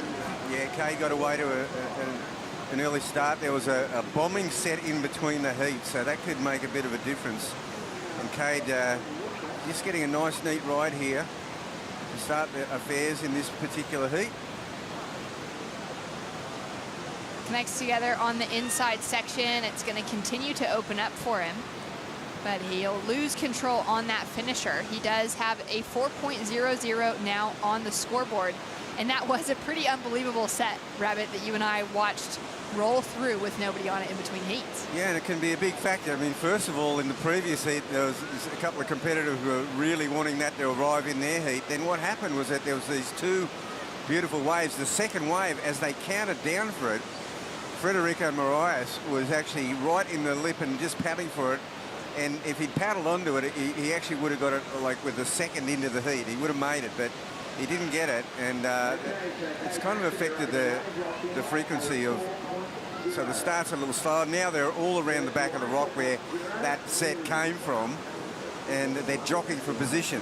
And that's a difficult place to be in anyways, because there's no priority established, and knowing that that set just rolled through, it could be a little while before we see another one like that come through the point. That's right, and you know, there had been a bit of a slow up in that last heat. So we might, you know, now that there's one ride by Cade Matson, these other 3 surfers, we see, looks like Kais King. No, it looks like Thiago might have the inside. Where is it? No, Kais King's got the inside, then Frederico. And then Thiago sitting just below the 2 of them. Now, sometimes you can be too deep around the back of the rock and say, where Thiago might be in that good spot, just on the other side of the rock there. That's often a good takeoff zone for the ones that come just a touch wider. But behind the rock is the traditional pole position at Snapper Rocks. 25 minutes on the clock and a slow start to this heat. We've got Kaipo Guerrero down with Michael Rodriguez. Emrod, what a performance. Excellent heat score, 17.47. You lit it up. How are you feeling? Feeling really good. It's amazing to be here, back here. Sorry, I'm just over the moon, feeling really good. I've been home working on my mind, my body, everything. Been spending good time with my family. So right now I'm back. I'm feeling really good, just ready. I feel ready. You look ready. You look sparky. You look ready. You're already putting down excellent scores. That board looked magic. It looked quick. Tell me what you're riding. Man, this is a sub driver. It's my, Matt always give me best boards ever. It's not different, it's just magic. I have a lot of magic boards, so yeah, it's just another one. Matt is the guy. Emrod on fire right now at Snapper, guys. He absolutely is. What a great way to kick things off. Feeling ready for a big Challenger Series campaign starting off here on the east coast of Australia. As we have Thiago into that first nice turn, lines it up for the second, connects really well with the lip, and then a wrap through the pocket, throwing in some variety and really driving through those turns on a small looking wave, but lightning fast, Bugs. Yeah, lightning fast, and he did. He just got it on that corner. The wave wasn't big enough to lift up around behind the rock, and he just got it on that corner. I guess he thought with 7 minutes gone, he needed to get going in this heat. Some heats are a bit slower than others, and having that big set come in between the heats can mean that it might be a while before there's another bombing set. Again, sometimes there's a pulse, and they back up quite quickly, but we see Frederico Moraes now paddling. He looks like he's given up his position. There's no one right behind the rock. Kais King just sits about where Thiago got that wave, and Frederico a bit further down. as we take a look at the replay here from Tiago. Yeah, Tiago, as you said, it's a smaller wave, but he surfs it nice and fast, and he's got some slick moves. He'll be a point scorer right there. Nice wrapping cutback. And this wave doesn't have that grower. It's not a grower down to the Marley Rocks, but he might go wide now. And that can really affect things when you get a big set in between the heats. It's although there's a wave coming now, then Kais can see something out the back, I think. So no priority established yet between Frederico Moraes and Caius King. Neither of them have taken off on a wave yet. We do have a 4.5 that has come through for first of Tiago Camaro, which sets himself up in the lead at the moment. We'll be waiting for that little pulse and some action to really get a feeling of how everyone's looking at Snapper Rocks this week. Yeah, and looks like we've got a start here by Caius. Lining it up for that first great snap. Throws a lot of spray, goes in with aggression into the second turn. Pushes that tail out on the third. Finds a couple of floaters linked together. Really, you can sense the aggression within his surfing right now. Wanting to get the job done, wanting to put a good score together on a wave that's growing as it rolls down the sand here.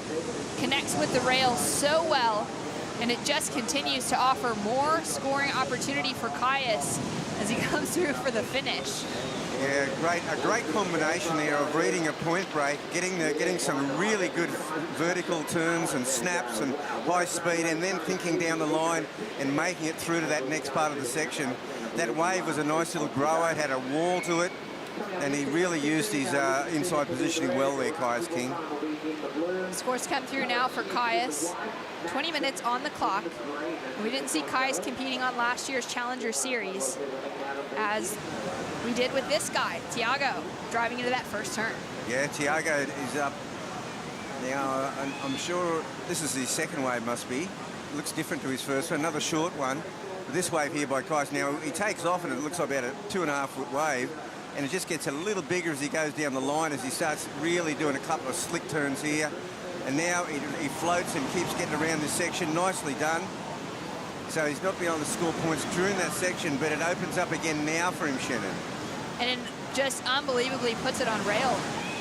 Yeah, he really did. He got that extra couple of really good turns in on this one. So this should be a pretty good score for Caius King.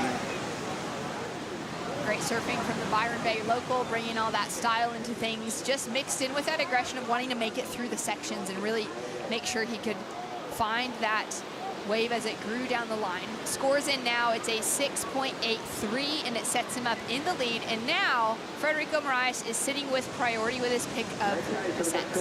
Yeah, he's got the priority, but he's also moved down the line, so he's obviously not really banking on getting something behind the rock. He had a bit of a look at that one, but it's not good enough to use priority. And this is what happens when you've got priority. You wait for a really good one. Cade Matson with two strong turns to start off, throwing in a bit of variety. Whips that tail around.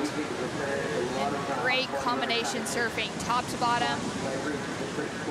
Working with this wave and what it has on offer, does well to work his way through that wobble in the middle.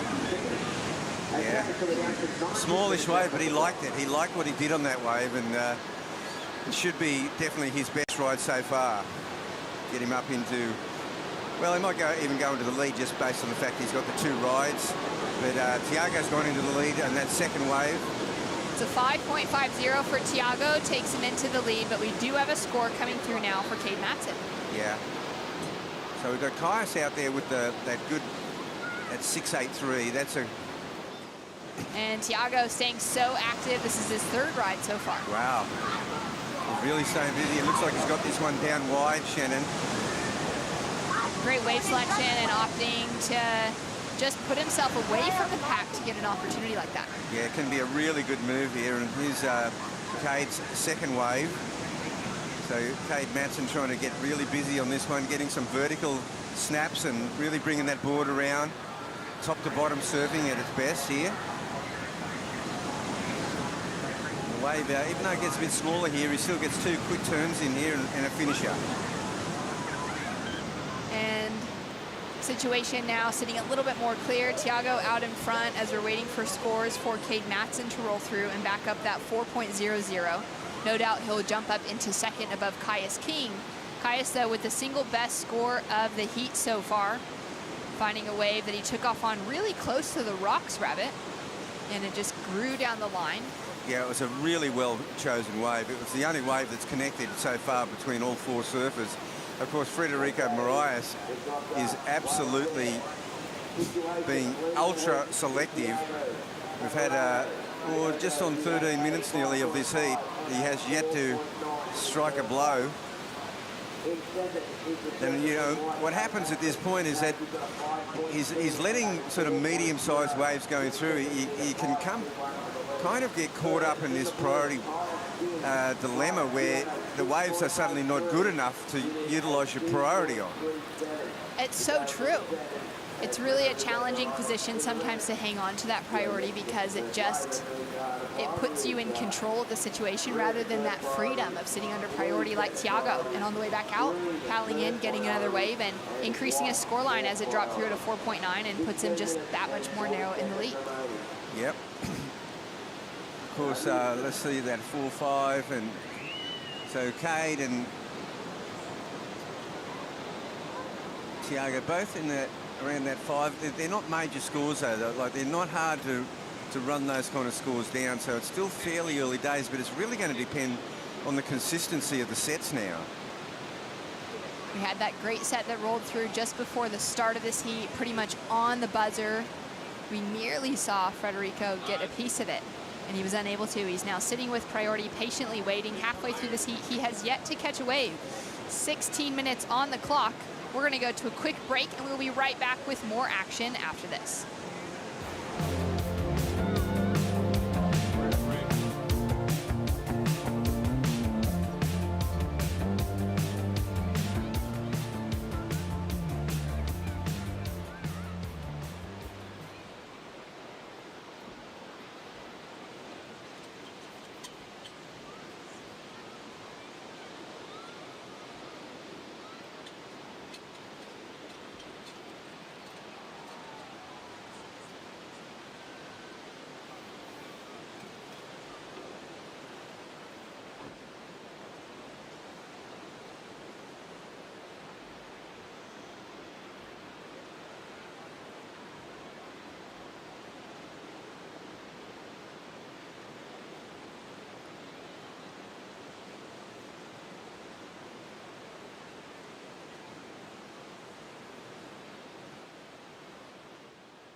Having a look through the Gold Coast flight cam at the amazing location here for Snapper Rocks and just one of the best sand bottom waves points in the world, and a spot that you have the pleasure of calling home.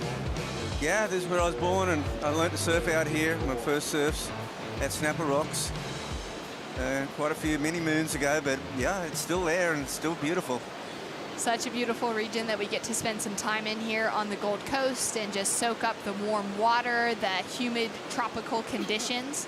We've got maybe that storm looking like it's starting to brew for the afternoon.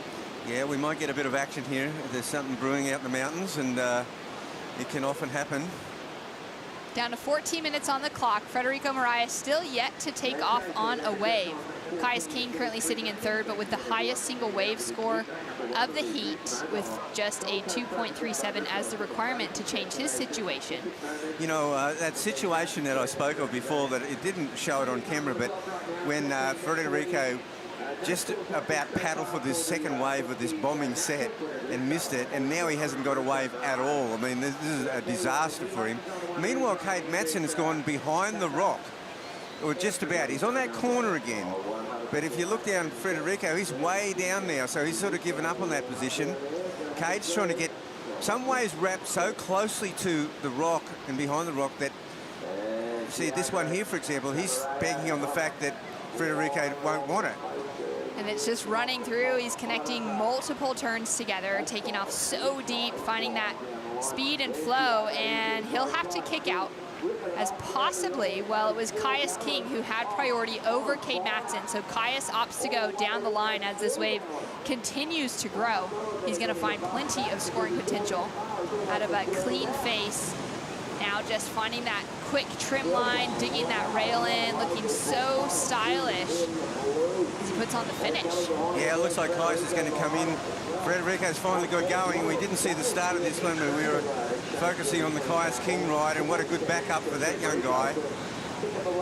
Freddie connecting with the lip, driving through the pocket on the inside, puts on a powerful finish, and scores to come through now across the board as we had a flurry of action. We'll have the runner out here from Kais King. No doubt Federico Moraes as well, just to get themselves back up to the top of the point. Could time it out with another one of those good sets rolling through by the time they make it there again. Yeah, here's a run around for Snapper. So this will put Kais way around near the rock again, but look, this is a great ride. He sat wide, goes into his carving repertoire, nice clean wave, beautiful inside section. This is through the Marley section now. Keeps the speed up, and he is just surfing so slick. He's going to be well in control of this heat when this score comes in. An incredible performance here by Kais King. Just obliterating this ride. Really looking like he's just in control. His equipment is looking so good under his feet, feeling at one with that wave. And then here we go with the opening ride from Federico. Yeah, we didn't see the start of this one. We saw it when it got to this whitewatery section. It's just sort of getting there now. So he did get some good stuff going on this one. And so this is the CT surfer in this heat, who's now on the Challenger Series, and this is where we picked up that last wave on the live. And he's still got a little bit of work done. Keeps the speed up here. I thought he might go to the air, but he does this beautiful big snap. One more. So he's going down the line. At least, well, we know that'll be his best ride. It's his only ride. There's Kais King doing the run around, so he'll jump off. He's surfed up here a lot. Gosh, he's been surfing. Him and my son were in the under-6 division out here in the Snapper Board Riders Club. Amazing. He feels so comfortable here at Snapper as he just makes his way around the rocks. He's going to look for that perfect spot to just stick him right at the top of the lineup. As we're waiting for scores to come through now, it was that opening wave for Federico Moraes. He is currently sitting with a big requirement of a 9.20, but that'll chip away. We'll have a little bit of a better understanding of where this heat is sitting down to the final third, down to that 10-minute mark. Freddie's going for the paddle back rather than the run around. Well, I think that's a wise move by Freddie, because there's a really good chance, you know, we saw Morgan Siblick this morning have a very slow start, and then he sat wide and picked up a really good wave and ended up winning the heat from the wide position. So this is what Freddie would be kind of fishing around, looking for a good backup wave to get himself well and truly back in this heat. And this heat's wide open. I think Kais King's going to be in a pretty dominant position when his score comes through, but second, third, and fourth are going to be really close. Yeah, it's going to be really tight all around. Federico Moraes has just fallen off of the championship tour, not making it past the mid-season cut at the end of the Margaret River Pro. He finished out the season at number 27 on the rankings. It was just those top 22 that would be advancing on to G-Land. So this is a very important moment for him, that recovery from that loss out at Margaret River, and now wanting to build back and start out with a strong Challenger Series campaign. He'll be traveling the world with many of his good friends to waves that he knows so well from his many years competing on the championship tour. Tiago now sitting in the lead. He's had a great heat so far, linking together an even better wave now as he found a bit of power and a bit of size in this one. Goes for that float on the inside after connecting multiple turns together out the back. And it continues to open up for him now. He's going to put it all down with power, with a bit of style there and the layback approach. And it continues to offer up for him, so he's going to go for the reverse and just add a little bit of spice onto the finish. And we are still waiting. Now, judges are really taking their time with that last exchange between Kais King and Federico Moraes. They really are, and Kais is asking for the score. It's going to be a good one. He's going to put him way out in front, but Tiago has just answered back with his own amazing ride. So scores starting to trickle through now. Nothing yet for Federico, but we are seeing a great reflection for Kais King. Cade Matson and Tiago drop in identical scores of a 6.23 each. They're currently sitting in first and second position. But that all changes now as Caius King drops in a 7.90 for his last ride, jumps him into the lead. And now Frederico Moraes is sitting in a combination situation to advance. Still waiting for that first score to come through, so that will change. But we know that it's going to be still a large requirement on the scoreboard for Frederico Moraes. As we take another look at this one, the 6.23 of Tiago Camaro. Yeah, this is a really solid ride by Tiago. I thought they might have gone a little higher on this one, actually, but they stuck with the 6.23. He surfs it with a lot of speed. He did get caught up, I guess. It wasn't quite as fluent as the Caius King ride, but he gets some big moves off.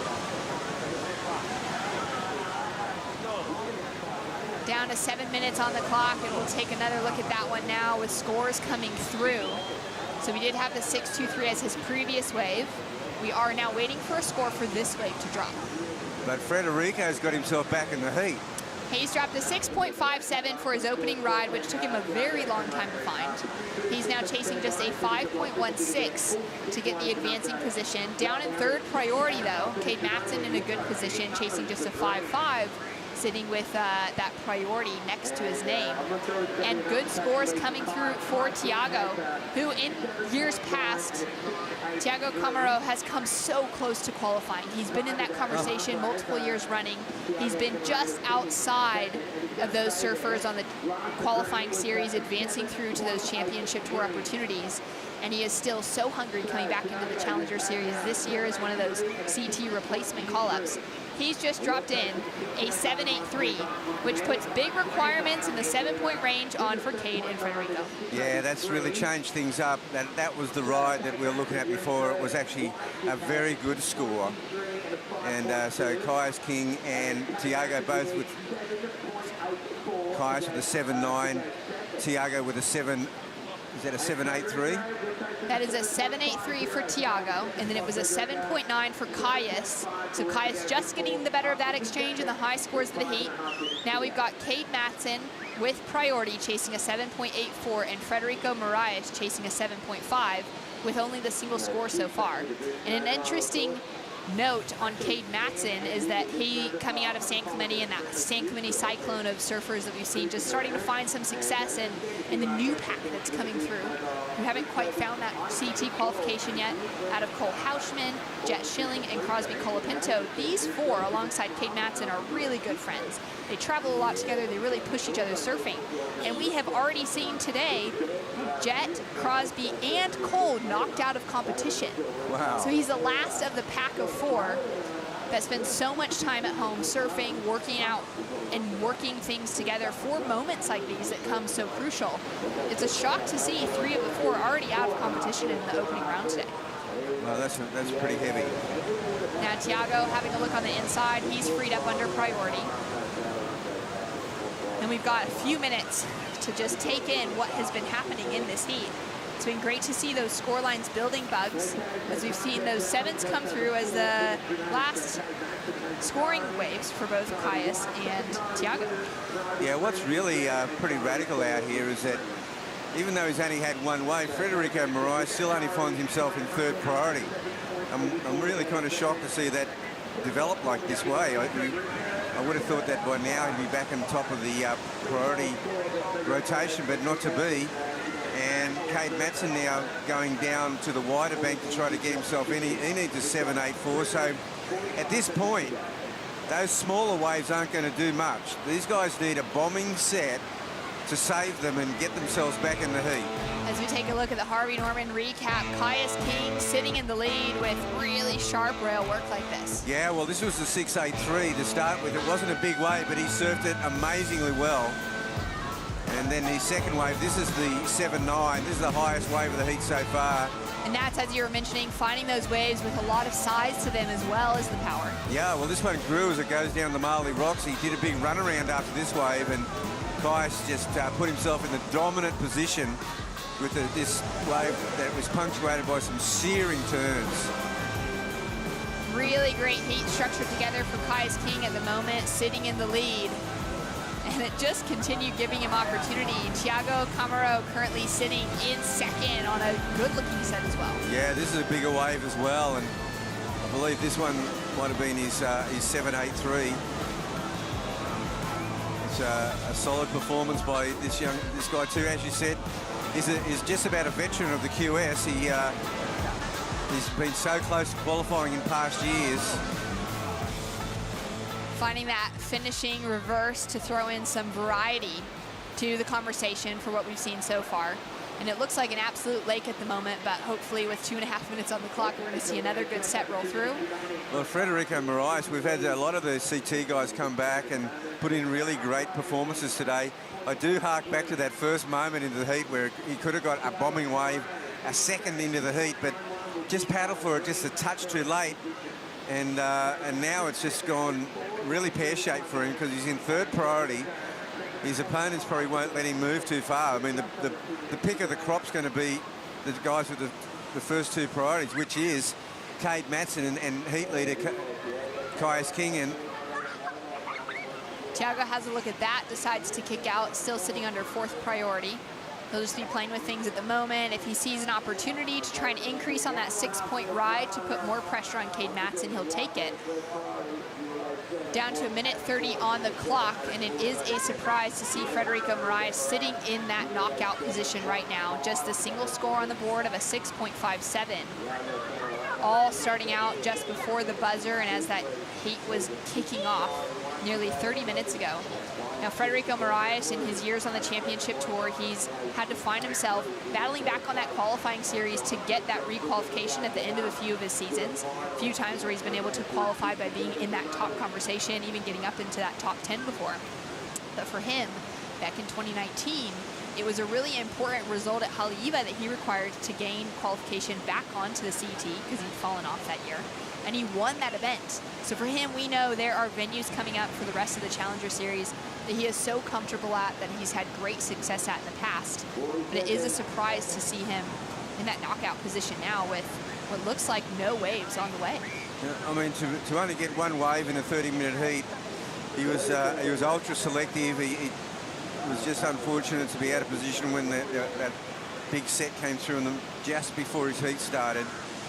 And it's just one of those radical situations, but also Cade Matson's in a bit of strife here. He needs this wave for 10 seconds. He's got to turn this one into a special. He uses priority here, goes for that check turn to start. Floater on the second section. He's caught up a little bit late, but he redeems himself. Straight up into the pocket. Drives off the top turn into the bottom once again. Throws that tail around for some variety. And this wave continues to offer great opportunity on the inside as it's got a little bit of that rib with that offshore wind blowing against it. Cade Matson finishing off on the inside, hammering away, looking for a 7.84 to take the advancing position over the veteran and Thiago Camaro. Well, we don't know if Federico got a wave then, Shannon. We're not sure about this, but Cade Matson, well, he gave it his all on that wave. It was a smallish wave. He gave it his all, but he needed a very big score. Well, Federico Moraes did catch a wave before the buzzer went, so scores are dropping now for Cade Matson and for Federico Moraes as Caius King ducks into the barrel. He come off of a great win at the Oakberry Tweed Coast Pro earlier on this season to qualify, and here's the last lap for Federico. Yeah, it's a frothy little wave, and he rode out of that. That was pretty cool. Here from Cade Matson, he was chasing a 7.84 going into this wave. Yeah, it could be his best ride. It was a lot of effort goes into this ride, that's for sure. He comes into the clean part of the wave now, and a bit of progressive surf in there, some tail slides, different sort of snaps. And he's just really it's a big effort on this wave. His top two scores at the moment, a 5.2 and a 6.23. For Federico Moraes, he's chasing a big score of a 7.5. Still haven't seen anything come through from the judges yet. Scores now coming in for Cade Matson, and it's not enough. It's shy at a 5.87. Federico Moraes will also fall short of his requirement as he walks up the beach. put in a great effort, but only those 2 waves, not enough to get him that advancing position into the following round. We've lost 2 great surfers in Kate Matson and Federico Moraes, but well strung together heat from Caius King on fire and Thiago Camaro advancing through and giving some autographs on the beach. We'll be back with more action. Luca Messinas hitting the lineup right after this.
I love getting to spend this week here on the Gold Coast. It feels like a bit of a working holiday for the Boost Mobile Gold Coast Pro, with so many great waves on offer in the region, warm water to go and have a swim at the end of a heavy workday, and getting to witness surfers like these compete in such idyllic conditions. Luca Messinas, Ramsey Bochheim, Koa Smith, and Matt Banting hitting the lineup.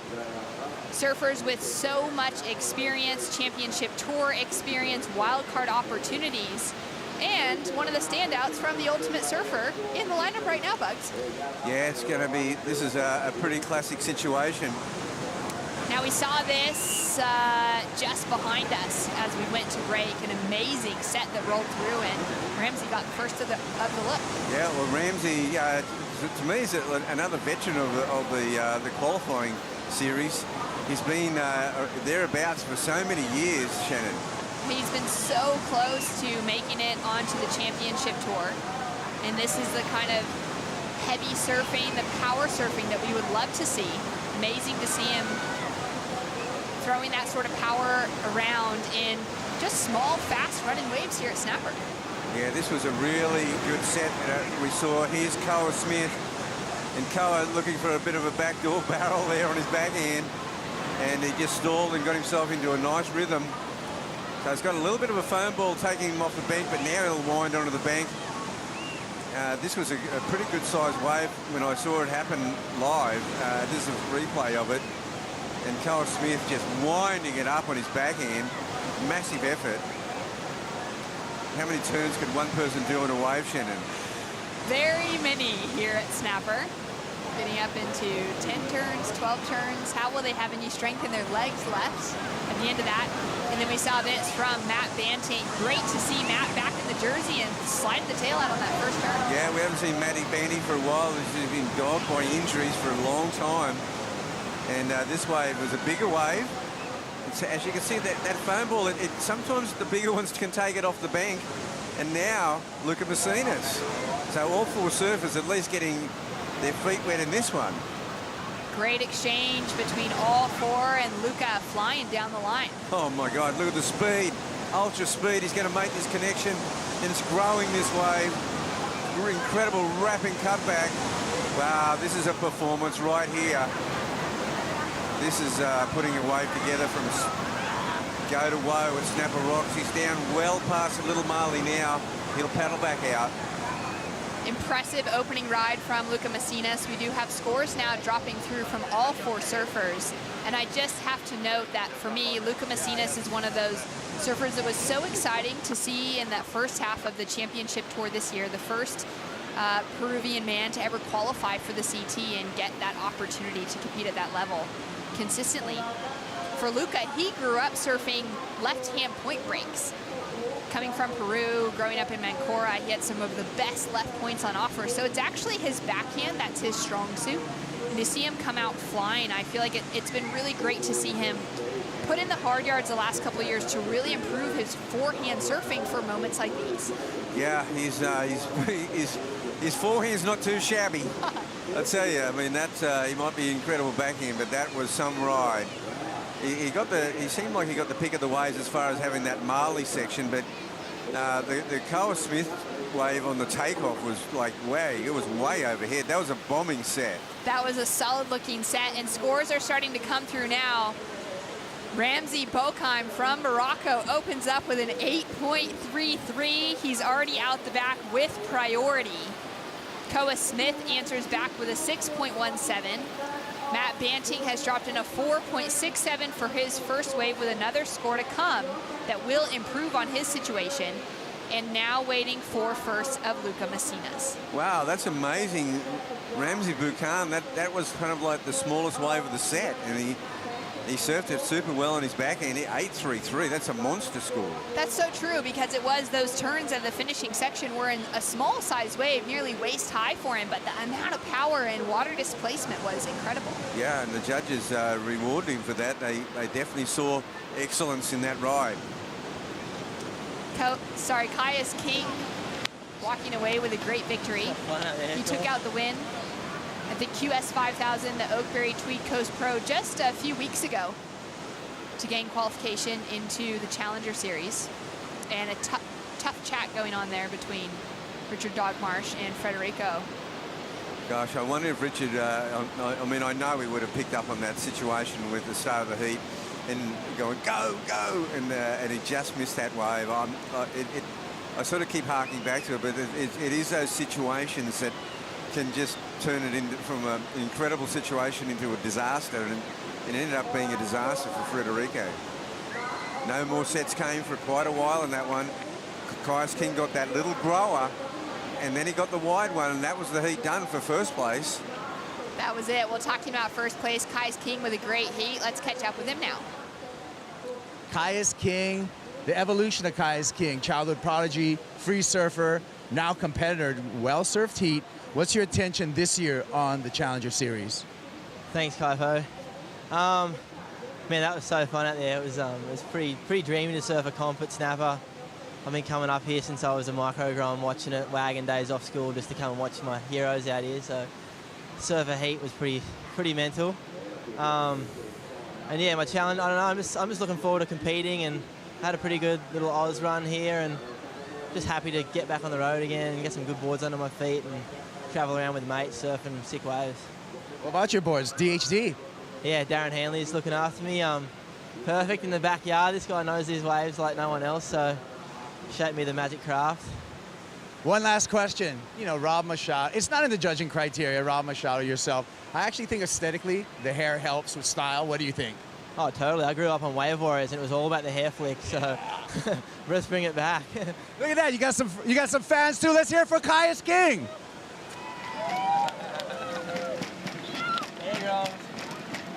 Oh, that was such a good interview. I love how many shakas kept popping up behind him, and no doubt we're going to see some of those kids in Caius's shoes in the future. Yeah, they certainly look up to him. I remember Caius when he was one of those kids in the back there, you know, with the long blonde hair and just this little, as Kaipo said, a child prodigy. He's been a star for a while. Great victory for Caius, walking through, finding some consistency with a narrow lead over Thiago Camaro, both of those advancing through into the next round. And now setting the stage, Matt Banting currently sitting in the lead, but we'll get back to those scores in a moment because he's going to use priority and take off on Luca Messinas with this one. Great wrap to start off. Nice snap for the second maneuver. Throws that tail out a little bit, and that does concern me sometimes because we know the injuries, the ankles, the knees that we've seen Matt Banting deal with in the past. That looks like a bit of a slippery slide. Yeah, well, Matty Banting, he definitely must have got a wide wave to get that 717 because on that first exchange he only got the 467. So we saw him sitting wide, and that's paid dividends for quite a few surfers today. Just that wide bank when they need a wave, because he knew that Ramsey had got that 833 and Luca had got a good wave. I think this is it here. Well, this is a live wave. Finding more opportunity on the way back out. Looking really fast as he comes through those first sections. Now he's really going to want to go hard as he comes through to the inside, goes for that float to finish, and had a lot of energy in that wave. He sure did. He looked really crisp, and that board looks very fast under his feet. So he's surfing with a lot of freedom. It's good to see him through all his injuries, that's for sure. Great to see him back in the jersey. Of course, the very first Challenger Series event was back in 2020, towards the start of the year at the Sydney Surf Pro in Manly. And that happened just before the world shut down with COVID-19. Matt Banting walked away with a second place finish just behind Leonardo Fioravanti. And that would have set himself up for a great run to try and qualify to get back onto the championship tour that year. Since then, we've seen him with a few appearances here and there. I know he dealt with some sponsorship issues this year as well, and more of those injury kind of questions around him. So he did get the call up as the CT replacement into this event for the Challenger Series. And it'll be great to see him, if he can find that momentum, to keep himself in the lead and make it through some heats. Luca Messinas finding a smaller sized wave, but really just engaging that rail well. Looking smooth as he comes through. Yeah, there's a really small wave. He's surfing it well, but gosh, that's a 1-footer. There's a really, really small wave at the moment. Luca Messinas has just fallen off of the WSL Championship Tour, getting his rookie season underway, put together a great performance out at Pipeline. It was the first event of the season, and it was that approach on his backhand that took him through to a quarterfinal finish there. It was really exciting. Unfortunate to see him not be able to find any rhythm outside of that, but I feel like for him, that's one of those great moments to look back on within his career so far. Absolutely. I mean, to get a 5th place finish at Pipeline's no mean feat. That's an incredible start. There's another incredible Pipeline surfer out there in this heat, and Carl Smith. That guy is so amazing at pipe, at backdoor. Just an incredible gladiator. Love watching him surf those really challenging days where it's just on that inside ledge at Pipeline. Definitely one of the great surfers coming out of that area of the North Shore. He's opened up with a 6.17, a fast running beach break, and it's always interesting for me to see those surfers that are coming out of locations like the North Shore with a lot of big heavy waves on offer. How do they translate now into surfing small, perfect running point breaks? Well, one thing when when you've come from somewhere, say, like the North Shore, and that you get on these little, 6.1s and 5.11s, and honestly, it just feels like you could just do anything because you're coming from such powerful waves, and these are just waves you can just paint your own picture on a canvas. It certainly is a canvas here today. Hardly any wind. We've had little kind of flurries pop up here and there, but a lot of glassy moments throughout the day. Yeah, and this heat here is amazing. We had that really amazing bombing set that all 4 waves coming from behind the rock. And since then, not much. Slim pickings. Matty Banting has just gone down the beach and picked himself up that 717 with a 567 backup. But Ramsey Vaughan has got that 833 and nothing else in his ledger. But he sits out there with priority in the blue with the high point of the heat. Cole Smith, second priority. He's only got the 1 wave. I think they're waiting for another bombing set. That's the way I'm seeing it. Now, you've got so much competitive experience as a former world champion, but you've also got so much coaching experience. And thinking back to that moment where we saw Federico having a chat with Dog putting your coaching hat on now, what would you sort of give that advice to someone like Ramsey right now who's got that score? Well, okay, What's the next move? Yeah, okay, good question, because let's go back to the Luca's wave. Luca took a really small wave. He surfed it well, but he's only come up with a 4.4. I don't think that'll hang in there and he's score in the top 2. So I would think that's not worth going for. Yeah, that's really good insight, because often you'd think, well, someone like Ramsey has that 8.33, so just go for something else, find a backup score. But at this stage, with priority, he's got that full control to just wait it out and possibly bag another excellent score. And it's because all that happened. He got that 8.33 in the first probably 60 seconds of this heat. And that was a telling blow. Like that 8.33 in the first minute of the heat, he's still got half the heat to get a second wave. And now we see both him and Koa Smith sitting on that wider one where Matty Banting got his 2 waves. And we see Luca going all the way out behind the rock. And you can see a bit of current there with that tide running out. And you see a little bit of sand in the lineup. You know, that bank continues to get groomed. It continues to build through these tides. A little bit of sort of east-southeast swell, probably. It's going to be exciting to see how that forecast opens up for us over the next few days. See some really good surfing underway that we've already seen today. It was interesting for me to see. It was kind of on those high tide moments that we were seeing a lot of excellent scores drop through. We had a few heats around that sort of 10:30 to 1:30 zone where that high tide was midday. Come through with, you know, multiple 9s, multiple 8s on the scoreboard for some surfers. Yeah, it was a nice little pulse around lunchtime, that's for sure. And with so much sand, and we don't have, the coefficients are quite close. We don't have massive high tides, and that's a big difference as well. So a little bit of water on the bank when it's so shallow, it really is quite nice. It's been a great day of surfing so far. We've got 13.5 minutes on the clock. At the moment, Matt Banting is sitting in the lead. We'll find out after this Bonsoy brew break if he's able to hold on to that.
We are here on the beautiful Gold Coast of Australia, just north of New South Wales here in Queensland, and it is such an amazing area to be able to spend the week getting to see some of the best waves go unridden, which is a rare sight here at Snapper. Yeah, it sure is, and it's great to see only 4 surfers out there. It kind of reminds me of days when I was a kid surfing. Certainly a rare sight nowadays. It must have been a pretty incredible experience to grow up surfing here, knowing that your first waves were caught right here at Snapper Rocks, and to have waves of this quality as you were developing your craft. Yeah, we lived right across the road at Rainbow Bay, where there's only 2 families that lived right on the beach, and we were one of them. And then we up and moved all the way to Kira. So far away. Yeah, but it wasn't like another world, because Kira, suddenly I discovered this most amazing barrel, and I thought there must be 50 Kiras up and down the coast, but there wasn't. an incredible zone for you to have grown up in, as we see Luca Messinas probably feeling a little bit of pressure right now, wanting to increase that scoreline, but also feeling lucky to paddle out with great conditions like this on offer. He's currently sitting in that second position with just a 4.40 as his backup score, so he'll be wanting to increase on that because Ramsey Bochheim is sitting in a great position. He's got that 8.33, and he has yet to catch a second wave. He's now pushed himself into a position where really anything that runs off the rocks, he's going to be straight into. Yeah, he sure will. And obviously, it's going to be an interesting situation because, it's, you know, the priority coming into play is just going to be so critical as we go into that last 10 minutes. And there's only been so few waves ridden. The Ramsey just sitting out there with priority.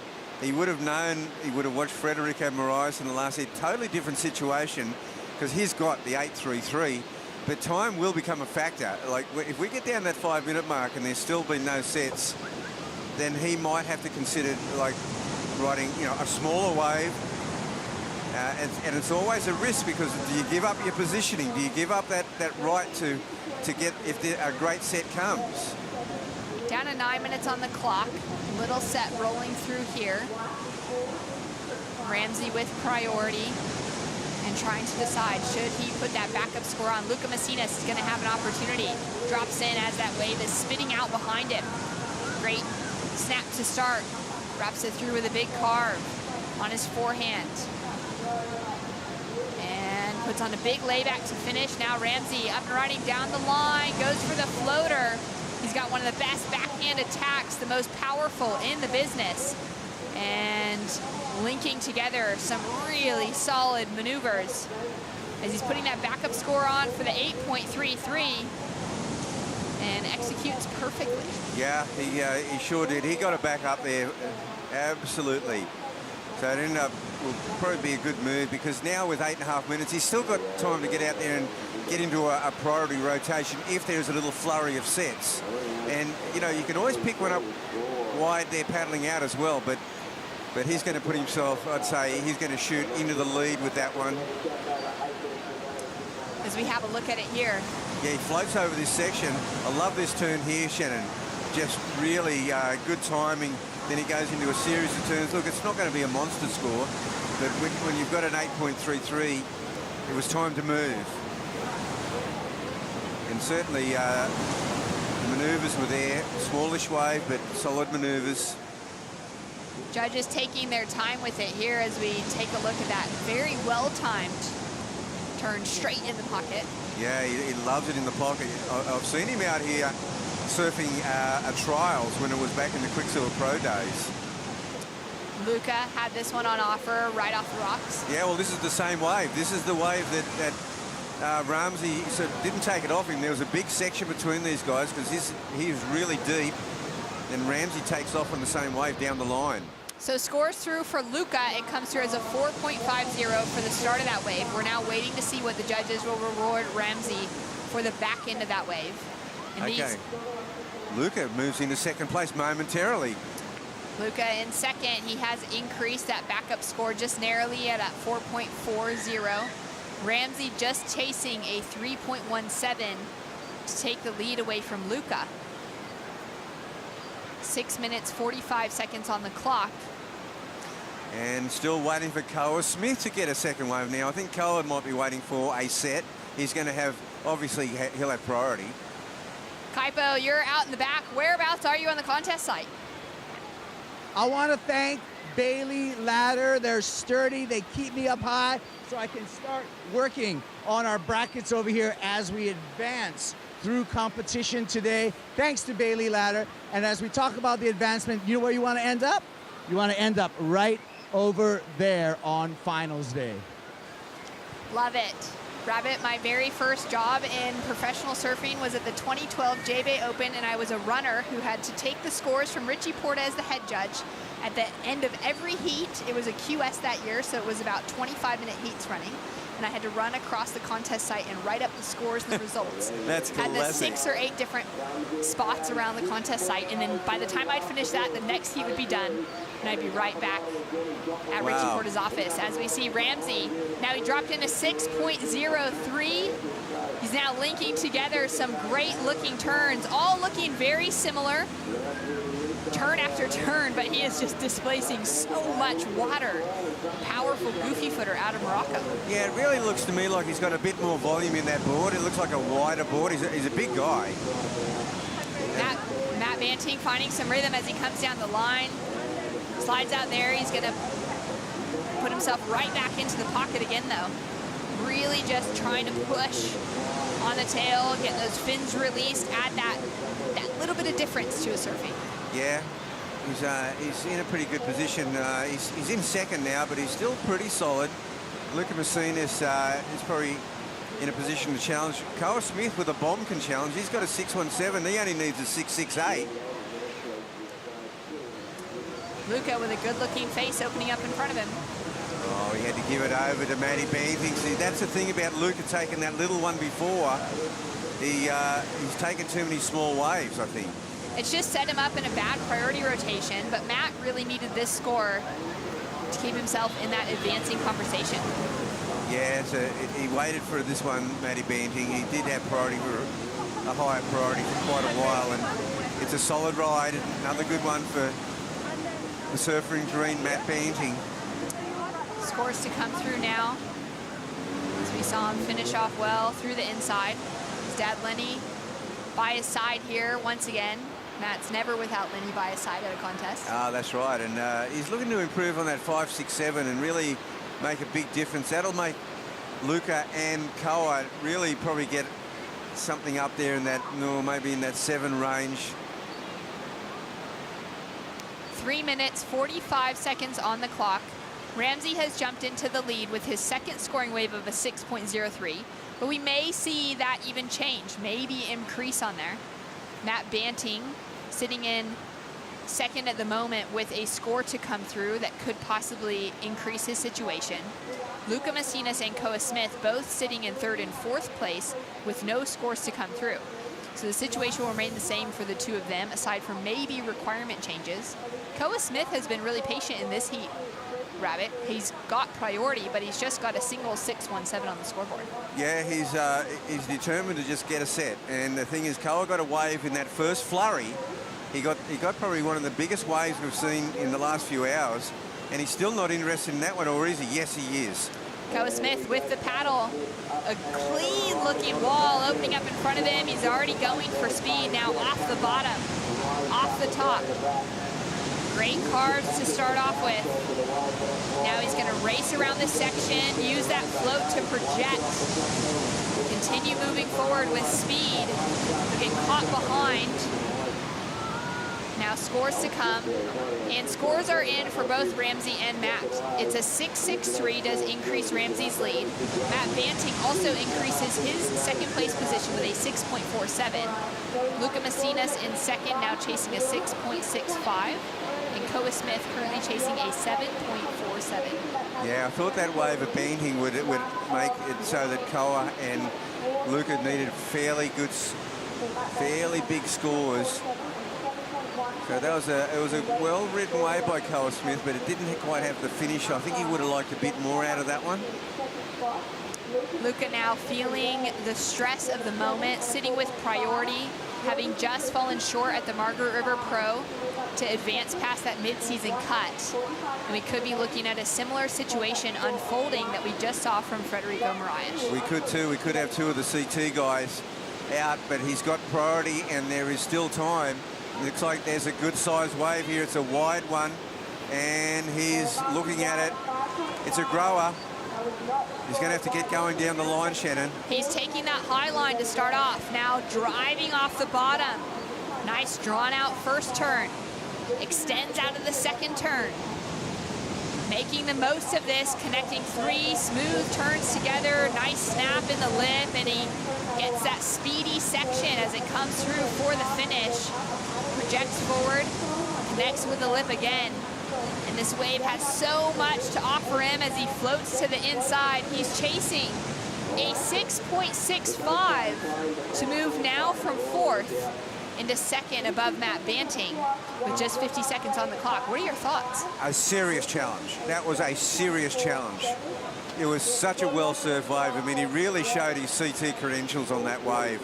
I thought as he started out, I was about halfway through, I went, no, he's going to need more. And then he seemed to go into overdrive, and his turns were even crisper and sharper. It's a serious challenge to that score required. Chasing a 6.65 to advance for Luca Messinas, the Peruvian, just off of his rookie season on the championship tour. Will he be able to stay in competition? This is important moments. It's the very first Challenger Series event of the season. We've got 8 events on the calendar, but to lose out early here, it's a big loss. It's a big knock, knowing that you really want to find that success early in the run and be able to build on those results throughout competition. And the scores are starting to drop in from the judges now. It's looking favorable, Bugs. Oh, look, this was a brilliant ride. A brilliant ride by the Peruvian surfer. And Shannon, I was talking about, like, right now, I was going, yeah, it's a solid ride, it's good, he's surfing well. I said, no, he's going to need more. And then he comes into this sector. See how it stands up? And he comes square off the bottom. And this is where he really goes to town. He lifts it another notch again. Well, scores are through. It's into the 7s, and Luca Messinas advances into the next round with relief alongside fellow Olympian and Ramsey Bokheim. They'll be booking their spots farther into the draw here at the Boost Mobile Gold Coast Pro.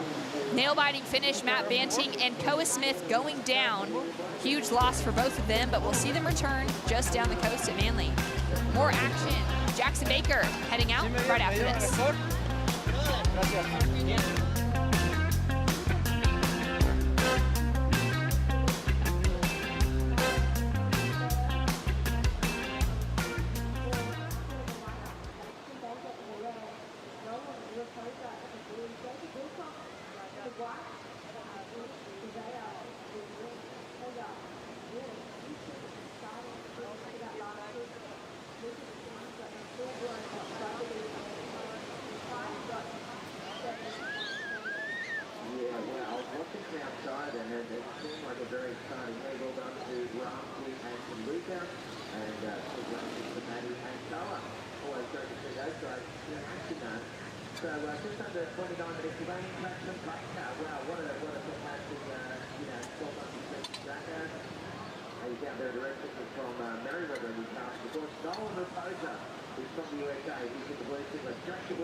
The Boost Mobile Gold Coast Pro presented by Rip Curl is brought to you by Boost Mobile.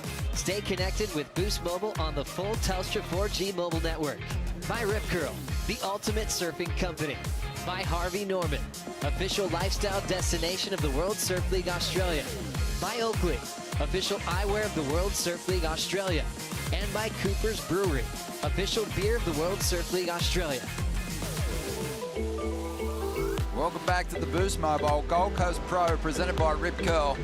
As you can see, very clean conditions here on day one. It was an easy call to get competition underway, and the competitors were absolutely fizzing to get out there. Another big heat with CT surfer Jackson Baker. In his rookie year, he's all shored up for the back half of the season on the CT, but he wants to come and put on a great show for all of you here. And here he goes, one of the top seeds in the event, just dicing this wave up. Plenty of power, looking freed up, looking fresh. Absolutely loving life.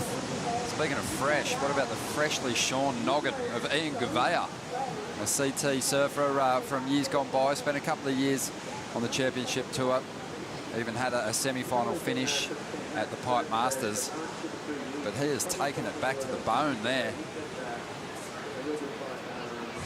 26.5 minutes to go. Ronnie Blakey joined by Jess Grimwood. and Stace Galbraith also joining us for the call. And we'll be picking their brains throughout this exchange. But Jackson Baker, Jess, he's been in such good form on the CT and really coming back to the Challenger Series now, just looking so freed up. Oh yeah, he's kind of my pick. He's like a blue collar worker. He comes from really like hard working stock, and I love his approach to competition surfing regardless. QS or CT, he's just the man for me. Let's have a look at this first ride. Jess, he just ripped into these first couple of sections. Yeah, look how intense, how much spray he throws from that board, how fast he's going, and the power behind him as well. You can see he's just always got that level of intensity behind him, and he's on point. I think he's become a really classy surfer, and he's just beautiful to watch. I'm interested to get, you know, hopefully Stacey's breakdown on that too. Technically, I thought that was a beautifully composed wave, and look at this angle. Just the variety. My word, he's a big lad. I reckon he could run on for the Knights if he wanted to, but he chose to be a surfer, which is lucky for us because he displaces so much water, like you said, when he hits the lip. But it's all about his timing. But he's got that flair. He's got that big boy flair. He can do it all. And then, is that a dyed head or is that straight skin? That is next level, Rondog. I hope he's got some SPF cover on that thing. That looks like a fresh buzz cut for Ian Gavea, who, as I mentioned, has been to the top end before and keen to get back there. The son of Fabio Gavea, who was the first Brazilian to break through and win a championship tour event back in 1991. Well, they've just taken the ball and absolutely run with it these days, winning the lion's share of championship tour contests, the Brazilians. But the 29-year-old Ian Gavea from Recife City, up in the north of Brazil there, looking to put on a good show here. Nolan Raposa also out in the lineup, and he is the pride of Long Beach. The surfer, 24 years of age, has had some results at the qualifying series level in the past. In particular, a big win down in Arica, Chile, and you know, that just sort of tells you that this guy has a penchant for pulling into big, heavy barrels. He's a cool, calm, collected lad. One of the cooler cats on the Challenger Series, I'd say. Lovely young man and dynamic in the water. Looking forward to seeing him get his opportunities out there. He's looking in at his lineups. He might be getting a bit of insight there from his coach, Matt Myers, on the beach, and exactly where to sit, because I can relate to these surfers at the moment in having absolutely no idea what's going on out there. Even growing up here, a day like today is very confusing. There are excellent scoring opportunities behind the rock. However, the frequency of those waves is very low. We just saw Ramsey Buckingham get 15 points, basically sitting where Gabriel Medina won the contest in 2014. And I know there's a lot of disgruntled locals up at that bar there wondering what these boys are doing, but I get it. I understand. You need to ride 2, potentially 3 waves to get your chances, and I just don't know if behind the rock's offering up, you know, 8 good waves of heat. Yeah, that's right. But that was a game-changing moment. Behind the rock was the only place to sit forever. And 2014, Medina, I just don't think they could deny the work he was doing on the end of his rides. Parko going for the barrels on the outside, and it sort of shifted the focus. The high percentage play down the line, especially in a 4-man heat, might be the go. But Nolan Raposa sitting pretty deep at the start of this ride, and he just goes upside down through the first 3 sections, and now just gets that hop happening to get down the line and connect once more. But wow, that was an amazing sequence. And you look at his results on his North American regions qualifying series rankings. He came in at 4th, but from 4 events he cracked the final series at 3 of those contests, a couple of quarterfinals, a big semi-finish. So he's kind of on at the moment. I love how zippy he is too. He's just so sharp, and I feel like that combination, that's going to be a nice opening score for him. I'm excited by him as a prospect coming into the start of this Challenger Series. I think he's going to be one of those athletes that just steps up when he's challenged by these big CT names like Jacko. And he is being challenged. 8.83 for Jackson Baker to get started. I like the depth of those rail turns and that release out of the pocket. And I think Jackson, obviously, this wave allows you a bit more freedom, Stace, but he looked a little bit more comfortable in the jersey here on that opening ride than maybe he has through the CT. Yeah, I'd agree. There's a few surfers here. Connor O'Leary's another one that comes to mind. they're just surfing for fun. They're surfing to get the reps up, and it's really showing as we see Nolan here. Like you said, Jess, looking very zippy, perhaps getting a bit too zippy on that last one. But, yeah, like you mentioned, his first wave would be a great settler. That'd have to feel good. This event, obviously, has been a World Tour event for nearly 2 decades. And we've gone back now to a Challenger Series event, which I think is perfect. 4 people in the heat out here is amazing. There's so much opportunity.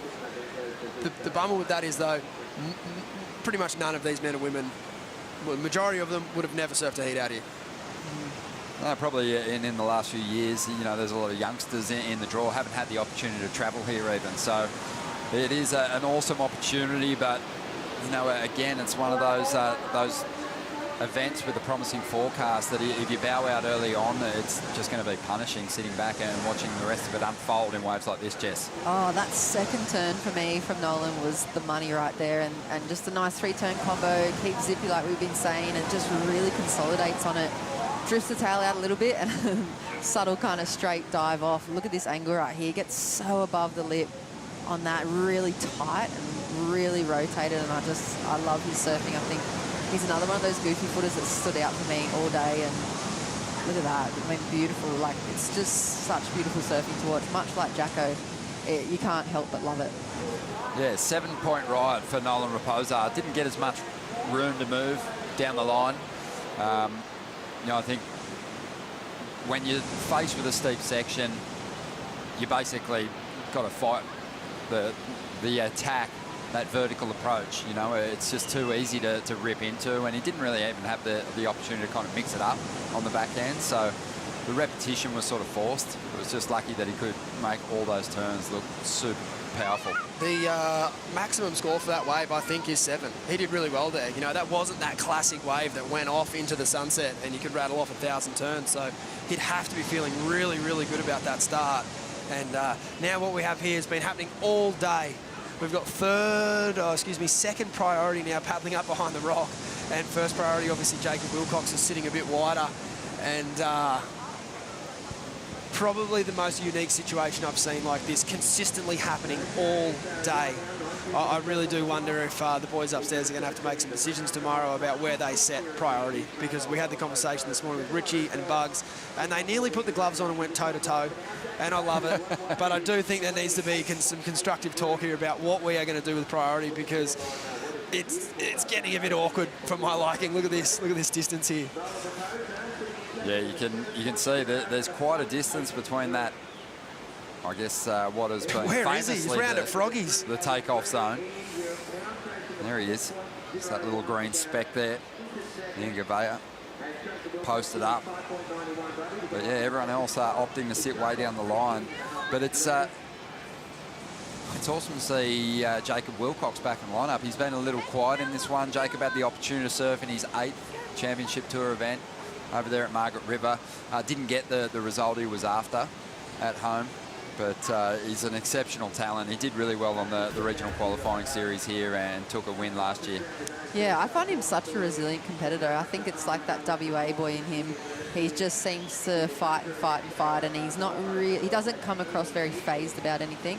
And it doesn't matter if it's howling onshore or perfect conditions like this at Snapper. He's just out there, he's doing his job, he's done the background work, and he's just kind of chipping away. I think probably smaller gains for him during his career so far, but there's going to be that point, and maybe it's this event where he just breaks through and makes that CT jump.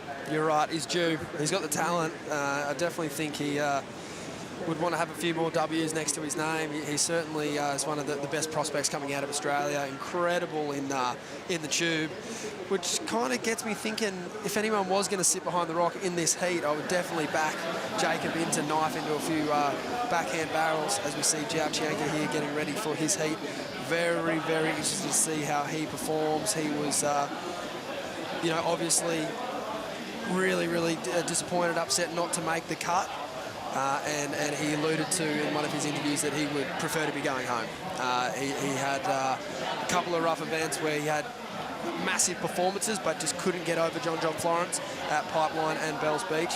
But here he is now, first Challenger event of the year, and it's going to be a telling sign to see where his head's at in this next heat. Totally agree with you. Looking forward to watching that one unfold. Just over 16 and a half minutes remaining here in Heat 17. Jackson Baker has the lead.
8 big events to look forward to. The first of them underway today on the first day of the event window here at the Boost Mobile. Gold Coast Pro presented by Rip Curl. Promising looking forecast. More of this to come over the next few days. Right now, Jackson Baker setting the pace early, 8.83. Hasn't found a backup number just yet. Nolan Raposa just going skits on his first ride for a 7. Didn't have a whole lot of room to move, but just repeated the dose of just big backhand blasts to turn in that solid score. But it's been a quiet one so far for Jacob Wilcox and even Ian Gouveia, who are out there at the moment. Jacob's way back in 4th. Only had a 1.93. Being very patient, as is this man, Ian Gouveia, who's way up the point, well behind the rock. And hoping that the gamble, that separation, pays off. I guess one of the big advantages, Jess, to sitting that far up is you can still bank a score and kick out before someone with priority can cut you off. As we see Jackson here, looking to back up that strong number from earlier on. Just one of those surfers that had a remarkable lift in performance once he graduated to the CT. And of all the rookies, you know, obviously those that stayed above that cut line after Margaret River are enjoying themselves. But even in performances where he was still below the cut line, Jackson was just buzzing. He just would finish waves off and you could see a big smile on his face. He'd lose heats. He didn't seem too phased. And I think that attitude's really worked well for him. Yeah, I think he's had like the long game in sight for quite a while now. Like I remember I've stayed with him a few times, you know, on the QS, and he'd come and stay with all the girls and he would just be buzzing regardless, you know, win or lose. He's up at the crack of dawn every morning. He's training, he's putting in the work. Like he's just so focused on the long-term benefits of putting in that background work that it just keeps him, you know, he's obviously got the results in mind and they're important to him as he goes, but overall he's building himself and his career for that long-term kind of thing. 13 minutes remaining here. We'll throw it down the Kipes with the winner of the last heat. Ramsey, excellent score, 8.33 out there. Talk me through that wave.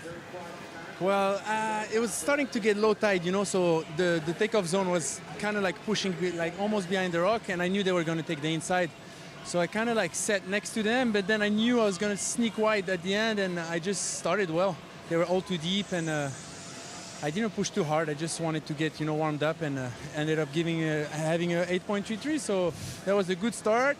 But then it was kind of stressful because I waited a long time for a second wave, and it kind of went slow. So I just had to pull the trigger, and I went on a 6, and then coming back another 6, and that was it. So I feel one of your strengths is your backhand surfing. What do you think about your chances here on this perfect right? Well, I grew up on right point break, so that's for sure my my good point. I feel confident. I have good boards, you know. I have really good boards, and I've been doing this for a long time now, and I just feel confident and you know, strong, and I feel ready. So I just need to be in the zone, heat by heat, and do my job, and I know I can beat these guys. So I just got to do it now. Ramsey, thanks for your time.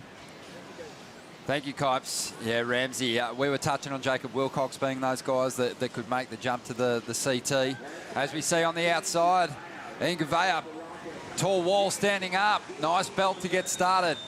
Again, goes vertical, rips his board through that second manoeuvre, and now looks to set up the inside. Can he get some more work done down the line?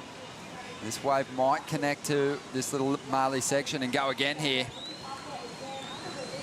And he's just working it over, really just in transition most of the back half of that ride, but the first couple of turns were strong. Jacob Wilcox puts the foot down. Nice read there just to get out in front of this section. Great timing through these last 2 turns. And hangs off the bottom for a long time to set up a couple of beautiful hits. And the last one, probably the best of the ride, nice and vertical. And finishing this one off. And Jacob really did need to come to life. Just a 1.93 prior to this wave. It's going to get him right back in the heat. Absolutely, and I think there's the tale of 2 different positionings. If you're Ian and you're behind the rock and you go a wave that's not barreling, that's what you end up with. A wave that shoulders out, you do a couple of cutties and you kind of faked a few backside Rios. Whereas Jacob's wave down the line, stood up the whole way, is growing, he's able to punctuate the lip. So that's where that behind the rock strategy can unfortunately come back to bite you in the backside sometimes. I guess, Jess, at this point, you know, he made a great use of these first 2 sections, but the wave did start to lay down a bit here. Yeah, I think Stace is right on the point there too. I was so excited with those first 2 turns. I thought, oh, this is it. But without that background local knowledge, I didn't see this kind of, what you said, like fat backs coming and the fatter wall where he didn't get that critical stand-up section. I think it's still probably going to feel good for him, but this wave for me, and particularly those 2 turns, are just money. They're so crisp and such a beautiful read for Jacob Wilcox on this. It's going to be really interesting to see where the judges go with these scores. This is obviously a much smaller wave, but just from my opinion, this is much more dynamic surfing. You know, it's so hard to mix up the backside surfing out here. Someone like obviously Matt Wilkinson has done that beautifully in the past, and this wave here of Jacob Wilcox, I think, is a great example of that. He brought the ride back to life too at the end, didn't he? Where waves can sometimes taper off and become less exciting down the line. He just brought it back to life with this next turn. Oh, it was such beautiful surfing. It's got to go up there. Yeah, waiting on that one to come through for Jacob Wilcox. As you said, it was a bit smaller than the wave we saw Jackson Baker on earlier, but he's about to put up a good score. This guy's been waiting a while for his shot at another decent ride. He's really throwing everything at it out there at the moment, and he likes the feel of it. Bit of a flex there. But yeah, waiting on scores. I think this heat's going to tighten up. I think Ian Gabea might be a little on the outside of the exchange. He'll have work to do, but it's going to tighten up in a big way. 8 minutes to go here. Jackson Baker, he'll now want to put the foot down at some point and find that decent backup score. Definitely. I think I finally got an exchange right for the first time this year by look at these scores coming in. So just starting to hit my stride as we're coming into May. Oh, mate, at the perfect time too. I mean, the big Challenger Series event, you don't want to be throwing out dud numbers at this point. We'll have to see how they finally settle. But yeah, that was a great exchange, and just a good idea for even competitors coming up in the next heat, and even tomorrow, what it looks like. Obviously, typically snappy, you would want that, like everyone thinks, oh, dead low tide. But I think at the moment the bank is so shallow that a little bit of water actually helps a wave like Ian's stay the whole way down the line rather than shoulder out and miss that next bit of the bank. So yeah, I mean, obviously you'll surf your heat whenever it comes up, but if you got a heat with a bit more water on the bank, I think you'd be pretty stoked at the moment. 6.63 for that last ride for Nolan Raposa. And he is now sitting in the #1 position.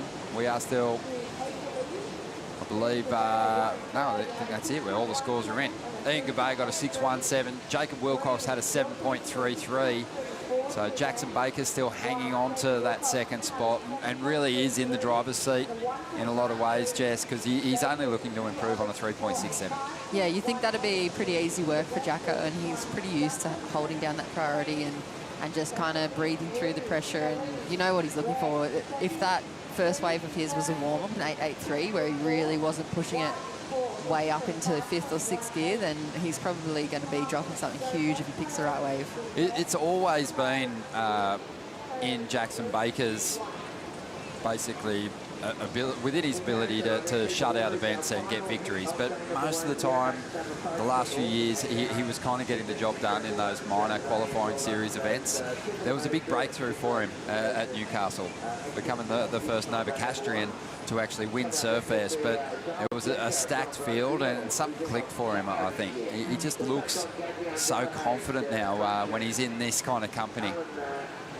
He kind of looked like he'd had a gutty and he was ready. He's sick of getting second or a semi, and he went, you know what, today's my day. And he got the job done. Stacked final.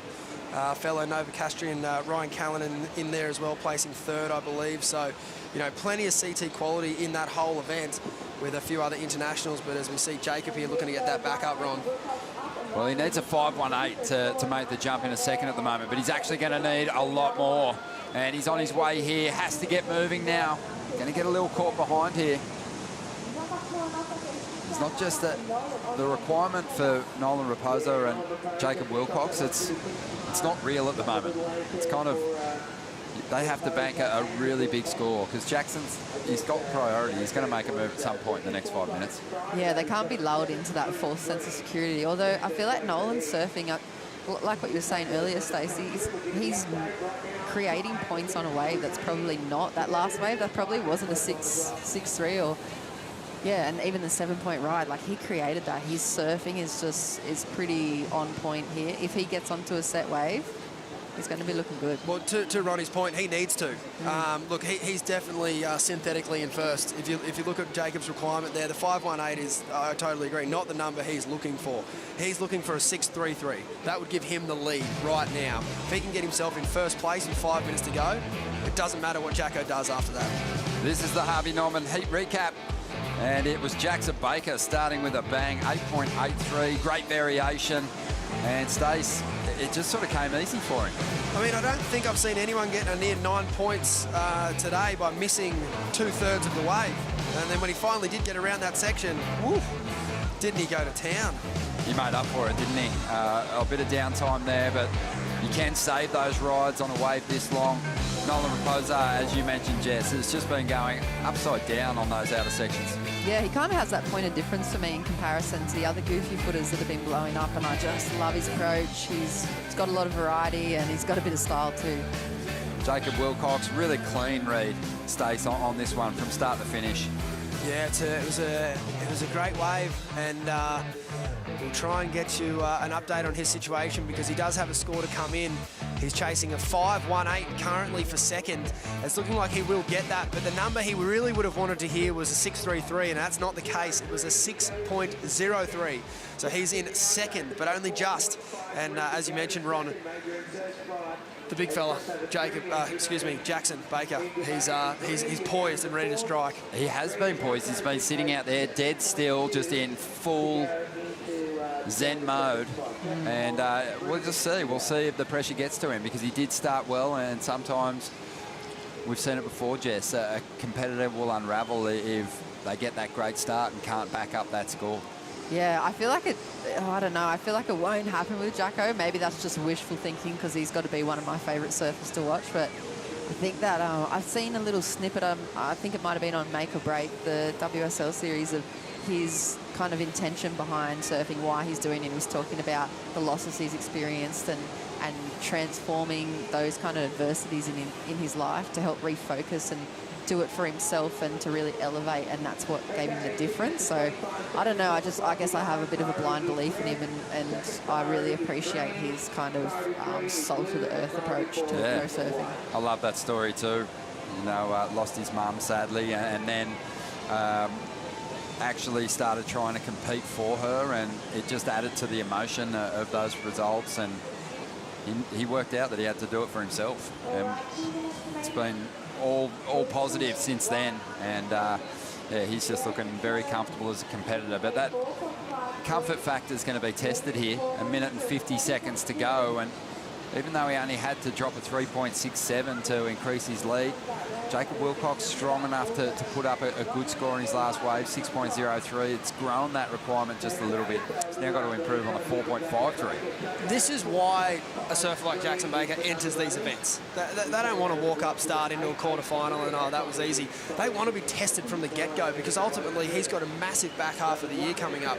And there really is no replication for the World Tour. The level's just so high, the waves are so good. But I tell you what, if there's anything that's going to go close, it's this event right here. It still means something, doesn't it, when you've got the jersey on, the crowd's on the beach. It's better than a simulation with your mate at your local shore break. This is legit. There is prize money up for grabs. There is an honour roll here that these surfers want to put themselves on. Great list of past winners on the Gold Coast. And Jackson Baker's making his move. He's splitting away from the pack here. Less than a minute to go. And he's going to make his turn now. So this will be a shot at it. 45 seconds to go. Smaller wave. Trying to back up that score. He's actually got to get a 4.53 to get himself in a second spot.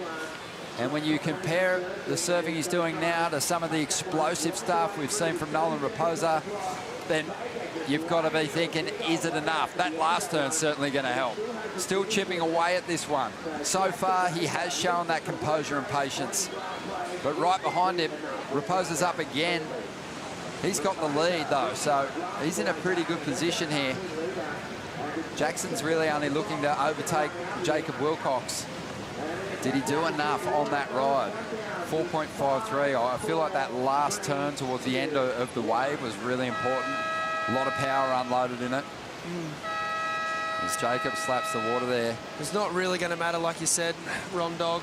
A 4.83 would give him the lead, which would have given Jacob potentially an opportunity to get over Nolan there at the end should have a wave come, but that didn't even happen, so it'll be, you'd have to think at this point Jackson and Nolan moving through, but we will wait for the scores. I've been wrong before, but not today.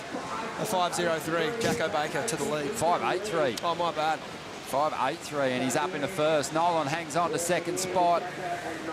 And what a composed effort from this CT, just champion. Bit of mayo on that. Absolutely. Nolan Raposa progressing through in second spot. We've got one more heat to come today, and it is a big one with some real exciting surfers in it. Stay with us.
The Gold Coast hinterland definitely worth checking out if you ever get down here.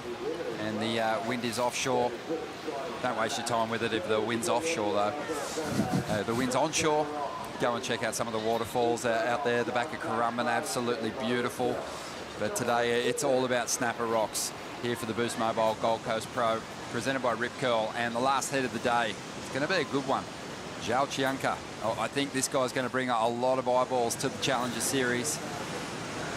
We've also got Pedersen Crisanto, a surfer that's spent plenty of time on the CT in the past. He's a bit of a Brazilian journeyman. Been checking out clips of this guy surfing since he was a micro grom. And we'll see how he finishes this wave off. This is a guy with plenty of tricks he can call on if need be, but at the moment just pacing himself through this first ride. Ronnie Blakey with Jess Grimwood and Stace Galbraith. And Stace, thanks again for having us on the coast, mate. Oh, it's my absolute pleasure to have you guys here. Like I said earlier, it's stoked to see everyone getting tubed. It's cool. The crowd the other day was about as thick as it gets. You know, obviously the locals all having a swing, but then put in 140 odd pro surfers in the mix too. It was extremely busy, but I reckon I probably saw 5 people getting barreled on every wave of every set. So it was certainly a sight to behold. One that I enjoyed from the top of the hill. Most definitely. Well, also in this heat, Alan Cleveland Jr., the surfer from Mexico, unbelievable talent, and definitely has some chops when it comes to long-running sand-bottom right-hand point breaks. So I'm looking forward to seeing him perform. And the other competitor out there representing France via Guadeloupe is Gatien Delay. And he's a great surfer. He finished second on the European regional ranks. And he went pretty mad. From 3 events, he had 2 seconds and a third. So unbelievable run from him, and we'll see if he can keep it going here on the Gold Coast. Probably irrelevant to today's situation, but Gatien, mental backhand, but he's a natural footer, so it's not going to matter here. We're going to need to see that front side open up, which I'm sure we will. But this has reminded me of that afternoon where Zeke Lau got that crazy 10 against Geordie. Last heat of the day. That's right. The sun's going down, tide's running out. It's not as big as that day, but why not? We can bung it on. Love to see a few tubes to round out the day. I was just speaking with our good friend Andy McKinnon, and he was mentioning at the moment that the tides at the moment, the low tides aren't super low, so there's still a bit of water on them, which I mentioned earlier is definitely better for this bank.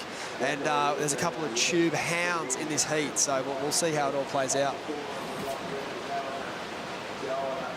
Yeah, Joao Chianca, his performances on the championship tour through the first half of the season are legendary. I think they'll probably be in the mix for heat of the year when we finish things off, and there's still 5 events to go. But I think that's a fair statement. His performance at Pipe against John Florence was next level. Probably should have had a 10-point ride in that heat, Jess. Your thoughts? Yeah, I've been really surprised. I've been out to dinner a few times with some friends, and the amount of fans that Joao has now, like people that just love his surfing and completely back him. I think it's well deserved. He's explosive. He's kind of one of those guys that I guess maybe doesn't get given enough credit, but he's got that performance and he showed it, and I'm ready to see him step up. Yeah, I think he gets the credit he deserves. I think the one thing that people probably forget is in each of the heats that he has lost, he's come up against, you know, someone who's outperformed him. And as hard as that is to take, you've got to beat the person that you're in the heat with. You're not surfing against anyone else in the round. So it happens a lot. It's not the first time it's happened. So to see him below the cut line, as devastating as it is, based on just how well he's performed, I mean, you've got to win those heats against those top seeds earlier in the season, or you're going to keep coming up against them. I agree. There's there's almost a surfer that like that happened to every year. You know, Ricardo Christie, Ryan Callanan come to mind in their first years on tour. It's really hard. It's the World Tour for the reason. It's the best of the best, and I'm devastated to see him off tour, but that's just the way the cookie crumbles. And I mean, he might get a consolation prize of being in heat of the year, but it'll still be second in heat of the year. That's right. Well, he's got a fantastic chance if he carries the form that he did of, you know, getting some big results on the Challenger Series, maybe even taking it out, who knows. One guy that it doesn't have to think about, though, he won the last heat, Jackson Baker, who's down there with Kipes. Jacko Baker, talk to me about composure and being able to construct a heat, because you did what you needed to do right at the last minute. Yeah, I think I might have come into that one a little too relaxed and wanting to just surf snapper with 3 other guys out. And yeah, got that first one and pressure straight off when he dropped nearly a 9. So at least my surfing's still there on point breaks. We've been smaller point breaks, so it's good. Yeah, I've been wanting to surf snapper for a long time, and now it's a Challenger Series event. It's a no-brainer to come here, and with the rule to do one, I'm just frothing to come up here and just enjoy my time here. And the more heats I surf, the better, and just enjoy it. Yeah, just talk to me about being able to surf pressure-free in a jersey. That must be fun. Oh, it's amazing. It's probably the first time ever that I've surfed pressure-free. Yeah, to slide through the cut the other day. I mean, a lot of things went my way, but I had to put myself in that position for that luck. So, yeah, I'm super blessed that happened, and now I can just enjoy this event and enjoy the rest of the year and hopefully put on a really good show and really show everyone what I have, because I don't think I've shown too much yet. Oh, we've seen a lot from you already. Looking forward to more from Jackson Baker. You guys, what do you think?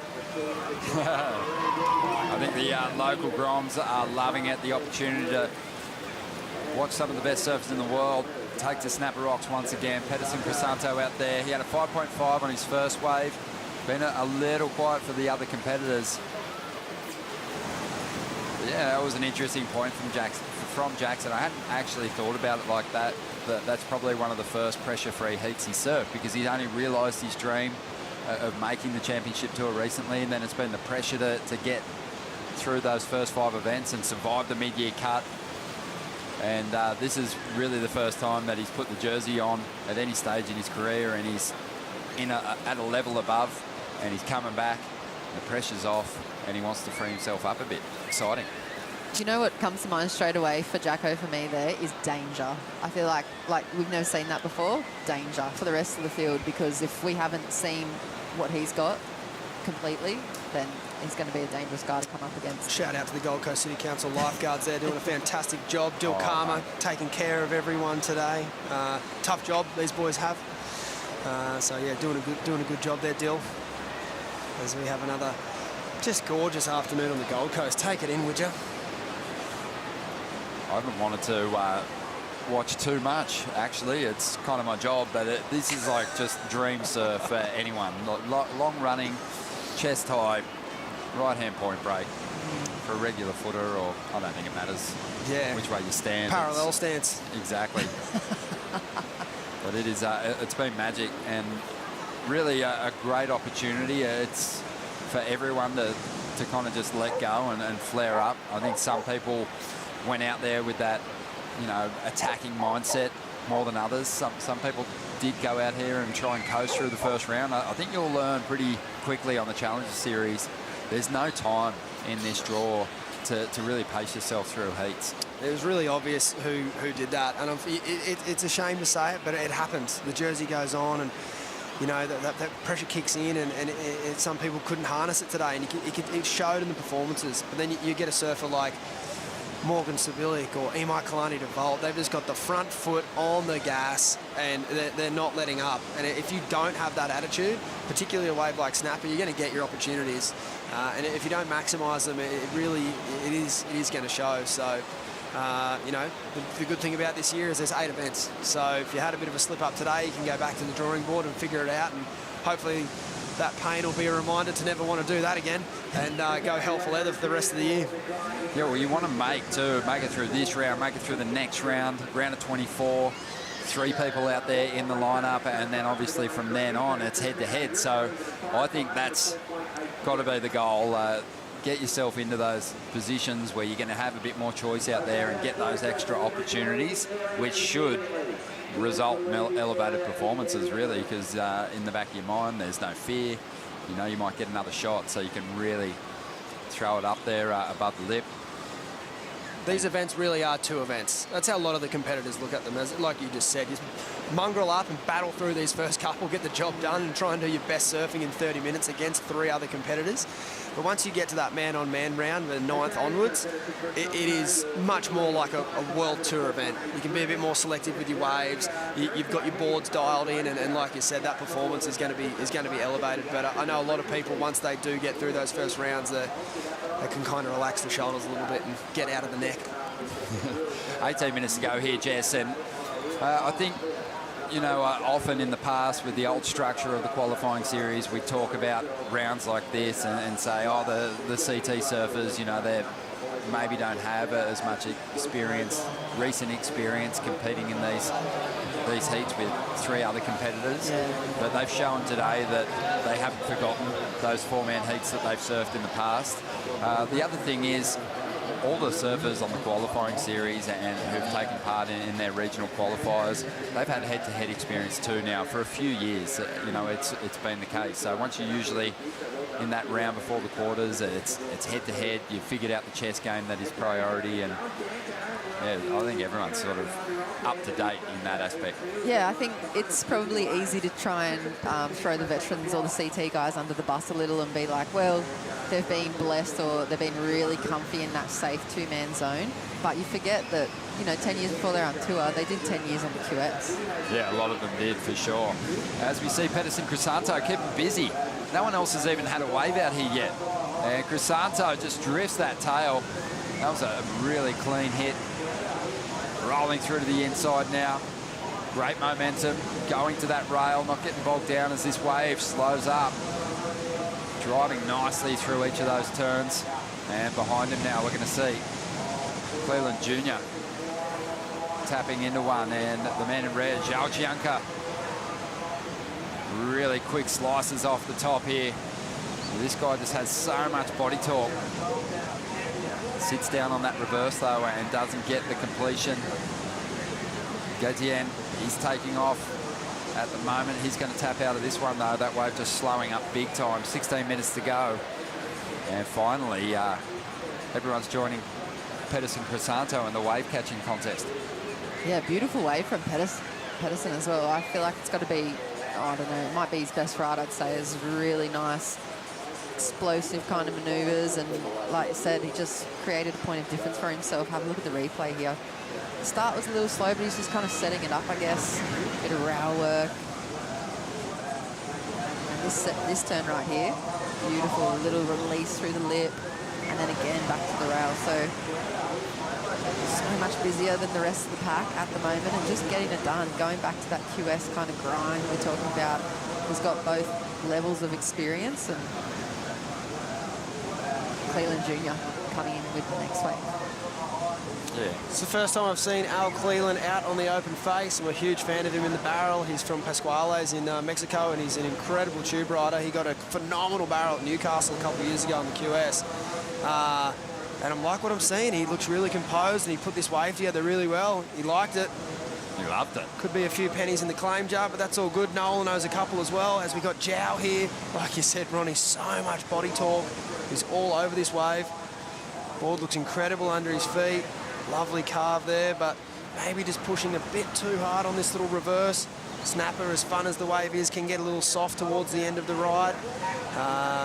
But I think he'll be pretty stoked to get his feet in the wax. The interesting thing about that first exchange is that Joao and Al, they gave up on that behind the rock position and moved down the line. And Joao probably just paddled down 20 seconds too soon, because Al Cleland's wave was definitely the superior wave. And if he had left him behind the rock, it could have been one of those Mick Fanning-esque, just genius plays. But we'll see how that plays out with 15 minutes to go. Waiting on the numbers to roll through. Saw Joao Chianca on that varial carbon wrap from Channel Islands there. So just opting for something with that real stiff feel and just floats on the water nicely. He always moves at an incredible pace. Heard some comparisons to that kind of unpredictability and rawness of, say, a Sebastian Zietz in his surfing. As Sophia Medina takes in the show there with her dad, Charlie. He knows the bank. Oh, he does. He knows the bank well. I saw him scouring it the other afternoon. Having a good look at it. He's having a good look at it. He knows where to run in at the end of the contest and, you know, pick up the kids and chair them to the stage. The winners. Exactly. 13 minutes remaining here. We are still waiting on numbers to drop. We're going to take a bonsai brew break and be back in just a moment.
Gold Coast Tourism getting right behind the Boost Mobile Gold Coast Pro, presented by Rip Curl once again. Definitely all these competitors, these foreign competitors, loving their time on the Gold Coast so far. Joao Chianca loving his time here at Snapper Rocks. picked off a wave that's got a good pace to it, gets back out in front of it, and is just razor sharp through that frontside slash. Generates that speed again, and wow, draws that last turn out beautifully. It's got to be putting in some work. The stamina throughout that ride was incredible. Still had so much to give in that final move. And it's now Alan Cleland up at the moment. Love the pace this guy surfs with. You can tell that he's got that point break pedigree, because multiple maneuvers and nothing repetitious about it. And just smooth. Seems to have time where others are in a hurry to get to the end of that ride. He's getting the major turns done, but just the pace is a lot smoother. Really, really fluid, and like you said, he's obviously got that experience not rushing those sections. I feel like throughout the day, those guys that you would expect to drop really big scores have kind of come unstuck a lot in the middle, just looking down the line, and they just seem to, they can't capitalise on that section because they're so quickly chasing down the line. But I mean, how about Joao? Like you were speaking about that before, running the extension in his body and the compression is incredible. And this wave here from Cleveland, oh, beautiful flow. Look at the fluidity. Just really savouring every little section and happy just sitting right there in the moment in the pocket, and beautiful style from him. So he looked like a different surfer between his first two waves from mine. This is what I was truly hoping to see. That was an incredibly surf wave. I think maybe his first one, he was just still feeling out his board, putting his feet in the wax, as we do like to say fairly often. And then Joao here, he's absolutely on fire. Very similar energy and output to his first wave, and he got a great score on his first wave. I think he kind of surfed that wave, you know, up. I didn't think it was too crash hot of an opportunity, but he absolutely blitzed it and got a 7.83 on his opening ride. And then this wave here, it'd have to be in that same sort of ballpark. That's sizzling surfing. Really was. Yeah, interesting that we're comparing that flowing, smooth approach of Alan Cleland, and then you've just got that, just a refusal to settle on the rail between turns for Joao Chianca. I mean, he's moving at an incredible pace. So I feel like if you wound it down and slowed it up a little bit, he could probably clean up those lines, but I don't really want him to, because the way he whips through those top turns, it still warrants points. You know, it's not so top to bottom out here at the moment that you want to see a guy almost cruising through his maneuvers one turn at a time. I love how unpredictable he is. 7.07 for Chianca. And he is well out in front now. Alan Cleland, he dropped to 7.7. So, you know, they're being appreciated for different things, it feels like. That point break approach and the variation from Alan Cleland definitely helped him turn in a slightly bigger score. But I think you're right, Stace. I think Joao Chianca took off on a wave that didn't really have a lot in it and still almost juiced the same amount of points out of it. I need to bring some attention here to the fact that Pedersen Crisanto was not on one of those waves. Very disappointed there to not see him on one of those quality rides. He had the jump at the start, and no one else had even stood up with about 18 minutes to go. And it's just kind of come into one of these situations for Pedersen where a quick start's not necessarily a good start. A good start is just a good start, and now he finds himself in a very, very hard position to get out of this heat. I've seen it happen all day today too. It's the surfer that got off to, as you said, just went out there and just started sort of jabbing away on those smaller rides and established a bit of a lead, and momentarily kind of had you thinking, wow, these other guys better get going soon. Has not really played a part in the back end of the heats. It hasn't worked out, that quick start and those mid-range scores. Big numbers are needed today in high-quality surf. It's got to be into the sevens.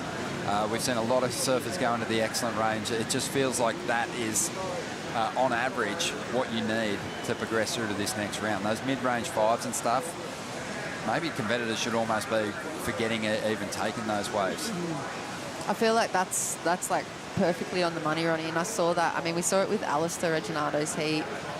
It happened with like Tim Bissot. They didn't have a wave for so long, or Alistair didn't, and then he only surfed I think 2 or 3 waves, and they were all keepers, sevens, and got him through with the win. And it's just like the other guys were just scrapping the whole heat. Yeah, I think it's probably a bit of a hangover from the free surfing sessions, and thinking, well, I don't get many opportunities out here. I'm going to take this one. It's a mistake that free surfers make. because they're forced to, because there's not a lot of opportunity to even get yourself on a ride out here. But, you know, I think when you're in the warm-up sessions, you take what you can. And if you only get one section, that's okay. If you end up on a dream ride, that's fantastic too. But with only 4 surfers in the lineup, the chances of connecting with a high-quality wave are in your favour, because you're going to get priority at some point. Yet if you chip away on average waves and keep taking yourself out of the order, then you don't ever get that opportunity, and it's really hard to stay in touch with the power of someone like Joao Chianca and Alan Cleland when they're connecting with the sets and you're making up scores on small to medium-sized waves. So time winding down now, 5.5 minutes to go. We've still got the post-show coming your way this afternoon, where we'll have a look at some of the highlight performances of the day, some of the big turns laid down. But Pedersen Crisanto's got a lot of work to do here now. 8.53 is what he's after. And Gatien Delay, he is chasing at 9.16. As we see the Harvey Norman recap. And Joao Chianca's magic coming to Snapper Rocks now, and it's got him right where he wants to be, into the lead. That upper body movement as well, the amount that he compresses is just so impressive. You've already alluded to it, Ronnie, but look at the hand drive as well, especially mid-turn here. This next turn, the little grease lightning drive he's got going on. I absolutely love that. I love the style, and he's obviously just feeling the froth and feeling the vibe here and the energy on the beach. Kind of reminds me of like Italo in some ways, Stace, when he first came on the scene. He was so alive, there was so much movement. He's kind of quietened it down a little bit, but lost none of the magic. As we see Alan Cleland, he responded well. Yeah, this was a great wave. Great variety there, like you said. No 4 of the same turn. And you look right at home, and it's just one of those waves that's just so nice to be on. It's got a great tempo. You don't have to worry about it closing out. You can just get up and down. Yeah, a beautiful place to be a pro surfer, Ronnie. It was a little clunky at the end, Alan Cleland's ride, but he collected the points already, 7.7, as we see the Brazilian contingent watching on, cheering on Joao Chianca, who's up again and trying to get rid of a 7.07. Doesn't have a whole lot of room to move here, so we might see something big down the line. He was pushing it hard. Ran off the tracks. David Silva, Miguel Pupo watching on.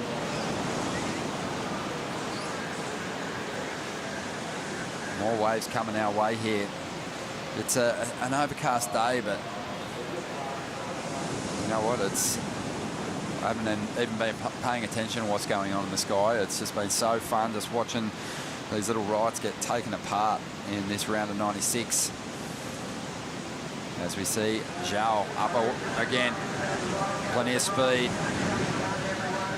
This guy must be super strong, very fit, because he hasn't backed off on the pace at all through this heat. Yeah, how's his wind up as well? That back arm, it almost goes beyond his left ear every bottom turn or every wind up space. I feel like every time he's winding, it's like flicking himself in the back on the front ear, and then he just extends so quickly. Like, he must be, like you said, Ronnie, next level fit, next level explosive. I'd love to know what his training regime is like to get him to that level. I think it just goes to show like the power comes from the twist and not the body. Yeah. That's where the power comes from. 100%. That's a fantastic point. I always tell people I think Felipe might be the most powerful person on tour. 100% agree. Just the rail turns that he's able to do, and he is kind of sneaky, stocky these days, Felipe. He was, of course, a greyhound when he first came onto the CT, but he's bulked up big time, and a lot of these next generation rookies are the same way, built the same way. Sammy Pupo and Joao Chianca, they're young, but they're not Groms. You know, they're actually pretty well built, and there's a lot of power in the surfing that they're doing. We're getting a really good look at it here. And the twist, it also, like you look at a surfer like Ethan Ewing, it adds to the commitment of the turn. You are committing to the whole turn. You're not worried about the next turn. And that's what the judges want to see. They want to see instinctual surfing. They want you coming off the bottom, and they don't want to know what that turn's going to look like. And so that's where I think, you know, that, like what you said, that explosiveness of Joao, you know, maybe he could do 1 or 2 things to just clean it up a bit, but that's not necessarily going to help his scoring potential. No. It might hinder it. We don't need another beautiful surfer on tour. There's already 100. This guy rips. Yeah, and I'm with you on that. I love it. I love how twitchy he is. You just don't know what's going to come out of it. And just gets a little bit lost there through that turn. Board popped out of the water, but he's just pushing so hard. But you're right. There is plenty of people that have that brand of surfing. I think it just comes with maturity. It's just being economic with your movement so that you've got more to give when you get to the top. And you're not gassing yourself surfing through heats, but in waves like this, it's just brought the lineup to life. And it's another pace on top of what everyone else is offering out there. 30 seconds to go here. Pedersen Crisanto hoping to get himself up in the second place. Might have an opportunity here. 20 seconds, that wave looks so fun, but it's just too small. And look at Al Cleland right there, that second position. He's closing that physical gap between himself and Pedersen, who has priority. It's got to be strategic. Gutian just got kind of lost out there, didn't he? He netted a 9.16 in the end. He had a few waves. Joao Chianca, though, was the star of the show here in the last heat of the day and finishes with a bang as well. Solid stuff. There are the numbers. Couple of 7-point rides, and he really didn't even need high-quality set waves to get them. So a solid performance there from Chianca in his first heat here at the Boost Mobile Gold Coast Pro. He'll have more. Alan Cleland Jr. also progressing through in second place. The WSL Post Show is just around the corner. Stay with us.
Nothing left to lose now. Everything to prove now. Long as I'm alive, I'ma fight back. My fire never cools down.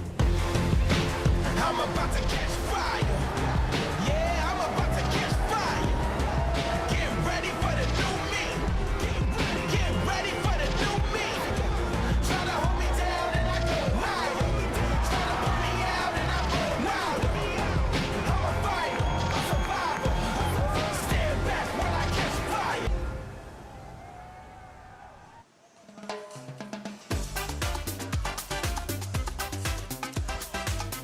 So good to have your company here on the WSL Post Show at the Boost Mobile Gold Coast Pro, presented by Rip Curl. Day one was an absolute beauty. I know everyone's excited to hear from the winner of the last heat of the day, so I'm going to quickly throw it down to Kaipo.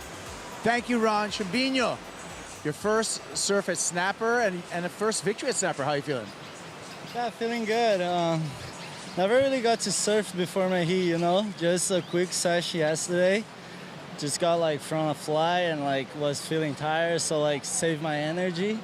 And yeah, I had a fun session yesterday. Just like test my board, not even like try another board or anything. Like I already had like something in my mind, and like yeah, feels great to get the first one out of the way, and there's plenty of heats to make it. Yeah, it's a long road, but it's a board. This is the magic board. I've seen you on it before, the Black Channel Islands. Yeah, I used this board in Wink Pop. Felt like great, but not as great as it felt like here. The wave is so clean, the shape and the wall, it stands up like so nice, and like carbon just go perfect with it. Yeah, a lot going on. Parabéns, obrigado, Joao Chianca. Yeah, completely different.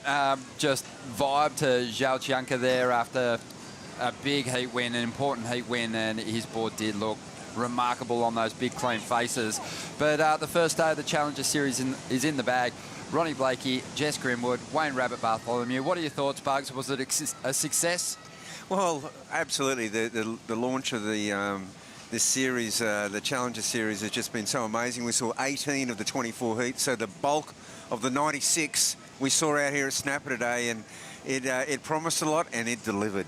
We've been talking up just how competitive it was going to be in this opening round. Of course, we are sending people home from this opening round.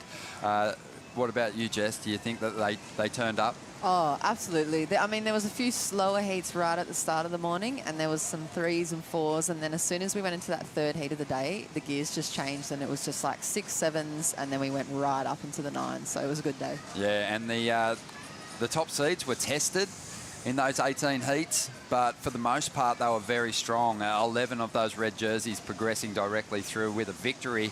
But Jadson Andre really lit the lineup up in a huge way. In heat number 5, he looks so strong and just powerful.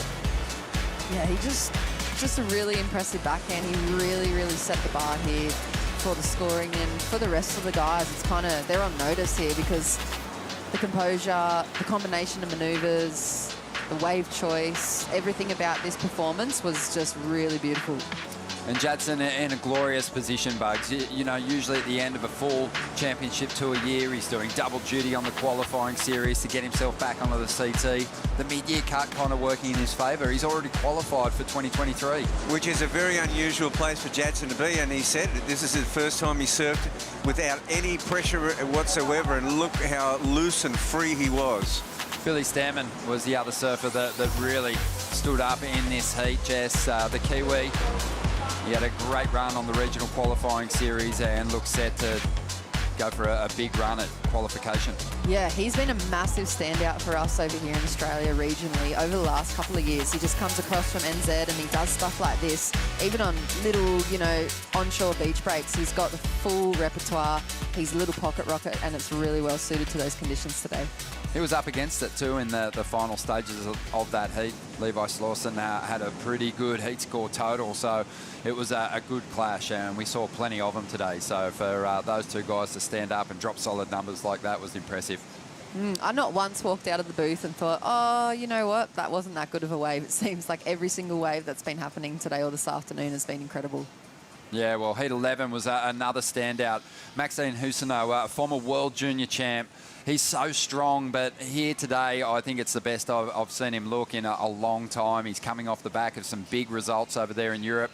But, yeah, he just looks so sharp, had so much variety and power out there. Geordie Lawler, though, the Australian, you know, he's had some big results on the qualifying series in the past, and the way he surfed today, he's on his way to another one.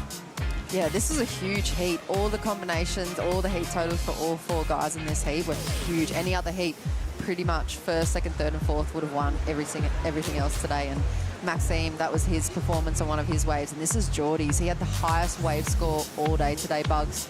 How's this for wave choice? Yeah, this is just a bombing wave at snapper overhead, and it has this holding its body all the way through to the little Marley section, and the backhand surfing is certainly not at a disadvantage at snapper rocks at this size.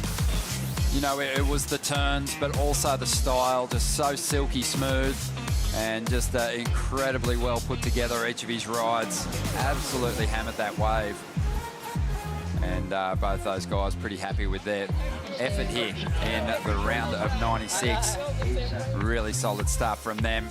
And that ride, it was so worthy. Geordie's wave, 9.43. I think we'd seen a lot of start to finish, backhand blasts, good forehand combos as well. But for me, that was one of the tallest walls that came in today, Bugs, and he just took it to pieces. And he had to, because even the surfers that came third and fourth were high points in that heat. That was an amazing heat from start to finish.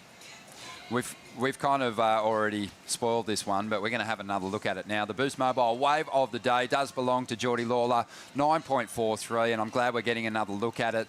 Just that clean style for me is what really set this wave apart, and just patience from start to finish. He just picked his moments and absolutely smashed the big scoring opportunities on this one.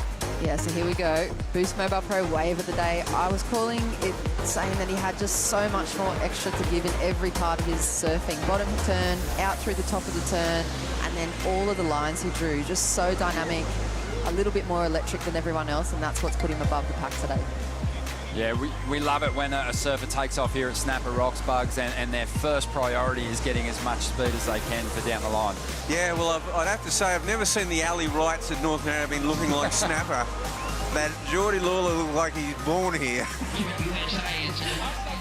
And he did allude to, you know, the challenges that he's faced already throughout the qualifying this year. I mean, it's nice to see him turn up. I think he's kind of at that point that Jacko was last season or the season before, where he's just had enough and he's like ready. He's like, this is my time. He said it in his post-heat. This is my time now. I'm ready for it. Yeah, well, he had that punishing situation where people are dropping out. You're getting the call up to be a replacement in CT events, and mentally you're not really prepared for those moments. You want to seize those opportunities, Bugs, but hard to just get the call and jump on a plane, get to Hawaii and paddle out in maxing pipe. Yeah, that was a big call for Geordie Lawler to have to do that. He got one insane wave at Pipeline in his heat, but it wasn't enough. He's got the talent for sure.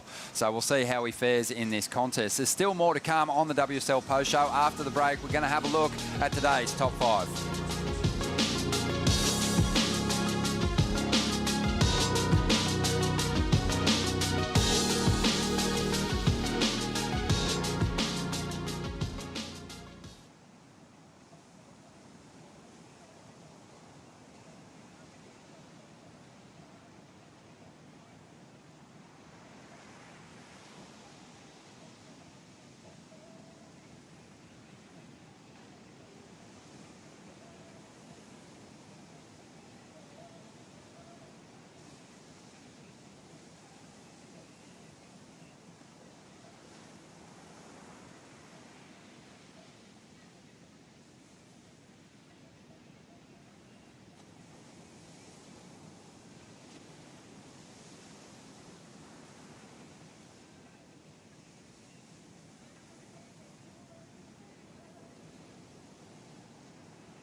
Ronnie, Jess and Bugs here for the WSL Post Show, running through what was an eventful opening day of competition here at the Boost Mobile Gold Coast Pro, presented by Rip Curl. And it's fantastic to have your company. Of course, we got through so much of the contest, but with these Challenger Series events, we kick off with the round of 96. We couldn't even get through the entire first round, Bugs. It's a big first round. It takes a lot out of us, mate. Well, you know, it's a 30-minute heat, which is great. I mean, they're coming from all over the world and getting a 30-minute heat. At least you get a shot out at snapper, and you know, that's still 9-10 hours of surfing. So saw so many great talents, but we've still got some big first-round heats to finish off. Julian Wilson is coming up, and looking forward to seeing what he brings to this Challenger Series event. Of course, he's had a bit of a hiatus from competition, but he has got fantastic memories of competing here on the Gold Coast, Jess, with a famous victory. Yeah, and can you imagine setting the scene for tomorrow here on the Gold Coast? It's a Sunday. It's going to be pumping waves, potentially, and we're going to have the biggest names in surfing right here. Look at the heat that he's found himself in. Talk about a test. Ryan Callanan, Alex Ribeiro, he's been on the CT before, Santiago Moniz, the Argentinian, younger brother of Alejo, who's serves much the same. This is going to be a good test for Julian. I know he's kind of easing his way back into competition, Bugs, but he's a born competitor. He's going to want to put on a good show. Yeah, it's a tough heat. It's an amazing heat, and of course he's got the track record out here at Snapper Rocks. He's been surfing in here in competition since he was a 16-year-old wild card. Exactly. This was a big win in 2018, and just prior to the season getting underway, he stacked his mountain bike and ruptured his AC in his shoulder, and he could barely lift his arm. He had a really hard time paddling. Anytime he took a wave, he basically called for the ski, but he got the job done. The event moved down the coast, or up the coast, I should say, to Kira, and it might have worked in his favour, Jess, because turns were kind of a problem for him, and today, on this day, he only had to think about one thing, and that is locking into the pit. Yeah, exactly, and I think he's spot on there. I think that's all he had to do, and that's what it took to win, and those conditions, incredible for that win there. This is he couldn't even hoist the trophy. His arm was so stuffed, but he is a guy, Bugs, that, you know, could come back into this event and really get on a special kind of role. He's just got so much talent. We are looking forward to seeing Julian Wilson take to the water, that's for sure. He's got a tough heat. Another guy with a fair bit of talent, Kelly Slater, the 11-time world champion, taking up an opportunity to compete in this Challenger Series event at a stretch of coast where he's had so much success. So it's going to be good, but he'll have his hands full too, because this is a young and hungry pack of surfers. As we have a look at the matchup for Slater, Ketut Agus, the young Indonesian, Jorgen Kusane, he's actually come very close to qualifying in the past, and Stu Kennedy, who's semi-finaled here in the CT event before. Yeah, and put Stu Kennedy on a right-hand point break. I mean, he is spelling out danger for Slater straight away, I think. Yeah, unbelievable. But let's dive into some of Kelly's highlights here on the Gold Coast, Bugs. You've seen most of these performances with your own eyeballs. He just has done it in all kinds of conditions. Yeah, he surfed all our breaks at the highest level. He's won at Burley, he's won everywhere. He's won at Snapper, and you know, no one's won more. Yeah, amazing. I love it when Kelly gets the opportunity on a clean wall here at Snapper Rocks in particular, and starts to let go of that big, powerful trademark forehand gouge. It's one of the most unbelievable turns in surfing. There's a statue made of it over there in Florida. So if he gets that opportunity, I think we'll see him go a long way in this draw. Yeah, it's going to be great to see the 11-time world champion take to the water at Snapper. That's a special thing for a Sunday. Yeah, what do you think it means to the crew here, the fans, to see Kelly pull on the jersey and paddle out at Snapper? Oh, it's one of those things it's like you have to experience in history. It's not going to go on forever, or it might in Kelly's case. I'm not sure if he's ever going to retire, but I could hear the buzz around it already today. You could hear the crowd talking about it, and you just really could feel that everybody's just waiting. Like you said, Bugs, what better way to spend a Sunday than on the beach here at Snapper watching Slater? It's like incredible. Yeah, everyone's on Kelly watch. He generally slinks into the competitors' area with a towel over his head, keeps it pretty low profile. But once he hits the lineup, that's when the true show begins. And speaking of great shows, today was unbelievable. It's time to dive into the top 5, kicking off with Imai Kalani de Volt, who lit up things in the first heat of the day, Bugs. Oh, I love this guy surfing. He's just brought it to Snapper Rocks, and we saw him in action at Bells and the Western. Okay, things didn't go his way completely, but wow, he was on fire here. Yeah, it just came on early, didn't he? There was a few heats before this one, obviously, but this was the one where you went, well, the performance level's going to go to another level today. And he just was so explosive, but still didn't lose any of that magic style. Yeah, I'm not sure if Bug said it or Stace said it, but they spoke about not knowing what they were about to do, and I feel like he has that a lot. Luca Messina showed great fight. This is a guy that just slipped out of the Championship Tour ranks and is back on the Challenger Series. Oh, this was a clutch wave. This is right at the end of the heat with less than 30 seconds to go. He needed it. He needed a big score. And Matty Banting was holding on to second place before this one, and Luca just showed his world class, and it only got him into second behind Ramsey Buchan. Yeah, he was absolutely buzzing to see some support from Peru as well on the beach. Michael Rodriguez started a little slow in this heat, but really did turn up the heat on his rivals and started to throw some of that really explosive surfing at us. Yeah, he had that next level thing as well. A few of the guys have really stood out today, and just that flair. I mean, look at that first gouge, open face, drops the rail straight into that wall as well, and just keeps backing it up. You can see how confident he is on his toes, and it was a really beautiful performance from him. It sure was. Next up, Callum Robson. Well, Mr. Reliable, dropping big numbers again, but the big story here was Callum's ability to snag waves under priority bugs and post big numbers. Yeah, Callum is just going from strength to strength. His surfing is getting amazing. Confidence is everything, and you know, we saw him coming up the rankings as a youngster, and now, you know, he qualified through the Challenger Series last year, a short and abbreviated version. Now he's qualified again on the big stage. Well, we're giving number one today to the guy who's been a perennial battler on the CT ranks. He shored up his position with a great performance over there at Margaret River. He's going to be competing in the back half of the year, but it was great to see him come to the Gold Coast stress-free, put the jersey on and throw down some big backhand verts. Well, he's owned this space for many years, and this is where he returns to this battlefield in the trenches of first it used to be the QS, now it's the Challenger Series, but he does it free. He does it without the stress of having to requalify. Yeah, I don't know how many more of these Challenger Series events we'll get the opportunity to see him in, but right now relishing the chance to see the always smiling and always highly entertaining Jadson Andre compete here. Yeah, he's one of the most loved guys around contest site too, isn't he? Everyone's got time for him, and he's got amazing amounts of time for you as well. Bugs, what can we look forward to over the next few days, swell-wise? Well, it just looks like, we've got a bit of a wave train happening. It might go a little bit more east and more southeast as well in the next few days, but as long as it keeps that little bit of east in it, we get that run down through the point, but when the banks are like this, it's a wave magnet. Bring it on. Thanks for organising today, the swell and everything. It was fantastic. Yeah, the wind was a bit funny for a while, but we fixed that too. Perfect, mate. Well, we'll be down here bright and early tomorrow, hopefully to get those last few heats of the first round completed for the men, but the women are on standby too, so tune in bright and early. Right now, though, it's time for some highlights.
your feet is my one desire. Please me in a ring of fire. Sweet dreams in a blackened heart. Diamonds and shooting stars. This copyrighted event broadcast is produced by the World Surf League for broadcast around the world and may not be retransmitted, reproduced, rebroadcast, or otherwise distributed or used in any form without the written consent of the World Surf League.